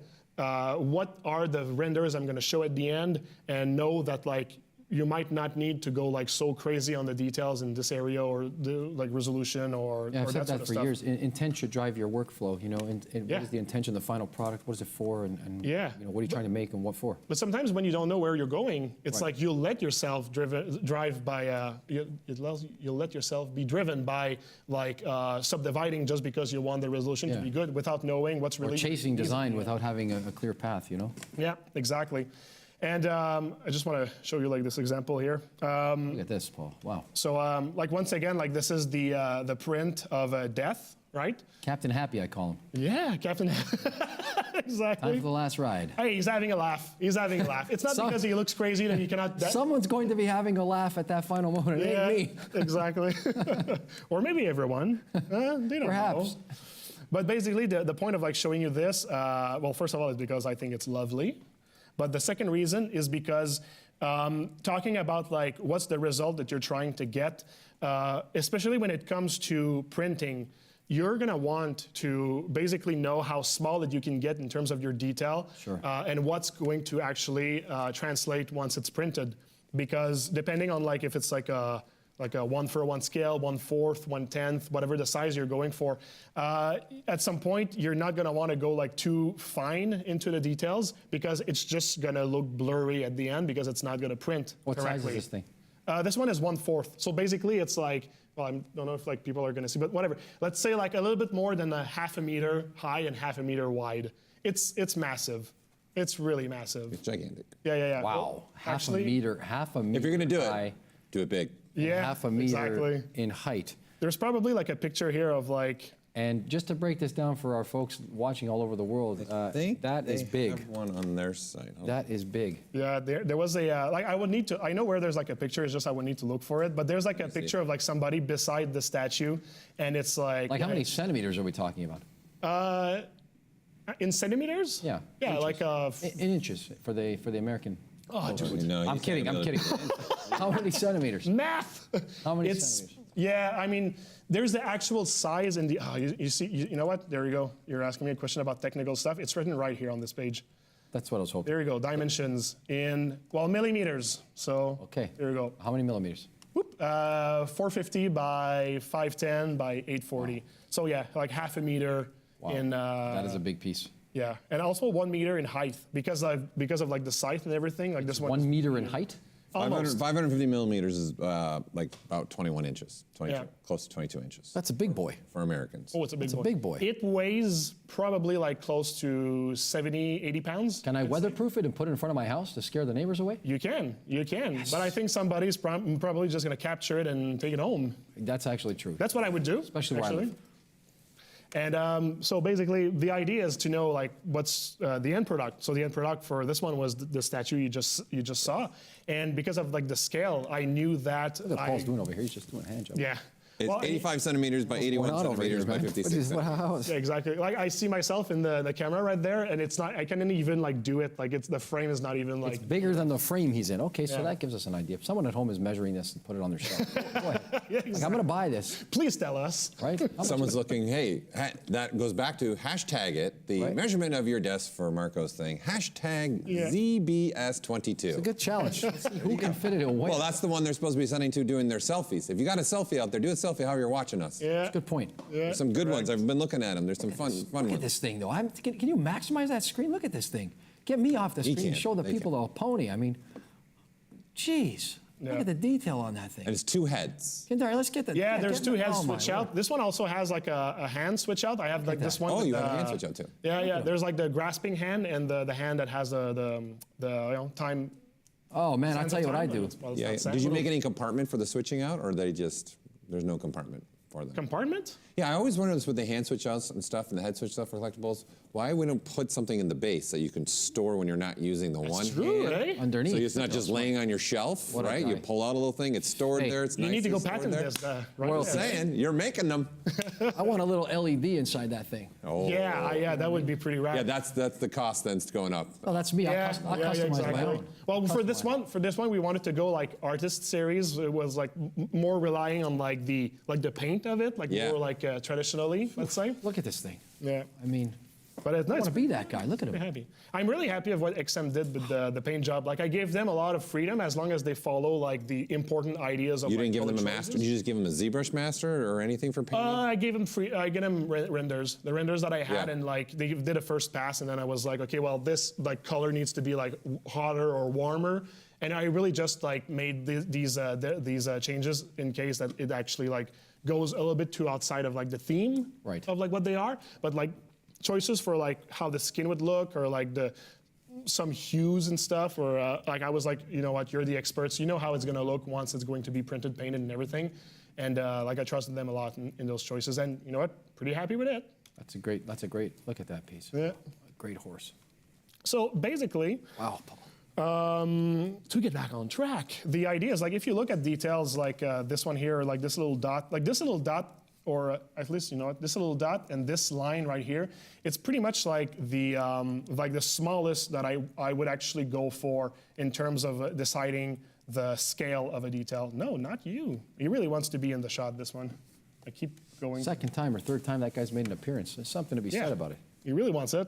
He really wants But if you look at it here, like you see, like this is pretty much like the finest line that I will go for, because when you do 3D printing, you kind of like have to be conscientious about the final result. The same way that like the perforation here on the cape, like this was pretty much like the size that I knew already that 1/4 would look good. Because if I go actually smaller, they would start to look really like shallow, and it would just not look good. So you really have to stop yourself sometimes for like the scale of things and that sort of stuff. And I like to go in between. I like to go as small as I can so that like it's nice for the renders, but also smart so that like it prints correctly. So I'm really trying to hit like both worlds at the same time as much as I can. So that was for the details and that sort of stuff. Let me get back on track. Where was I? Here, there we go. Okay.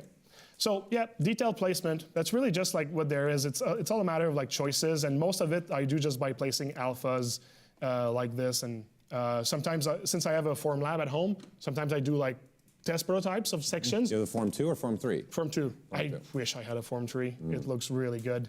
But you know what, my Form 2 is still like incredible. The details are really nice. I've got a Form 2, yeah. Yeah, and I can do my prototypes and stuff, and I can see that like things work well. And then when I send it to like a production studio or whatever, I know that like it's gonna look like okay at the end, even better, right? Because they're better than me. It's just at least I tested.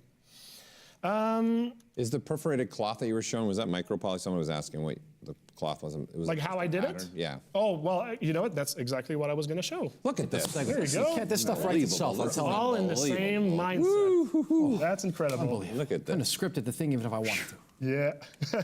So basically, the way that I go at it is I'll just like use UVs for a lot of like this stuff. The moment that like a pattern really gets like over the entire character, I'll rely on UVs to do this. So I'll start by working on a clone, of course. Even ZBrush tells you to work on a clone, so you listen. I'm gonna bake everything, make sure it doesn't have any subdivision levels. So once that you have this here, okay, so we see the topology.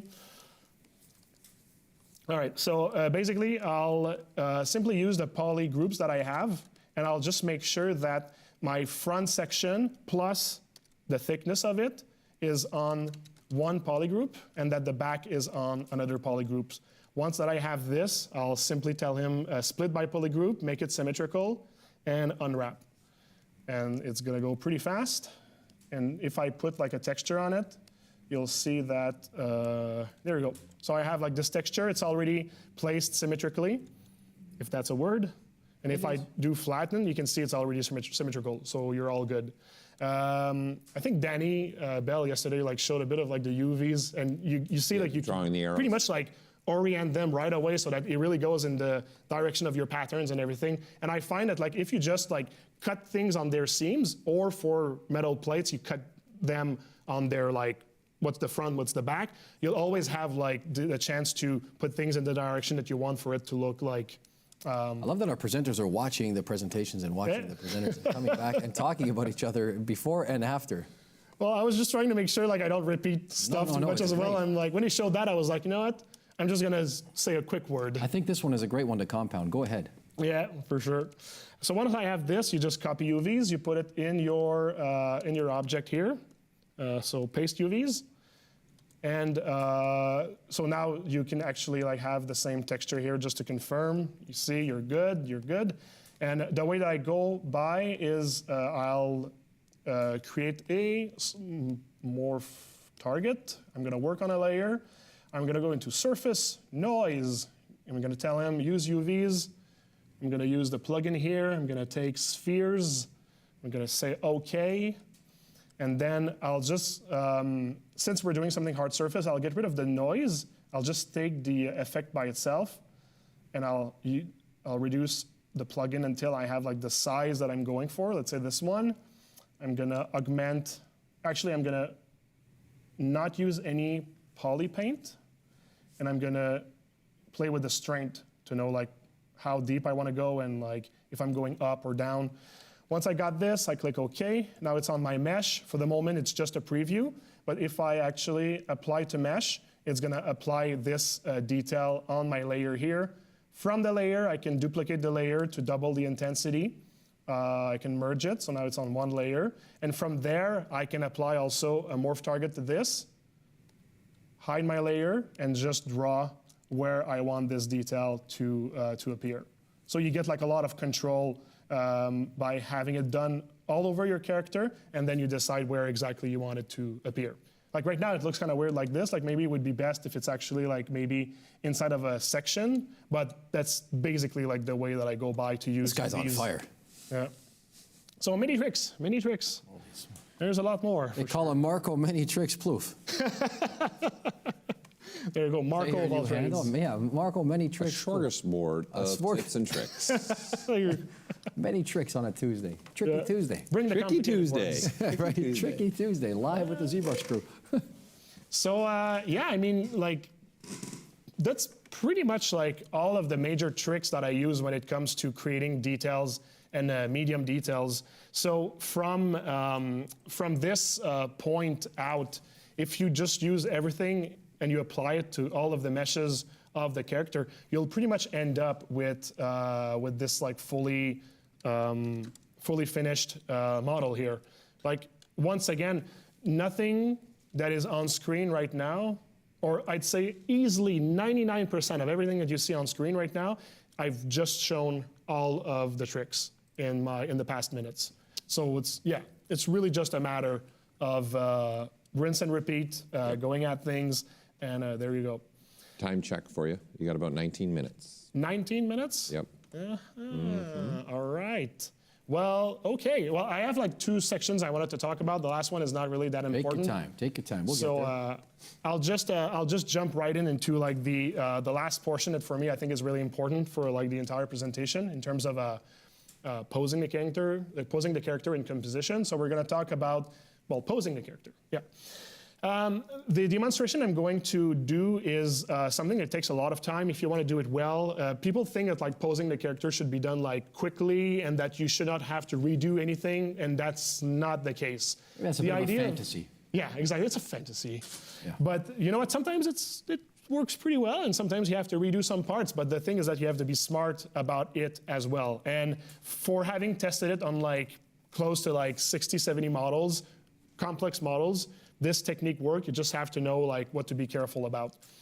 So when you're posing, actually, you know what? I'll just say I'm going to do a little demonstration here. But if you want to see like the full process on a character, just go on chaosmasons.com. Go at the bottom. Go on our links. You'll find our YouTube page. And on the YouTube page, if you check our playlist, there's one that's called Mantis. So you're doing YouTube. I shared your Twitch. So your YouTube. Yeah. Well, I mean, the Twitch is the videos. It's just they're archived on YouTube as well, right? They just watch this for free on the YouTube as well. You watch them for free. This is unbelievable. Yeah, they just have to endure me, and the rest is free. What so a there time you to go. be alive. Sharing away. What a world to Sharing live in. away. Yeah, and so you know what? While I'm saying this, I'm just going to delete a few meshes, because one thing that you have to be careful when you're working with Transpose Master is that if you have like a lot of Z tools open, like I have right now, Z tools of like millions and millions of polygons, you kind of like have to be careful because it can actually make the software crash, because this is like ludicrous, the amount of like things that I have in the RAM in this instance. So let me just delete those. All right, and I'll open my... And of course, for the younger viewers watching, you would have named all of your tools, correct? They're named. Just checking. What a named your subtool. You mean PM3D_69? Yeah, we know this, you and I. PM3D_62 is not a name? No. No, okay. No. Final 7, final 8, final, really the final 1. Really, 6. really the final. Yeah, really. Yeah, final. The final with the change. This time it's really the final, like the name is just like... And then my last name, because they're submitting it to me as a student. Exactly. Not good. Yeah. Name your files.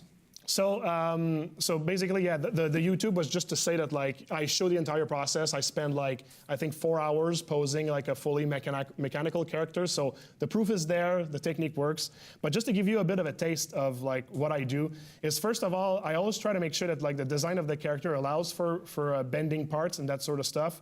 So for these characters, I really try to make sure that like everything around like the waist here or like the elbow. It's like a material that can be flexed, and if not, if it's a joint, I kind of like test during the blocking that if you turn the object around the joint, that it's not going to penetrate with each other, right? So clip into each other. So I did that. I did this for this guy here, and for things like, for example, the shoulder here, I really try to make sure that things are kind of like modeled in a way that like things can slide into each other. So you see like all the plates here on the shoulder. Basically, if the character like lifts his arm, well, the plates can slide into one of each other, and this is going to give me a lot of flexibility for placing this character into the final pose. So I try to make like smart choices like this. But at the end, like my technique still works for like a lot of different design decisions, let's say. I'm going to show you. Okay, well, one thing that I can say as well is that I try to separate my model into sections. So, for example, like the arms, I'm going to section them like this. The legs are going to be sectioned. And I'm gonna actually, sometimes I'm gonna pose like just a portion of the character. Like I could be posing this first and then the rest afterwards, or even like a section like this. And the reason why I don't pose everything at the same time is just to give me a break. I'll place like a portion of it, and then I'll commit my Transpose Master, and I'll save my project, and then I'll go back to Transpose Master. Because the thing is that at the end of the day, I have the final posed model already done. Like I'm posing the character over this model here. So it's like I figured that out. What we were seeing at the beginning of the presentation is like, there's no unknown, or almost no unknown for me. So I just need to pose my character. You know your end results. You know Yeah. exactly your end finish line. So if I pose my character on top of this guy here, there's nothing that's gonna really like go wrong, or at least nothing that cannot be like easily fixed afterwards. So the way that I'm gonna go to do this is I'm going to figure out a section I wanna pose. Let's say this one here. I'm gonna go into my Z plugin, Transpose Master, here, oops.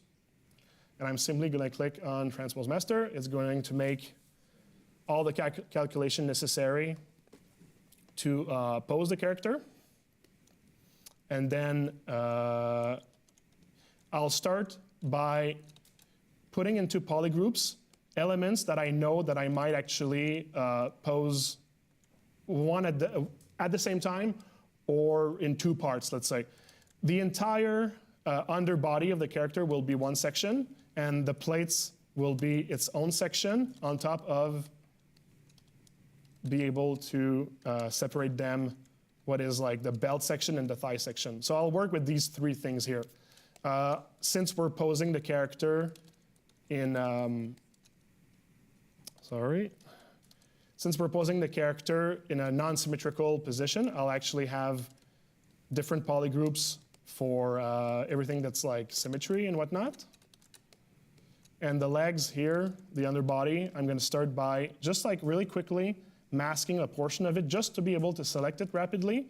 I'll try to have it like follow kind of like the flexion areas of the body. Then I'll do the same for like the upper part here, like this. So those are my sections, and this one I'm also going to make non-symmetrical. All right, and I will add my final pose in this file here. Warning, before committing the Transpose Master, you have to delete this extra subtool that I added, or else it's gonna confuse the software. So just a reminder to delete this one here. But basically, we have our final model. I just need to pose my polished model on top of this here.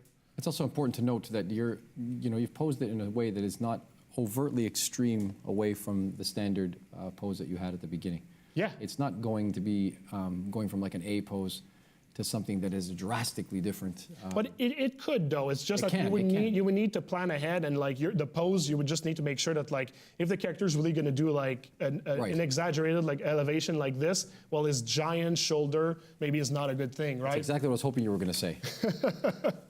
And also, I mean, like in real life, it's like you have this much armor, you don't have flexibility, so don't choose like a position that doesn't work. Right. Anyways, broken the context of that design. Absolutely. So what I'll do is I'll start by placing the pivot. This is pretty much how I start like every posing of my characters. I'll just figure out like that just trying to make sure that like the angle is like somewhat what I'm going for. This one actually is going to need to be rotated a bit like this. All right. And when it's time to place the limbs, I'm going to actually add a layer just to make sure I can go back. And I can simply mask, blur. And a little warning over here.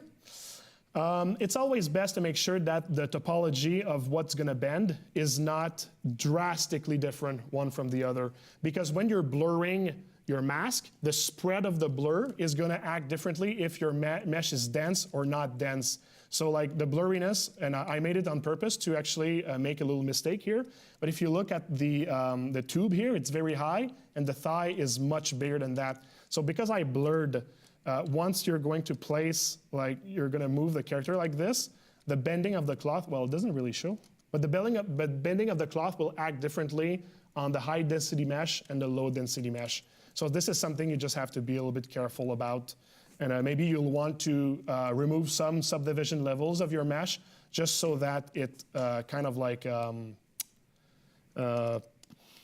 it's more like averaged with the rest. Yeah, in essence, make every first level be relatively the same type of polygon size. Exactly that. So you're getting consistency with your bend and your masks. And on all of them as low as possible without degrading the design. Yeah, keep that silhouette. Man, the three of us, we should have a show. Wait a minute. Wait a minute. We'll talk about during the pause, I think. Yeah. Chug-a-lug me. So the No, I distracted him again. So at this point, what I'll do is I'll take some of my meshes that were maybe like bent or that doesn't make any sense if like that they're curved, and I'm gonna use the occasion to kind of like just straighten things out a little bit. And this is something you can do also like at the end, but it's also something you can just do once that you know that like you've placed your thing correctly. You just like try to get rid of like any impressions of stretching just by replacing things correctly like this. And this is also why I made some like more like some smart choice into like what's hard surface and what's flexible, because areas like this, since it's gonna bend a lot, you just really wanna make sure that it's like an object that if you bend it, it's not gonna like remove the nature of like what it is. So I'll do this. For example, I'll mask the armor here, and I'll start like, putting things back into like place. And the reason why I do this with Transpose Master is really just because like I get to move everything at the same time. I'll still do a pass where like each of my subtools, I'll just scrutinize them and see if I've added any like bend. But this is basically like how I go at placing them all together like this. And also sometimes I'll just hide them, and I'll mask portions of them just to maybe like add some mass that I might have lost during the move. And once I replace the mesh, if I see that my mesh are interpenetrating like this here, well, this is why I said earlier that like this entire like layering of object is really helping, because when you layer stuff, you get to place them back afterwards. You just have to find like something that looks just like would make sense. That makes sense, yeah, exactly. And also, by the way, don't shy away from using the move brush to move your things, because the things like move brush, the problem that sometimes like it can have is that if you use it like on, on like a hard surface object, sometimes it can bend some areas that you don't want it to bend. But the idea is that pretty much everything can be bent without looking bent, except for stuff like primitive shapes. So stuff like the circle here, the moment that you bend it, now it looks absolutely off. But like plates that don't really have like very primitive shapes in it, you can move it and it's not gonna look like that bent. So the idea that like you cannot reshape a hard surface object is not true. You really can. It's just some stuff is more sensible to the eye, and some is not really sensible. So you see this plate, which was hard surface, well, I pretty much like bend it to kind of like fill the holes and do all that stuff. And this is how I'm actually gonna go by to place the entire character. And the one final thing, how much minute do I have? I would say probably 7 minutes. 7 minutes. I was going to say that. 7 minutes. 7 minutes. All right. If I was timing you. So the one thing I'll say is that I've shown that like I use like polygroups and masking and blurring to move my object, but like I said, sometimes the topology is just going to make things not really move equally. Like for example, if I take this upper body part here and I just blur it and move it, so you see that like all the meshes are kind of like separating from each other, and you're creating negative space.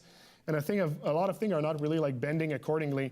So what I do to average this mask, but to the same kind of like spread along all of the different meshes with their different density, is I place my mask by hand, just using the mask with the dot stroke like this.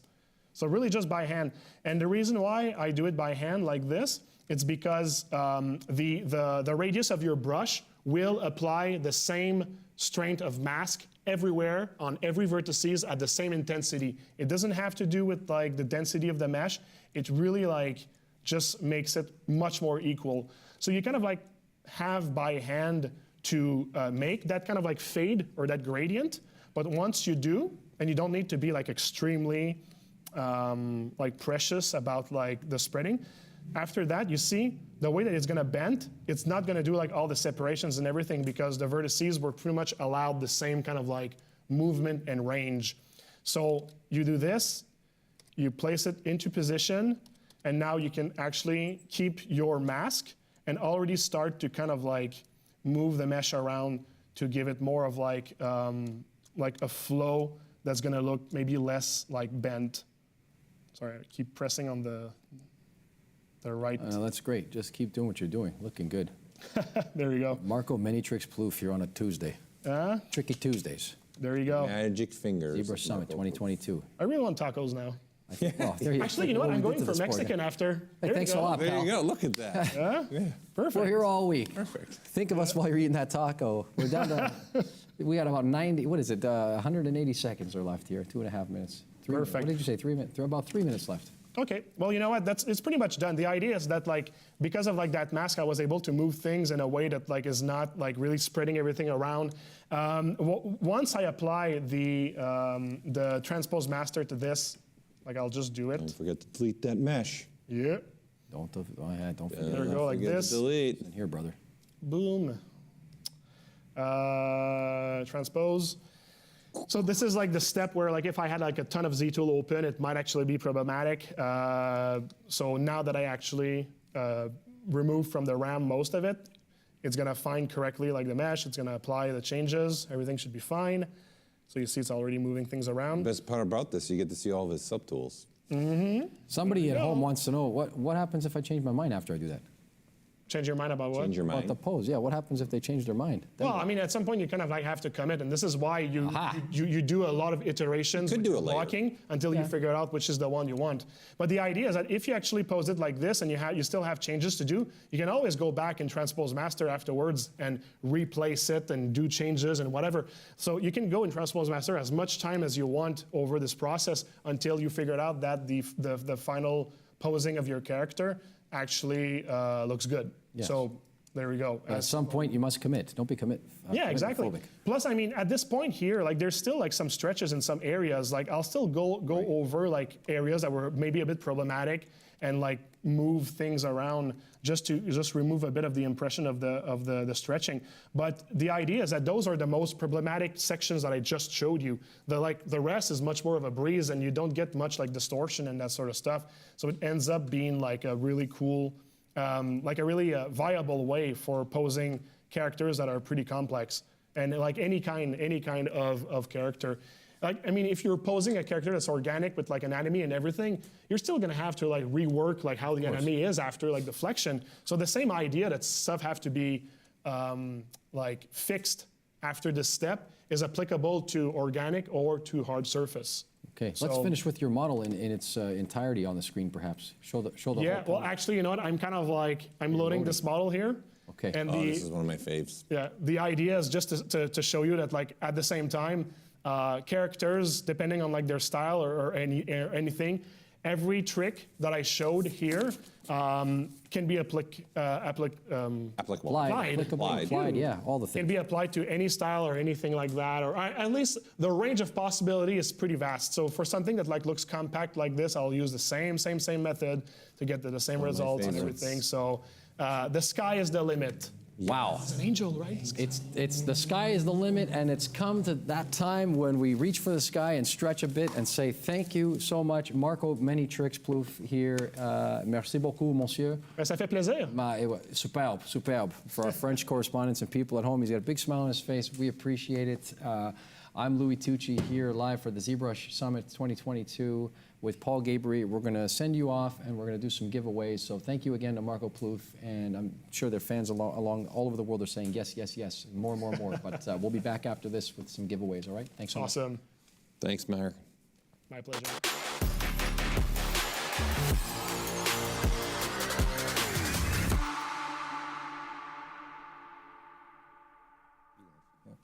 All right. Well, that was amazing. Like I said, double seatbelt for that one. No ejection here. But I got a special, one more time, giveaway. Special giveaway. This is involving Marco, actually. Marco has teamed up with the XMD people, and we're going to give away one of those statues. Come on, what a We're going time to to give be away alive. a war Wow. statue Magnifique. right now, live. Can I We're do a giving jig? it Let me away. do a jig. You got to do a jig. Holy moly, All that's worth right. dancing for. So one of you right now is about to win the war figure from XM Studios that Marco just showed. The guy riding on the horse. It's in pre-order right now, so obviously if you're the winner, you got to give time for it to be put together, shipped to you. It's not something you're going to be able to get instantaneous. Does the word flabbergasted And if mean you anything live in to the you? Montreal area, maybe if you're walking the streets and you run into Marco, I have a pen available. Je me souviens. Yeah. Je me souviens. All right. So let's take a look at the model. I got an image up so you guys can see what we're giving away, of course, just to remember. Look at Here's this what we're, look at this thing, geez, old piece. And we went, it's big, it's big, it's big, it's big. Get that space. Someone said I only have room for it on my kitchen table. Well, guess what? Get rid of the table. Get rid of the table. Make some room, make some room. All right, here we go. Here's our winner for Marco's piece, all right? Martina Nimic. Martina Nimic. I am going to put it in both chats. You are the winner of Marco's war piece from XM Studios. Congratulations. That's a unique one. That's a big one for sure. Thank you for watching. I know we got some more stuff, though, to give away. I'm going to continue giving stuff away. I want to now give away a 4-course bundle. Almost like I'm giving away a meal. Speaking of that. All right, so let's do a XMD Academy 4-course bundle. 4-course bundle. That's 4 little workshops. That's 4 workshops for you to watch again and again. So here is our winner for that. Tatessa Naveen. Tatessa Naveen. Here you go. Let me put those in the chat so you have your name. You see it in the bright lights. You're in Hollywood. There you go. It's happening.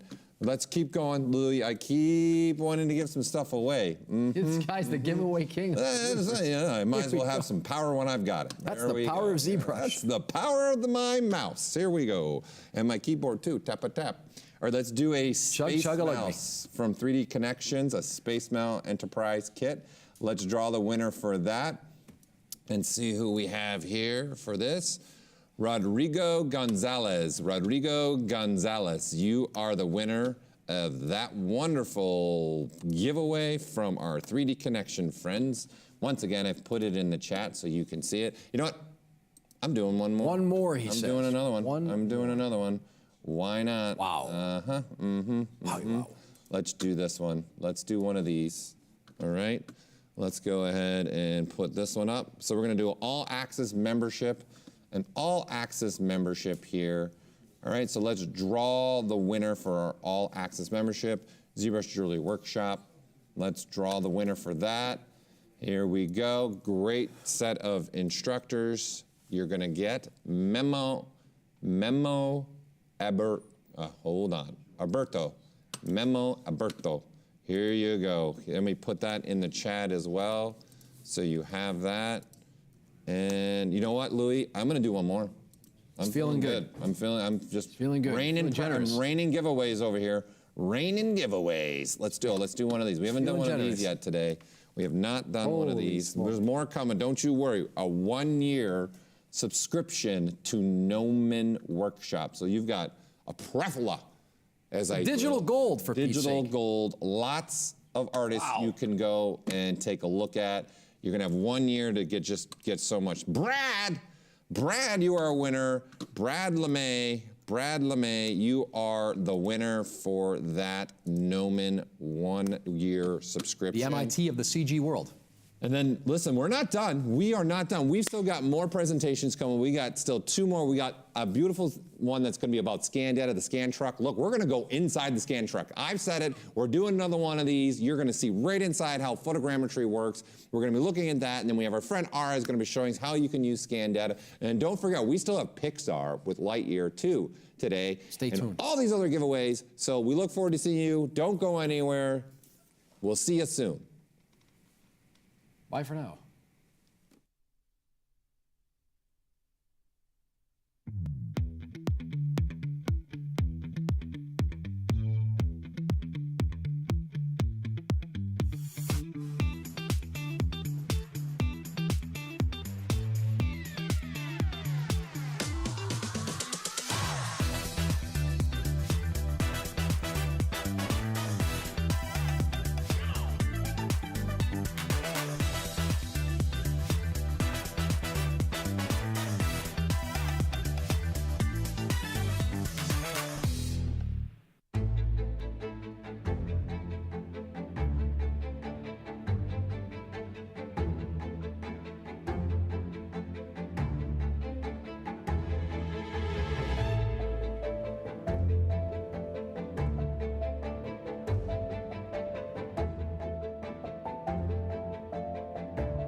Learn jewelry design and object fabrication through ZBrush. Expert, beginner, and every skill level in between.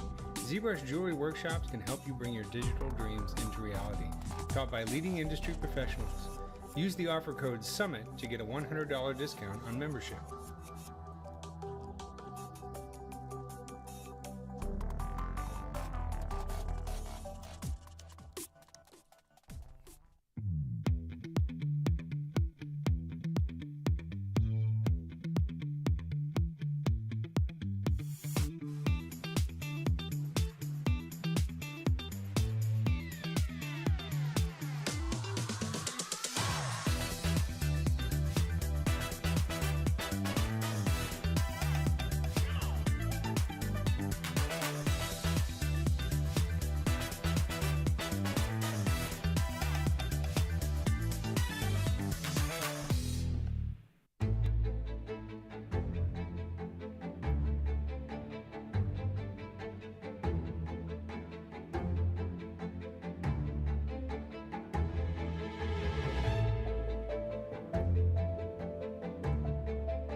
Hello again, people at home and around the world. Day 2 continues here with the ZBrush Summit 2022. Paul Gabriel with his arms reaching for the sky. I am Louis Tucci, and I am flabbergasted by what I have seen and the stuff that has been shown.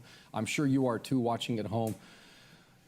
The saga continues, Paul Gabriel. We are about to do something, another behind the scenes, on location with our... Unique, another unique. Unique is an understatement, brother. This is the future of everything hip and cool, and we've got our very own on location ZBrush correspondent and fellow teammate Ian Robinson is going to take us there. But right now in the studio, I want to introduce old-time ZBrush friend and the guy's been with us in the community for a number of years. We're happy to see him here on the green screen set, the Mobian Studios in sunny Burbank, California. We've got Ara Karmanikian, and he's here waving hello at the people. Let's get a shot of Ara. Say hello. We're going to go live with the scan truck outside, and we're going to be, are we doing a scan? We're doing scan. Are we scanning you or me? No. We're not scanning me, are we? Me or you. No, we're not Look scanning at this. you. No. Are you kidding me? Look at all that we're hair. not scanning you. Okay, we're going to be also scanning Ian. We're scanning Ian? Yeah, we're scanning Ian. A scoundrel. Yes. I can't believe it. He's No wonder being he didn't scanned. say, no wonder he was so coy. He said, oh, I'll do it.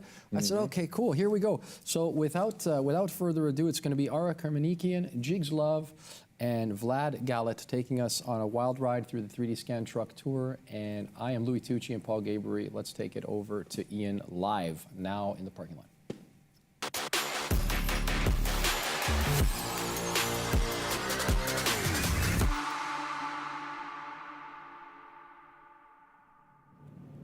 Awesome. Well, hey, welcome everybody. My name is Ian Robinson. I'm with the Maxon team, and I'm here in Burbank, California. And we're looking at this massive truck behind me called the Scan Truck, and we're gonna take a deep dive on what happens with photogrammetry in this thing. So come with me, let's do a ride. Paul, Louis, always awesome to chat with you. So if you have any questions, or the audience does, feel free to bug me. But let's see what this is all about, because it's wild. Hey, welcome aboard the Scan Truck spaceship. Thank you so much for having me. How are you doing? Thank you. It's going good. So, who are you? Introduce yourself, please, so everybody can know who you are. Yeah, I'm Jigs, and this is Vlad, and we built the Scan Truck here. This is actually the second version of it. Looking good, guys. Looking good. Yeah, of the rig, but we built the original one in my garage. Classic story, right? No, you really? That's awesome. Yeah. Cool, dude. Yeah. Awesome. So, like, I'm seeing a lot of stuff, and I'm sure the audience is like blown away already just by the presence of this. But I'm seeing a little pup over here. Can you explain what is this? This is the late Shmoo, my English bulldog that we 3D scanned, and then Locke over at there you have it 3D printed him and made us a golden Shmoo to have him always with us, which is he's kind of our mascot. That's super cool, and that happened here. Yeah. So come on in, check this out. Cool. So this is, like I said, this is the second version of our mobile photogrammetry studio. This one is 160 DSLR cameras. We have the Canon SL3s. We got 216 custom LED cross-polarized strobes. Wow. So essentially, we'll do this with you in a bit, but essentially, the person stands here in the middle, stands in this position, and we take a photograph from every angle all at once, and then reconstruct that into a 3D model, where we give that to someone like you in ZBrush to go in and clean it up. Perfect. And you know I'm going to want to do that. Yeah. This is perfect. Cool. So all the magic happens here. You take the shot, but there's more to it than that, right? It's just not a click, we're done. It has to be processed in some way. Yeah, that's Vlad's department. So cool. he runs our post-processing division. And yeah, so we got our mobile workstation here. So this is kind of like the mission control. So we got a computer that's operating the rig, so we can actually scan from this laptop. Wow. And the reason why we picked a laptop is because this is actually really easily replaceable. Okay. So we got a bunch of these on the truck in case if we need to like switch them out. And then we have our main operating workstation, and this is the beefy machine. Okay. So up in the front of the truck over the cupola area, we got a server rack with a powerful machine so that we can actually process the data on site. Nice, so okay. We can scan, process. We got an onboard generator, so we can actually power this entire rig, and we can go and scan anywhere. So this is 100% mobile. So anywhere in the world where this truck can actually be, you guys take it. So have you gotten to like some crazy, wild, like like locations, fun locations you guys been? Yeah. I mean, for Dune, we were out in the desert. That was pretty awesome. And it was actually kind of nice for the elements when it was super hot. We got 3 ACs on board, so we're kind of chilling. We had crew members kind of coming in and hanging out and being like, oh yeah, I'll be back in a couple of minutes. Nice. But yeah, and also just going to celebrities' houses and stuff. You know, being able just to kind of like zip in and zip out with this rig. The other rig that we just built is even bigger. That one's based out of Atlanta right now. Okay. And that lends better to places with more space. Okay. So like LA, you've got some older studios and things. You know, this is a 24-foot box truck. So this is right at the brink of. The wind is hitting us right now. Yeah. See, feeling that cross. Yeah, I love it. This is great. It's a great space. I mean, you're cozy too. Look at this. We got to keep it comfy, especially on set. You know, you're on 12, 14-hour days. You want to be comfortable and. Yeah. And we always try and create a fun vibe for people on here, you know, and play music, and it's good. Nice. Yeah. So where can this technology be used? You know, my first guess is, okay, I want to be put into a video game or maybe a film or maybe 3D printed, but like, what is the range that this technology really takes you? What can you implement it in? Sure, we'll go over some of that. We'll show some examples. I mean, everything from, you know, AR, VR, film, TV, all things metaverse, you know, I mean, video games, we've just now started to get more into the games, which is fun. They've got a lot bigger volume too. You start doing like sports teams and stuff like that. Cool. And it's really cool because it's like, you know, the applications are endless, and you know, just watching the technology explode in general and being kind of on the cutting edge of that. I mean, it's never a dull moment for sure. No, you must be enjoying it because this is super awesome. Cool. Well, you mentioned some video let's check clips. it out. Let's check those out. Yeah.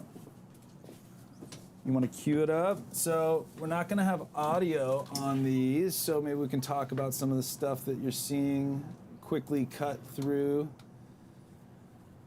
There's the truck. That was the first version of the rig. So you'll notice we painted everything white in there, and that was using specular light. Okay. So, and that was different cameras, different lights, different rig. So we ended up just shredding this rig, taking everything out, and painting the room black. And now we're going cross-polarized light, which actually gives you a lot of like subdermal blood flow, a lot of the details that you wouldn't get with specular.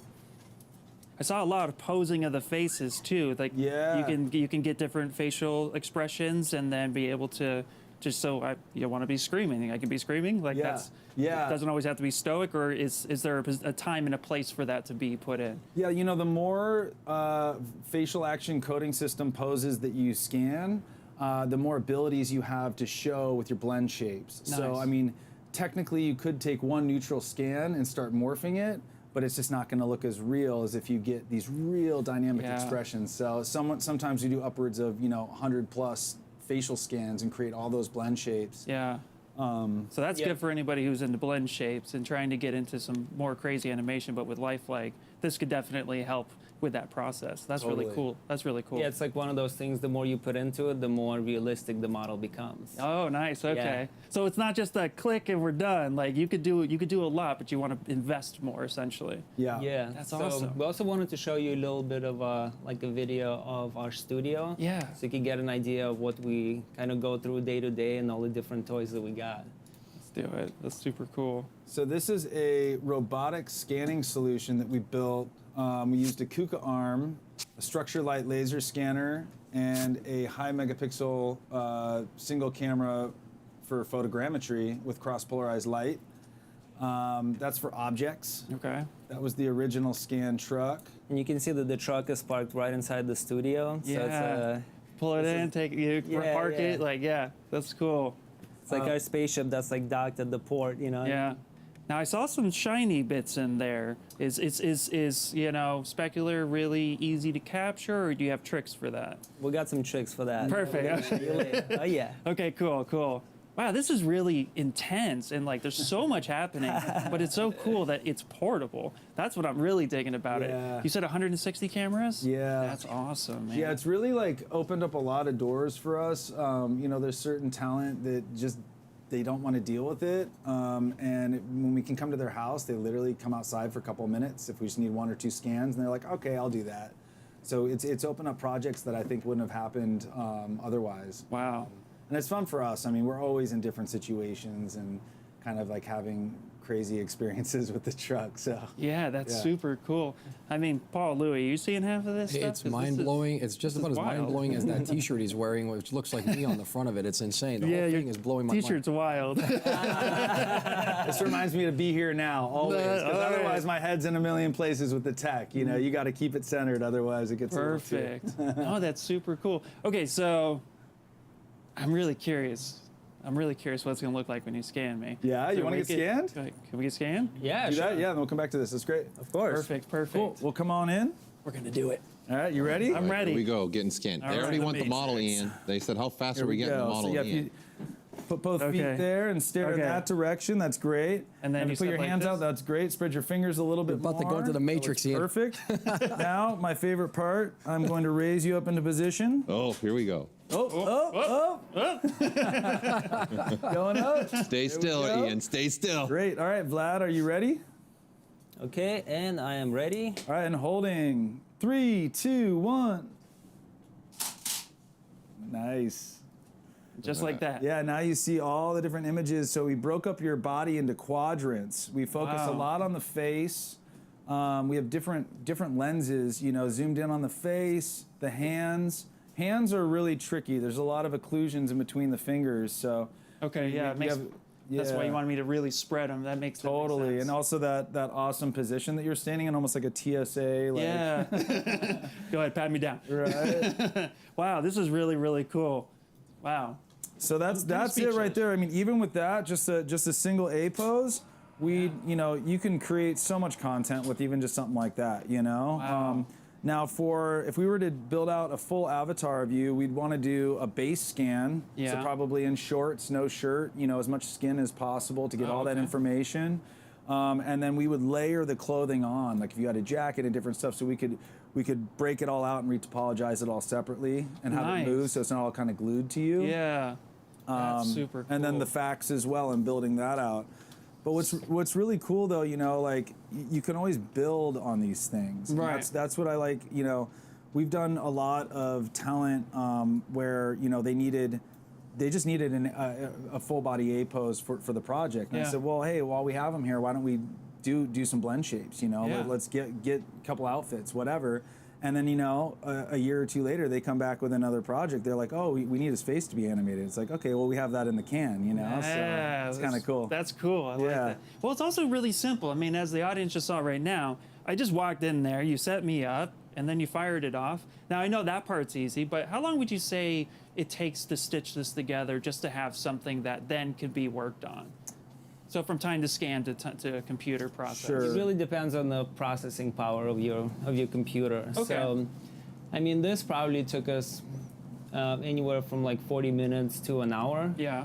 And, you know, it depends on the resolution that you're trying to achieve. But you can see that these are the still images, and we got 160 of these frames. And now with the software called Reality Capture, we took all of them and aligned them in a 3D space.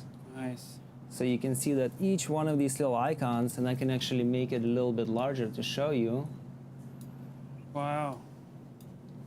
These are all of the images that we've just taken and aligned them in space. Wow. And because I'm seeing color right now, you're able to get textures off of this as well, or at least have some sort of color reference for the artist who ends up cleaning it up? Well, that's the beauty of photogrammetry. That's the best thing about it, is that not only you get the geo, and I can show you what that looks like. So right now in the solid view, you'll see the model without any texture information. And this is completely raw. So we took the images, reconstructed, and you can see that it's looking pretty nice, right? Yeah, I mean, it already looks like a statue. Ready for 3D print, right? Yeah. We should do you next. Okay.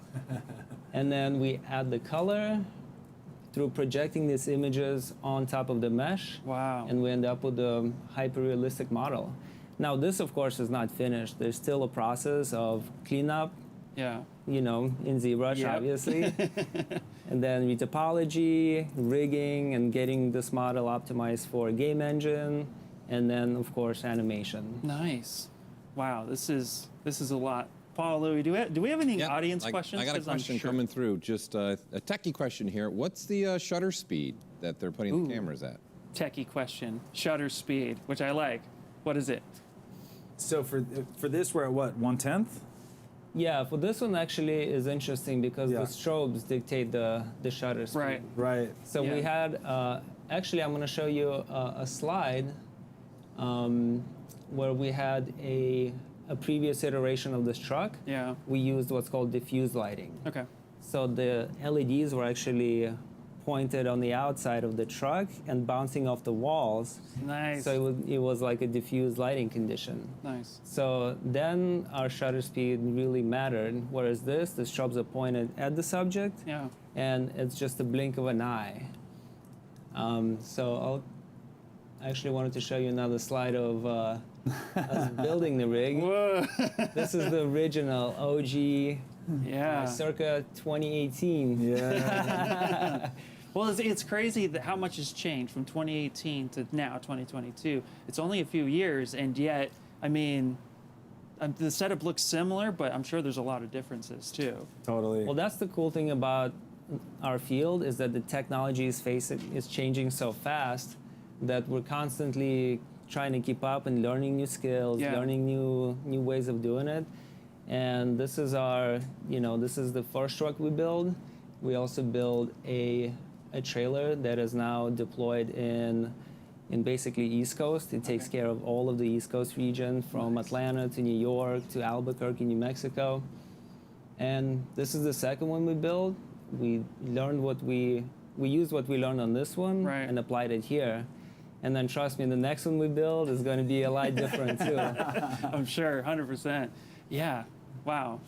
I mean, honestly, this stuff is so cool. I'm kind of speechless on it because it's just, I know some photography, I did a little bit myself, but like this just takes it on a whole nother level because you're taking what essentially was just once to capture a moment, and now you're just taking that moment and you can essentially change it and manipulate it and put it wherever you need to, and that's super cool. Yeah, and I like it for historical preservation. You got artifacts, you've got like sports memorabilia, you got music memorabilia, you got so many like different like places you can go with it. That's cool. Yeah, wow. This is a list that we put together because I mean, us getting into this field, we really just it's games, it's movies, but as soon as we started digging deeper into it, like all of these other avenues opened up that we never even imagined. Yeah. So yeah, it's been really fun, and we got some. I see you got reverse engineering. Could you talk about that a little bit? What does that mean? Because that's just that seems very like vague, but I'm sure you have a very specific. Can you talk about it? Yeah, of course.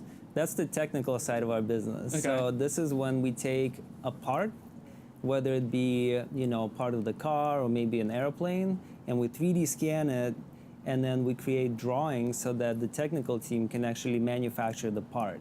So it's basically taking something that's already in existence, digitizing it, and then building it back up to that original part. But now you can, use different CNC milling techniques and essentially mass produce it.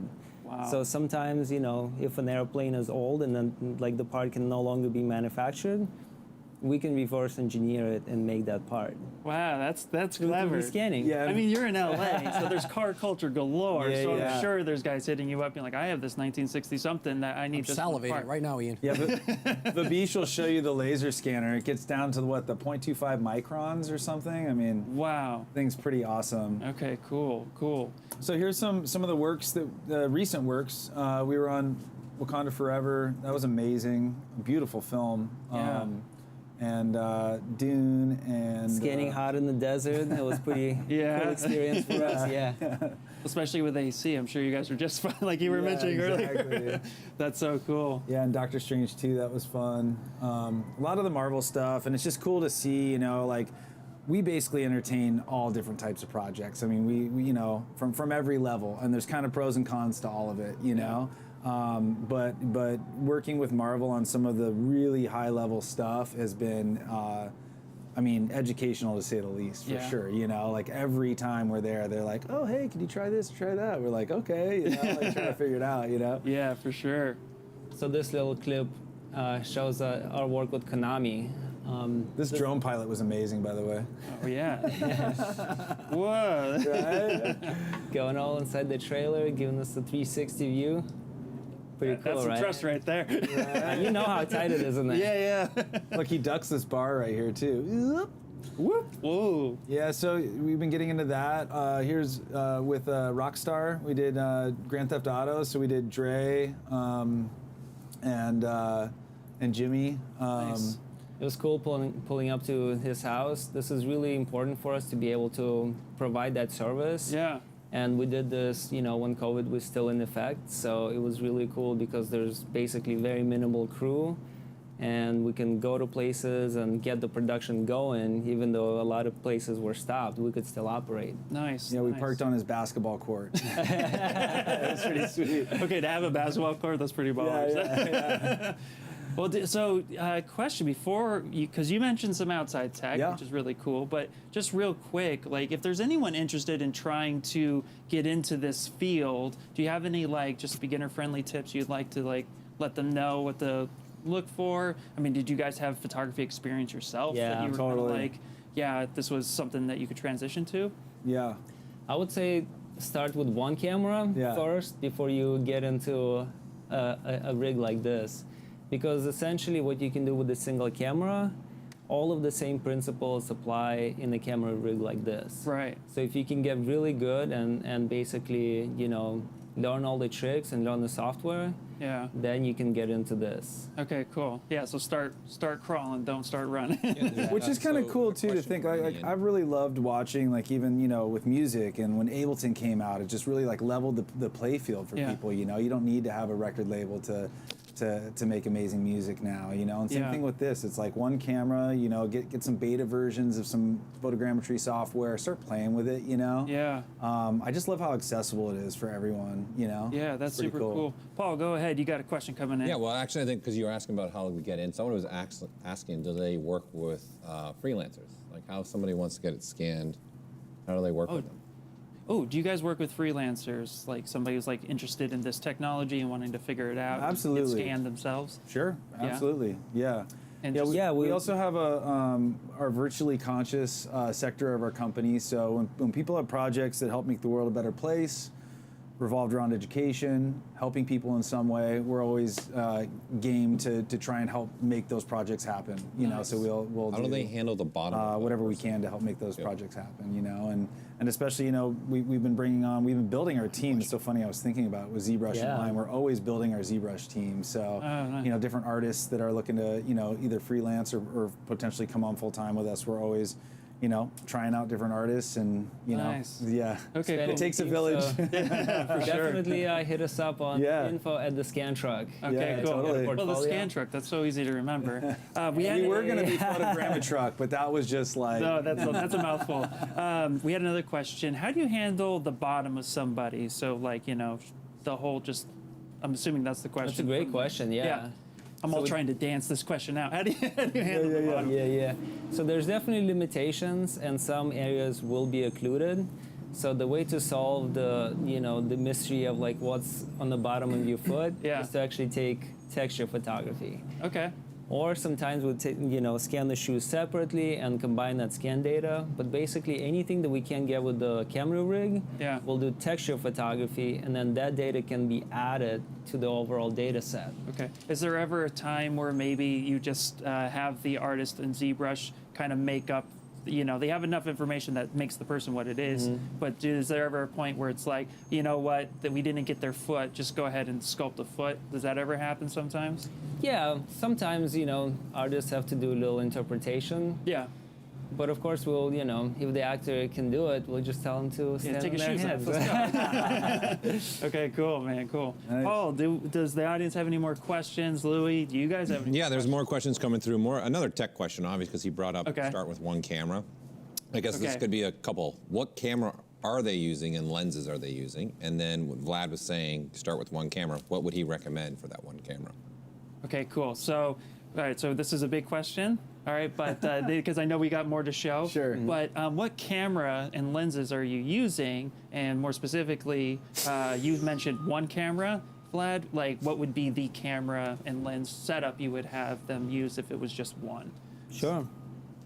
You want to take the first one? Sure, yeah. These are the Canon SL3s. They're great. We actually had Nikon. Full frame? No. Okay, so Yeah, crop. Crop. Perfect. Yep. And we use a variety of lenses, Vlad. What do we have? We got 50s, 50 millimeter primes. Yeah, 50s and 35s. Yeah. Those are kind of like the go-to.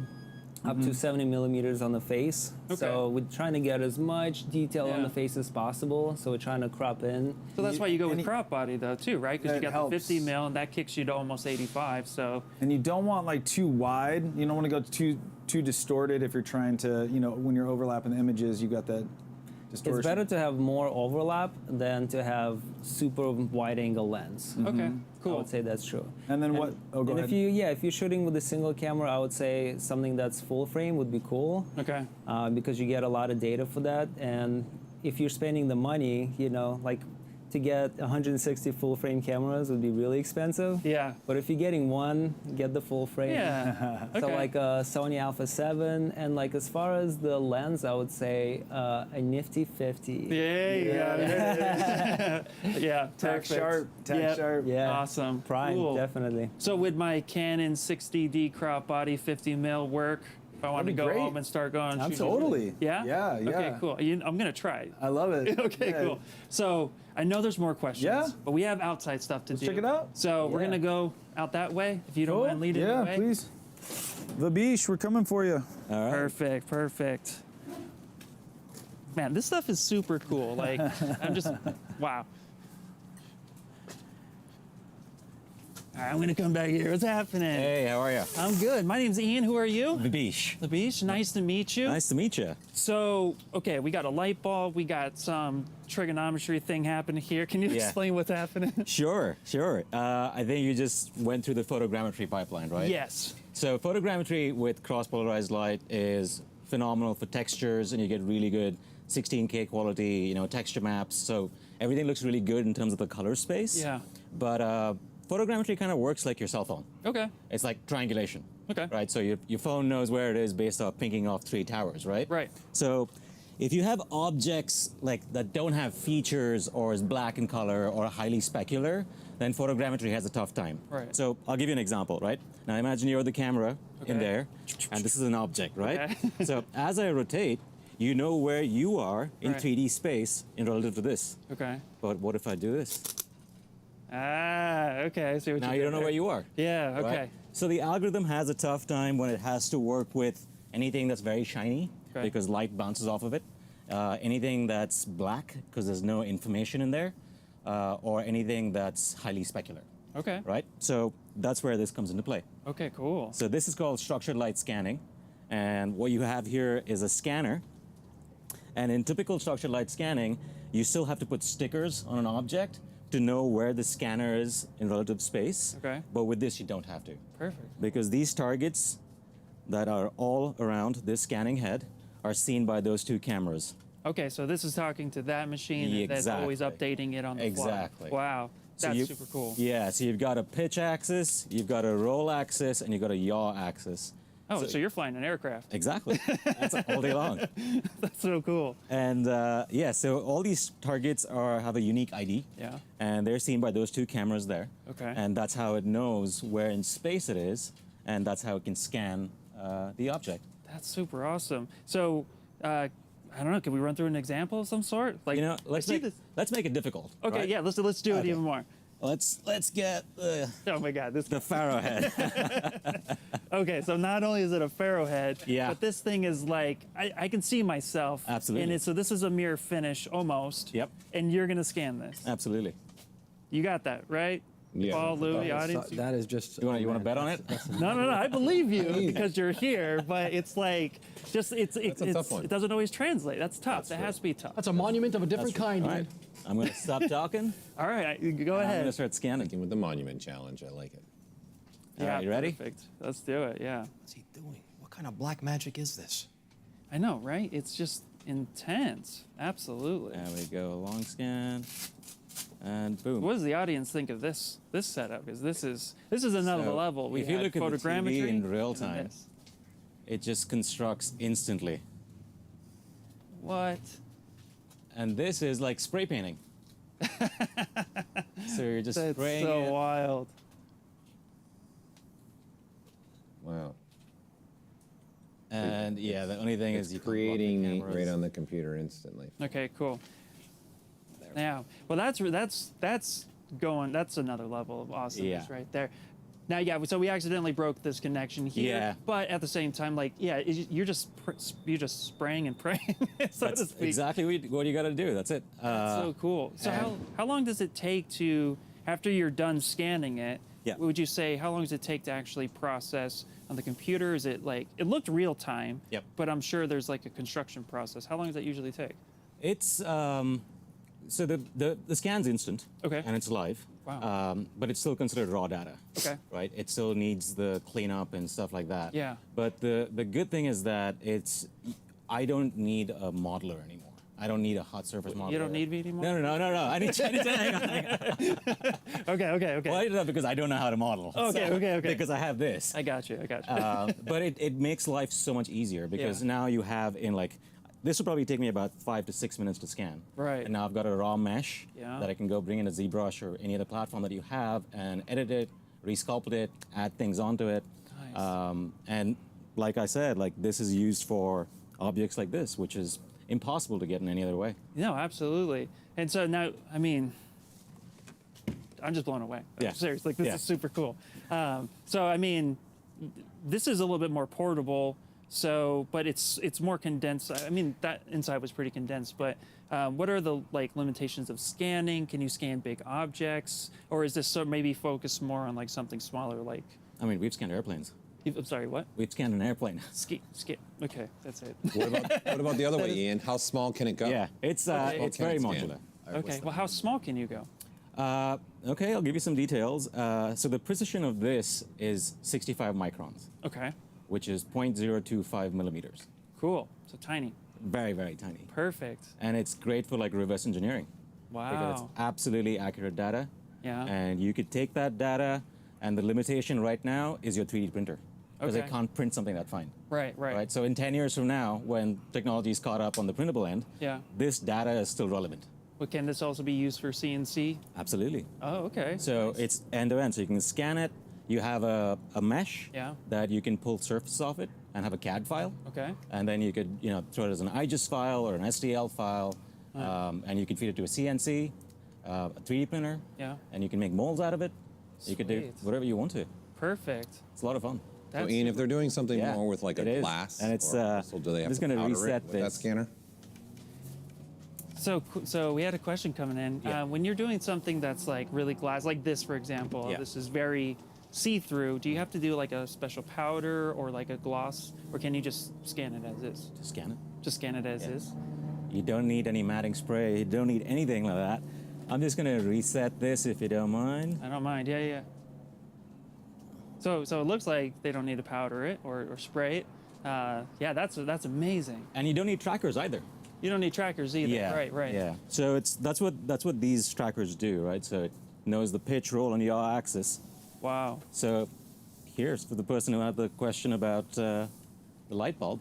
Yeah. We'll set it up. So actually, now that we have this screen, I can walk you through a few things, right? Okay, cool. There we go. This is actually cool. So what we do is we actually calibrate this C-track with this particular bar, and I think we call it the rain dance because it is kind of like a rain dance. Oh, so you got this reference here, and you walk, and it gives you a green mark. So there you go. You hit the green mark, and this is how you define your space. So when I want to extend my volume and I want to scan something bigger, I can just infinitely go and extend my space. Ooh, wow. Okay, so when you scan something, can you you're scanning it to scale essentially, if I'm understanding you correctly? Absolutely. it's the accuracy is 0.025 millimeters. Wow. So you can't cheat that. No, not at all. That's wild. We're just gonna be on this side so you can do your rain dance. That's really awesome. Yeah, it's fun. It's a quick. So the thing is because it's so precise, the temperature actually affects the calibration. Oh, okay. So because we're out here in the sun and the temperature is changing so rapidly, it affects the calibration file. So you would do this more maybe indoors typically? Oh, absolutely. In a temperature controlled room, that would be great because then you get accurate information. What's the ideal temperature, would you say? What's comfortable, like 72 and sunny. Okay, nice. That's nice. Perfect. Yeah. It's actually, I'm the limiting factor here, not that. Because if it gets too hot, I don't like it. Right. Cool. Well, we have a few more minutes, so, but yeah. Oh my gosh, I can't even like begin to fathom this technology, but it's super cool. And I can definitely see how it can be very easy to integrate things from the real world into whatever projects you happen to be working on. Absolutely. It is kind of like the future of what it is, right? Like it's when you get highly precise objects that's very easy to scan, it's essentially a tool. And now it's like you scan something, you've got a 3D model of it in the digital space, and the world's your oyster. You can do whatever you want with it. Okay, cool. I might have some car parts too. Good one. So Paul, Louis, I'm sure more questions are coming in. Hit me with your best shot, guys. What do you got? Yeah, so they were asking again what that scanner's made of. What is it, kind of lights? What's exactly? So what's the scanner made of exactly? Like some people are still asking like. Sure. So these are all aluminum tubing. Okay. And these are trackers that have a unique ID. Okay. So each tracker has basically like an RFID. Okay. That has a unique signature. You've got two cameras down here. And then you've got the laser projector there, and it's a blue laser. Okay. And it projects a pattern on the object, and it's witnessed by these cameras. Oh, okay. So these cameras are capturing information in real time. The two cameras on the C-track are noticing these trackers, so it knows exactly where it is, and that's how the scan happens. Okay. And you've got basically three different modes. Like a typical camera, you've got shutter speed, which controls in a camera, shutter speed controls one of the three functions. You get f-stop, shutter speed, and ISO. A shutter speed in a structured light scanner, it depends on the object. Okay. So if you're scanning something black or highly chromatic or specular, you bump up the shutter speed. Okay. So it increases the strength of the laser, so the pattern's more recognizable. Nice. And that's how you scan it. Okay. And then if you're scanning something on white, you go like an HDR, so you go low shutter speed. Right. And that's how you're able to capture that information. Wow. And That's super impressive. it's actually very intelligent. So if you had an object that's white, chrome, black, all in one plate, I can put it on a high dynamic range, and it'll automatically adjust the shutter speed as I scan the whole thing. Wow. And I don't have to do anything. So you set it up. Set it up in start scanning? HDR, and scan it. That's crazy. Man. It's fun. This is super, super cool. It is. We are really excited to also see how this is going to be translated, because we know we have Ara on set with Paul and Louis, and they're definitely going to be going over a little bit of the cleanup process. Yeah. Before we do that, does the audience have any final questions they'd like to ask before we kick it back to you, Paul and Louis? Yeah, one last question, because this is so portable, especially with the truck. There's obviously movement happening in the truck. Do they have to recalibrate the cameras when they get to their destination, or how do they lock everything down? Oh, great question. So they're asking about, because everything's so portable for the truck and this setup here, what does the calibration time look like to set things up? Is that like a big process, or? No. So for this, you need about 20 minutes for all the systems to get up to temperature and spec. Okay. So it's kind of like how a gyroscope spools up, right? Okay. It just needs a little bit of time.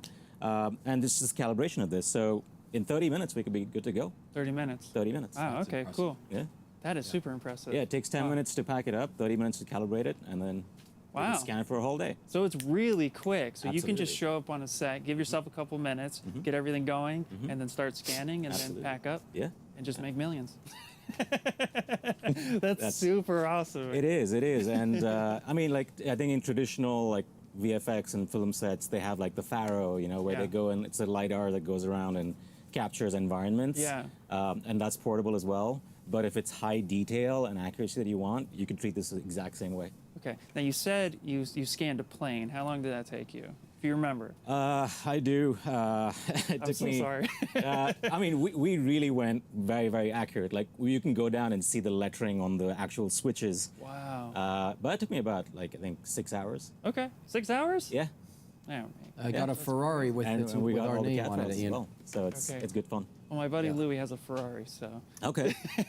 we have scanned a car. We scanned a Mercedes-Benz. Oh, man. Yeah. Okay, cool. That's really awesome. Well, thank you so much for your time. This has been amazing, super eye-opening, and just wonderful to get to see new technology that's going to always change the way we work as artists. Yeah. Thank you so much. Thank you. And we definitely need hard surface modelers. Okay, I appreciate you. I appreciate you. I'll tell a couple of my friends that too. All right, Paul, Louis, I'm going to let you take it away from here. But thank you again, the Scan Truck, coming out here and hanging out with us. This is super awesome. Wow. Thank you so much. Thank you so much. Ian Robinson on location yet again with another home run. Paul Gavery, the song continues, the hits keep on coming. And look who we've got with us, as you mentioned. We have Ara Kerminikin, and he's here live with us. I got Paul Gavery. Yep. And what are you going to do for us now?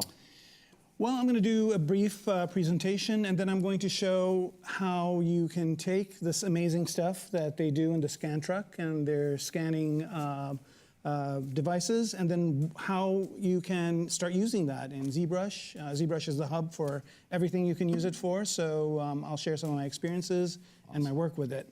So I don't know if you guys can see my screen. Yeah, they'll put it up. Oh, yeah, they got you covered. All right. We got you covered. We'll put it up here. Just giving them. There you go. Cool. All right. So I'll do a brief introduction of myself. One thing that's kind of key is that I am a ZBrush Live streamer, and I stream every Friday night from 7 to 9 p.m. LA time. So you guys can tune in, ask me questions about the stuff or any of the other things that I work on. You can see I mostly work on hard surface stuff, mechs and whatnot. So you can do that.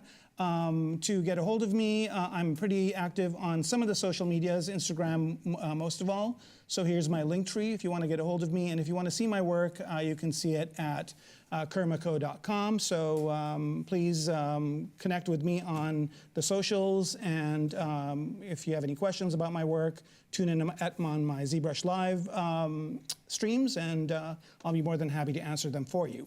I actually don't work for the Scan Truck. I work for a company called Autograph, and you can see some examples of things that I work on in here. I work with a very amazing creative team, and they do amazing stuff. Of course, I contribute to that. So I do this kind of work, working on scans and whatnot, and also modeling things like this football, etc. So that's what I do during the day, and of course I do a bunch of other fun ZBrush stuff at night.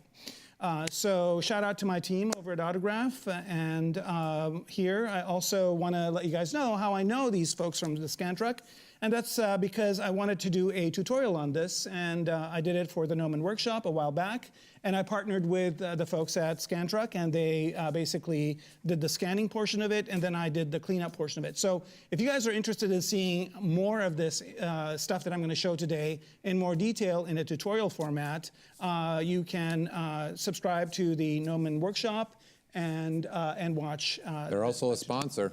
They are. Summit, exactly. And we're giving away one-year if you're one of the lucky ones, you might win a 6-month subscription to the Gnomon Workshop. There you go. So there's that, and it's the MIT of the industry. Here we Man, it feels like someone planned their show out. You know, in addition to this, they have a bunch of other really amazing tutorials too. It's really, of all the tutorials, I think they're the MIT or the cream of the crop of tutorials, and it's an honor for me to have my stuff on there. Yeah. All right, so moving on, let's talk a little bit about photogrammetry. I think they covered stuff. I couldn't hear what they were talking about, so maybe there'll be some repetition here. But basically, photogrammetry happens with all those cameras. They all take the pictures. The pictures get loaded into software like Agisoft or Reality Capture. And then what happens is, you get into something like this, and then it reconstructs your form with something called a point cloud. And then you can export that out as an FBX. And you get a bunch of things with it, and I'll show you what those are in a minute. But the benefit of photogrammetry is you get likeness. So you definitely get the likeness of the person. I know there are a lot of amazing ZBrush sculptors that do likeness really, really well. Chris Costa being one of them, Marco De Luca, there's quite a few of them. And so they start with a sphere, and then they come up with an amazing likeness. But in production, especially in the types of projects that I'm on, we don't have that kind of time to spend to start from a sphere and get it to the likeness. So this gets you the likeness immediately. It gets you proportion, so everything is exactly proportional to what it actually is. and you also get a texture.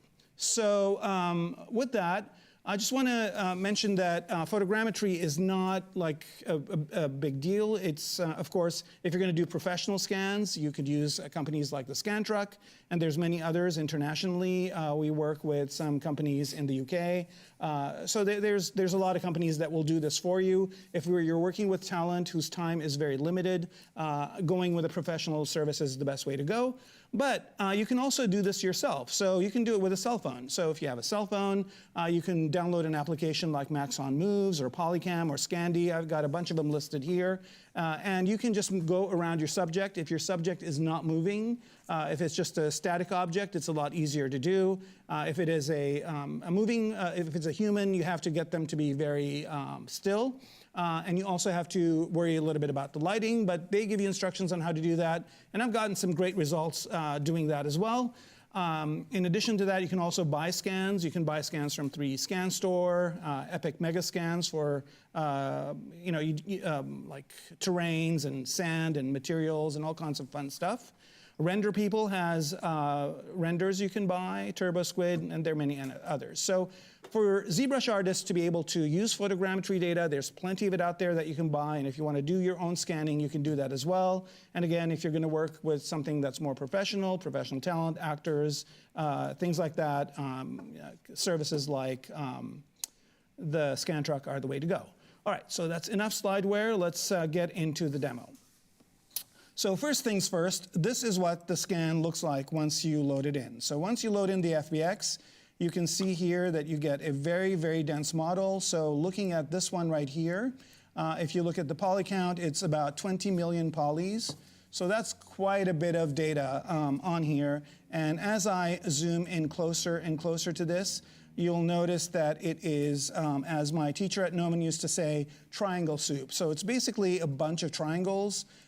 So what happens is that the scan software scans a point cloud. So every one of these vertices is a point that's scanned. And then what happens is that the software connects them all and produces this triangle soup. So the good news is here, if I turn the polyframe off, I've got, not perspective, but polyframe. If I turn the polyframe off, you can see that I've got a perfect likeness. This is definitely me. Everybody can recognize that it's me. And also, I would like to apologize that this is going to be a lot of scans of me and talking about my data. I'm not an egotistical maniac. It's just that we had a different subject we were going to do, but circumstances. Totally fine. Don't even say anymore. It's good to see you both in the flesh and digitally speaking. Well, not only that, we're going to pop them up in the environment. And he's going to pop up in the AR. That's Put it there. right. Lots of aura. And also, I would like to excuse my little COVID pouch over here. I didn't flatten the curve during COVID, but the good news is this is the kind of stuff that we can easily replicate. Well, in ZBrush, you a little move brush and you're good. Exactly. However, you cannot use the move brush on here because this triangle soup is really not conducive to that kind of stuff. So then you have to use some of the ZBrush capabilities to fix that. Now, in addition to getting this kind of point cloud over here, you also get polypaint. So when I bring up polypaint, you also notice that I definitely get a polypaint of this as well, right? So here's kind of the t-shirt with the material on it. Everything is in pretty much detail. I can zoom in on this quite a bit, and you can see that you can see a lot of the detail. Let's see your face up on there, and then look up at the camera for the people at home. Look at that. All right, here we go. Yeah. All right. And I mean, it's pretty amazing. So here, if I hide the polypaint for a second, you can see that it even catches the inside of your retina, and the scan goes all the way inside the lens of your eye to show you that detail. So now we have a perfect representation. We have a great texture as far as polypaint is concerned. And we also, with the software, in the FBX file, we also get a texture map. So we also have a texture map here. If I turn that on, that's there. But if you can see here, the UVs are horrendous, right? Like, what is that? Really, really kind of crazy UVs on this. So again, we get a lot of good stuff, but none of it is usable until it's brought into ZBrush and use some of the ZBrush capabilities to get that stuff out.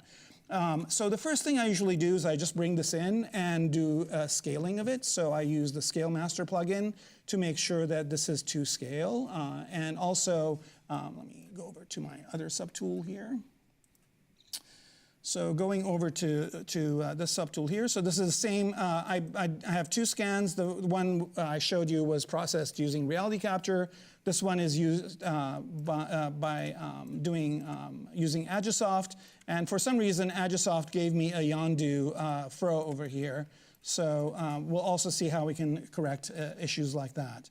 So first things first, the first thing I do is I bring in a 1-scale cube, and the way that that works, do I have it on solo? I don't. Where are you, cube? Oh, is it in here? Yep. All right, so I have a 1-foot cube that I bring in. Again, Scale Master does that for me. So here under Scale Master, basically the things that I do is that I, where are you, Scale Master? Here we are. Okay, so the first thing I do is I go in here and I say set scene scale, and then I basically put in the height. It comes in correctly sometimes with the FBX, but if it doesn't, I can always correct it. And then once that's done, another really important thing to do is to ZBrush Scale Unify, and what that will do is it will put my model, even though it is to scale now, it will put it into ZBrush's working environment of 2 by 2 by 2. Right, so it does that for me as well. And then the last thing is I will go ahead and create a 1-unit helper, which creates this cube. And then I basically have that for reference. I put it in a folder, so it is available for me just for scale reference. Okay, so now we have this data. What do we do with it next? The next thing we do is we examine it. So here, I'm going to turn off my, is there a texture on here? I think there is. So let's turn that off. And let's look at the model, right? So if I'm looking at this model, I will notice that I have some issues. And I don't know if I'm on the right one here. There's a little bit of glare on here, but I should be okay. All right, so I think, you know, like the little Yondu furrow over there, and there's a hole right here. You can see that. Sometimes I was wearing a black pair of pants, so sometimes with black pair of pants, it doesn't really come through. But I just want to point out like what does come through. So you can definitely tell what brand of shoes I'm wearing here. You can definitely look and see the different folds. You can even see the stitching on the t-shirt. If you go to the face here, you can definitely see a lot of detail on the face. You can see my stubble. Again, photogrammetry does not work very well with hair. Luckily, I don't have that on. What's that? I'm lost. I know. You would have to put your head up in a ponytail and shave your beard. There is no me. You would wear a bald cap. Yeah, you can do that as well. This will never fit in a bald. They don't make bald caps that big. Sure they do. Come on now. Maybe a chin one, too. Chin one, too? Everything. Chin cap? Chin cap. You can scan my cheeks and my nose and my forehead, maybe. However, you can fix all that in ZBrush, right? I know how to do that. Yeah. Otherwise, you get this kind of like shaving foam kind of stuff that's happening over here. All right, so now we have this thing looking good. What we need to do is fix some things. Another thing that isn't showing up here is that you get these floaty bits, right? So sometimes when you do your scan, there are these things that are kind of come into the scene that are floaty bits. So the best way to get rid of those is you hold Control-Shift and select a little bit of your model like this. And then Control-Shift-A, which I think is visible all, right? All, yeah. Show all. And what that will do, show all, and what that will do is basically show you the entire model, but not show you the floaty bits, and then you just go to Delete Hidden, and they go away. So that's one way of fixing that problem. No more stragglers. What's that? That's no right. more stragglers. Yeah, that's an important tip, actually, for those dealing with photogrammetry, because there's always going to be some floating pieces of geometry somewhere, and then you might not even see them either. Yep. So select just the main portion and do what Ara just said, for sure. Right, and then just do that. And I gotta thank you for giving me that tip. Paul is always amazing. So he told me about that, and because before I used to go and select each one of those floaty bits and delete them and then try and find them again. So that really solved my problem. So glad I could help. Thank you. Pretty good dude. Glad I could help. This guy. I'm just trying. So the other thing that you notice is that there are holes under the feet here. You can see that they're occluded because of the normals. And so the next thing you do is you go under geometry and close holes. And what that will do is modify topology, close holes here. It will close the holes for you. Again, it will not give you good topology, but it will definitely get you to a state that's good. So instead of doing these things live, I actually have them pre-done. So here is the next model, which is the exact same thing, but with those problems solved. Now, the other thing also you'll notice is that the scan works really a lot in detail in some areas, but in other areas, it's kind of this big blocky area. But none of that is really important right now because we don't really care about that. We're going to clean it up. Another place that has issues is underarms. So here you can see that I've got all this crud over here. Even though I closed the hole, I still have to do a little bit of cleaning up of that. Now, there's no way you are going to be able to do any of this cleanup with this type of topology, right? So the first thing you want to do, I totally forgot to show something. I'll show it later. The first thing you got to do is make sure that you get this into something that's sculptable, right? So the first thing you can do is Dynamesh it. So I would Dynamesh this at the highest resolution possible. So just go in here under Geometry, Dynamesh, and crank this up. Now don't worry about getting the blur here to 0 or anything like that. Just crank this up to 424 and click Dynamesh, and that will give you a Dynamesh model. Now with this Dynamesh model, you can go in and start sculpting on it, right? You can start kind of cleaning up some of this area. So I got rid of my little Yondu fro over there and did a little bit of cleanup on under the underarms, but not that much because it's really not that obtrusive, okay? So once you have that, and once you've kind of cleaned it up, just kind of done some sculpting cleanup, the next thing to do is to take this Dynamesh model, and not the original one, and then ZRemesh it, okay? And just ZRemesh it with the regular ZRemesher settings, and in which case you get something like this over here, all right? So, and of course, this is subdivided. So here you basically have the ZRemesh model, and this is what it looks like. Of course, you lose a lot of the detail, and there's some really horrible topology going on here. But that doesn't matter at this point because what you're doing is you're just getting this to a state where you can start subdividing it and then doing multi-level sculpting on it. And what I mean by multi-level sculpting on it is that you can make big sweeping changes. Like here, I've moved the arms down from the original posture, which was this, okay? And you don't want to do that with millions of polygons. You want to do that with the least amount of polygons as possible. So, whoops, I showed something over here that, okay, here we go. All right, so basically, you can do big gestural changes at this low level of subdivision, and then you can start walking this thing up. So you walk it up to the next level of subdivision, et cetera.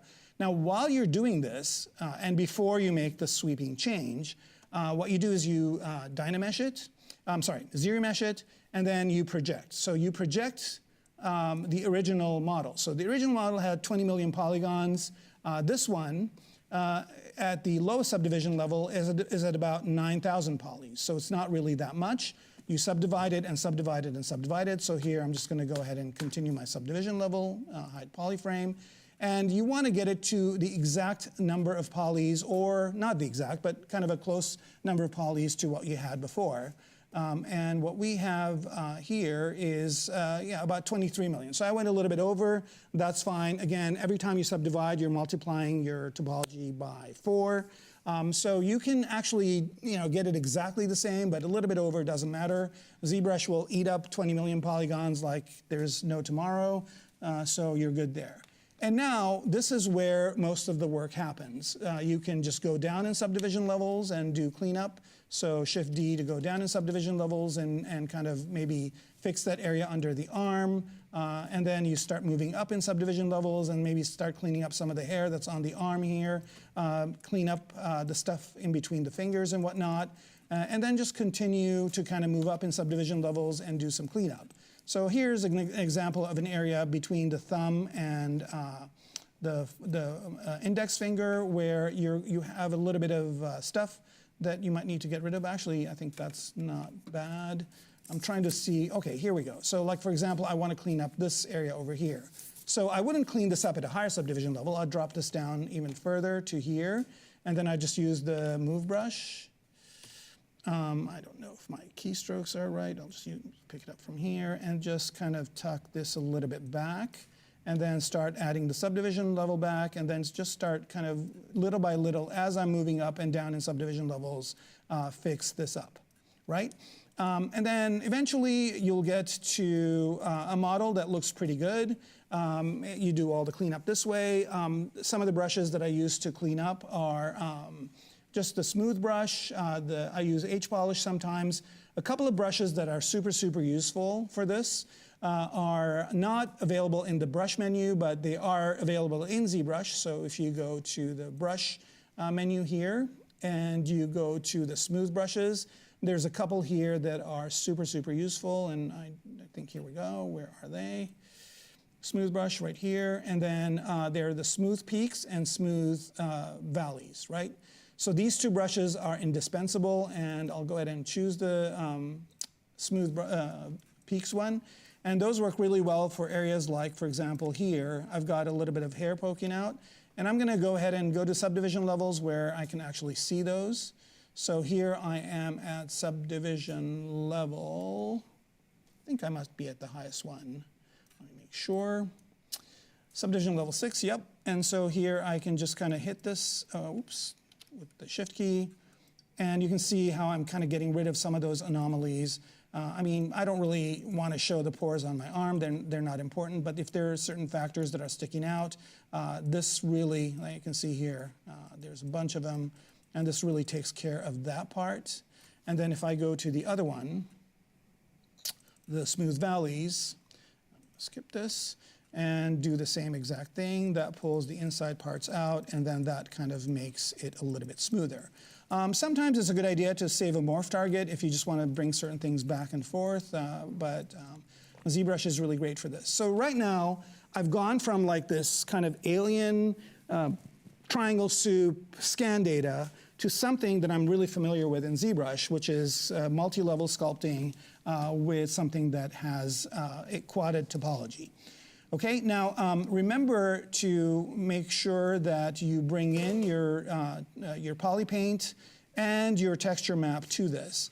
And this could also be unwrapped, so you just use UV Master to unwrap it, and you basically apply the texture or your poly paint to that. So you basically will get at this, with this model, you will also get that level of detail. So here I've got my poly paint, I've got my texture map, and I've got it cleaned up. You might need to do some texture painting, in here to clean up some of this texture, but there's a great way of doing that too. And I guess this would be the right time to show the thing that I forgot to show earlier, which is another magical thing that ZBrush does. And that is when you bring in your scan data. So when I brought in the scan data, if you bring it in as an FBX file with the cameras, those cameras actually get brought into ZBrush as images. So here, if I have this object, the model here, and I want to actually zoom in on the exact camera and put my sculpture in front of it, I can do that. So right now I just have a perspective camera, but notice here I've brought in all 160 cameras from that scan, right? So if I go to my, let's go to one of these cameras, let's go to, this is going to be interesting to try and get this to stay in still. Here we go. Let's go to camera 17. That's not a really good one. Let's go to a different one here. Let's go to camera 7.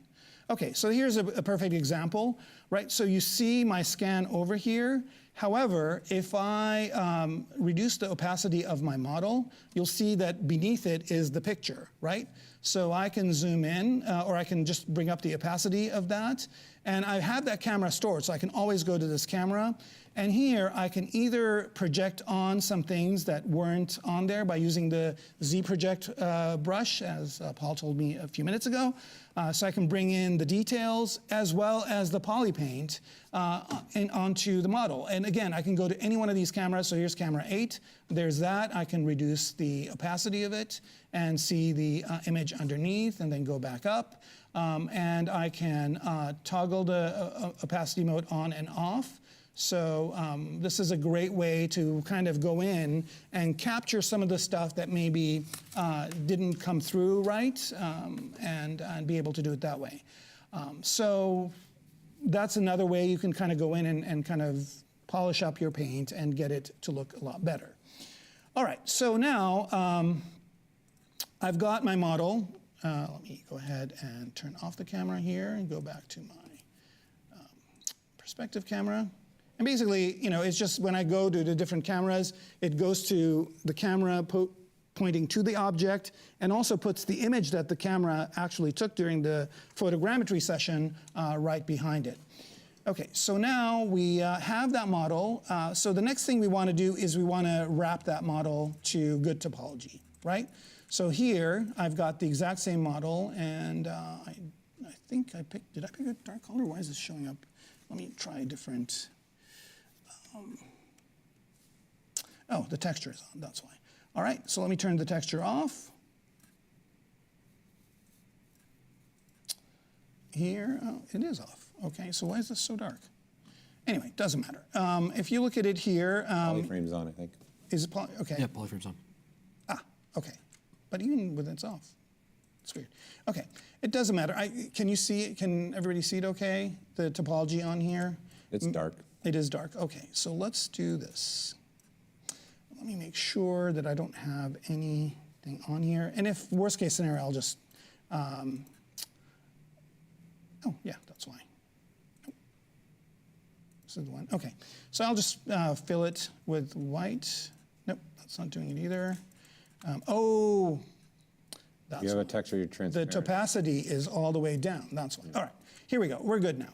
Okay, so we're looking at this, and now it's got good topology. So how do I get this good topology on here? Now you can do this in ZBrush. You can do the project, go in here under the project option and do projection. But I use a third-party tool to do this called ZWrap, and I'll show you guys how that works. And it's pretty great. So here, I've got a base mesh that I use, and this is one that I purchased and repurposed on, I purchased it from ArtStation and repurposed it by getting rid of the toes, because we really, you know, I mean, it's very rare that you get toes with sculpt data. And basically what you do here is you just load the two models. So I've got, here's the scan, and a low poly version of it, and then here is the model itself, or the topology. And then you basically just match points. And you don't have to do too many of them for this one. I think I did about, anyway, it looks like about 50 of them or so, 52 points. And you just basically map different points. So like, let's say here, I want to do this area and this area. I want this topology to be in this area. So basically, you just kind of place points on both of these, right? And then once you do that, once you get the points placed, and again, you don't have to go overboard, you just place the points where you want them to be. And then you go to the wrapping here, and it's complaining about something. Oh, let's see, I think I made a, let me undo this. I think, did I add, yeah. So there's, I think I added extra points, added that 54th point. No worries. So let's go back to point select here. Yeah, I added this 54th point. So let me lift that back up to, I don't want to add a point. I want to move this one. Here we go. Move this to here and click here, and now we're good. And now we go to wrapping and click on compute. And this is the coolest thing ever to watch. So I just click on this button, and then it basically, well, this is a pretty fast machine I'm working on. Usually it kind of does the little animation, but you can see that it took that good topology and wrapped it around my model. And then I basically take that and load it into ZBrush at the lowest subdivision levels. So this is what I do. And then all the subsequent subdivision levels with all the details on top get added to that. So here we go. So I've got my model with the poly grouping, I mean, sorry, not the poly grouping, but the poly paint, as well as the texture map, but I have it on great topology that I can animate with, okay? So that's the first stage, how I'm doing. I'm doing great on time. All right. Okay. So, so that's basically how to do the body and get it from a triangle soup hell to something that has good topology that can be animated and you can do stuff with it. And in a little while, I'll show you how you can pose this model. Again, there's manual ways of doing it with transpose master, but then there's faster ways of doing it as well. Any questions coming in or anything like that? Any questions there, Paul, live on the floor? So there was the ZWrap, is what you just showed. Yes. For everybody. And then the plugin that you were using to show all the UVs was already mentioned. So I think everyone's been answering them as you've been going, actually. Okay. Keep the train rolling. Awesome. Okay, so now the most important part of the scan are, again, the proportions are important. So this is exactly my proportions. But again, the head is the most important part. And sometimes you want to do some extra things with the head. Like, for example, you want to make it smile or have expressions. So I don't know if they talked about it during the scan truck talk, but in addition to doing the body scan, they also do facial expression scans. And you can load those in, or I'll show you this other trick that I use. So there is this base mesh that you can get from the 3D scan store. And it's free if you're not going to be using it commercially. And if you are going to be using it commercially, there is a fee for it. But it is a really good topology head, right? And it comes in 3 different subdivision levels, right? So it comes with the 3 subdivision levels that are in there. It comes in as a ZTL. And if you load that ZTL in, it gives you this magic, right? So it gives you these layers. And so when you go to the layers here, you'll notice that you have all of these different layers. And each one of them has different expressions on them.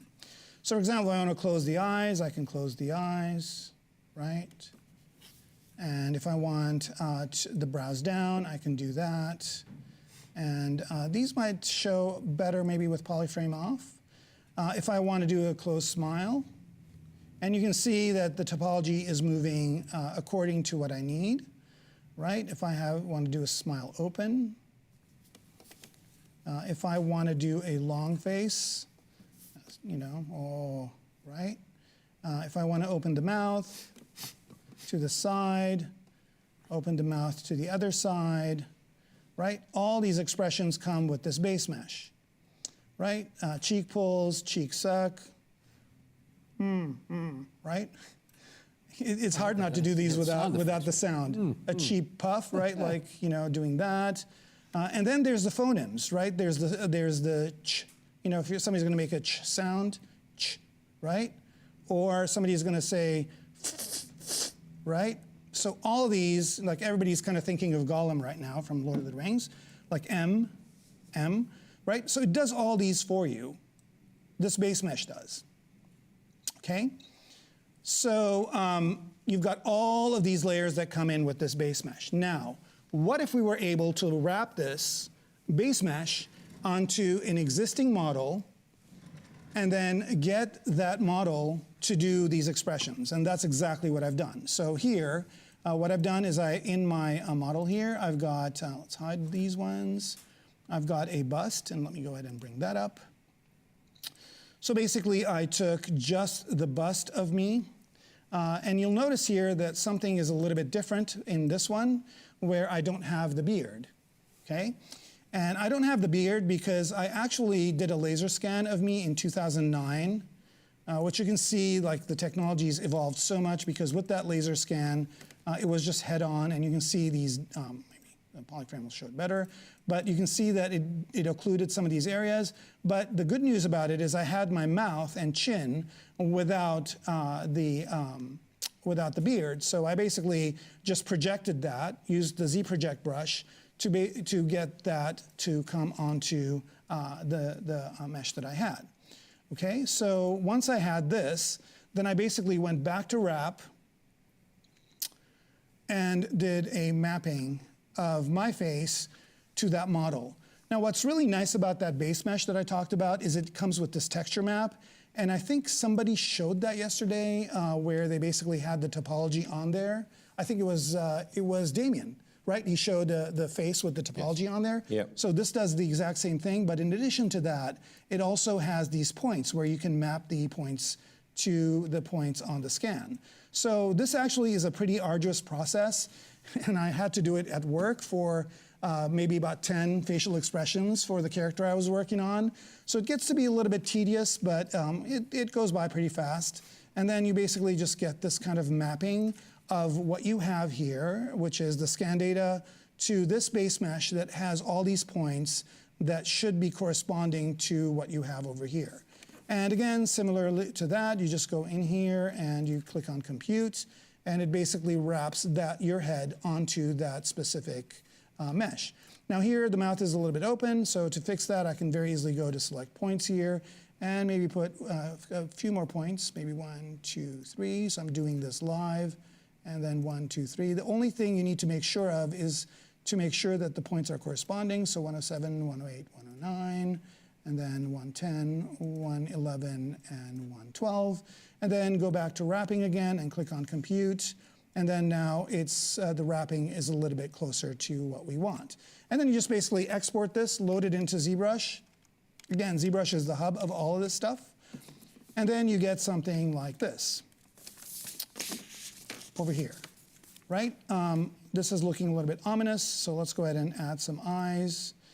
There we go. Time check for your aura, 15 minutes left. 15 Whoa, okay, that's good. I'm actually... 15 minutos. Yeah, I can do it. 15 minutes. Okay, so here we've got the eyes that came in, right? And in addition to this, what's really great about this base mesh is that 3D Scan Store has a bunch of displacement maps and texture maps that you can map onto there. So I basically just took one of those texture maps and added it to it. And there's also a displacement map, and there's also a primary, secondary, and tertiary displacement map. So you basically can bring that on, and now you can see that I can zoom in quite a bit and get some really good detail on here.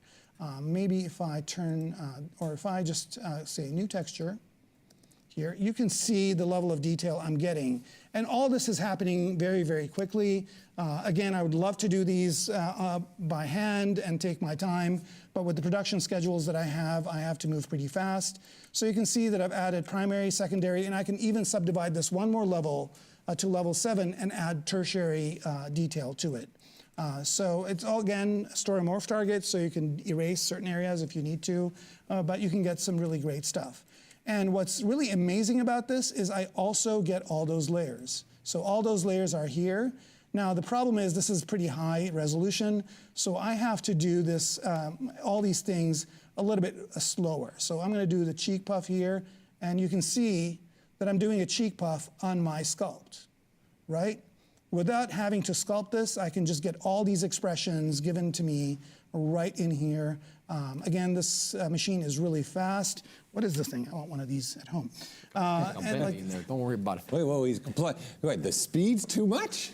No, it's... How about the side super smile? quick? No, See the side smile? the speed is really good. I want one of these machines at home because at my machine, this thing It's a Dell Precision. 25th anniversary of the Dell Precision. And it's actually a mini tower. It's not even a full system. It's quite impressive. My character in here saying, give me one of those. Dell, if you're listening. Am I right? That's a Dell, a Dell 25th anniversary. Here's the other funny thing. If you go the other direction with these, you get some really funky stuff happening. You look like a Mad Max character for a second there. Right, whoa, you know, and again, with the sliders, if you use the sliders on top, they're better off. Okay, how many minutes do I have to go? At least 11. Oh, wow, okay. All right, so that kind of gives you an idea of how you can do a bust. Not bad. And so that way, if you have close-ups and if you're doing expressions, you wanted me to do one, Louis, I will definitely... Side smile, I want this one. Side smile, okay, smile. Slack jaw, do they call that, I think. Slack jaw. Cheek pull, you want to... The best part is when you pull on these, you actually do it to your mouth, even though you don't need to. I know. Do it. Like, you're pulling on the slider and you're like, I'm going to do it too. See, he's doing it, I'm doing it, look. You can't stop. I can smell with the rock. Look at my eyebrow. Too. I should cooking. Look at my face real quick, look at it. Use me for reference. Are you asking me to look at your face? Look at me, I'm looking at you, look at me. Oh, okay. Yeah, so like you do that, you take a picture of it, and then you try to match that in here, which is really awesome. People at home saw the eyebrow, the people's eyebrow. And you can put in eyebrows, and you can put in eyelashes and all that kind of stuff, right? So now I've got the teeth, I can go back and do that, and I've got one other thing to show, and the timing is just working out perfectly here. So here, for example, if I do that cheek pull, I have the teeth inside. I got to talk to Dr. Zhivago. There you go. And get my actual teeth scanned. I've got some generic ones in here, but yeah, you can get some really interesting expressions going on here. And last but not least, let's talk about posing the model itself. So I've got a model here that I've already posed, so I'll just go back to that. Let's turn all this off and move up to... This is something else, Paul. All right, I can't believe we'll get to see this stuff all day. I mean, day 2. We're look at this scan truck. We got all kinds of the gods of war. Here's a pose. Of course, I can pose this thing. Oh, what's going on with the bus? 10 minutes, Ara. 10 minutes. 10 minutes. All right. I'm good. I'm exactly where I want to be. So here's a pose that I got very, very quickly. Again, this is something that I can fix. This used to be hell, but now it's not because posing is kind of hard, and posing things right, it takes a long time, but there's this new thing basically that does it through GoZ. And I don't have time to show the entire process, but you can watch it. But there's this program called Character Creator. And basically what you do is you go to the low subdivision level of your model and you send it over to Character Creator, and then you basically place a few points and it rigs it for you, it binds it for you. It's not perfect, or I'm not used to it. I just got this. It just came out in October. And so once you do that, you basically can go in here and they have libraries of motions that you can apply to it. So here, for example, I want to have my guy walk, right? So I just go to walk here, loads in that. There's the animation of the walk. You're going to get us canceled. Wow, that is a pretty fancy walk. Look at that guy. Right? Look at that walk. Creep show right there. Fresh in the afternoon. I think I chose the female walk. Let's go ahead and choose the male walk. The terror. Here we go. This is going to be a little bit like, yo, okay? So, but what's really beautiful about this is you can also choose some idle poses, and you can get some really natural looking poses. So you just basically go, okay, whatever works here. Yeah, just a little movement. Just a little movement. Little movement. Just a little. See a street foot? That's our street foot right there. Yeah.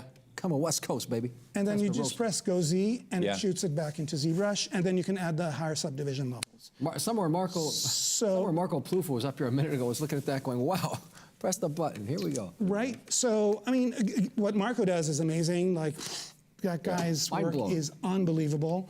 But it's just, like if you're in fast production, you get a mocap, you can put it in here, you can match it to the mocap, or you can go to the vast library of motions and you can match the motions to here. And then you just basically add the higher subdivision levels. And all this is happening in this beautiful, amazing program that I thank you guys for every day of my life. Hey, ZBrush. Thanks, thank you. All right, to end that. Swell. That's real swell of you to say that, thank you. I also want to mention a couple more things. I had some slides for if I didn't have ZWrap working, but I do. I just want to mention that I also do mechs, and I do have a training on Gnomon workshop on that as well. I mostly do mechs. That's kind of my passion, but I do this kind of stuff for work. I do organic as well. ZBrush is my tool of choice. It could be Kermeko. Kermeko. Yeah. Yeah. And so you can basically... Sense. What were you saying? It makes sense. He was giving you another one. Yeah. Kermeko. Kermeko. Oh, that's all. Yeah, I get it. Kermeko. Man, that's why. It sank now. A Louis and moment. That's a moment with Louis. A moment with Louis. It's like a marketing workshop happening here live on the real time. It's like deep We got an thoughts. AR model of you as well, by the way. Yeah, What's that? Leave more time because we have an AR model of him to pop up. We as well do have at an some AR point. model. Yeah. All right, well, that's my presentation. Thank you. let's See you on take a look ZBrush at it. Live, but let's have that. Let's take a look at Ara at a larger size. Larger than life, Ara. Can Than you get him just up there, in please? person here with us. He's larger than life in a way. Yeah. Well, look, that's a ballerina. That's a ballerina. Here it comes. Burned away. There he is. And look at that. That's the scan. That's the original scan you did, right? That was one that was done when I did the tutorial. So it's an older one, but again, it was posed using the the software I showed you. But yeah, you can load this right. I mean, this is in Unreal, so. Yeah, you just decimated yours, right? And then just threw it in Unreal. That's pretty much it. So We're you all in scan Unreal that in right this way. now. You think about objects, think about people, think about all this stuff. You guys scan stuff, put it in. You know what he looks Good. like? Looks like you're the offensive coach for like a football team there. He does. Well, I kind of am working with football people. That's why I said that, Tom That's Brady. true, you Come on are. now. That's right. Mr. Monday Night, here we There you go. go. So, man, that was a lot. Paul, how do you feel about it?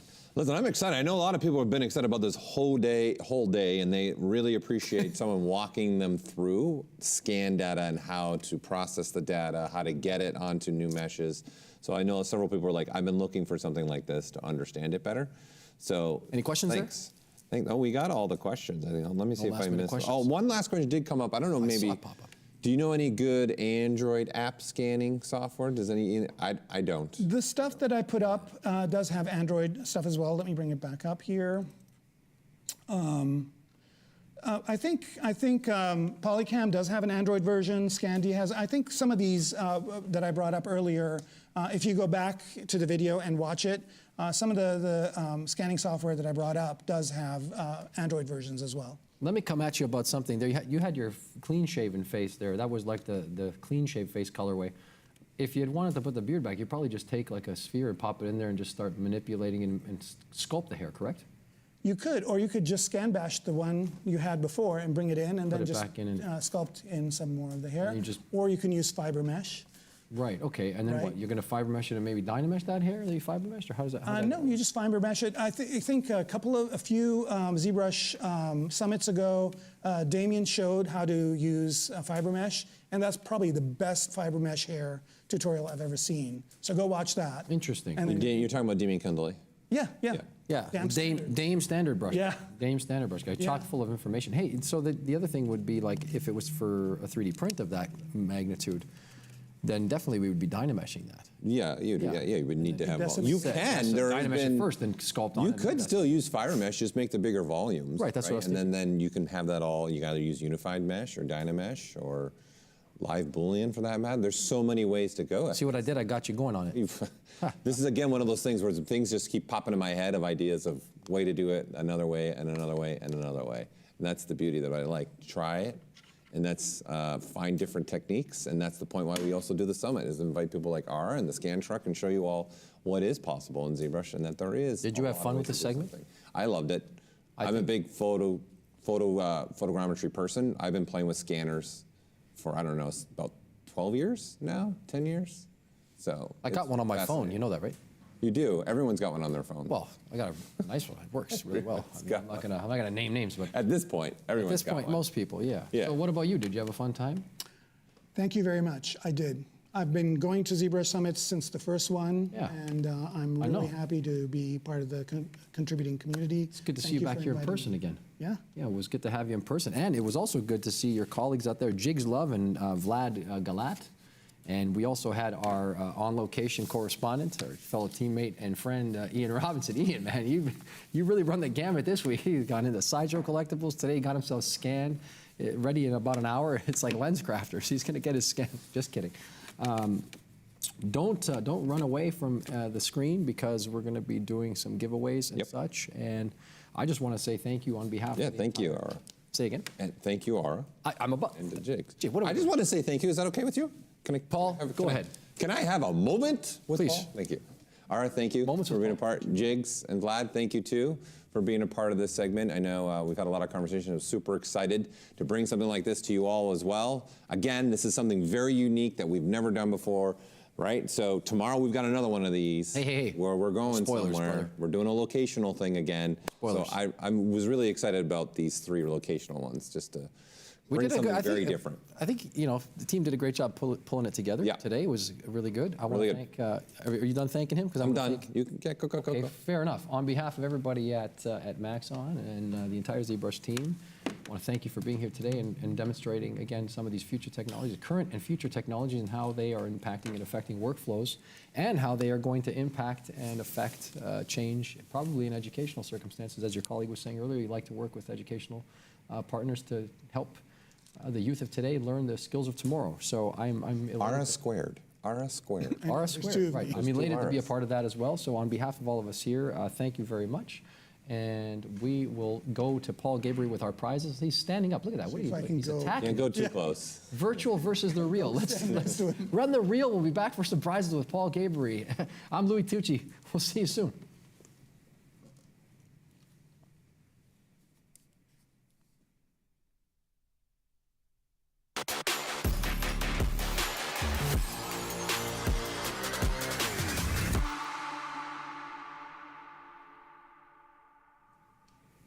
All right, here we go. Some giveaways again, and as always, for those of you that are just turning in for the first time, why? Number 1.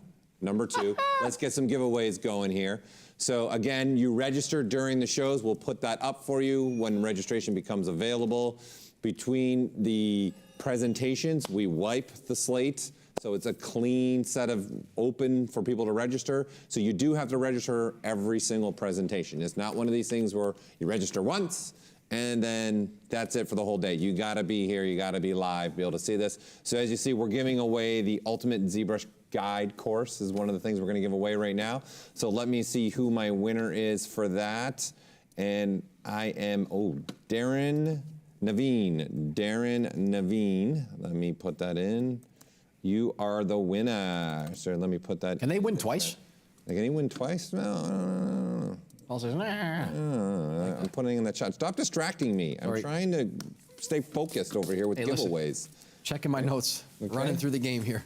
So let's keep going along here. Let's do one of these. Let's do, since Ara was here with us and he brought it up, the Gnomon Workshop. Let's do a 6-month subscription, to the Gnomon Workshop. So here is our winner, Jenna. Hold on, I just closed it without looking at the last name. Jenna Soverna. Oh boy, it's that kind of day for me right now. Want me to help you? Soverna. Okay, Soverna. It's one of those days for me going right now. Soverna. There you go. So what? I got more stuff. Keep it coming, man. People. I'm gonna keep them coming. I'm gonna keep them coming.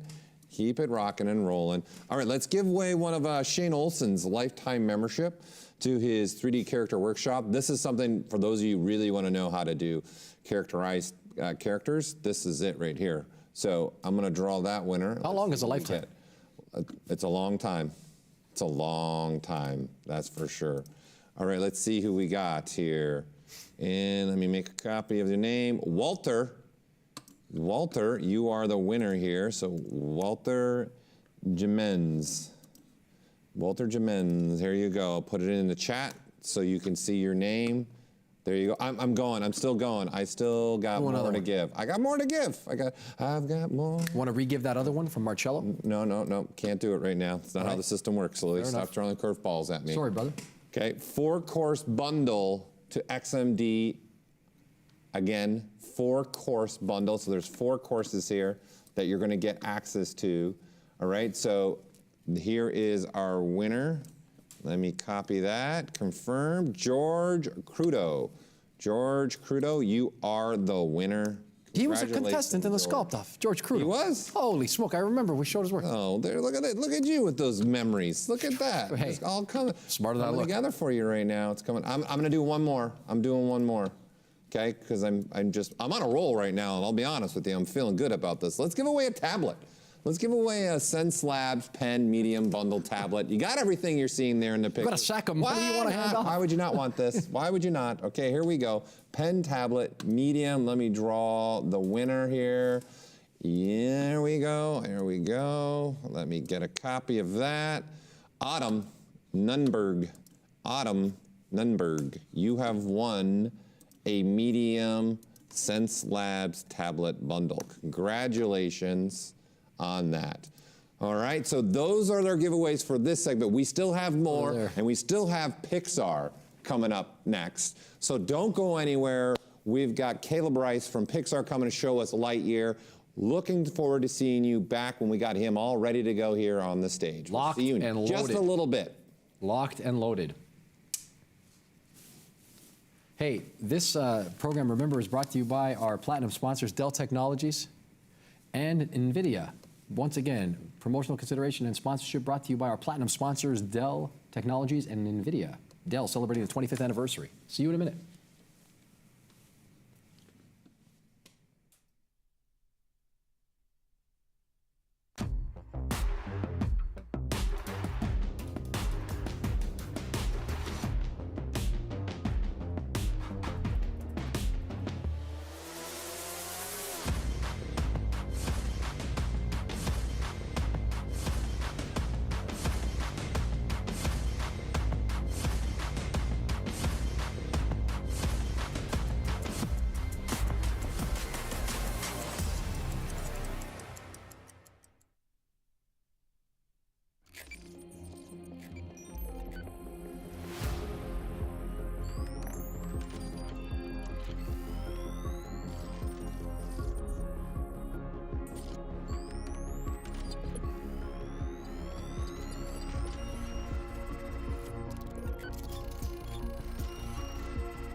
Learn jewelry design and object fabrication through ZBrush. Expert, beginner, and every skill level in between. ZBrush Jewelry Workshops can help you bring your digital dreams into reality. Taught by leading industry professionals. Use the offer code SUMMIT to get a $100 discount on membership.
Learn jewelry design and object fabrication through ZBrush. Expert, beginner, and every skill level in between.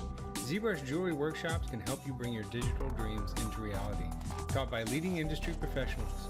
Use the offer code SUMMIT to get a $100 discount on membership.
Live from the Mobian stage in Burbank, California, I am Louis Tucci, and to my left is Paul Gabriel. We are here on behalf of Maxon ZBrush, and a hello to all of our Maxonian friends and colleagues around the globe.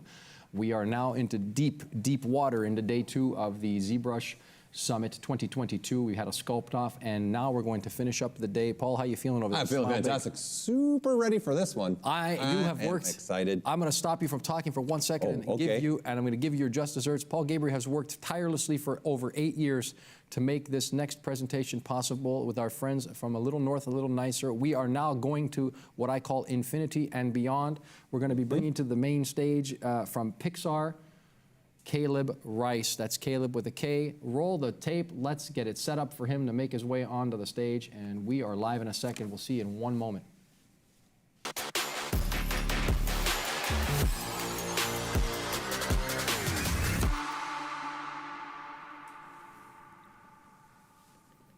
Paul Gabriel, it's really happened. You've done it. I have to stand and give you a high five. Everybody. We did it. There he is. Pixar. Bam. Paul Gabriel has done it yet again. Ladies and gentlemen, Caleb Rice, welcome to the main stage here at the ZBrush Summit 2022. How you feeling? Yeah, I'm feeling good. Thank y'all for having me. Well, thanks and then for him too, he did a lot of footwork too to help us make this happen too. You were on the other end of it. No problem. Yeah. And everybody there too that was willing to work, and let's go ahead and have them show some Lightyear. Hold on a second. Before you get anything started here, I want to draw attention to Caleb's shirt. Can we get a shot of Wait, his shirt? is that from the Pixar store? Stand up a little bit. At Pixar? No. No. I think, Stand still a well, second my here. sister got it for me. I'm not sure where it's from. Oh. Because you guys still have the unique store, right? We do still have the store. Yeah. Awesome. So. Thanks. Yeah, their store, by the way, their store is unique. You can only get the stuff at their store at the studio. Like, it's nowhere else. Like, some of the artists are still doing designs there and everything, right? Exclusive is what you're saying. Yeah, it's exclusive. You have to go to Pixar Studio to get the merch there. It's awesome. We're very pleased to have you on behalf of everybody. Thank you. I'm a child right now. I'm just saying. He's freaking out. He's fanning out. He's fanning out. Child right now. What was his name again? Evil Knievel, the guy? No. What? What's his name? Keanu Reeves. I ride the bikes. Duke, oh, well, God, now you're going to, Kaboom. Kid Kaboom. Kid Kaboom. Kid Kaboom, my favorite. Okay, take it away. Oh, well, thank you. And no, I'm super stoked to be here. I mean, I'm a ZBrush fan just as much as y'all are Pixar fans, so I wouldn't have a job without ZBrush, so thank you all. Thank you for being here. I'm excited. Hey, nice all right, I will, let's see. I don't know where the keynote's showing up, but if it's on It'll pop my up. screen. Let's get his screen cool. up on there. There you go. Yeah, okay, cool. So yeah, today I'm just gonna do a talk sort of kind of compressing a little bit of art, sculpting on Lightyear. And there's obviously a lot of different spots in the pipeline where ZBrush is used and can be used, but I'm just going to sort of talk about being in art on Lightyear and how we used ZBrush. So yeah, first off, I'm just going to show the sculpts I did of our main kind of cast. Lightyear had Buzz, obviously, and one of the cool things was our art director, Matt Nolte, kind of gave all of us a different character to sort of focus on. So Dean Heesen had Buzz sort of focus on his design. Matt took Darby, I took Mo, and then Grant took Izzy. So we each kind of had a different character that we were focusing on, and you know, we all sort of helped each other, and I think ZBrush was a big part of that back and forth. So, I mean, some of the things I don't even have proof of when they were just a drawing design, because it was like Matt or Grant or someone would just do a sketch, and then we'd do something quick in ZBrush, and then that sort of just was what evolved into some of these designs. And so, yeah, so I'm just going to go down and start with just where we started and how we kind of came to Buzz's design, some of the other characters' designs. And so we still have two clay sculptors at Pixar, Greg Dykstra and Jerome Ramft, and they still are on all of our films.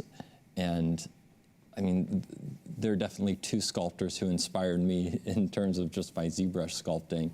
So it definitely was an honor to get to work with Greg, and I've worked with Jerome as well, and they've been the clay sculptors at Pixar forever.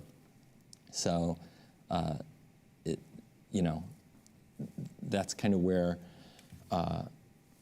sculpting starts, and it, you know, it's cool that now we get to do digital sculpts as well, and with the clay sculpt. So this was sort of before I came onto the film, and Greg had done this. Matt had done a pass that's up there of some drawings, and Dean as well, of Buzz. And you know, the story just continuously evolves, and you know, this was Angus MacLean, his movie, his story of how he wanted to tell the sort of movie that was, you know, the movie in Toy Story. Yeah. And that story just evolved, and that's how all Pixar movies are. There's so many versions of the movie before that final version. And so this version was definitely a younger Buzz, and so as you can tell,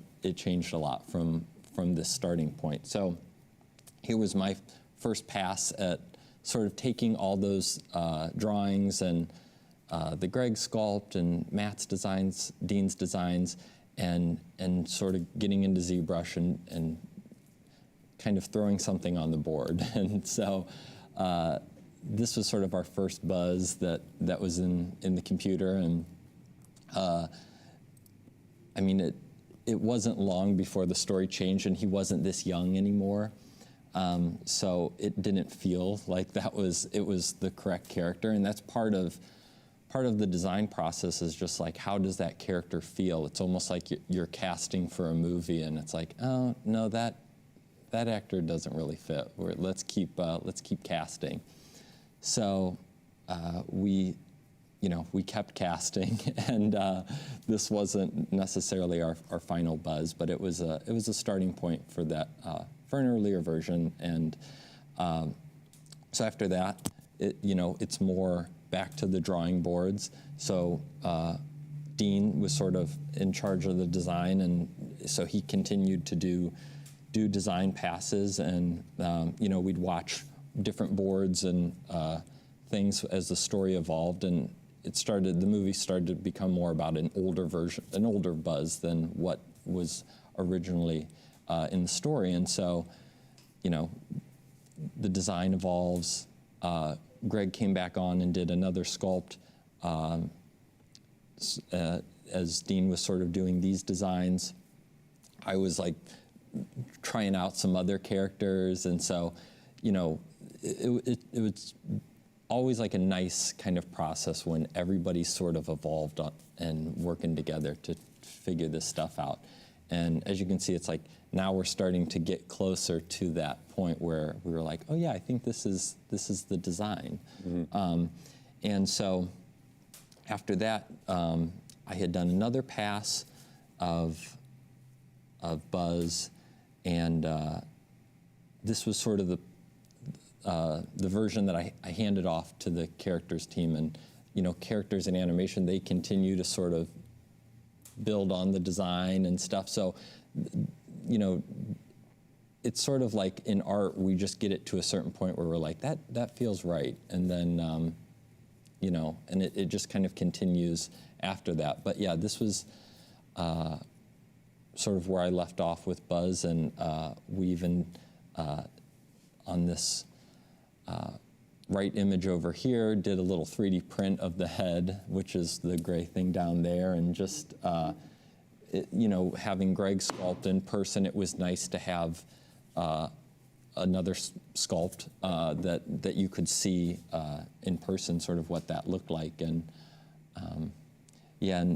we had in animation, Jean-Claude Tran was our draw over lead in animation, so he had done a really cool sketch. And so I took the ZBrush sculpt, and so this image up top was trying to hit, just kind of move points around until it felt like his drawing, because there was something kind of cool about that. And so, there continues to be exploration on these designs. And so the next one I'll talk about is on socks. Socks. And yeah. So real quick question though, because in the documentary, Angus was standing in front of the monitor with ZBrush behind him. Yeah.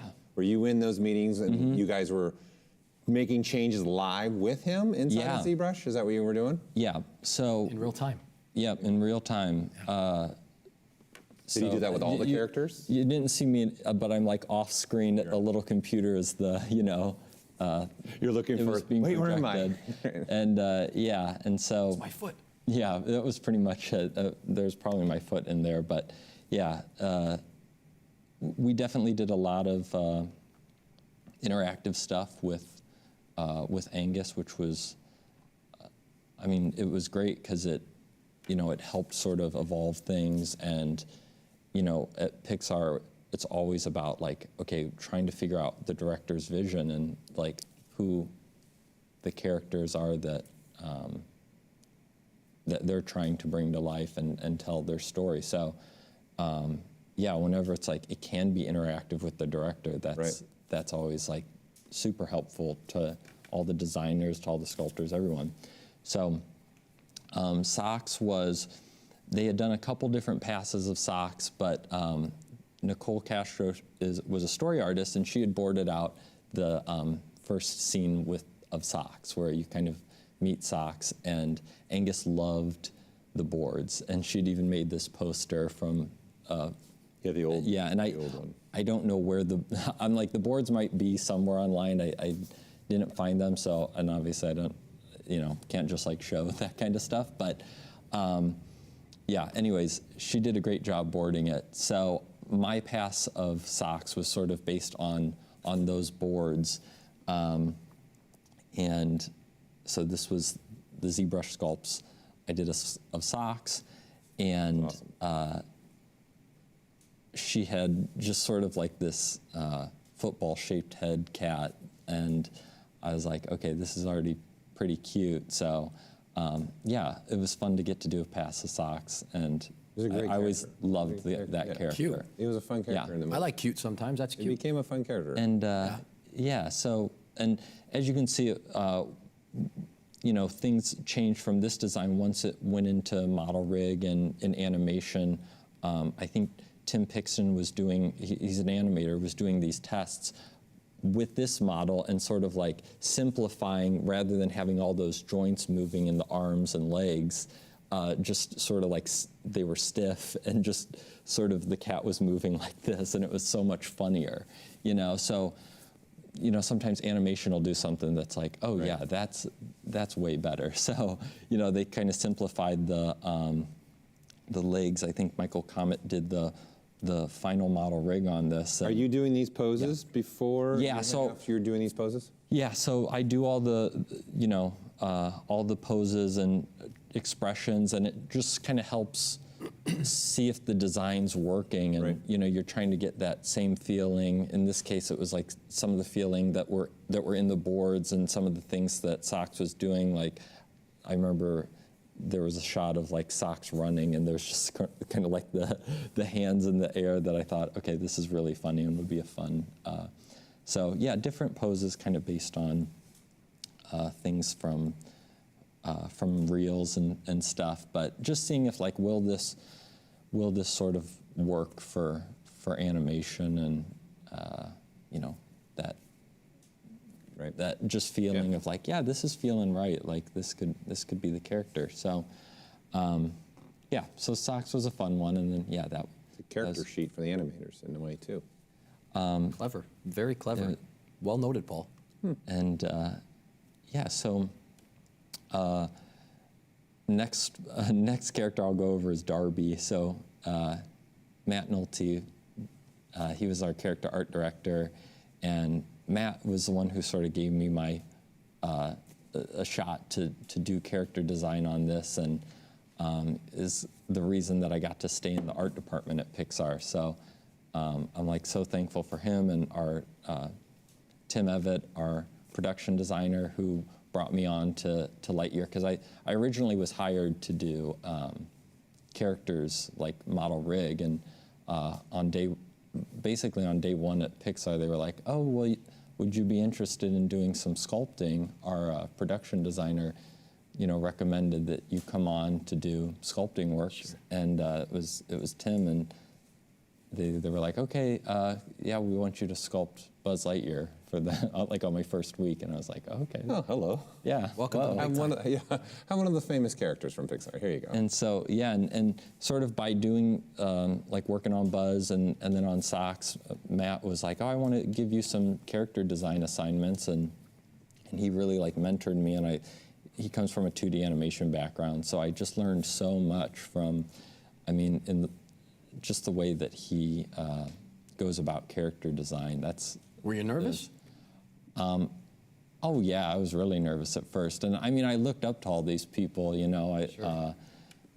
and so, but once you start working with everybody, and it's like, oh, everybody's so cool, and it's like a meet your heroes moment in a good way, and not in the don't meet your heroes moment. It's like oh yeah, you can meet your heroes, and they can really be awesome people. Awesome. They got the same passions as you, right? So, yeah. Yeah, there's connections. Fun with that. Yeah. So anyways, Matt, here's his awesome designs for Darby. I included this other one that he had done of Buzz in an earlier version of Alicia, and I'll get to that later, but that was another reference I was using. But here was my pass at Darby, and she was she was a fun one to get to work on.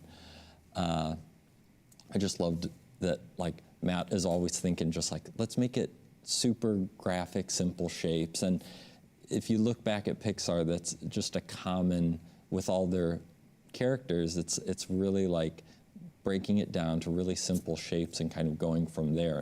And it's almost like just adding detail if necessary in a way, and not trying to, if we really need, that eye bag or that whatever it is, sort of like thinking big and working into the details. So with sculpting, it was thinking about the character design process of just, how they work on characters at Pixar. So this really was like such an opportunity too for me to just learn so much about character design and stuff. So yeah, Darby was a great example because Matt already had all these great drawings that I was pretty much just trying to make what he did in the drawings.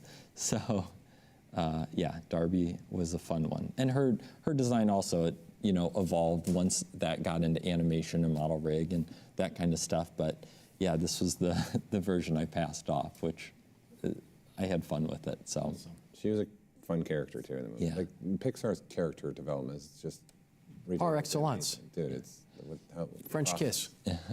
Well, a lot of the characters all had very different roles too from the last movie. I mean, I think at this point she was like like a bug exterminator, and so a lot of these sort of like outfits and things are sort of based on what their original sort of role in the film was.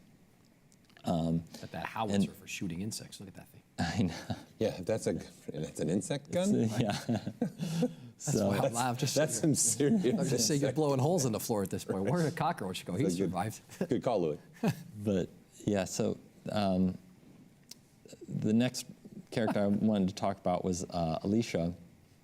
And Dean had done a really cool design of Alicia, but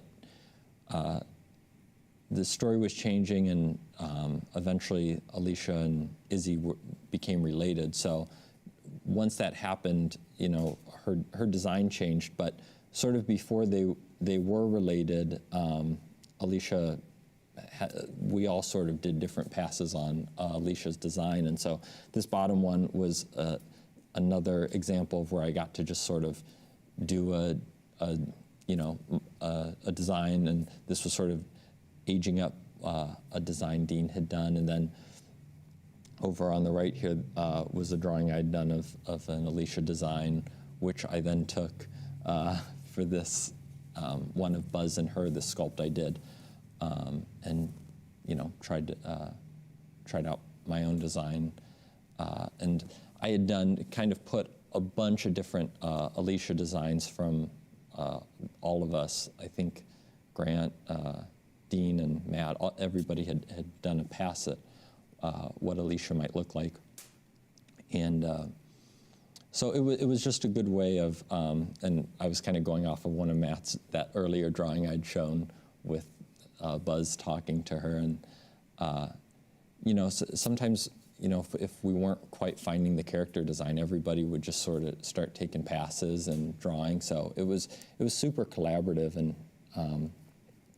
And so then after was when, Matt was like, I want you to start working on Mo. And Angus had come up to me and said, I'm thinking of Taika Waititi, so I want you to try to make him look like Taika.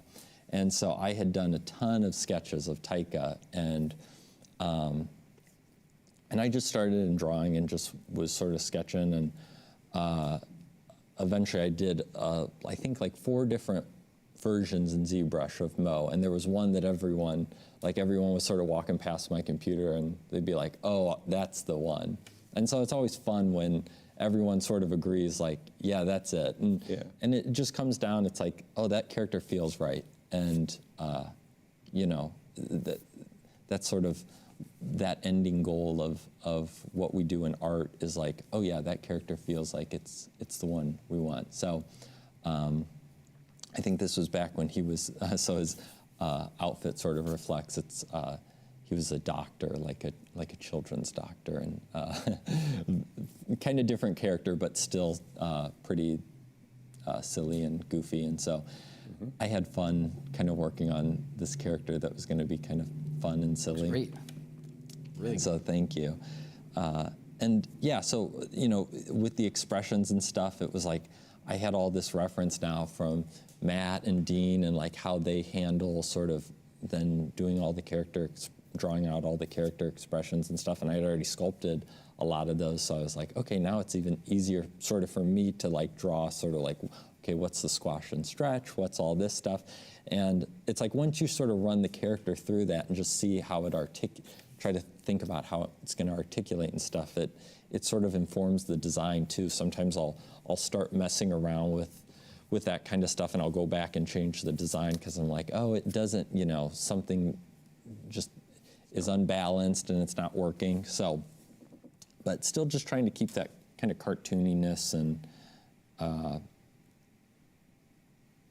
then this was Grant's designs for Izzy and Diaz, and this is a good example of one where I was searching and like couldn't even find the original designs for them because they were just like sketches Grant had done, and they sort of just evolved into, you know, I had done a couple of early designs of both these characters, and then it just sort of was like we had them in there, start to, you know, hone in on the design, and then eventually it just, you know, it was these characters, and so yeah, this is sort of last two I put in here is just cool ones that I'm not gonna lie, I own the art book.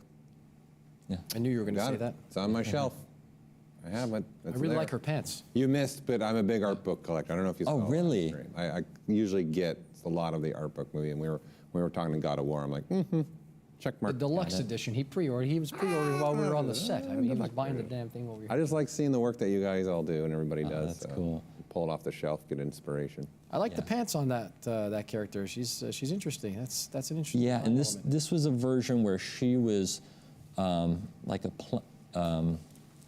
a forest ranger type character, and a lot of the costumes. I mean, Grant did a ton of work on really like all the costumes, and we had Callum Watts, an artist who did a bunch of like Star Wars type. Sure. I mean, he's done work on Star Wars, but he did a ton of costume work. So a lot of this costume stuff is based on his stuff, which definitely was leaning more realism, and then we sort of just like stylized it a little bit. But a lot of the costumes in the film are based on his work that he had done early on. And so for your face expressions that you were doing, is that what ends up getting put into the blend shapes, or is that no? So the animators are using that? No, it's more of a sort of model packet type, you know, just piece of artwork. And I would,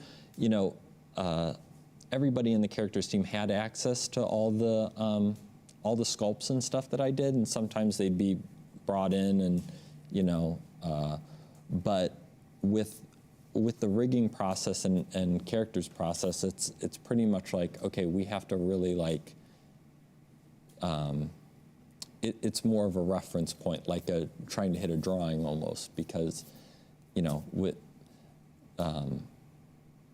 it's very difficult, basically, you know, getting all the rigs and stuff to do a lot of these things. So, yeah, it's more of a reference point, and none of this stuff has like final topology or anything. So, you know, when I hand this off, it's like characters will sort of do a pass, and you know, it'll have the final topology, and then at Pixar, the people that do the final model also rig it. So, you know, that's a whole nother huge process, and then animation's involved in that, and then animation will try posing it, and rigging will have to go back and sort of do a lot of work. I mean, it's, you know, it's a process to get these characters moving and doing that kind of stuff. So, yeah. So when I'm doing it in a sculpt way, it's not really thinking about the topology for the final topology, but I do think about topology when I sculpt, and I'm just going to sort of demo a character, and yeah, I'm thinking a lot about sort of edge flow and stuff when I'm sculpting. Yeah. So, finally, somebody says what I was thinking. I was thinking that the whole week. I was waiting for something. You're thinking about edge flows the whole week? I was thinking about edge flow the whole week. I swear to you. That's the only thing on my mind. I was waiting. Like yesterday, I tried to get Damien Candley. He says, yeah, the edge flow. And here we are again, the edge flow. What a joy. Well, as a Pixar fan, I know every film they try to do something. I don't know if, because you're here, I'm going to ask. Yeah. Technology-wise, they're always trying to push something on a film. Like, you know, obviously, like Incredibles was hair. Bug's Life was crowd, and I think like Brave was fur and hair, right, and figuring all that stuff out. Well, was there something specific on Lightyear too that they're like, hey, we've never really done this, let's push this element? I mean, I think the thing on Lightyear, and that comes from more of like, let's really push the just level of detail, mechanical, you know, which something like Zurg, for example, it's like had all these pieces, and you know, that's very much unlike any Pixar character. There's just like it's good to see you make a triumphant return. A lot of detail on that kind of stuff. And I did some final modeling on the film. I got a character's credit, but I don't deserve credit for any of the, you know, rigging, anything like that. But I did some of the final modeling, and it's tough stuff, you know, to do. Well, I mean, Greg Peltz designed Zurg and did a whole sort of viz dev model. Yeah. I did some final modeling on like his head and that blaster thing, because it was just such a massive thing that, you know, we sort of split it up just to get it finished. Right. Because then characters had to rig it to do all that stuff, and so yeah. So I was on helping out with some of the modeling stuff, but Greg Peltz's way of doing his previs stuff was he was using Maya and just sort of bashing together shapes and things like that. So there was a lot of just like intersecting pieces type stuff, and then, you know, it's like you have to do all that geometry. So I had to do like all the final geometry on the head and stuff, but it was already in like, it already looked like how it did. It just had to have that sort of final topology. You're going to do a demo for us today? Yeah. A live demo? Yeah. We're going to see a live demo? Yeah, well. Wow. Okay, I will. People at home ready for that? Close out of the show. That is it. Unbelievable. The rare opportunities keep on. The gift that keeps on giving. The ZBrush Summit 2022. Paul Gabriel. Oh my goodness. Caleb Rice is here from Pixar doing a live demo for us on the floor. Wow is the only. Come full circle for me. Come on. When I was in college, Paul Gabriel's like a young boy here smiling. He's like, it's Christmas in July. We all went to the theater and like, what? And then it was like, what's going on? I was like, I picked the right field. I was excited. Good stuff. Yeah. Oh, there you go. Cool. Okay. Without further ado, I guess. Take it away. 1 second. Got a little bit of freezing. This should fix it. There we go. Alrighty.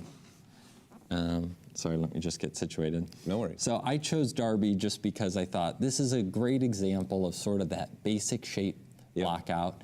And, you know, even this is Matt's design, but it sort of follows a lot of that principle of just how we think about design at Pixar, and that, how can we just start with simple shapes? So this isn't the actual way or the actual start of Darby, but it's pretty much what I did, because I was like, I don't think I even have that saved anymore, because I just get sort of like, some blocked out shapes in there. And with Darby, I really did just start with some, cubes. And so I would just bring a cube in basically, and I'm like, okay, this is gonna be her head. And then get another cube in here, and it was like, okay, this is gonna be the lower part of her face. And then, just from here is getting in, oh, sorry, my hotkeys were being a little weird. Getting in some plainer stuff, and then, really just trying to think big shape stuff, not even thinking about detail at this phase. So, yeah, this, as you can see with her nose, I started also with a cube. So, and just started to try to bring out, okay, here's where I'm gonna have a nose, and I'll really like just kind of subtly add some stuff, but it's all just thinking big shapes at this point. And I've sort of cookie cuttered in some next steps. So, from here, it's like I could go in and sort of do a subdivide and start thinking about, okay, I'm gonna want her to have folds there. I'm gonna definitely want, sort of some more anatomy, things like that. And just, I want to keep things sharp still, honestly as sharp as possible. I don't want to do too much smoothing or anything yet. And you're using trim dynamic? Is that what you're using to kind of? Yeah, I'll sometimes H polish. Yeah, in fact, I probably would use H polish to just get that nice sort of plainer thing in there. Yeah, well, you're going almost back to like cartoon, like, they would just get shapes. It would just get exactly. Shapes, so characters down and then work in the character. Yeah. So same theory as that, and that's really the same sort of theories in design, is just how can I kind of break this up into simple shapes. And so, I'm like, okay, I know she's going to need sort of a nasolabial fold and a mouth, and so I'll start to just go in and sort of put some landmarks and where I might want some folds and things like that. So, but I still want to keep all those cubes intact, and with her neck, I probably would have add a little more anatomy into there, and I love doing just like move and clay buildup at the beginning and like nothing else. And yeah, so this is starting to get a little bit of what I want, just in terms of little details, but nothing too precise and crazy yet. So it's like, okay, here would be a little more detailed, so started to pull out sort of where the nostrils, a little bit of shaping in the ears. And another thing I would probably just block into that I haven't done yet is some hair. And so I'll just block in something quick here. Let me turn on. Sorry, I'm like, this Cintiq's so big I had to like look around to see where my hand is. This is nice though, this new Cintiq. Oh my gosh. Yeah. I'm not used to this fancy. But yeah, just trying to think big shapes, and she's got sort of this slicked back hair, so a little bit of a V sort of coming down. That receding hairline. So just something to sort of block it out, and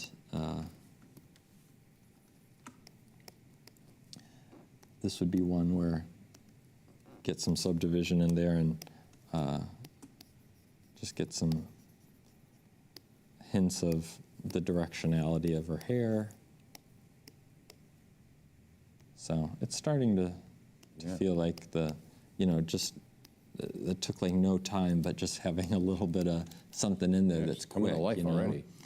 And so get to a point where I'm like, all right, I still have sort of everything separated here. You can just see this is all still very much cubes. And so going in here, and then I would, Dynamesh, and at this point I'm like, did I even, oh, okay, sorry, this would be me Dynameshing it.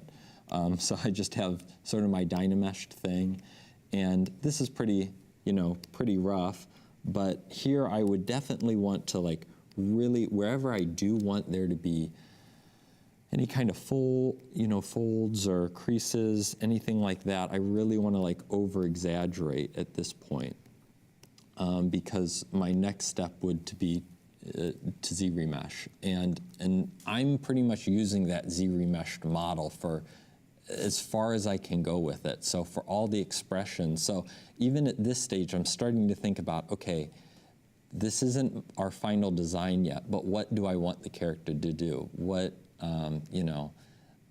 with a lot of these, I wanted to try to just really over-exaggerate and give them like that cartoony squash stretch, things like that. But what other like mouth shapes with Darby, it was like Matt had drawn her have this ooh mouth shape that like really came out far. And so it's like, okay, how am I gonna, build in sort of details and topology to support that without having to kind of Z-remesh for each pose.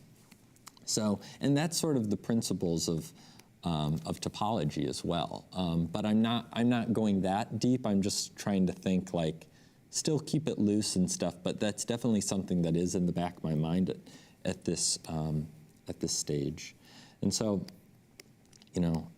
we're starting to. It's like she's very lumpy, very What material are you using? Skin Shade 4?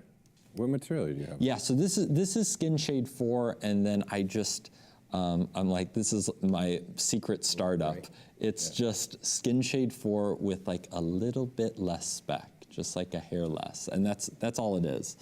And so I use that, with all the stuff that's in every thing that's just right out of ZBrush, that's all it is, how I'm showing it and stuff. And I just feel like it has, the shadows aren't too harsh, and there's just that nice sort of clay fall off feeling. Soft, it's got a soft look. There's a softness to it that I'm like, oh, yeah, so that's what I use for everything, and it's been it's been really helpful. And even when I then pull stuff in to sort of render things out, even if it's in another software, it feels like it's close and it gives a similar result, and I'm not sort of like shocked when I go into another. If I throw it into Maya or something, and it's. Well, I'll tell you what, Letitia's saying she's loving what you're doing right now. Yeah. Oh. She's watching. He's here with us tomorrow. She is. Yeah, I know. I know. Leticia is wonderful. She's one of my best friends. E-Beast tomorrow. Yeah, I'm excited to see her and Charles. Yeah. I know. Charles, another one of my favorite people. So the hits keep on coming. The Yeah. team rolled into town. They're coming with a vengeance. Yeah, that was, Charles gave me my first start at DreamWorks. So oh, did he? He hired me to work at DreamWorks. So that's that's awesome. I got into feature animation was from him. So yeah. That's awesome. Yeah, that was great. In fact, I was just talking about how I don't know if I'm allowed to be talking about how great Trolls 2 was, but it really was a great experience. That's where I worked with Charles and Leticia. But yeah, great experience, and yeah, excited to hear their talk tomorrow. I think you're allowed to spread positivity about the experience you've had. I mean, it's your path. It's your path. That's true. So yeah, it was one of my favorites was working on that with them and that whole crew. They were the best. So yeah, so from here, and I just sort of did this kind of quick, and this wouldn't actually be. I'd probably go a little further than this right here, but this right here is just hitting ZRemesh, seeing what I get, and already I'm sort of getting that nice planar stuff that I wanted to keep in the topology, and I can either sharpen it, soften it, and I have that edge flow that I want. So if I wanted to sort of pinch all that stuff. Just hitting divide, it already gives me some nice kind of planar stuff. I have enough in here to sort of, add some, well, maybe I would want a little more there, but, starting to add some smaller details, maybe if I want her to have dimples, something like that.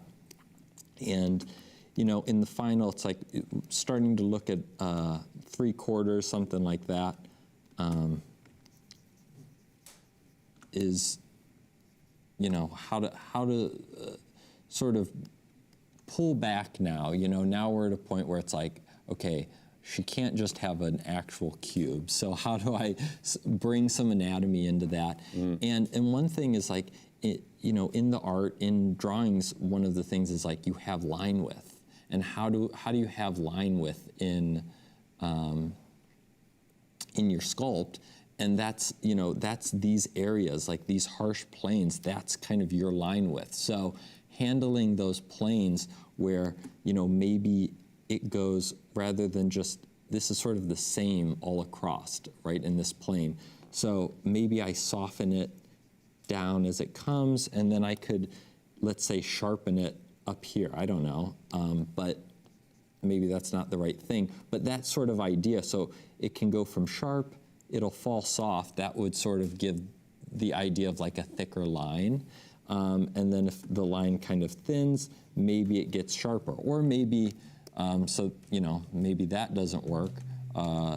Maybe you try the opposite, where it sort of goes softer, and then it actually pinches more in the middle. So thinking about things like that, and that's a lot of what I'm thinking about for these details, is like what's the line width I can get in here, and what kind of... I think it's phenomenal to hear you talk about this way, because it's truly linked to the basic premise of drawing first. Yes. So it's almost like you're drawing it in 3D.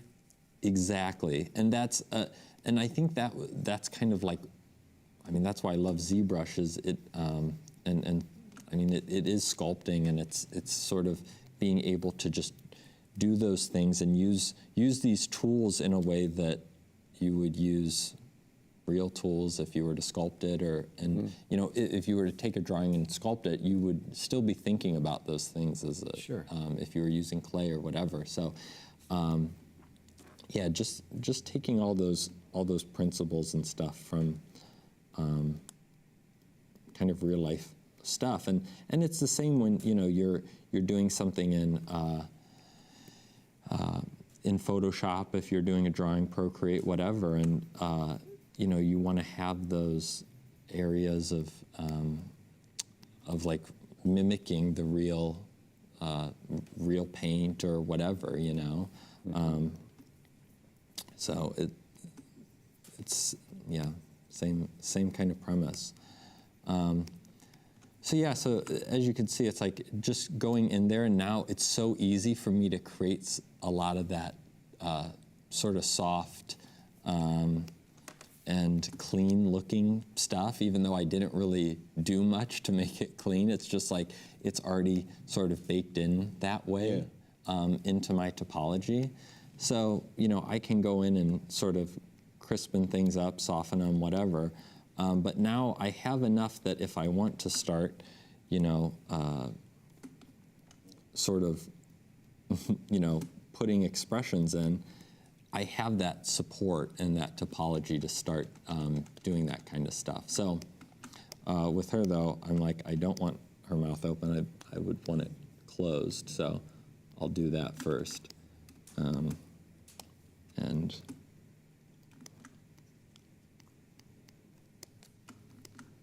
so we're starting to get somewhere. I'll give her a little bit darker skin here. And let me just... Yep, you got about 13 minutes. So okay, awesome. Check. All right. So when you're doing this, are you given any freedom to kind of give your own personal input? Well, yeah, and with Darby, it's definitely, you know, I feel like I was more just going from the design, but yeah, with other characters, it's, you know, especially with characters where it is maybe just something real quick and, you know, there's still a lot to be designed, then I'm going to start sort of trying to figure things out. And you know, same with even sometimes when you do have something you're trying to match, you know, you're still kind of having this freedom to play around and, you know, sort of have fun with it. So, yeah, that's... Ooh, she's coming to life right in front of your eyes. It's just incredible what a few strokes can do. Yeah.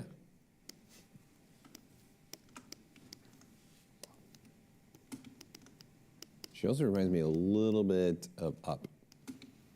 Yeah, a little bit. Yeah, definitely. I mean, similar idea. I'm going to steal that hair I did earlier. Okay, insert. Oh, was there going to be sort of like Q&A kind of thing, or? Yeah, I've actually been throwing questions that have been coming up. Oh, okay, questions cool. I'm asking you are coming from the chat. Okay, awesome, awesome. I wasn't sure if I should try to. It's not just me. Okay. Yeah. I wasn't sure if I should try to wrap you're up, good. but yeah, no, you're in a good No job. stress. Good pace. No stress. You're broadcast to 190 countries. Okay, okay.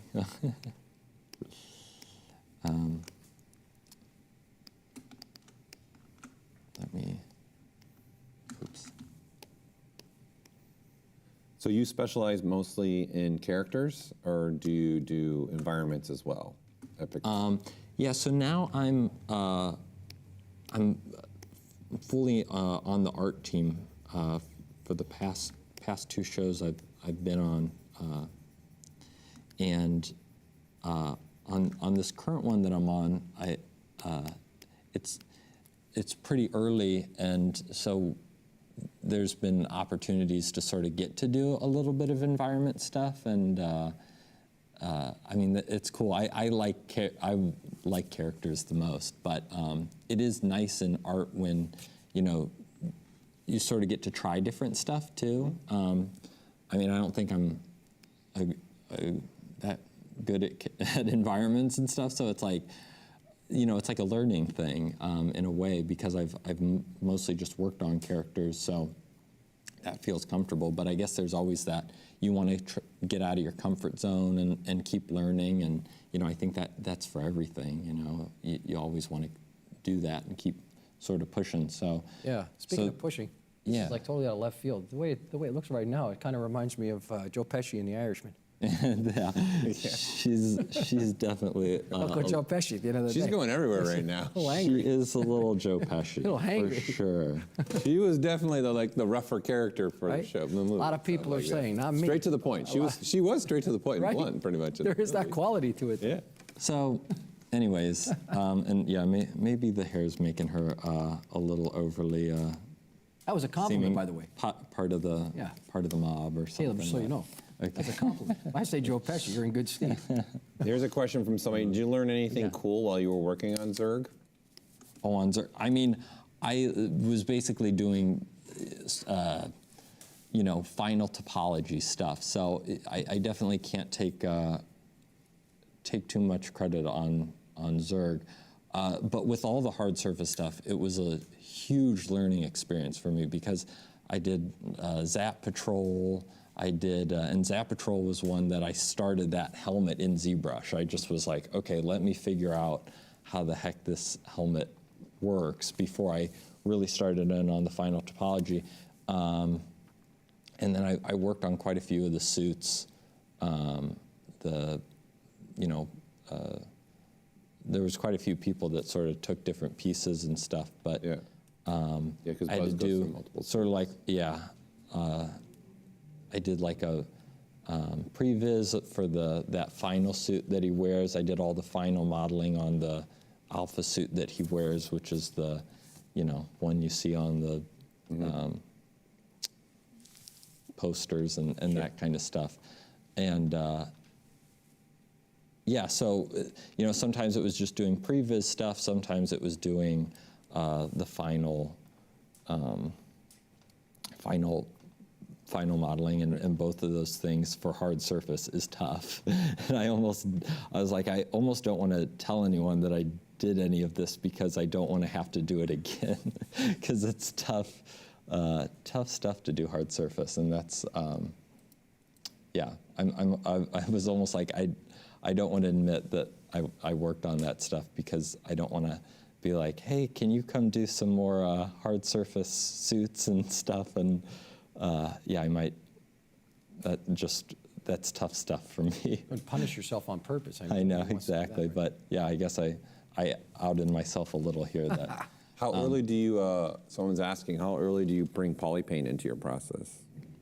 I like seeing stuff with color, and it helps see the shapes and stuff better. Like right now, it's like I can see her face already better just by having a little bit of polypaint on it. So I'll show, rather than continuing to do this, it's like I'll just show like where I would end up.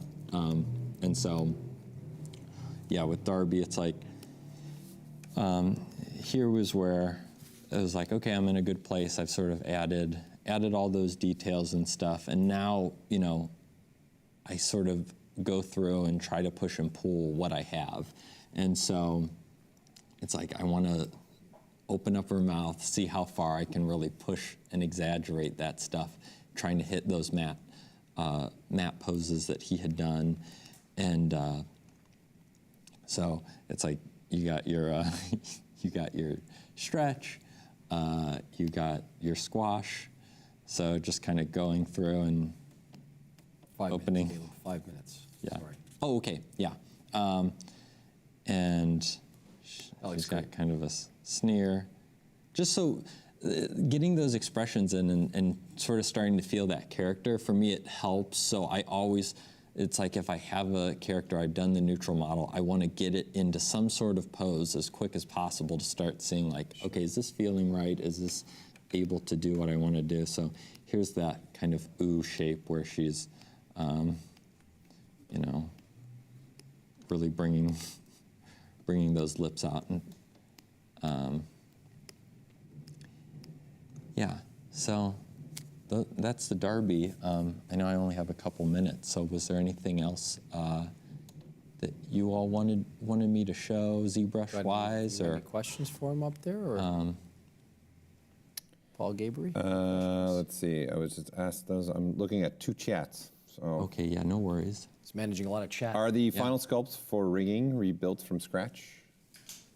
The final, like the final model? Yeah. The final model is, so on some of the characters, they would do a wrap of the topology onto the sculpt, but then obviously things, because some of this stuff's done so early and design sort of evolves as it's going on, the people doing those models will have to sort of evolve the model, so, but with some of the early sculpts, it's like a topology has to be created. So, yeah. And where you were at with her, you were still in Dynamesh, where you were just at with her, were you still in Dynamesh, or did you already have a remesh? So, yeah, all this stuff is now... that one's ZRemesh now. Yeah, so this is all... So you make that shift when you're going to start doing the expressions? Is that when you make the shift from the Dynamesh to the ZRemeshed version? No, I keep the ZRemeshed version. So this is my ZRemeshed version. And then going through here is I'm just taking that ZRemeshed version and pushing it around. And, you know, I'll go down to sort of my, oh, well, that's not it. I'll go down to like my base level, and that's where I'm doing all those, you know, movements of like moving the mouth around and opening it up, and is in this low, and then is the high res is where I go in and sort of add any of those details or wrinkles that might be sort of activated by some of the expressions. So someone, because you opened her expression, creating any tips for creating the mouth cavity? Were you just using clay buildup and pushing in to do her cavity? Yeah, I was. The mouth cavity is just pushing in, and that is another thing. So that's part of why I leave the mouth open. And what I would probably do in this case, I just did this quick as sort of a test. But if I was actually, you know, doing this, I would sort of go in here and try to mask just the mouth, and then, which I'm like, it's because it's live, it's not going to let me do it. But, you know, I would essentially, there we go, just have the mouth and just push that back, probably make it bigger with masking. So now I have this mouth that sort of goes back, and then when I ZRemesh, now I have a lot of topology back there, so I'll polygroup that once I have the ZRemeshed model, and then I have that on a separate.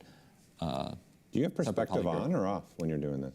Oh, like you're right. I turned it off to do a mask, and I never brought it back on. Okay, so you work in perspective then. Yes, I always work in perspective. Yeah. Oh gosh, Good question. I've been showing all this stuff, and nonetheless, it looks nice. And they're giving us the wrap-up signal. Oh, the wrap. Okay. All right. Well, yeah. Thank you all. I think it was an amazing circumstance to have you here with us. We want to say thank you so much. Thank you all. Yeah. Paul, tell him thank you because you worked so hard to make this happen. Look, and he did a ton of work to make this all. Both of you. So, yeah, no problem. Thank you. You and you. Yeah, no problem. Yeah, it was an exciting one for me, able to get the team from Pixar to come down and be able to show what you guys have been doing with ZBrush. So I'm happy you did. Yeah. Happy you did. Well, you were the last of today, the second day of the formal ZBrush Summit 2022. I think we're going to do one last giveaway. I've got giveaway. And I think we'll thank you so much for now, Caleb Rice. All right. Thank you. Pixar, thank you all. Into infinity and beyond you go. Thanks so much thank you guys. Absolutely. Cool. Let's kick it to Paul with some giveaways. Yep.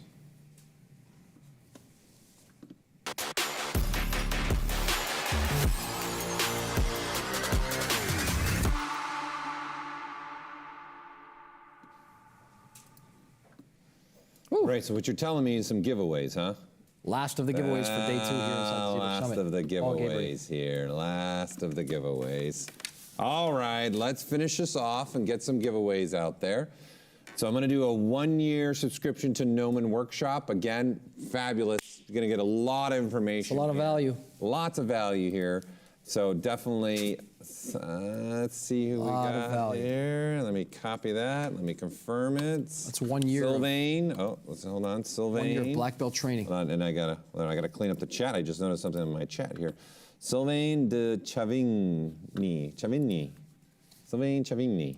There you go. You are the winner of a 1-year subscription to the Gnomon Workshop. Let's keep it rocking and rolling here. Let's keep moving down the line. I've got another one.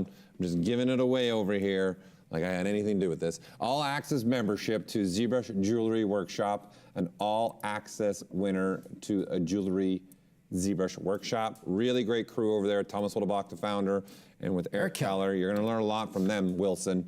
Wilson, you are the winner. Wilson Chen, you are the winner. Congratulations, you have just won some time with Mr. Thomas Wildenbach and Eric Keller. Always a good time. Always a good time. Oh, let's do this one. Yes, I got another one. Okay, so this is, again, keep in mind, this is the on-site animal anatomy workshop. This takes place in Vegas, so you will have to get to Vegas. That's not part of this. You got to be able to get yourself to Las Vegas Hold on for one the second. on-site Animal Anatomy Workshop, but there's also the Lioness Anatomy piece that they have here that you're going to win as well. So you're winning multiple things. Hold on one here. second. Huh? We're not giving you a ticket to Las Vegas. No. Nope. No ticket to Las Vegas. Get the class. You got to find your way to Vegas. You got to find your way to Vegas, for sure. So Alberto Tufino, you have just won that awesome giveaway from our anatomy tools and Evolution. You gonna do one more? I got two more actually. All right. I got two more to give away. It is. So let me show this image. All right, we've got a Gnomon online 10-week course. Oof. A Gnomon online 10-week course. Wowie. Wowie is right, my good man. Better than a bag of money. Wowie, a bag of money. Oscar, you have just won that. Oscar Barales. I am putting in the chat so you can see the name officially in both chats. There you go. I got another one. Let me show this image. It keeps coming. It keeps coming. All right. So there we go. The Ultimate ZBrush Guide course. The Ultimate ZBrush Guide course. Here you go. Let me confirm the winner. And then here who has won that. Garin Lu. Wait, here it is. Let me put it over here. It's easier for me to see on this white one. Garin Lee. Or Liu. Could be either or. I don't know. L-I-U. I'm not good. L-I-U. Liu. Liu. Yeah, Liu. Liu. Very nicely done, Paul. Okay, thanks, Louie. Are there no more prizes? There's no more prizes. We're done with the prizes. That's it for today. Keep in mind, we've got more tomorrow. So we got a lot more coming on for those, from our sponsors, more giveaways. Again, you have to register between every single presentation. So Louie, what else we got going on? Tomorrow, Last day Wednesday, tomorrow. the last day, a small, slow tear falls down my cheek. We'll start off the day with the AFA Foundry and Form, from ZBrush to bronze. There will be some pouring. That's no secret now. It's going to be on location with... We're going there. Paul Gabriel is going We're doing to be a tour. taking us inside the foundry tomorrow. Be here live, 9 a.m. Pacific Standard Time. Frame Store, Creatures from Scratch to Screen, always nice. Raphael Phillips, Wakanda Forever, with his collectibles, Creatures in Clay, a really, really amazing body of work from him. Sea Beast, bring in the Sea Beast action, making of characters and VizDev models. And then the last one, the big one that they all wait for, that they ask the questions about, is the ZBrush presentation with members of the ZBrush team here, the Maxon ZBrush team, broadcasting around the globe, new features under the hood to check it out and see what we've been up to and give a sneak peek as to what might be coming forward. I'm Louis Tucci, and on behalf of my associate, Paul Gabriel, this was day 2 inside the ZBrush Summit. I want to thank Ian Robinson, our on-site correspondent, for today's action. We'll be back tomorrow again. Until then, everybody stay safe, and thanks so much for the support. Thanks, everybody.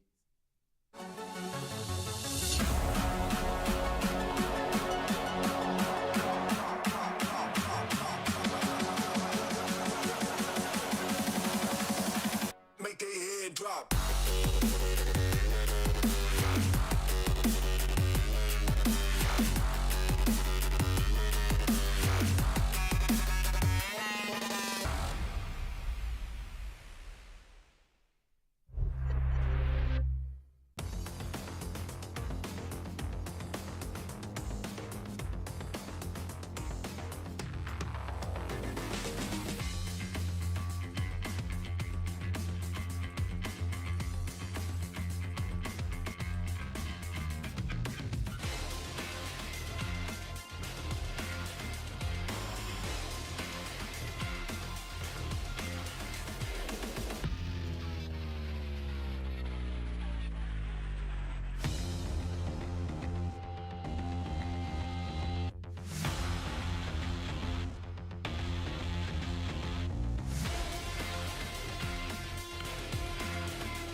Learn jewelry design and object fabrication through ZBrush. Expert, beginner, and every skill level in between. ZBrush Jewelry Workshops can help you bring your digital dreams into reality. Taught by leading industry professionals. Use the offer code SUMMIT to get a $100 discount on membership.